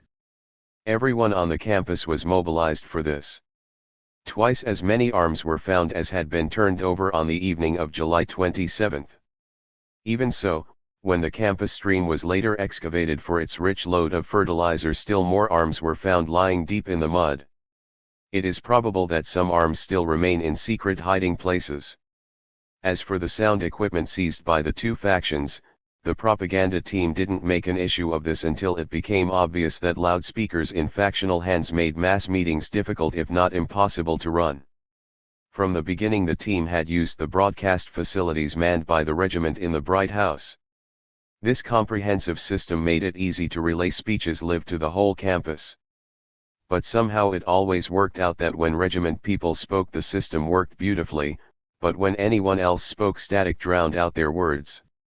Regiment technicians made frequent apologies as they busied themselves looking for technical difficulties, but the team leaders soon decided that the difficulties, far from being technical, were political. They demanded and got the surrender of the whole system. After that everyone could be heard. Big Alliance, too. As people came back to the pacified campus they were assigned to political study groups in their respective departments, each department in turn having been assigned to one or another column of the workers' propaganda team.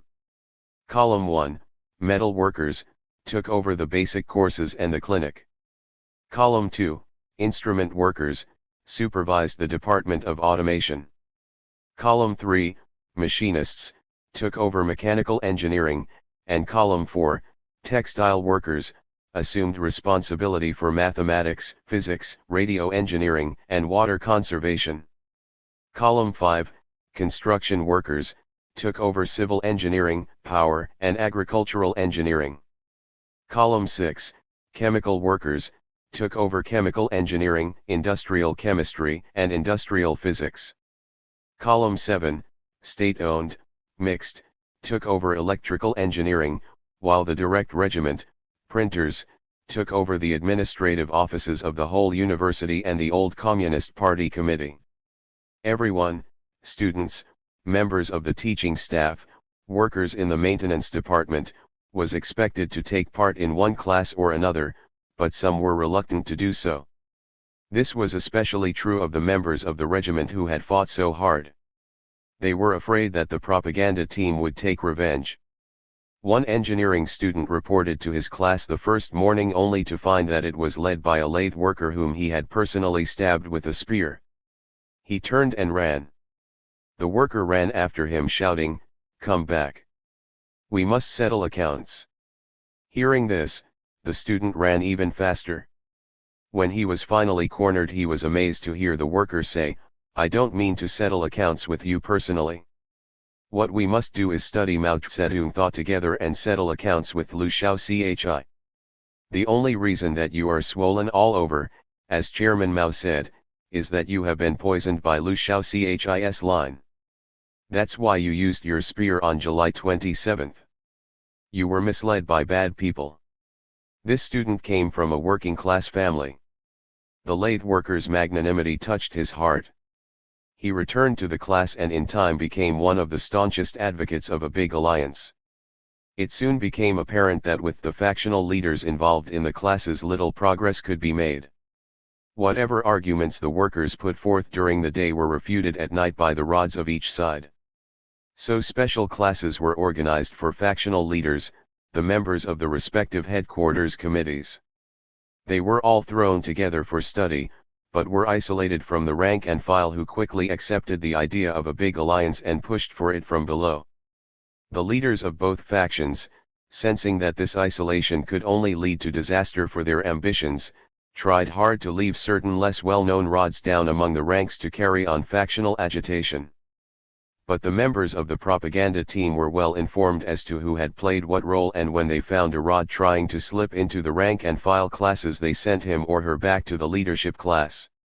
Rank and filers on both sides who wanted unity helped with this. When they saw a factional leader in a regular class, they called out, "What are you doing here? Go back to your own class." The campus workers, who met in separate classes of their own, very quickly formed an alliance between those among themselves who had supported the regiment and those who had supported the force. They said that in the future they would never follow student partisans again, and they pushed hard for their leaders to form an alliance at the top. These leaders, who had all along manned factional workers' headquarters that paralleled the students' two opposite headquarters, were also singled out for separate study. When they found that their followers really wanted an alliance, they gave up factional positions much more quickly than did the students. The propaganda team purposely threw the leaders of both factions together for study and for daily living. At first, particularly with the students, this didn't work at all. People from opposite sides refused to sit near each other in class and refused to speak to each other in the dormitories or at meals.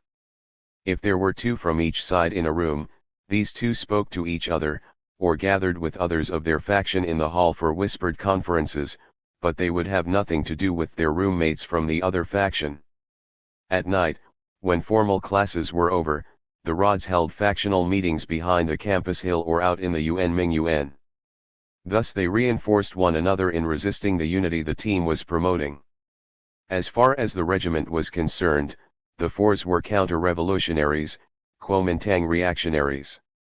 As far as the fours were concerned, the regiment people were nothing but Kui bandits, another form of Kuomintang reactionary. Neither side saw any basis for unity. If the propaganda team insisted on unity, then it could only happen after the rights and wrongs of the whole struggle had been argued out, in other words, only after the fours granted and agreed that the regiment had been right all along, or, vice versa, only after the regiment granted and agreed that the fours had been right all along. The fours kept repeating that the regiment had shot down peaceful workers. The regiment kept repeating that the fours were led by a counter-revolutionary conspiracy, as was proved by the confessions of Lo, Wen, Li, Jiao. These confessions were copied ad nauseam and even posted in front of the propaganda team headquarters in order to force the team to take a stand. But the team refused to choose between the two factions and instead carried the water bowl level, insisting that in the main both sides were revolutionary and should get together. The regiment leaders then said that unity was possible if everyone recognized that the regiment's mountain top was higher, that is, that the regiment had more members, more power, better politics, and more prestige. Since the regiment was Shang Tang Tang, ringing clear like steel on steel, it must be the core. With the regiment as core, a big alliance would be possible. Give the fours, those old conservatives, a few posts to make them happy. Then everything would work out. But the fours were in no mood to recognize the regiment as the core of anything. The fours insisted that in fact they had more support than the regiment, whose reputation, if the truth were known, came only from doing extreme things, most of which were harmful. The fours insisted that they had a solid base among the students and much broader support among the lower cadres. This last was true, and so in any alliance they must carry greater weight, that is, they must be the core. The workers' propaganda team responded with arguments for unity. Don't the masses of both factions love Mao Zedong? Don't the masses of both factions support socialism? Since Chairman Mao started the Cultural Revolution, hasn't the goal of both sides been to overthrow the Liu Shaoxi clique? Aren't the masses of both sides committed to carrying the Cultural Revolution through to the end? Wasn't it actually bad people, suspicious characters, who led both sides into violent fighting, and aren't there suspicious, reactionary persons in each faction? Since to all these questions the leaders and the rank and file of each side had to answer yes, the propaganda team said the theory of no common goal could not stand. While these issues were being debated in the study classes, events in the outside world stepped up the pressure for unity. Very important was the gift of mangoes which Mao Zedong made to the workers' propaganda team. Foreign Minister Arshad Hussain of Pakistan, who had arrived in Peking on August 3, had given the chairman several dozen mangoes. Mao Zedong, in turn, sent the fruit to the team as a symbol of his support. At the same time he issued a statement that in China the working class was the leading class, that it should directly supervise the superstructure, and that the teams that had gone into selected universities should stay there permanently to run higher education. 65. The gift of mangoes and this statement of support had a profound effect. Few people slept at all that night. Everyone wanted to see and touch the mangoes that came directly from Chairman Mao, and everyone wanted to discuss this extraordinary idea that the propaganda teams, far from being a temporary, emergency expedient, were a form of permanent supervision over higher education. If the workers could not contain their joy, most students and staff members were also carried along in the great wave of enthusiasm that Mao's act generated. The original mangoes were preserved, put in glass cases, and displayed in the reception rooms of key factories. Later numerous models of these mangoes were made and displayed by all the other factories that had taken part in the pacification of Tsinghua. A veritable cult arose around these mangoes, as if they were some religious relic, a hair of the Buddha, a nail from Christ's cross.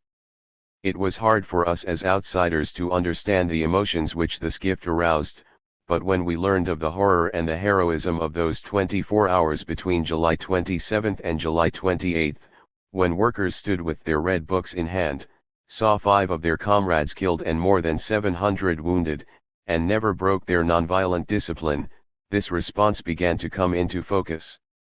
The result, of course, as far as the Tsinghua students were concerned, was greatly to increase the pressure from below for an alliance to be agreed upon by the factional leaders.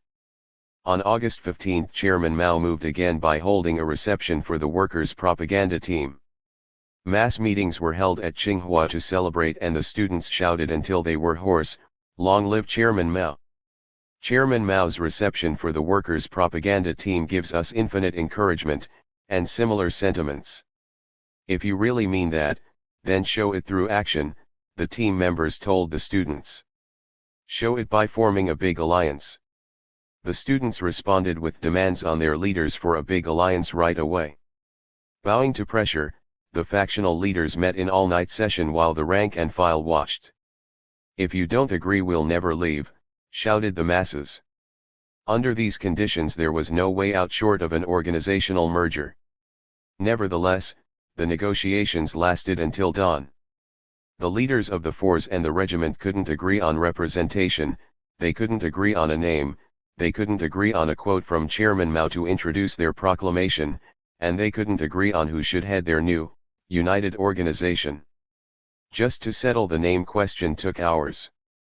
The Fours wanted to call the new group the Tsinghua University Big Alliance Committee. They had originally borne the name Qingkangshan April 14th Regiment, but the Qingkangshan designation had more and more come to be associated with the regiment and not with the Fours, so now they wanted to drop both words altogether. The regiment rods would not hear of this. They were known as Qingkangshaners and were proud of it. In the end they agreed to drop the word regiment from the title but to retain Qingkangshan. The new organization would be called the Tsinghua University Qingkangshan Big Alliance Committee. Having settled the name at last, they began to quarrel over representation. At that time the most important thing in the world to the factional leaders seemed to be to have a controlling seat on the leading body of the Big Alliance Committee. The regiment at first demanded a 9-4 advantage. The Fours held out for 50-50. Then the regiment, knowing that the propaganda team would not agree, suddenly said that 4-9 would also be all right. What does representation matter? The Fours still held out for 50-50. The propaganda team finally suggested 16 for the regiment, 15 for the Fours. This broke the deadlock and this is what was agreed. Then they had to settle who should be the chairman. Kuai said, "Let Shen Zhuhuai be the chairman." Shen Zhuhuai said, "Let Kuai Tafu be the chairman." This of course was only a method of saving face. Each knew that his followers would push his own candidacy to the end. Finally, since Kui Tafu's reputation was truly much greater than Shen's, they decided that Kui should be chairman and Shen vice chairman. With the question of top leadership settled, the makeup of the committee down below was not too difficult to resolve. Then the negotiators finally fell to quarreling over what quotation to use from Chairman Mao's works. The fours wanted to use the statement, "The Revolutionary Red Guards and Revolutionary Students' organizations should realize the Revolutionary Great Alliance. So long as both sides are revolutionary mass organizations, they should realize the Revolutionary Great Alliance in accordance with revolutionary principles." But the regiment wouldn't hear of this. Regiment leaders said that any quote would do, but not that one.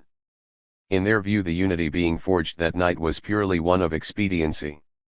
They were not really willing to grant that the fours were revolutionary or that they had united with them on the basis of revolutionary principle.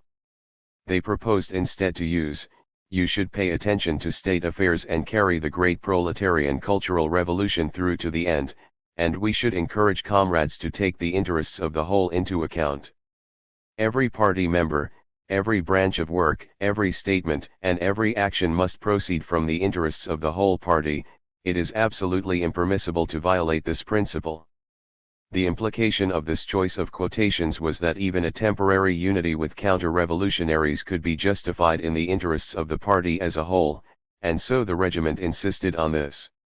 The fours reluctantly agreed, and at last, as the hot August sun rose over Tsinghua on the morning of August 17, Bulletin No. 1 of the Tsinghua University Qingkangshan Big Alliance Committee was issued. The text, slightly abridged, follows. Highest Directive. You should pay attention to state affairs and carry the great proletarian cultural revolution through to the end. Mao Zedong. We should encourage comrades to take the interests of the whole into account. Every party member, every branch of work, every statement and every action must proceed from the interests of the whole party. It is absolutely impermissible to violate this principle. Mao Zedong. The Tsinghua University Qingkangshan Revolutionary Big Alliance Committee of the Red Guards Representative Congress. Bulletin No. 1. The news of our great leader Chairman Mao receiving the Peking working class representatives and the publishing of Chairman Mao's new directives is like a strong east wind. It became the motive force pushing forward the great proletarian cultural revolution. The former two organizations at Tsinghua University, along with this sweeping east wind, closely following Chairman Mao's great strategic plan, under the guidance of the invincible thought of Mao Zedong, with the help of the Peking workers and peasants Mao Zedong thought propaganda team, realized a revolutionary big alliance based on revolutionary principles on August 16, 1968. This is another great victory for the invincible thought of Mao Zedong on the Tsinghua campus. The Tsinghua University Qingkangshan Revolutionary Big Alliance Committee now issues a Bulletin No. 1, as follows. 1. Representatives of the two former factions of Tsinghua University, under the care of the great leader Chairman Mao, with the help of the Peking workers and peasants Mao Zedong thought propaganda team, fighting self and repudiating revisionism, after consulting decided that the Tsinghua University Qingkangshan Revolutionary Alliance Committee is made up of representatives from former Qingkangshan Regiment Headquarters, Kui Tafu, Pao Chn Kang, Zhen Ch Yuan Cheng, Chn Yuyan, Wang Liang Sheng, Ct Yiming, Lu Tzai Tiang, Ma Xiao Cheng, Chn Chi Fang, Chang Shuai Shen, Wen Wenping, Ts Ui Chao Shi, Fu Yuan, Sun Pinghua, Cao Chi Hung, Kung Kuo Shang, and of representatives from former Tsinghua Qingkangshan April 14th Regiment Headquarters, Shenju Hui, Hsu Chang Cheng, Lu Wan Chang, Chi Piang, Wang Yongxian, Tian Hao Chang, Chn Pang Fu, Cao Chi Chang, Fu Cheng Tai, Yimxin Sheng, Zhou Zhen Lao, Li Yuan Sung, Chn Chu San, Kuo Zhen Ke Yuan, Chang Shuai Mei. 2. A daily work group is set up under the Tsinghua University Jingkangshan Revolutionary Big Alliance Committee made up of representatives from former Tsinghua Jingkangshan Regiment Headquarters, Kuai Tafu, Pao Chn Kang, Zhen Ch Yuan Cheng, Chn Yuyen, Wang Liangsheng, Ct Yiming, and from Tsinghua April 14th Regiment Headquarters, Shenju Huai, Hsu Ch Ang Cheng, Lu Wan Chang, Chi Piang, Wang Yongxian. Chairman of the group Kuai Tafu. Vice Chairman Shenju Huai. 3. The Tsinghua Jingkangshan Revolutionary Big Alliance Committee is going to continue to put into effect Chairman Mao's series of new directives and the July 3 and July 24 orders, and also the various agreements that the former two factions have arrived at with the help of the Peking workers and peasants Mao Zedong thought propaganda team. 4. The daily work of the Tsinghua University Jingkangshan Big Alliance Committee will be carried out by the Daily Work Group.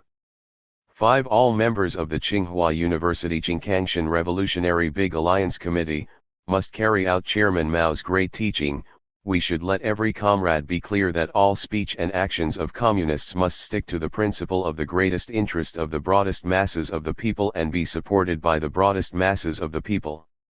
6. The Tsinghua University Jingkangshan Revolutionary Big Alliance Committee must raise high the big red banner of Mao Zedong thought, put proletarian politics in command, closely follow Chairman Mao's great strategic plan, firmly control the main orientation of the struggle, thoroughly repudiate the reactionary theory of many centers, which is the bourgeois theory of no center, recognize in time and resolutely smash the obstruction and wrecking of the class enemy from the right and the ultra-left, further repudiate Shantou Chuyi mountaintopism, individualism, sectarianism, and all other manifestations of bourgeois world outlook, put up a thorough and uncompromising struggle against right splitism, closely link with the masses, consolidate and develop the revolutionary big alliance, promote the revolutionary 3-in-1 combination, make great efforts to set up the 3-in-1 combination of red power of Tsinghua University, a revolutionary committee.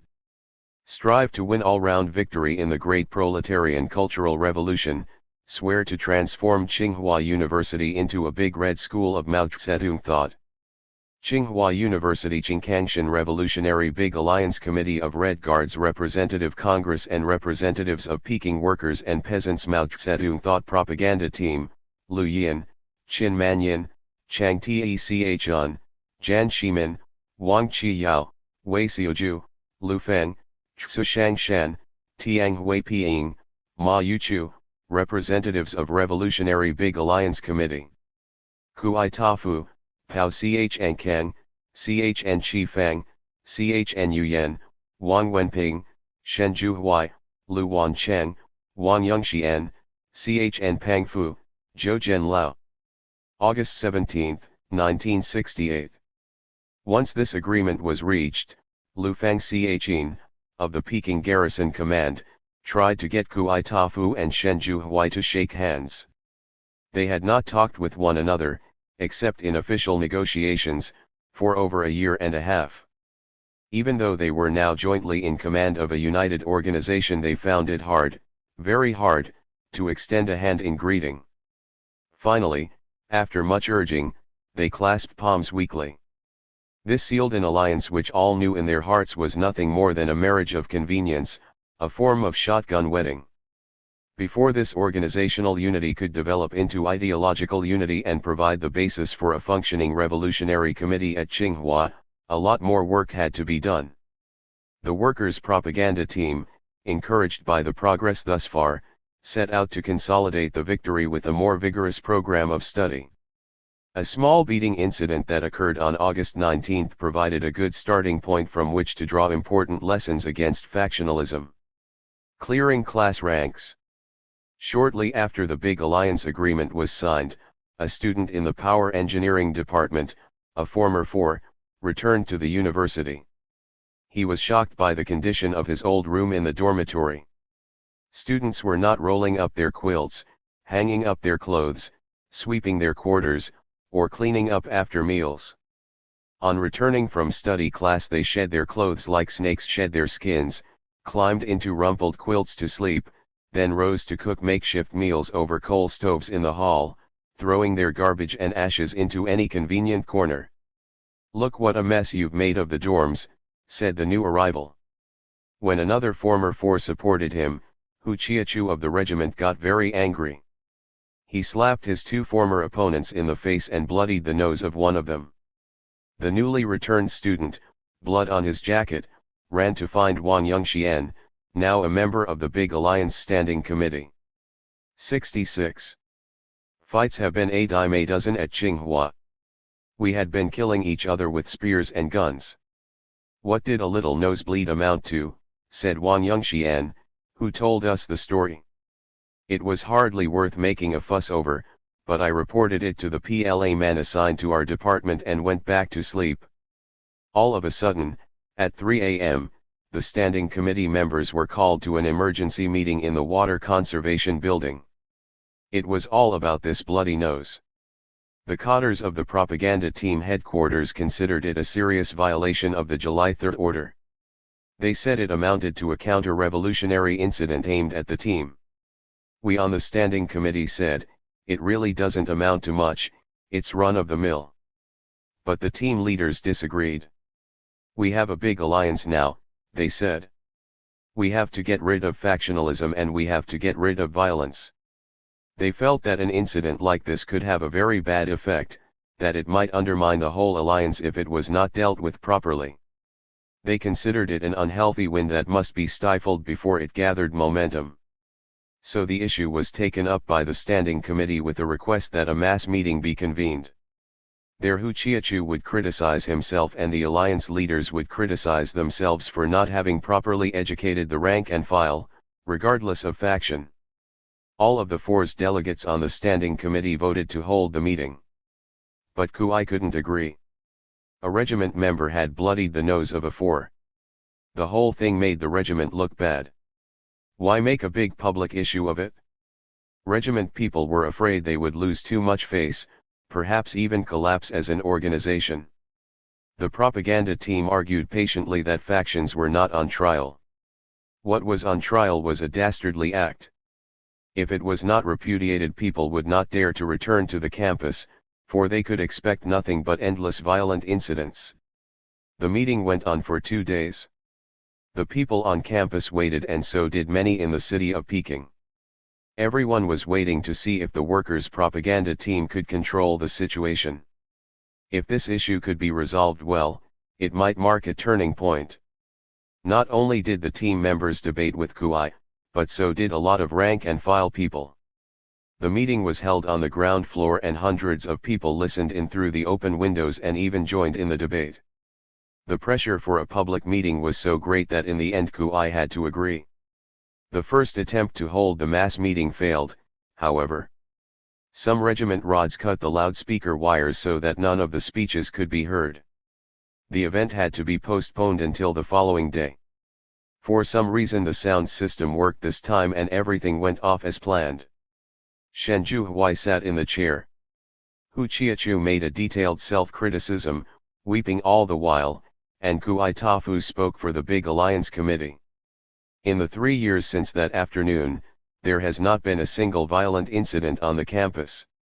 It truly was a turning point. After that all the remaining stayaways returned one by one. Of course, we still had factional feelings and we often quarreled bitterly, but whenever a quarrel became tense we reminded one another of Hu Chiachu and cooled off. Violent fighting had been made to stink on the Tsinghua campus. From that day forth it was against the law in fact as well as in name. In order to win agreement on the terms of the Big Alliance, each faction had met separately several times prior to August 16. On the last of these occasions, when it was clear that an alliance was inevitable and that factional activity would become increasingly difficult, Kui made a long speech to the regiment rods, urging them to persevere. He quoted from an old classic, "Sleep on a wooden plank, eat bile, gather forces for 10 years, review the bitter lessons for another 10 years. It was a plea for organizational continuity, albeit underground, until conditions were more favorable. It was a plea for a comeback 20 years later. It proved that for Kui the Big Alliance was pure expediency. When the time was ripe, he intended to make another bid for power. Months earlier, a few of the leaders of the force had written a long article entitled, "The Trend of Thought of April 14 Will Surely Win Out." Since they still adhered to this thesis, the force also looked on the Big Alliance as only an expedient. Since the main enemy was still considered to be Liu Shaochi and the capitalist Routers allied with him, it was important to unite with the regiment rebels in order to beat down Liu, but later the contradiction with the regiment must surely come to the fore again and their organization must be smashed. In late August and September, these two documents, Kuai's August 16 speech and the Four's article, became the heart of the curricula for all the study groups. Both violated Mao Zedong thought. Both took "I am the core" as their central theme and advocated one-sided victory rather than unity based on revolutionary principles. The propaganda team encouraged the Fours to examine their article critically while the regiment discussed Kuai's speech. As both groups began to see serious mistakes in their own policies, the two sides were brought together for further discussion. They discovered, much to their amazement, that they could sit down together and talk things over. But this was possible only because each was willing to admit mistakes and because the propaganda team, rather than seizing on these mistakes to beat them down, used the admissions to encourage unity. Unity was also promoted by meetings to remember past bitterness, the life in pre-liberation times, by careful study of Mao Zedong's writings and recent directives, and by reading important editorials and newspaper articles. There was, for instance, a statement Mao made summing up his southern trip of 1967 in which he stated categorically that there was no fundamental conflict of interest within the working class and that consequently workers could and should unite. There was also an editorial about the theory of many centers, which amounted to a theory of no center, which amounted to anarchy, and there were articles such as the one in the New Anhui Daily which pointed out that factionalism provides a shield for class enemies and that class enemies promote and use factionalism for counter-revolutionary purposes. The workers' propaganda team supplemented this reading and discussion with endless heart-to-heart talks and with reports from typical workers and typical commune members in plants and on farm brigades where factionalism had been effectively dissolved. All this brought results. More and more rank-and-file people were won over. A few leaders even began to soften their attitudes. One of these was Chen Yuyan, the most militant young woman on the regiment headquarters committee. Once she began to understand the true character of factionalism, she helped expose the mistakes of the regiment, especially the fighting of July 27, and mobilized the rank-and-file to repudiate them. It was a slow process. At first even self-criticism really took the form of veiled attack on the other side. Wang Yongxian of the Fours explained how this worked. At the start, he said, I had the idea that these classes were pretty good. We could clarify our differences and prove who had been right, us, and who wrong, them. Whenever we made a self-criticism we always managed to attack the other side indirectly to show that we were right. I was in the same class with Chen Yuyan. Shuai, from the propaganda team, urged us to fight repudiate revisionism with some genuine self-criticism. So Chen said, we made a mistake. We didn't treat the Fours correctly. When they split away we didn't try to unite with them or educate them. No matter how numerous their mistakes were, we should have tried to help the Fours. To this I responded, even though Chen was manipulated by Chi Penyu, she was deceived and we should not put her in the same category as the conscious wreckers. To which Chen came back with, of course, there were a lot of bad people in the Fours, but we should have made a distinction between these bad people and the masses. Both of these statements implied that the other side was riddled with truly bad people, the likes of which were not to be found on one's own side. In order to correct such misunderstandings and simultaneously clear the ranks of undesirables, the propaganda team urged each side to look into its own forces and expose the counter-revolutionaries and manipulators hidden there. The regiment had based its whole case on supposed counter-revolutionaries embedded in the Fours, now they were forced to ask if they did not perhaps harbor some counter-revolutionaries of their own. Facts proved that they did. The most notorious of these was Sung Ching, a leader of the Red Teachers Union who built up his reputation as a spokesman for the faculty radicals to the point where he was not only proposed by the regiment as a member of the Revolutionary Committee which they tried to set up in May 1967, but he was elected to the Regiment Headquarters Committee and its Operating Committee. It was Sung, a gentleman of landlord origin, who had first propounded the theory that the revolutionaries of the late 1960s must be sought among the people under attack and out of favor in the early 1960s.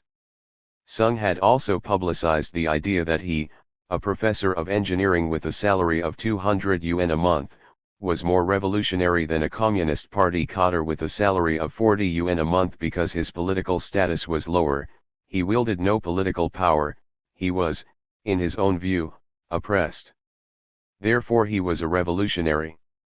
In 1966, after Wang Kuangmei's work team left the campus and as the Qingkangshan regiment began to win power, he announced that he too wished to rebel. "I'm going to sell my piano and do what I can to support the rebels, if that means only sweeping the floor and carrying water." His willingness to perform such menial tasks made a deep impression on everyone. Visitors from the outside, seeing him at work, asked, "Who is that?" "An old professor," replied the regiment members, shaking their heads with amazement at an intellectual who was not afraid to soil his hands. Wherever there was action, Sung tended to take the lead. He helped raid the arms stores at the university and led the attack on the Peking Security Bureau when the madman of the modern age, Chen Liming, was held there. In May 1967, not long after the force split from the regiment in the dispute over which cadres deserved support, they learned from Sung's son that Sung had been a member of the Kuomintang. They publicized this information on a big character poster and blasted the regiment for harboring such a man. Regiment leaders then went to Sung to ask about his past. "I was a Kuomintang member," Sung said, "but that was a mere formality, a move to protect my rice bowl. I never lived through one day of party life." The regiment leaders believed him and eventually published an article in their factional paper about the good non-party cadre Sung Xinying. This article put the force temporarily off the track. In time, Sung's activism and good behavior allayed any lingering suspicion that remained. Later, when people asked Sung's defenders in the regiment how they knew he was all right, they said, "We got our material from him." Actually, the attempted exposure by the force helped Sung. The regiment, unwilling even to consider the idea that it sheltered bad people, rallied to his defense as soon as he was attacked. As former regiment member Wu Weiyu said, "Some people were obviously no good, but if the other side attacked them, it was taken as an attack on the whole faction, so everyone rallied to their support. If, on the contrary, we had struggled against them and exposed them, it would have been like struggling against ourselves. It reflected on us that we had such people in our ranks, so we defended them to the end as good, not bad." As factional feelings simmered down after the big alliance, everyone began to look with more objectivity at people with historical problems, and Sung's case came up once more. Even though Sung refused to talk himself, his son now exposed the fact that his father had joined the Kuomintang not once but twice. Student investigators were sent to the county outside Peking where Sung had lived at the time. There they found people who had acted as his sponsors in joining the organization and people who had been members of the same Kuomintang unit. With this material in hand, the investigators returned to question Sung. They also urged his family to persuade him to make a clean breast of the whole story. Finally, aware that a frank confession could lead to lenient treatment, Sung recounted his former reactionary activities, including many facts still unknown to his listeners. It turned out that he had not only been a member of the Kuomintang but had risen to the position of district head. Furthermore, he had been in charge of the maintenance work for a Kuomintang army unit that was engaged in war against the People's Liberation Army. All this would ordinarily have been enough to put him in the category of a historical counter-revolutionary, but because he had not committed serious crimes as a Kuomintang district secretary, because he had frankly exposed his past, and because he had worked well afterward, he was treated not as an enemy but as one of the people. His own view was that the workers' propaganda team had saved him. I was afraid every day that I would be found out, and I thought that once I was found out, I would be done for I did not really believe there was such a thing as good treatment. When they asked him why he stepped forward as an active rebel during the Cultural Revolution, he said, "To protect myself I pretended to be a rebel so that I wouldn't be discovered and exposed as a reactionary." But this explanation did not satisfy the students or the propaganda team. To say that he only wanted to protect himself did not fully explain his acts, Lu Fangxian said. He not only covered up his past, he posed as a revolutionary, deceived a section of the masses, and led the masses to fight one another. He spread the reactionary theory that the revolutionaries of today are those who were suppressed yesterday, and he seized arms and attacked police headquarters. In other words, he voluntarily stepped out on the stage of history and tried to play a role. Didn't this make him a conscious counter-revolutionary? If he had stayed home he might have slipped through. He chose an active role and thereby exposed himself. Which only goes to show that counter-revolutionaries do not voluntarily step aside. People struggle before they die, an old classical quotation. In 1971 Sung Ching was once again on the teaching staff of Tsinghua. He had been assigned to an automobile factory and had organized a research project with other staff members. His group had already come up with some valuable innovations. His future seemed fairly bright. Counter-revolutionaries and people with questionable historical records were also found among the force. One of these was Li Fang, the man the regiment seized and tortured and the force defended to the end. It seemed he had a suspect past, but in July 1971 his case had still not been settled. As part of his contribution to the manipulation of the masses, he had helped develop the thesis embodied in the Trend of Thought of April 14 will surely win, which had deepened factionalism and prolonged the fighting. Another of the fours who turned out to be a class enemy had fought bravely throughout the 100-Day War, apparently without a thought for personal safety. It turned out that he had an ulterior motive, however. He wanted to train himself in military affairs, then retreat to the mountains for guerrilla war. If the fighting went on long enough, not many people would be left, then he and his small clique could dominate the fours and turn them into a counter-revolutionary instrument. He tried all kinds of tricks to win people to his side. He studied small personal habits. If someone liked to smoke, he'd light the brand they preferred and smoke alongside them. If someone expressed conservative thoughts, he'd sympathize and fan them. This student was among those who had repeatedly urged Wang Yongxian, the commander of the force in the science building, to break out of the regiment siege regardless of consequences. "If I had listened to him we would all be dead," said Wang. After he was exposed, we realized how deeply factionalism had blinded us to the political character of some of our allies. Exposing and weeding out class enemies from the ranks on both sides was indeed a potent education for everyone. Up to that point few had realized how easily a reactionary could maneuver under the cover of a false red flag, and how provocative his or her words and acts could be. They were also shocked to find how careless they all had been, accepting support simply because it was offered, defending people simply because they were attacked, without making any thoroughgoing investigation of the background or political position of such allies. Kuai's last stand.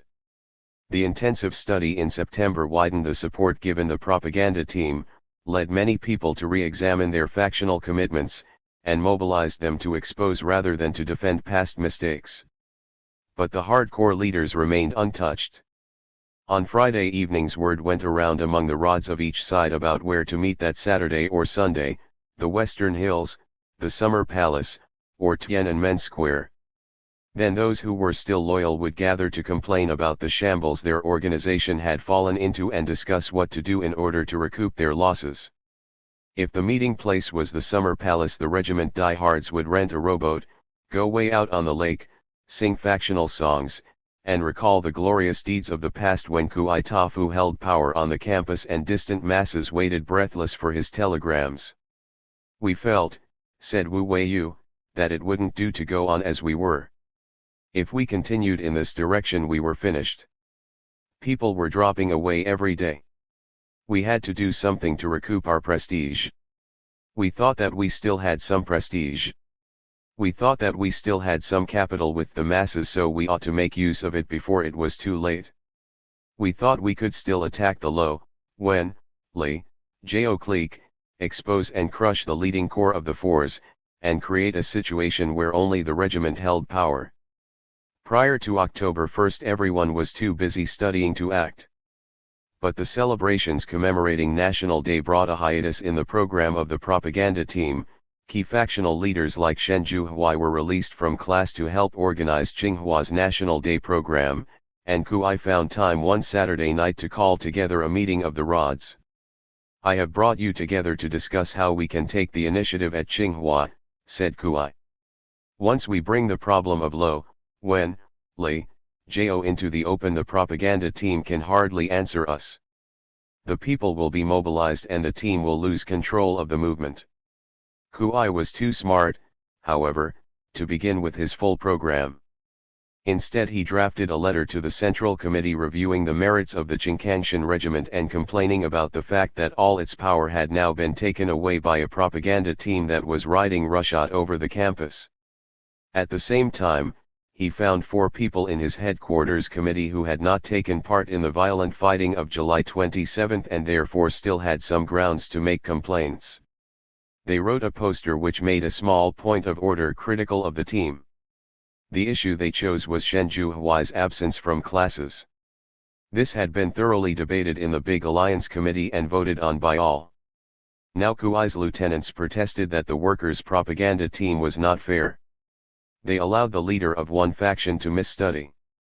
Furthermore, the poster said, Shen Zhuhuai was a counter-revolutionary who didn't even deserve equal treatment, such as inclusion in regular classes, not to mention special treatment, such as the right to organize for the October 1st celebration. "The enemy," said the poster, "is in front of our faces. To fight self-interest means to fight the enemy here on the campus." This was only another way of saying that Shen should be the target of attack and not the leaders of the regiment. Regiment Rods hoped and expected that this poster would once again mobilize the rank and file to take the offensive against the fours and the propaganda team. They thought it would stimulate a rash of posters in support and produce a new rebel groundswell. They were grievously disappointed.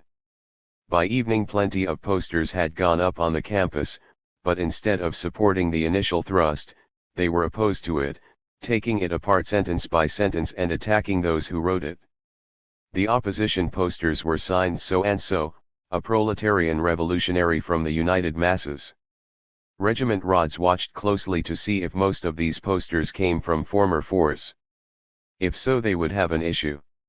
To their dismay, they found that they came from former activists on both sides and, as the posters piled up, they more and more concentrated their attack on Kuai's order to shoot workers and on his August 16 speech advocating a comeback in 20 years. "If you can't fight self," several posters warned Kuai, "we'll remove you from office." These posters were concentrated around the quiet house, where the study classes were held. Few posters had ever been posted there. Now suddenly they appeared by the thousands to refute the regiment's position. More mats had to be put up to make room for them all, and the call from the masses to settle accounts with Kuai's crimes became louder and louder. "We haven't even begun to settle accounts with you for the death of 5 workers. You say you have no self-interest to fight. If you don't change that attitude, we'll settle accounts with you. Since you have brought up the issue, we'll take you up on it." Little maneuvers such as the factional meetings at the Summer Palace and the gathering of material about the propaganda team were also publicly exposed, and questions were raised concerning all those strange happenings of July 27, which at the time had seemed spontaneous but which now looked as if they might have had some pattern, a pattern linked to Kuai Tafu. Up to this point Kuai had maintained that the shooting began down below on the spur of the moment. But posters written by the masses said that Kuai had given an order and had even signed his name to it. The more the regiment Rods denied this, the more evidence the people and the workers' propaganda team brought forth. The ideological struggle became very sharp, and the longer it went on the more clear it became that the regiment, far from having any capital with which to appeal to the masses, had actually committed some very bad crimes which required answers and explanations. Chen Chi-fang, one of the key regiment leaders who had up to this point loyally supported Kui, now decided that things had gone too far. He mobilized an inside group that collectively exposed the whole Lo, Wen, Li, Jo frame-up. He produced evidence that the counter-revolutionary statements made by the four had been extracted under torture. Chen knew about the torture, which Kui claimed to be unaware of, because he had organized an internal investigation during the period of violent fighting and had seen the treatment meted out to the counter-revolutionary clique with his own eyes. A few days after the first poster aroused such a wave of opposition, Kui himself, together with 12 others, put up an opinion in support of the original position. He said that important problems concerning the team's methods and fairness had been raised. Therefore there should be a debate. The propaganda team took up the challenge and organized a mass debate to which all headquarters and branch headquarters members of both factions were invited. At this meeting all the material gathered for the posters was presented verbally and Lu Faxian, propaganda team leader in the Peking garrison, read aloud Kui's July 27 order to the regiment fighting teams to shoot. Unable to counter this offensive directly, Kui charged that the team had spread false rumors about the events of that day, but Team Cotters refuted this with evidence that it was Kui, not the team, who had spread false rumors. Kui had told all who would listen that workers had arrested and beaten up students. He could say things like that because most of his listeners were not eyewitnesses, but had been absent from the campus. Asked for facts at the meeting, he was unable to come up with any, and so his position collapsed. After this meeting Kui and some comrades wrote a clarifying point, saying that they had made mistakes but that their position had been misunderstood. When this clarifying point was also repudiated, Kui finally wrote a poster saying, "I surrender to the working class." But even this was only a maneuver.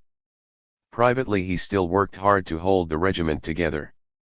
He led a group to the summer palace to be photographed with their Chinkangshan armbands on, and when Bear left for a year of work at a PLA farm Kui saw to it that dozens of Mao badges were pinned to his chest. Regiment rods all hugged Bear and cried. Bear's crimes were great enough to warrant repudiation and punishment, but his comrades gave him a hero's send-off. Obviously Kui was still working night and day to hold the regiment together. This was still possible because there were people like Su, who felt that all the study had become nothing but an attack on the regiment. Su had left the campus before the propaganda team came and was fired on. He had returned only in mid-September. The fact that his side had killed and wounded workers sent by Chairman Mao seemed to him to be decisive. It was like falling and breaking one's backbone. How could any member of the regiment ever stand up again? How could any member of the regiment ever again boast of past merits? This one incident was enough for the opposition to lay hold of and permanently beat all regiment supporters down. Yet Su was still loyal to the regiment and to its glorious rebel past. Since there was no way out, he would go down with the rest. After all, as far as he was concerned the fours were hopeless conservatives. What had they ever done but curse the regiment? That was, it seemed, their whole program. They had built a movement cursing the regiment and now they were still at it. The team members nevertheless maintained a friendly attitude toward Su. They blamed the violent fighting not on the faction as a whole but on a few bad or hoodwinked members. They consistently maintained that the regiment rods were good revolutionaries and that they had played an important, even a crucial, role during the work team period and for many months afterward. As for the fours, were they not also good revolutionaries? Surely they must be seen as comrades who opposed the capitalist road, and not as enemies. If they had criticisms of the regiment, shouldn't one examine them on their merits and accept those that were true? In the end Su, too, was won over. When he examined the criticisms made of the regiment he decided that in the main they were true, that the fours had uncovered precisely the regiment's weak points, and that the weakest point of all was the regiment rod's conviction that they and they alone were revolutionaries. This made it impossible for them to follow Mao's advice and unite 95% of the people and 95% of the cadres in opposition to Liu Shaoxian for the socialist transformation of Tsinghua. Liu Faxian, who played a leading role on the propaganda team throughout, summed up this period by saying, "We learned from this struggle that bourgeois factionalism and mountaintopism is very stubborn. We learned that one has to struggle against it continuously. If we don't struggle against them, they will struggle against us. If we don't fight back, we cannot maintain our position on the campus, Mao Zedong's policies can't be carried out, and the movement for struggle, criticism, transformation can't advance one step. Even though factionalism is so stubborn, we must hold fast to the main orientation of our work and educate and unite the student masses. We must use reason to convince them. Most members of the masses can accept working class education, support working class leadership, and follow Mao Zedong's policies. Facts prove this. The overall results were good. As winter approached, most of the leaders of both factions got together. They even put joint plays on stage under the slogan, "Welcome to the Big Alliance Study Class." And in the classes they behaved well. Only a few, like Kui, and for a long time Bear, remained diehards. In the end even Bear was moved to make a serious self-criticism.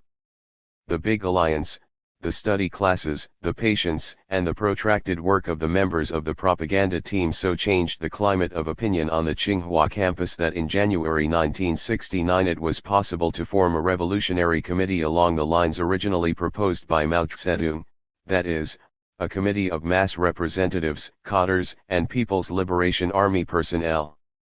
This revolutionary committee then led the whole university in a review of the politics and class background of everyone on campus, exposing the reactionaries, the Kuomintang agents, and the criminal characters who had crept into the ranks of the mass movement on both sides. Having cleared the class ranks, the committee went on to lead a party rectification movement which had as its goal the weeding out of unqualified people, the reinstatement as party members in good standing of all healthy elements, and the recruitment into the party of outstanding new people who had played a role in the Cultural Revolution. This movement took the better part of a year, and it wasn't until January 1970 that the new party committee of Tsinghua University was established. Only then did the movement to transform the educational system really get underway. Carrying polls for Parker 51s. This account has concentrated on the students and staff members who made up the mass movement. Almost nothing has been said about the set-aside cadres. But in the fall of 1968 the workers' propaganda team also did a great deal of work among the higher cadres who had been removed from office in 1966 and now needed rehabilitation. The first task was to find them and win their release. Early in the morning hours of July 28, 1968, when Kui decided that the regiment must retreat from the campus, he sent Lu Ping, the former vice secretary of the University Party Committee, and other capitalist roaders held by the regiment to Changping County, where they were held along with the ordinary prisoners seized from the ranks of the force. The August 7 release of prisoners from both sides did not include set-aside cadres, and before the 300 members of the propaganda team arrived at Nankou to set free the regiment's captives, Liu and his colleagues were transferred to Hidden Lock UPS on the grounds of the Aeronautical Institute. They were moved several times thereafter, but were released on August 29 when all prisoners were finally freed by both sides. Lu Ping was immediately put into a study class led by members of the propaganda team. In November he was sent back to his original unit, the University Party Committee, to study jointly with them. Finally, the party rectification movement in 1969 helped Lu to think through and understand all that had happened to him since 1966 and to recognize his mistakes prior to that time. In July 1967, I began to realize that I had made some mistakes, said Lu Ping. But I didn't have any deep understanding of them. In October, when both factions began to study and discuss the old educational line, I began to understand more. But it wasn't until the workers' propaganda team came that I arrived at any deep understanding and began to have an overall analysis. This was because we studied Mao Zedong thought together with the team cadres, not as targets of attack, but as students seeking knowledge. Together we were able to repudiate Liu Shaoxi's line and review our own line. By early 1969 I began to see things quite clearly. Then the party rectification movement began and this cleared up all the remaining problems. Each of us used Chairman Mao's 50-character slogan to examine himself 67 to see if he was up to standard. Non-party members also took part and organized mutual aid groups. Each of us made a self-criticism and listened to criticism from the masses, sometimes in front of the whole university. In April I passed. We were all liberated. Then I joined another study class and went to work in the campus truck manufacturing shop where I helped set up the shop revolutionary committee and took part in its meetings. In the meantime, in January 1969, the Tsinghua Revolutionary Committee was set up. It had none of the old top-level cadres on it. But in January 1970, when the new party committee was established, I was elected vice secretary, the same position I had held before. Lu Ping was returned to power as vice secretary of the party committee because the propaganda team and large numbers of staff and students thought that he had really learned the lessons of the whole movement. For us he summed up these lessons in 3 points. 1. The revolution divides into stages but the revolution continues. I feel that a communist must see not only the current stage but the stage that is coming, the tasks of the future. We made a serious mistake after our victory in the whole country in 1949. Our thinking stopped with the democratic revolution. We were victorious, the working class was in power. The socialist revolution had to be carried forward but our thinking stopped. And this was even more true after socialist ownership was established throughout the economy and the struggle went into the superstructure. We weren't prepared for such a shift. Our subjective understanding fell way behind objective developments. Serious and complicated class struggle was the order of the day but we were blind and didn't see what was going on. We made bad mistakes. So one has to grasp the idea of stages on the one hand, and of the revolution continuing on the other. One can't go beyond the stage one is in, nor can one stop once that stage is completed. To sum up, the revolution develops by stages and the revolution continues. 2. Every individual is a motive force and also a target of the revolution. From both positive and negative experience we have learned that each one of us must transform his own outlook. If you don't transform yourself you can't lead the masses to fight the enemy. For example, when we carried out the bourgeois reactionary line, the revisionist line, it was because we had the wrong thinking in our heads. We couldn't tell what was what. We couldn't distinguish the class nature of our policies, what was regular and what was not. Why was Resistance University called only a training class and why were they now calling for a regular school? What was meant by regular? Whose regular did we want? The difference between regular and not regular is a question of class stand. We were educated under the old system. From our youth we were influenced by the bourgeois educational system. I used to read stories about Edison, Fulton, and Watt. I thought, even if they didn't go to college, colleges are to train people like them. So after they said that our Yan'an school was not a regular school, I thought it probably wasn't. Why did I accept the idea of the professor's Communist Party? Because I had wrong ideas in my head. I thought everyone must have some expertise, so I accepted the idea of experts in charge of education. Everyone carries out the line that reflects his world outlook. A communist who makes a mistake in line but doesn't see it as a question of world outlook is not a true revolutionary. If you don't aim at revolution with determination you can't succeed. For a communist the question of correcting mistakes is a question of whether or not one can carry on the revolution. For this lesson we paid a heavy price. We only learned it through mistakes. A good revolutionary must revolutionize his own mind first before he can lead the masses. Only this way can we break with traditional ideas. We must make a big effort to do this. 3. One must correctly handle the relation between being a cadre and being an ordinary worker. As rank and file people, youths who knew next to nothing, we joined the revolution and grew up under Chairman Mao's guidance. Gradually we became cadres and took on more and more responsibility. This was not because of any great merit of our own, but because the Communist Party and Chairman Mao cultivated and developed us. The credit belongs to the party, to Chairman Mao, and to the people. But after long years as cadres we began to think that we were quite able. We thought we were above the masses. Like Entuz in the fable, our feet left the ground. So we couldn't reflect the feelings of the people and we couldn't carry out a revolutionary line. Chairman Mao's line reflects the common will of millions. A real revolutionary fighter must always understand that. And he must realize that he is an ordinary worker who must wholeheartedly serve the people. If we don't put ourselves in a correct relationship to the masses, we can't serve them or the revolution. Then we have lost the road as communists.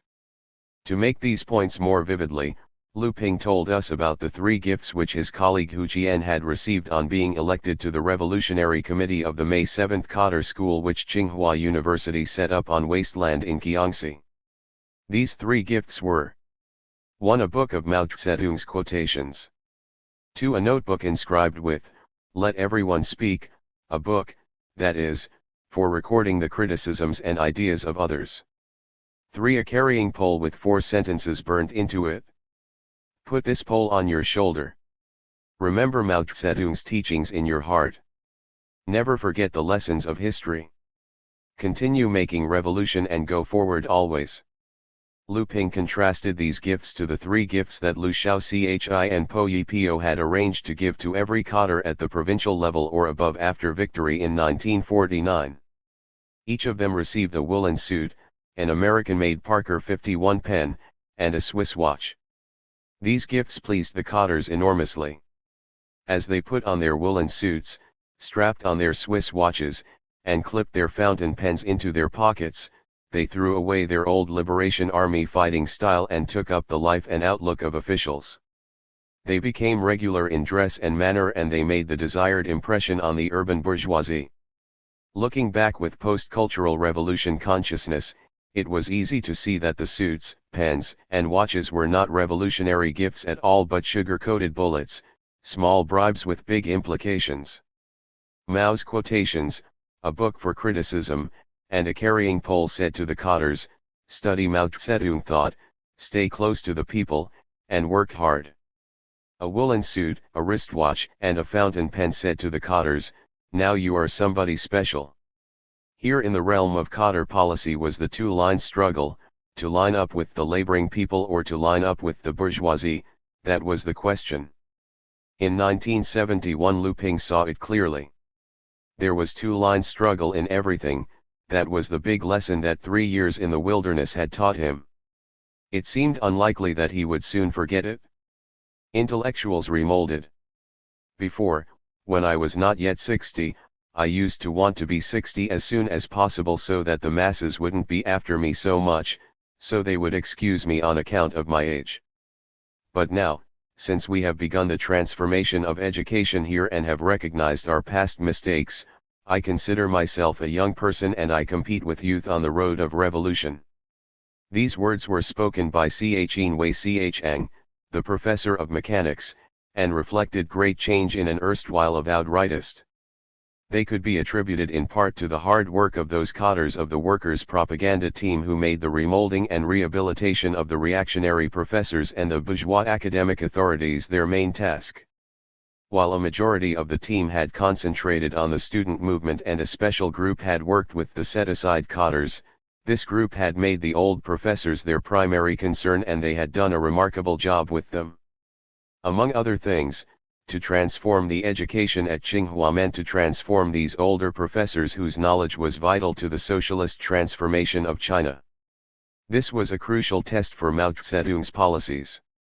Mao's basic program for the Cultural Revolution, the 16-point decision, had called on the people to struggle against and overthrow those persons in authority who are taking the capitalist road, and to criticize and repudiate the reactionary bourgeois academic authorities. The aim of this criticism and repudiation was not to get rid of them, to dispense with their services altogether, but to transform them and bring them into the mainstream of working-class politics. Liu Shaochi had a policy of unity with the academic authorities, which in practice mean unity on their terms. The ultra-left students wanted only to attack them and were quite willing to do without academic authorities altogether. Mao's policy was to unite with them, but to unite for socialist goals, which meant that they had to be remolded, something that could only occur if the Cultural Revolution touched their souls. Mao summed up his views on this question as follows. The majority or the vast majority of the students trained in the old schools and colleges can integrate themselves with the workers, peasants, and soldiers, and some have made inventions or innovations. They must, however, be re-educated by the workers, peasants, and soldiers under the guidance of the correct line, and thoroughly change their old ideology. Such intellectuals will be welcomed by the workers, peasants, and soldiers.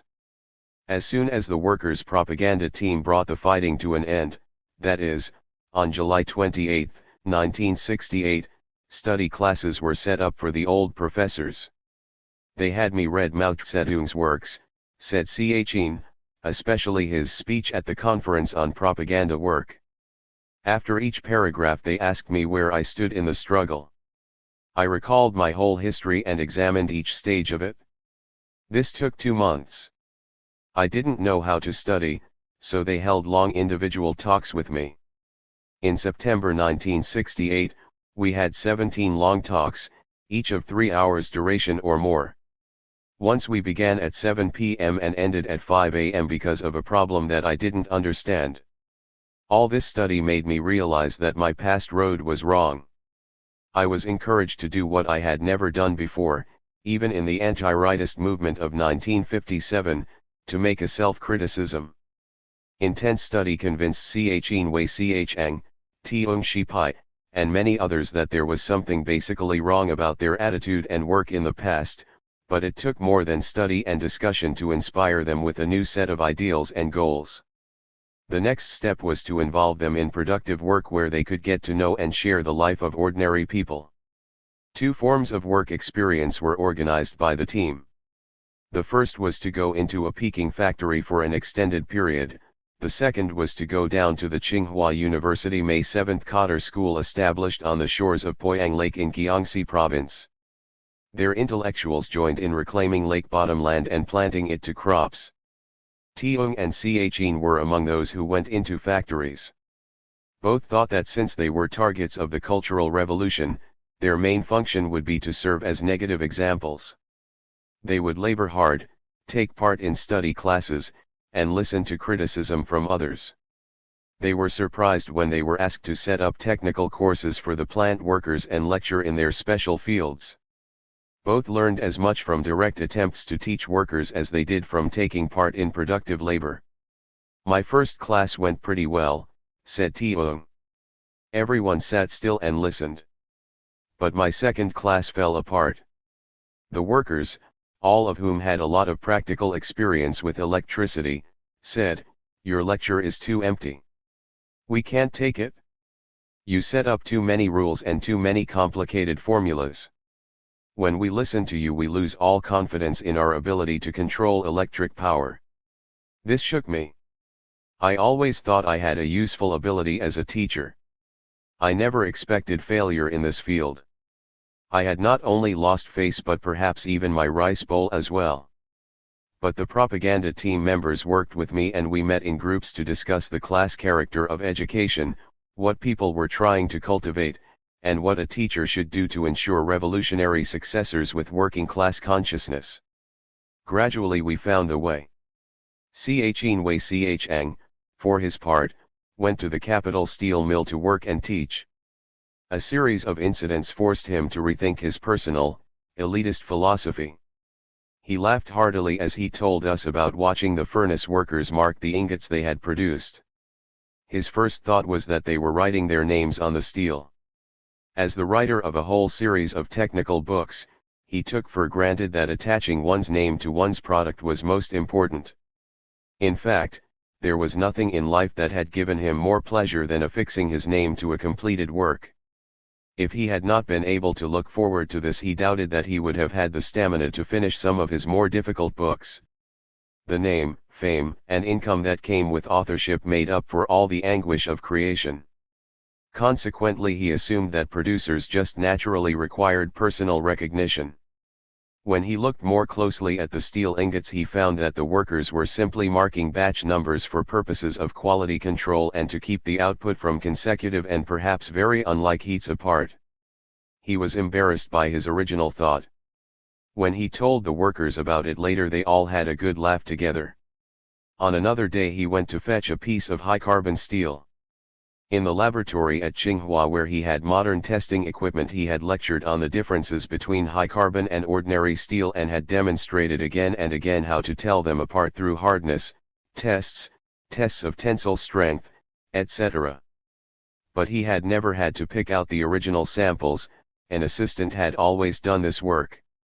Now he approached the steel rack in confusion. All the steel looked exactly alike. The rods and bars were all a uniform blue-black with no apparent differences in weight or quality. Professor Chien lingered in a dark corner for many minutes, wondering what to do. A young worker guessed his dilemma, came over quietly, and showed him how by hitting each piece with another piece of steel one could tell from the sound which was hard and which was soft. Chien was embarrassed but grateful. This young worker was not calling him a fool, or ridiculing him before the whole shop, but was patiently helping him. He thanked the young man profusely. The response was, "Never mind, Professor Chien, we always knew that your theory was divorced from practice and now you know it too. Here on the production site you can bring the two together." That was the end of the incident, but it made a profound impression on Chien. He realized that he had much more to learn from the workers than he had ever imagined. A third incident drove this lesson home. The furnace workers discovered that the crystallized steel in the pouring channel at the base of the ingot always broke off at one particular spot. They wanted to know why. They brought Chien one of the broken pieces and asked for an explanation. Chien used a technique he had often used with students in the past. He thought of a highly technical term which really said nothing at all. "It's stress concentration," he said. This temporarily stumped the workers. They fell silent and walked off, but Chien had a feeling they would be back the next day. All night long he tumbled the problem about his mind. It was no use. He had no better explanation in the morning than he had had the day before. Sure enough, the workers returned for an explanation of stress concentration and Chien had to admit that he had been bluffing. "Let's study the question together," he suggested. Later, after some protracted collective research, they solved this problem. "This was the first time I had ever admitted in public that there was something I didn't understand," said Chien. "When dealing with theory you can muddle through, but when you are up against practice it's no use pretending. When the workers pressed me I had to say I didn't understand. For me this was progress." The closer he came to ordinary people, the more Chien's attitudes changed. He knew something had really happened inside when he chose a research problem that was divorced from mathematics and in a field about which he knew very little. He chose this problem, the details were never spelled out, probably due to security, because of its critical nature, and tackled it collectively with other scientists, technicians, and workers, without giving too much thought to his personal name and fame. This was a new departure.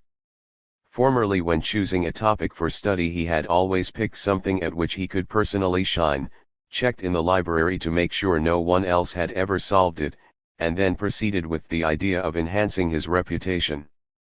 To choose something out of my field, to tackle it collectively, to meet defeat and return to tackle it again, such a thing I had never imagined before, said Chien. At the height of the Cultural Revolution I vowed never to undertake scientific work again, yet here I was up to my ears in work and already half transformed. Without this revolution intellectuals like me would be a waste product. Now we have been saved. The experience of labor at the May 7th Cotter School in Gyeongsi was equally effective in transforming the outlook of intellectuals. 68 We talked with Xiaoming Yi, a young electrical engineer who had graduated from Shanghai University's School of Transportation when the educational line there was dominated by capitalist roaders. He had been told that if he loved China, served socialism, and worked where he was asked to work, he was politically advanced. But these standards only opened the road for vocational expertise. Mastering technology was equated with serving socialism, individual interest was equated with public interest, and Shah buried himself in the technical studies he loved, happily unaware of two-line struggle, of the class nature of his Shanghai education, of his own bourgeois outlook. Down at the May 7th Cotter School he joined productive labor for the first time in his life. While a student he had eaten remember bitterness meals of husks and bran that served to remind everyone of the rural past. But it wasn't until he ate such a meal after hard labor in the fields that it moved him and made him really think. "We planted rice and cut wheat," said Shah. "After the wheat was cut we had to carry it on poles to the threshing floor. The weather was so hot we drank a jug of water each trip and sweated it all out on the way. Never had my metabolism functioned so rapidly. Planting rice gave me such a backache that I could not stand up. Pulling weeds with the sun overhead and the water evaporating down below made me feel faint. After that, eating the remember bitterness meal was different. After a whole year of labor, struggling with the sky and the earth and with my own thoughts, realizing that the peasants had often had nothing so good as the bran and the chaff, I understood the crime of class oppression and exploitation. I began to feel like a peasant and wanted to make sure that the old days would never come back." Shi Kuo-hung, the Harvard-trained sociologist who heads the Tsinghua Library, had been with Shah in Jiangxi. This lean, bespectacled wisp of a man had made studies of Yunnan peasants and tin workers in the past but had never entered the people's lives. His investigations had not been aimed at transforming society but at making a name for himself in the academic field. He found life at the May 7th Cotter School very hard at first. There were no vegetables until the summer crops ripened, so they all ate bean curd day after day. She was used to his own private room, clean and neat. Sharing a hut with others was a shock. But when he figured out that it took the labor of 15 peasants to create his salary he was ashamed. All his traditional feelings of superiority crumbled and he began to ask himself, what contribution have I made? His favorite possession at home had always been a brush painting of peasants planting rice on a rainy day. In the picture the peasants in their bamboo hats and their straw raincoats moved forward in a line as the rain came slanting down. Sitting comfortably on his sofa, she appreciated the beauty and balance of the scene. Now suddenly I was in the picture, not looking at it. And it was raining too. I began to understand that labor is not easy, the grain doesn't just roll from the land. I was all shaken up. For decades people had been supporting me, yet I despised them. This was a question of class feelings. When we carried grain to the threshing floor I didn't carry much, but it got heavier and heavier as I walked along. The peasants saw that I was swaying with my load and they taught me how to keep my balance. I was moved by their concern. Before liberation I had ridden in sedan chairs with my weight pressed on the shoulders of laboring peasants, but I had felt no pain at all. I had ridden all the way to my destination without a thought for the men beneath. But now when I met problems they came to help me. Thus they showed their class feelings, and I realized that whom to serve was indeed the key question for intellectuals. I learned countless lessons from the farm laborers and peasants. During the early rice harvest we left the threshed rice overnight in a pile on the threshing floor. The radio predicted rain. At 3 in the morning the peasants called us to get up and cover the rice. I thought, why such a crisis? There will be time enough in the morning to save the grain. But no sooner did we have it covered than the rain fell hard. If it had been up to me the crop would have been damaged. Later we all worked in water up to our chests to save a dike that had sprung a leak. I couldn't help but admire the spirit of the peasants and the PLA men who jumped in without a moment's hesitation, linked arms, and formed a human chain. It was a profound education. A woman architect who helped save that dike told how she had turned a corner in her inner life that day. Her group had walked 2 hours under the hot sun to get to the work site.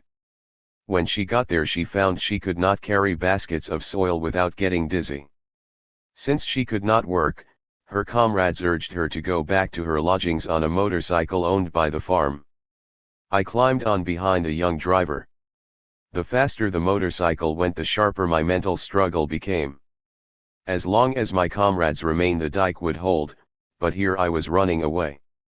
I had heard many stories about heroic people fighting floods, but just when I had a chance to contribute, I left. Halfway home, I asked the driver to stop. I got off, walked back, and worked the rest of the day. The trouble was that I had not fully decided to transform my world outlook. Once I made up my mind, I found I could move ahead. On our last day at Tsinghua, we saw some very lively skits put on by faculty and students. Among them were several that dealt with the May 7th school in Gyeongsi, and the liveliest and most humorous by far told the story of two intellectuals assigned to raising ducks. The first, a confirmed pessimist, knew that in the duck yard the stink rises to the sky. A whole pen full of shit with no place left to stand. Anyway, I'll try to temper myself. The second, a confirmed optimist, saw himself standing by a little river, peace all around. The little ducklings play in the water until the sky grows dark, then in response to my shouts, wobble, wobble, wobble, all come to my side. I, Commander-in-Chief of Ducks, lead them home. How can raising ducks present any difficulties? But on the first day the ducks leave their stinking pen only to go completely out of control. When I tell them to go left, they insist on going right, and when I tell them to go back, they insist on going forward. When they reach the water, things really get in a mess. Yeah yeah yeah, yeah yeah yeah, call the duck herds in unison as they plunge into the river. But the ducks do not understand their dialect. They scatter hither and yon. Old Wang, do you still feel so poetic? Asks the pessimist. Poetic, hell, says the optimist. I'm wet all over. By the time the ducks are at last herded home, it is midnight. But with revolutionary commitment, the two intellectuals persist. An old peasant, Grandfather Wang, gives them lessons in the use of the duck whip. They learn to sweep maggots from the privy, wash them, and feed this delicacy to their charges. Finally, the optimist says, I have changed, and so have the ducks. When I stop walking forward, the ducks stand still. Wherever I point the duck whip, there they go. When they feel like eating, they quack to me, and I understand their dialect. Truly, I am Commander-in-Chief of Ducks. Thus does the political flower, brilliant and bright, turn into economic fruit shining and full. Experiences like these in factory and farm prepared Tsinghua's professors and teachers for the transformation of the university itself. If they were to replace the bourgeois orientation of their institution with a proletarian one, they had first to change their class stand, to reach out toward working people, whether shop workers or peasants, and realize the importance of serving them as the goal of education at whatever level. Though no one could argue that a few months, a year, or even several years in factory or cotter school could completely transform an intellectual, still the experience of hard labor, the experience of working and studying alongside workers and peasants, had a profound effect. Coming as it did on the heels of a mass repudiation of past practice at the university and a mass repudiation of the teaching methods and outlook of each staff member individually, coming as it did in the midst of an immense political struggle that racked the whole nation and involved everyone, whether they liked it or not, in politics, this grassroots labor certainly helped to turn people around, to set them on a new path, to open their eyes to the possibilities of a socialist future which they had formerly either never imagined or never taken seriously. Revolutionizing education. As the staff members returned to their posts, they plunged into the educational revolution that the propaganda team, now a permanent feature of university life, was leading, and found their lives taking on new meaning. To give structure to the movement, the propaganda team helped organize an educational transformation group in each department, and since liaison with local factories was a key element in the transformation envisaged, Education transformation groups were also organized in each factory that had established a permanent relationship with Tsinghua. These education transformation groups began systematically to evaluate and reconstruct everything, from the admissions system to the curriculum to the textbooks. Admissions policy was perhaps the most important single issue in the field of education. Now that Mao Zedong's directives were at last to be taken seriously and applied universally, it was taken for granted that workers, peasants, and soldiers should be the core of every student body. But how in practice should those few actually brought into the universities be chosen from among the many tens of thousands of qualified young people who wanted to study? Since the old examination system had proven in practice to favor the urban bourgeoisie and professional groups, this was scrapped without too much argument. But what other method would prove viable in the long run? Should students be chosen from middle schools or from workshops and communes? And if from the latter, what would be the basis for making the choice? It was decided, on a national level, that middle school graduates would not immediately go on to higher study but would all, without exception, go to work, in factories, in rural brigades, or in the army. Young people would then be chosen to enter the universities on the basis of 5 criteria. 1. How well they studied and applied Mao Zedong thought on the job and in daily life. 2. The quality of their links with the masses. 3. Their record in middle school. 4. Their work record during at least 3 years of practical assignments. 5. Their age level, which was to be around 20. To be much younger was impossible if one was to work 3 years, to be much older was a handicap in study. The last point was not rigidly adhered to. Special groups of older workers and peasants were to be periodically selected for special courses. In the first class chosen to attend Tsinghua in 1970, there were 400 workers with over 10 years practical experience, many of whom had not attended middle school at all, but all of whom had mastered their own trade. Their course was to concentrate, in the main, on the newest developments in their technical fields and was to last from a year to a year and a half, not longer. The actual mechanics of choosing people now went through the following steps. 1. Those interested in going to university applied. 2. The masses, their peers, discussed all applicants and chose the best. 3. The leaders of the production or army units approved the list, rejecting or adding names in consultation with the masses. 4. The school authorities, in this case Tsinghua University cadres, checked over the list with the power to accept or reject within reasonable limits. This system, said Lu Shuetiao, a young woman student of peasant background from Jiangxi, selects young people who are politically good and have a clear aim in mind. They are not the same as students in the past who came for personal reasons. Even so, they have to put revolutionary ideology, self-transformation, first, or they can change their character on coming here. When the students arrive on the campus they are assigned to organizational units structured like units in the army. The students in any special field are organized into a company, each company is further divided into platoons, and the platoons into pans or classes of about 45 people each. These classes are in turn split into squads, or study groups, of 10 or 12. These are mutual aid study groups where each student helps the other so that nobody falls behind and all master the subject matter if it is humanly possible. We are carrying the weight of the hopes of the people back home. We have the same goal so we can't let one brother fall behind, said Lu Shuetiao. To struggle hard for revolution is different from individual struggle.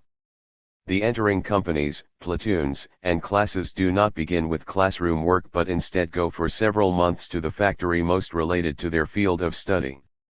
Lu Shuetiao, a student of foundry work, had spent her first 4.5 months at Tsinghua in a foundry. There she spent time at every basic operation and joined classes attended by, and often given by, workers in front of the furnaces and machines. Only after the students become familiar with the whole process in the plant do they return to the campus for more intensive theoretical study. And even then they work 2.5 days each week in the university foundry and attend classes in between. This method of linking up coursework with practical experience in plants has necessitated a very complicated system of liaison between the university and industry. Before there was a wall around Tsinghua, but now this wall does not exist. In fact, the peasants of a nearby commune were constructing a wall of rock and mortar around the newest section of the campus in the south and east when we were there. It linked up with the old wall that enclosed the northern and western sectors so that the whole campus was encircled by a material wall of some height. But the cultural wall that ensured the isolation of the old university had been pierced in 1,000 ways. The new university could by no means be said to stop at the 8 feet of solid masonry that protected its grounds. The university now has permanent links with dozens of factories. Not only do students go out to work and study, workers come in to teach and study. Problems that arise in the plants are brought to the campus for solution, and problems that arise on the campus are taken to the plants for solution. Research is undertaken at both ends. Whole departments of the university have actually gone into the field more or less permanently. In the summer of 1971, the Water Conservation Department had moved, lock, stock and barrel, to the site of the Sanmen Dam on the Yellow River in Honan, while the Civil Engineering Department had moved out to 3 factories in Peking. The east is Red Oil Refinery, the General Machine Plant No. 1, and the Capital Steel Mill. Even this moving was a two-way street. If some departments left the campus to locate at suitable factories and construction sites, workers from key plants left the shops to come to the campus to establish industrial units where serial production was also undertaken whenever possible, along with research in new products. Linking up study with actual production made set classroom hours and rigid course content difficult if not impossible. Lecture and lab time expanded and contracted according to the needs of the day. Real problems formed the core of the curriculum, and since some were big and others little, varying amounts of time were spent on each. This system tended to break down all the formalism of the past and to establish in its place a very lively atmosphere where theory and practice nudged each other forward, and faculty and students alike became deeply involved in the production problems of Greater Peking. It seemed to me that the on-campus workshops, particularly, might limit the breadth of study because each shop, regardless of the products it turned out, could deal with only a small section of the scientific and engineering problems in the world. Furthermore, once the shops were built, later classes would have much less to do. They would need only to operate and not to construct the equipment. I was told that the campus workshops were used only as a take-off point for practice. For instance, welding in the campus auto factory was mainly spot welding on the bodies of the trucks.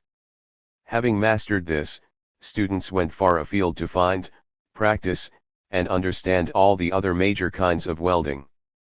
As for bogging down in routine serial production, there was little danger of that because one of the main tasks of these campus-based workshops was to pioneer in the production of new products and new machines. There would always be designing, retooling, inventing, and testing to do that would introduce new problems and stimulate new solutions. The workshops themselves could never be said to be completed. Each class would shape them to its needs. Obviously, setting up coursework in this creative, practical way called for a lot of arranging and many points of contact. The teacher dealt almost as much with people as he did with ideas and things. To do it well meant that one had to, in Mao's phrase, play the piano, that is, move all 10 fingers at once to juggle and balance many problems simultaneously. One had to be flexible and innovative. One had to know what was going on in the sphere of production and relate it to theory in a way that could push things ahead. There was no place here for a cut-and-dried approach, for formal solutions. The professors to whom we talk seemed to like this challenge and to be responding to it with enthusiasm. Tiong and Chin, famous for the textbooks they had written in the past, were reworking their material from the ground up. At first, said Tiong, I thought I would only have to make some minor readjustments in my old wares. But that was absolutely wrong. When looked at from the point of view of the needs of today, those old textbooks are completely inadequate. By the time the workers' propaganda team came, I already realized that there were class questions involved in the development of science and in the teaching of science. I knew that world outlook made a big difference, but since my own world outlook was still pretty much bourgeois, I didn't want to write any more textbooks. I felt, if I write and spread more bourgeois poison, I will only be repudiated again. But the workers said, under Liu Shaoxi's leadership you were so active and you worked so hard at writing, how come you stop when we have come to power? This was hard to answer. I decided to go on writing even if I made mistakes. But now I write with a group. We all discuss together. Formerly, if we had discussions I always had the last word, but now my opinion is only one of many and it is often wrong. We observe 3 principles in writing now. 1. Study Mao Zedong thought and apply it. 2. Make our work serve the workers, peasants, and soldiers. Don't start from personal ambition and don't show off. 3. Start from the practice of the 3 great revolutionary movements, the class struggle, the struggle for production, and scientific experiment, and write material that reflects the level of development of our technology today. The main trouble with my textbooks in the past was not that they were out of date or that they dealt with foreign technology. Mao Zedong says we should learn whatever is useful to us, but that they lauded the wrong heroes. Judging a textbook is just like judging a play or a novel. The first question one must ask is, who is the main character? Who is the hero? In my books the main characters are definitely not the working people but the experts. I admired and worshipped the scientists with superior brains who put these brains to work to create great inventions. Consciously or unconsciously, my whole book, from preface to references, stresses the role of geniuses, and the reader is supposed to admire me too. When very small I decided to become famous, but this was only possible if I put myself in a special category along with those other geniuses of science.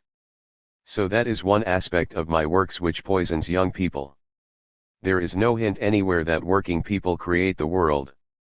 Another problem with my writings was their metaphysical basis. I never used a dialectical viewpoint to analyze things in motion, in interrelation, and from 2 sides, the good and the bad, the positive and the negative. If I liked something I wrote all about how good it was without analyzing its shortcomings. I set up a lot of absolute rules, one after the other, and all this led students to think in a stagnant way. A third problem was my scholastic method. I just piled everything up without sifting through to find the principal facts and the laws that would enable people to analyze phenomena for themselves. When we checked up on our graduates we found that they were not much good at solving real problems of production. I thought that was because I hadn't put enough into my book.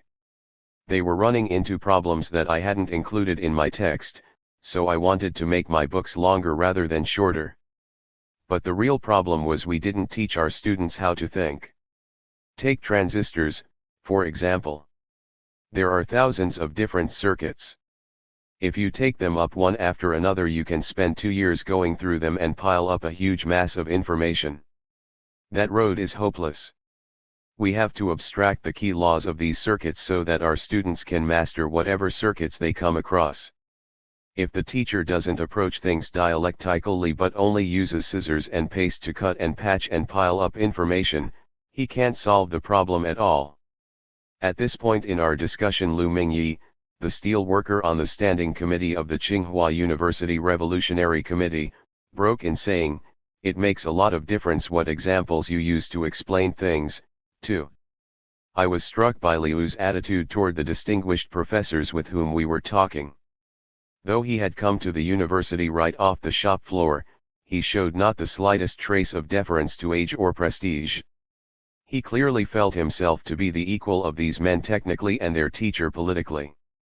He had very definite ideas concerning how the old professors could best serve the working class and he was working with them patiently to develop their new role. When Tiong deprecated his old textbook and implied that it was worthless, Lu interrupted to make clear that the book still had great value, that it could serve as the take-off point for much better books in the future. Now, when the discussion turned toward methods of teaching, Lu gave concrete suggestions for matching explanatory examples to the experience of working people. Take electrical resistance, for example, Lu said. We can compare it to the loss of water in an irrigation ditch. Everyone knows that the water that actually reaches the field is less than that which flows out of the reservoir. And the same goes for electricity in a wire. Or take calculus. Every worker knows that bricks are straight, yet round chimneys can be built out of straight bricks, countless little straight lines become one even curve. When you are familiar with actual practice, it is easy to use examples that have meaning for people. But of course, added Professor Teung, one has to be careful with these examples too, because the analogy is never 100% and sometimes students take it too literally. I usually compare a capacitor to a cup. The longer it is, the more electricity it will hold, just as a bigger cup holds more water. But once when I laid a capacitor on its sides, one of my students turned it upright so that the electricity wouldn't spill out. So finding appropriate examples which are clear, and the limitations of which are also clear, is very difficult. We never just draw diagrams on the board anymore, but look at the real thing and see it in action first. Thus we start with Chairman Mao's principle that perceptual knowledge is the basis. If we don't, people are liable to get very strange ideas. We draw these huge circuits on the board and then they find that the transistor itself is so small it gets lost in the hand. It's best to start with the transistor and then go to the blackboard. The consensus on the part of the professors, the workers, and the PLA men who took part in this discussion was that all this was in the experimental stage, and that the new teaching methods could only be proven in practice and constantly refined. The rule which they laid out was, make a critical analysis of the old, retain what is good, and transform it in line with the needs of the present. In line with these principles and those for applying Mao Zedong thought already mentioned, Teung had helped to write 5 new textbooks, one on the application of controllable silicon rectifiers, thyristors, 3 on transistor pulse and digital computer circuits, and 1 on transistor circuits and transistor amplifiers. The subject matter is as complicated, if not more complicated, than anything one have handled before, while the students coming in do not have the same background in mathematics, physics, and electricity that we used to demand. Yet by abstracting the basic principles, finding good examples, and simplifying the explanations, we are having greater success than before. We have no alternative. Technology is leaping ahead from ordinary transistors to integrated circuits to large-scale integrated circuits to solid-state circuits. And we have to keep up. We could hear groups of students going by on their way to the swimming pool, the shuffle of cloth shoes, muffled conversation, laughter. From the distance came the shouts and cries of those already in the water. Steelworker Lu poured us all some fresh hot tea. We went on to discuss the future of science. After all, I said, a university not only has the function of bringing students up to the technical level of the day but of advancing scientific knowledge. How is this done under your new system? I ask this question because it is generally assumed in the West that research scientists, the real innovators, must be some sort of an elite which, under special conditions in a special environment, uses its brains, usually at a very early age, say from 19 to 26, to break through to important discoveries. Since the productive years are so short, it would be absurd to ask these people to engage in productive labor, to link up in practice with workers and peasants, or even to study politics. The Western way is to create a sort of hothouse environment where brilliant young people under ideal conditions stimulate one another to extraordinary achievement. None of these assumptions is accepted by Tsinghua scientists or by the worker Lu, who was the first to respond to my question. Lu said that all the students come from worker, peasant, and soldier backgrounds. After graduation they return to their farms, plants, or army units and invariably carry on research that is linked to practical problems. If they can't solve them on the site they refer them back to the university. At the same time, a few graduates are assigned to research institutes which are engaged full-time in solving problems, usually urgent problems relating to defense, such as atomic explosives, or nose cone materials for rockets, etc. This research may well tackle the frontiers of science, but it is linked to practical problems. No matter what the problem or what the organization, research is done by 3-in-1 teams of workers, technicians, scientists, and codders. These teams encompass everyone involved in the project, and everyone takes part in the heavy physical labor as well as in the discussions and planning. Such methods involve the masses in research, not just a few students and advisors. Liu cited the problem of the Peking refinery as a typical example. If the problems of pollution could not be solved, the refinery could not continue to operate because it was too damaging to its surroundings. This stimulated very fundamental research in the transformation of waste. Organic and biological methods were developed for the treatment of polluted water, and these raised very complicated scientific problems.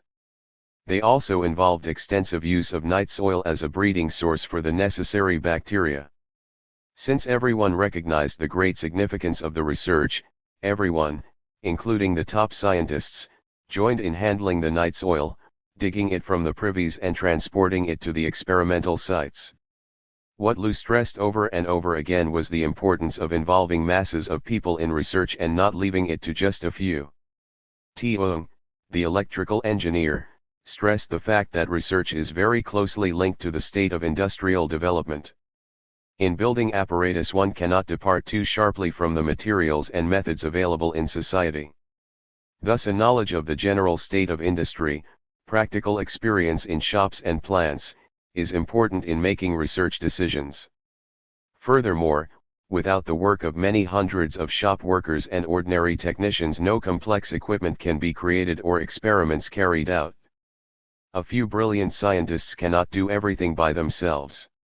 Since hundreds of people are involved in the simplest of experiments, it is much more productive to involve them consciously and mobilize them to help.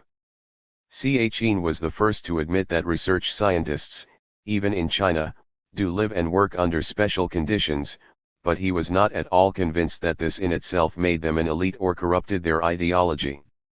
After all, he argued, they all took part in manual labor and shared in the routine tasks of their institutes, and they all studied revolutionary policies, two-line struggle, and the important questions, such as whom to serve and how best to serve.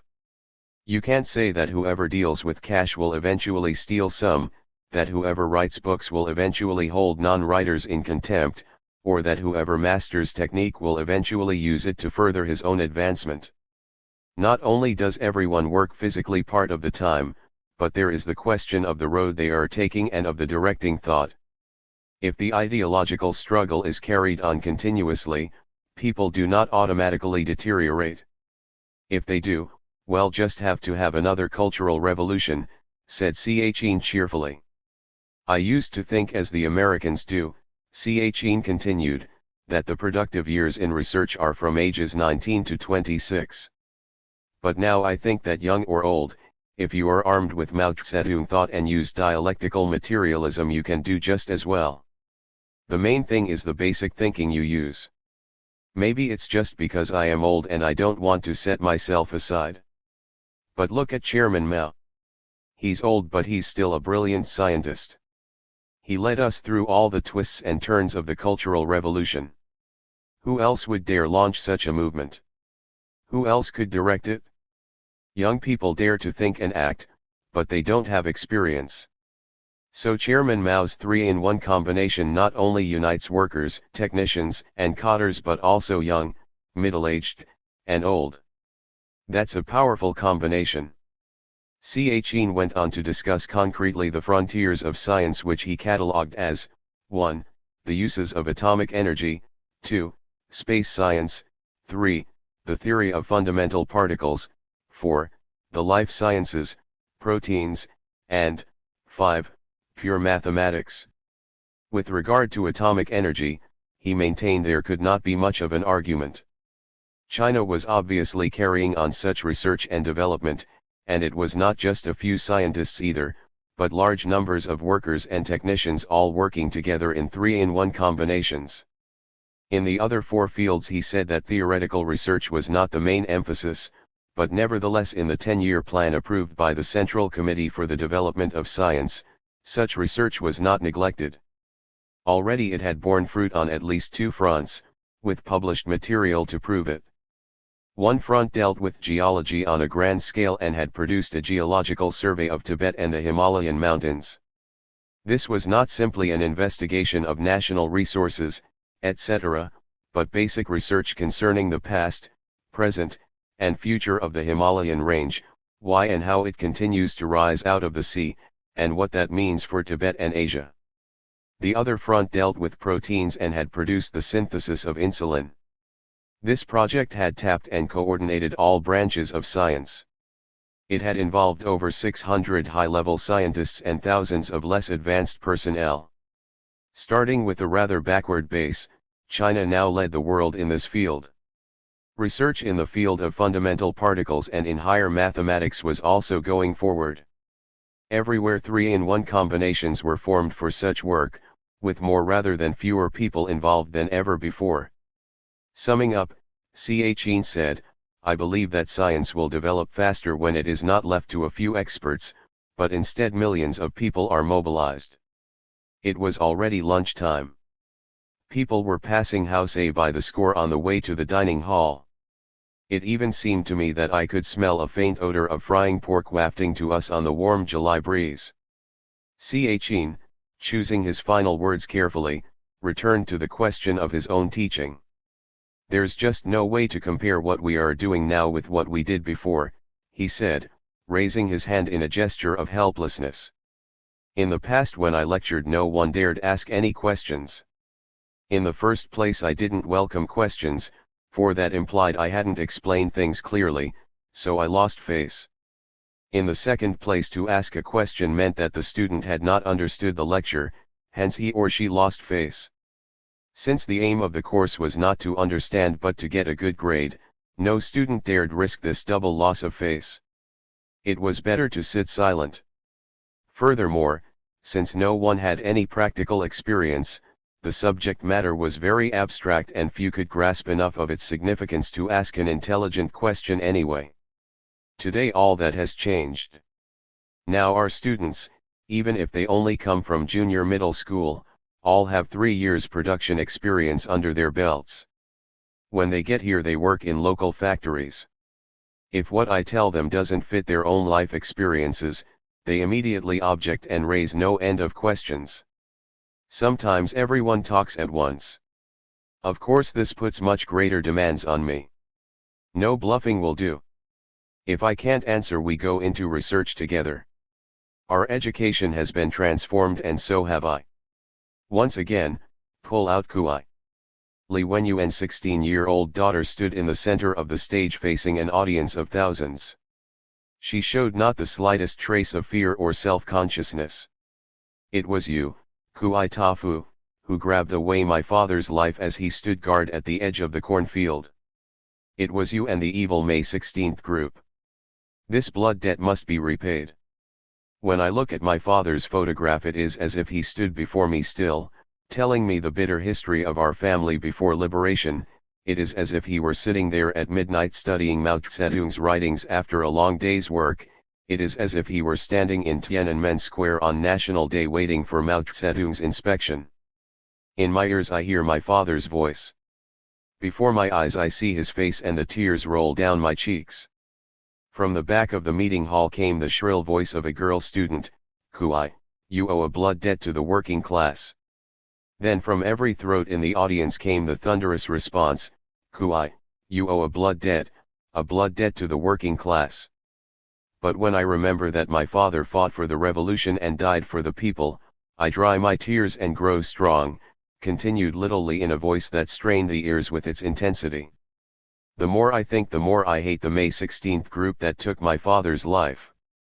Kui, sitting on the right side of the stage, stared straight ahead through the thick lenses of his square-framed glasses. He was the only person in the hall who did not join in the shouting. Two of his former regiment comrades, Zhen Chuan Chung and Tzui Chao Shi, sat across from him on the left. As the slogans mounted in number and excitement they stood up to take a more active part, but Kui never moved at all. I will be a loyal Red Guard forever. I will carry the revolution through to the end. I will never quit the battlefield until all cow devils and snake gods have been wiped out. As Little Lee finished, both her arms raised high in the air, a student rushed across the stage with dead worker Lee's blood-stained shorts in his hands and thrust them in front of Kuai's face. Look, take a look at these. Is this not proof of your crime? Smash the May 16th group, shouted the crowd. Smash Wang Kuang Chi. At this mass meeting, held on March 25, 1971, Kuai once again found himself the target of the whole Tsinghua community.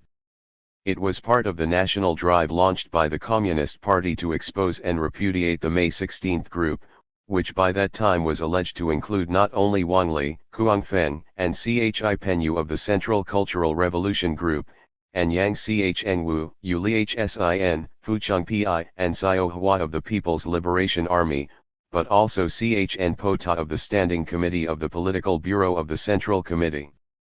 Members of this clique were said to have recruited selectively among the militant rebels of both student factions and among their worker allies in key industrial plants, and now an effort was being made to find out who were the conscious conspirators, as distinct from the thousands of young people influenced by ultra-left ideas who had taken part in such extreme and anarchistic acts as the burning of the British mission, the encirclement of Tungnanhai, and the campaign against the commanders of the People's Liberation Army.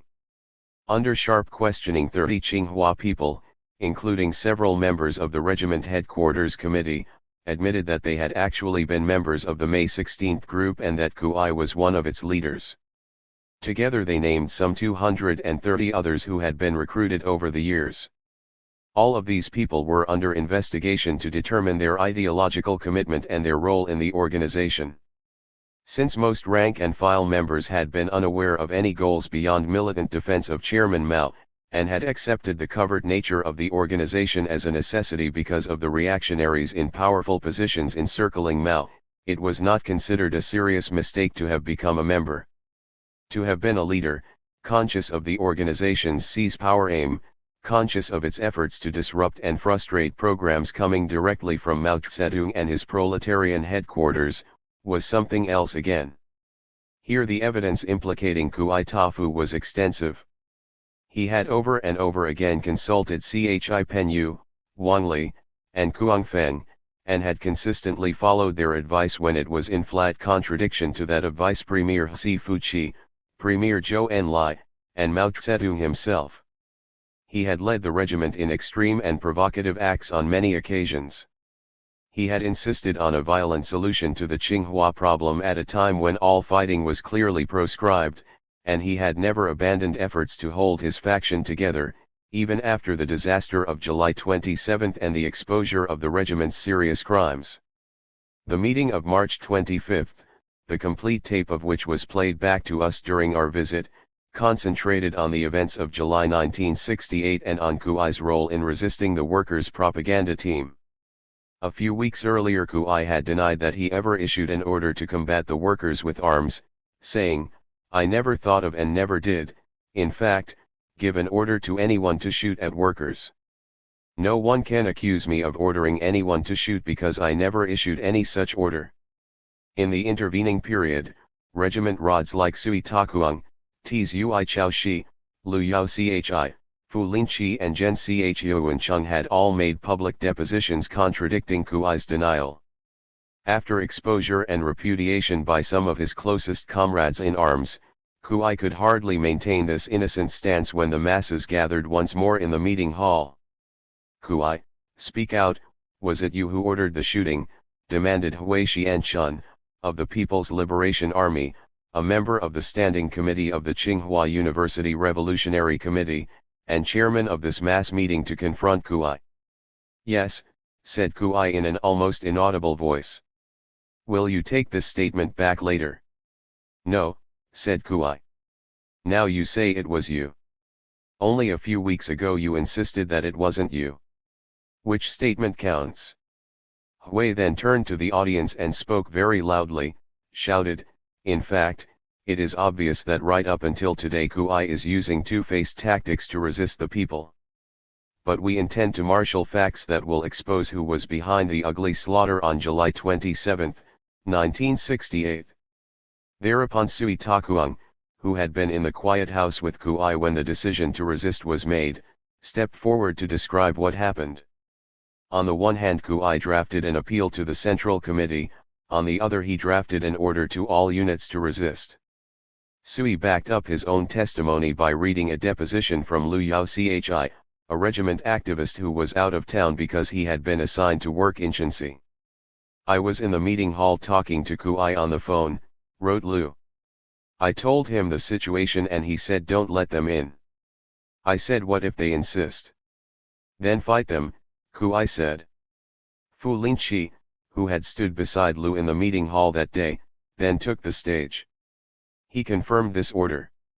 "Speak out, Kui, what have you to say to this?" asked Hui. At this point the whole audience, led by a few enthusiastic cheerleaders, shouted loudly and fervently, "Lenient treatment for those who talk frankly, harsh treatment for those who resist. It's no crime to be deceived. Turn around and fight back, you will win merit." But Kui stood silent, unwilling to say any more. Unch Yuantung, another regiment rod, then mounted the rostrum and spoke with great emotion.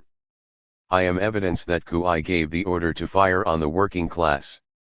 Who ordered me to shoot and pushed me down the criminal road? It was this criminal Kui who cannot be forgiven.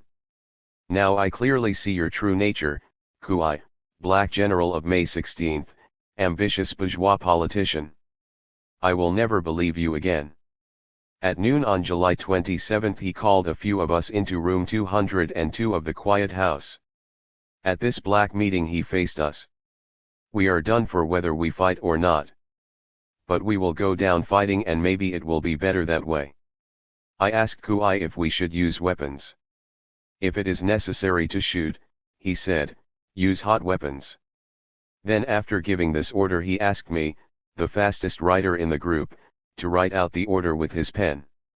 I wrote a statement which called on each building to resist resolutely. It was copied out 5 times. We all signed our names. Black writing on white paper. How can you deny it? Then Kui sent the order out in 3 ways. He found 3 little girls whom no one would suspect. They carried the written words.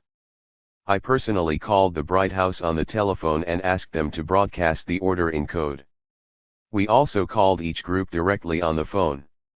And every group that got the message began charging with spears, throwing hand grenades, and firing guns point blank. Kui couldn't hide his hatred of Mao Zedong thought. He took his pistol and ran down the stairs shouting, "Lao Tzu, your father can't take this." When we tried to stop him he said, "Take your hands off me. Let me go."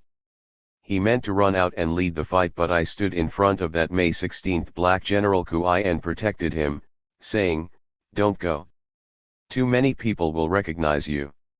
I convinced him to stay inside and I myself went out to carry the message to House A, to the meeting hall and to dormitory number 3. I not only ordered others to attack the workers, I led attacks myself. I instigated one bloody incident after another.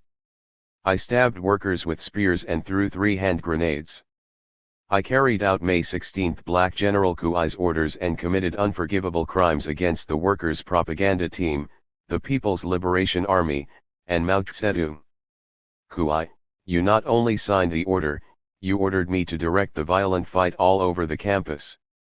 Today I want to expose your crimes and settle accounts with you. Sui Chaoshi of the Regiment Headquarters Committee followed UN on the stage. He said that as early as July 15 Si Fuqi of the Peking Revolutionary Committee had asked Kui to stop the fighting. But Kui had told his companions, "The affairs of Tsinghua reach to heaven, we have backing higher up.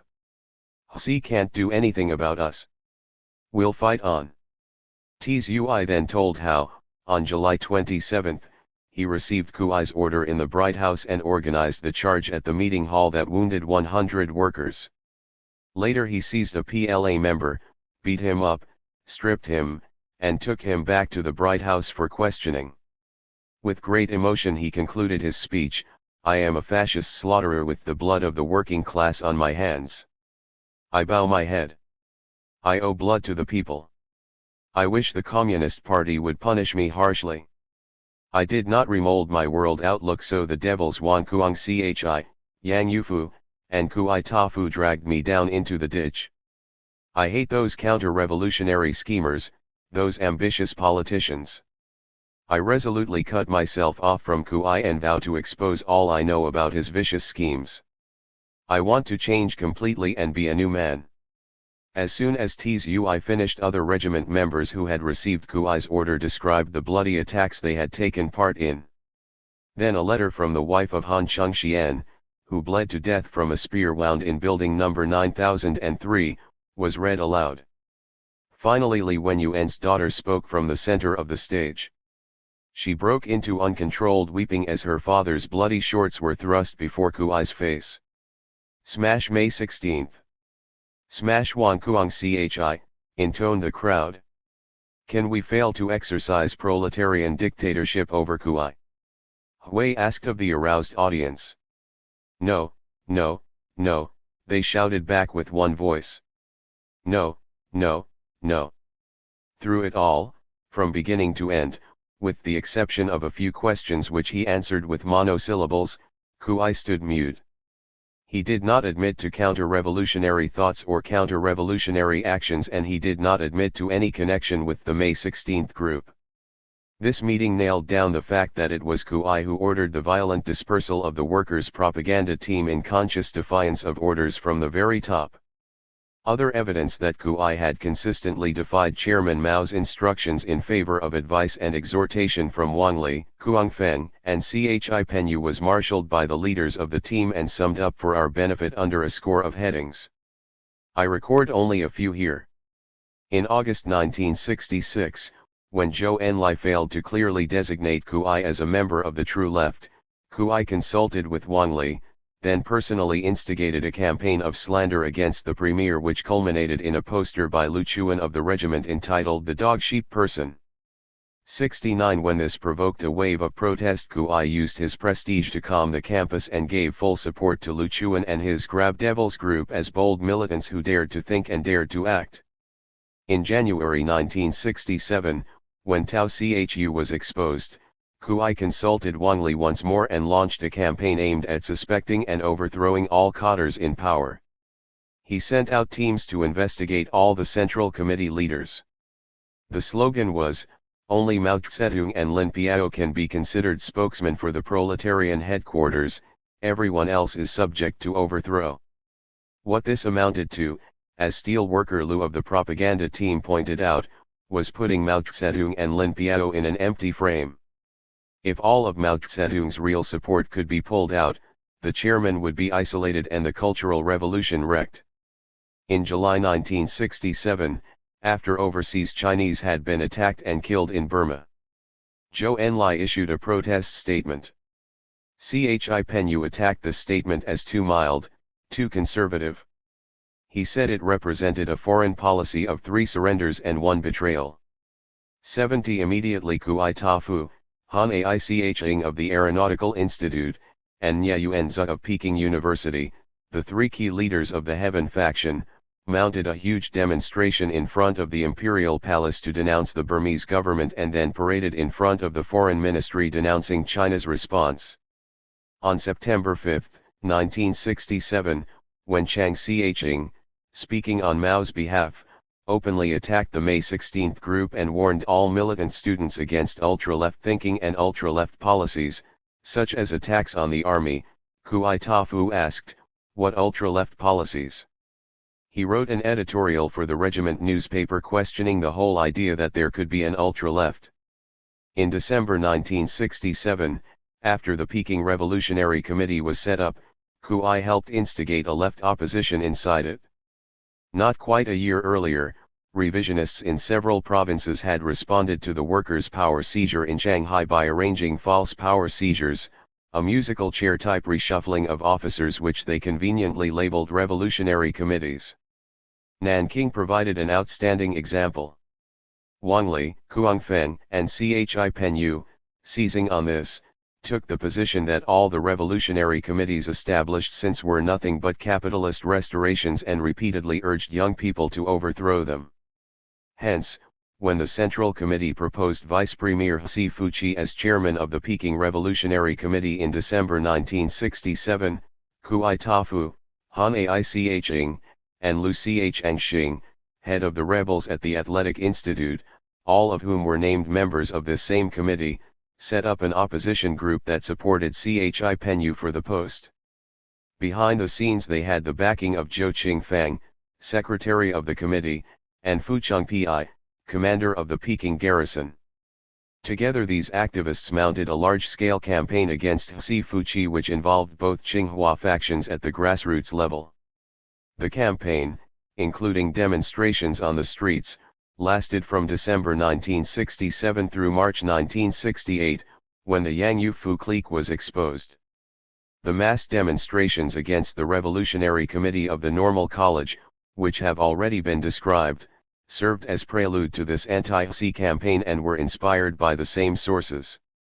In July 1968, as armed conflict raged in Quaichao, Jiangxi, and Shanxi, the Central Committee issued the famous July Orders against violent fighting and called in representatives of the warring factions from several provinces for study classes and discussions aimed at bringing unity and peace. At this critical point, Kui Tafu and Han Aiching, violating specific instructions against liaison meetings, organized conferences of the left rebels at the Aeronautical Institute and at Tsinghua. There they mobilized their provincial counterparts not for unity and peace but for a second seizure of power in the country. At these meetings a rebel general headquarters was created with Kui and Han as co-leaders. Its first act was to issue a statement of support for the left rebels in Jiangxi. This was the opening salvo of a new campaign to overthrow revolutionary committees everywhere. On July 30, 1968, only 2 days after the fighting at Tsinghua was brought to an end, Kui called a special meeting of regiment leaders to set up an investigation group to uncover the Black Hand, the sinister leader behind the workers' invasion of the campus. Since Mao Zedong himself had already told Kui, "I am the Black Hand, I am the sinister figure," this was considered outrageously brazen. It was the sort of thing only a May 16 conspirator, with ties leading to heaven, i.e., connections at the highest level, would do. When this record was added up, Kui looked very much like a counter-revolutionary May 16 conspirator. Yet all agreed that he had been an honest rebel in 1966. Here are Lu Fangxi's words concerning Kui. Our theory is that Kui went from ultra-left to counter-revolution. He was a genuine rebel, but before the intellectuals hook up with the working class they are inclined to waver. At a certain stage his bourgeois outlook was exposed. He moved from the ultra-left to reaction, he sank deeper and deeper until he could not get out. As to his personal position, he was dissatisfied with the proletarian headquarters, Mao and his closest comrades. He was not just unconsciously opposed to their headquarters but consciously opposed. He openly investigated the background of the proletarian leading group, and some under his leadership openly attacked the proletarian headquarters. He never fought against these people but actually supported them. Some regiment members criticized him for this but he didn't correct these tendencies. He developed them and helped develop dissatisfaction with proletarian headquarters. He himself wanted to be a party member, and a Central Committee member at that. Actually he was only a Youth League member but he developed very severe individualism. On the surface he said he supported Mao Zedong, and that others opposed Mao Zedong, but he could never find much concrete material to prove his case. Meanwhile evidence against him piled up. For instance, his attitude to Hsi Fuqi. He supported Hsi before he was himself chosen as a member of the Peking Revolutionary Committee, but he afterward decided to oppose Hsi, openly oppose him. His ambition was to be not only a member of the Standing Committee, but to be chairman of the Revolutionary Committee. He had a good class background, he was a poor peasant but he was deeply influenced by the bourgeois educational system. At first he was only used and deceived by the bad people, but then he became ambitious.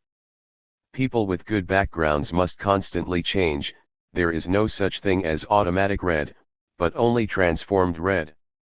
To have a revolutionary father doesn't mean that the son is revolutionary. He thinks he was revolutionary at the start and only afterward he took the counter-revolutionary road. It was not because he hated the socialist system, but only because bad people misled him. Of course, this kind of thinking is only an excuse. We asked him about it. How can you be deceived on a whole series of things, a whole series of questions? If you are deceived, why such open criminal activities? Actually, it seems he has sunk so deep he cannot pull himself out. And he has opportunistic thinking.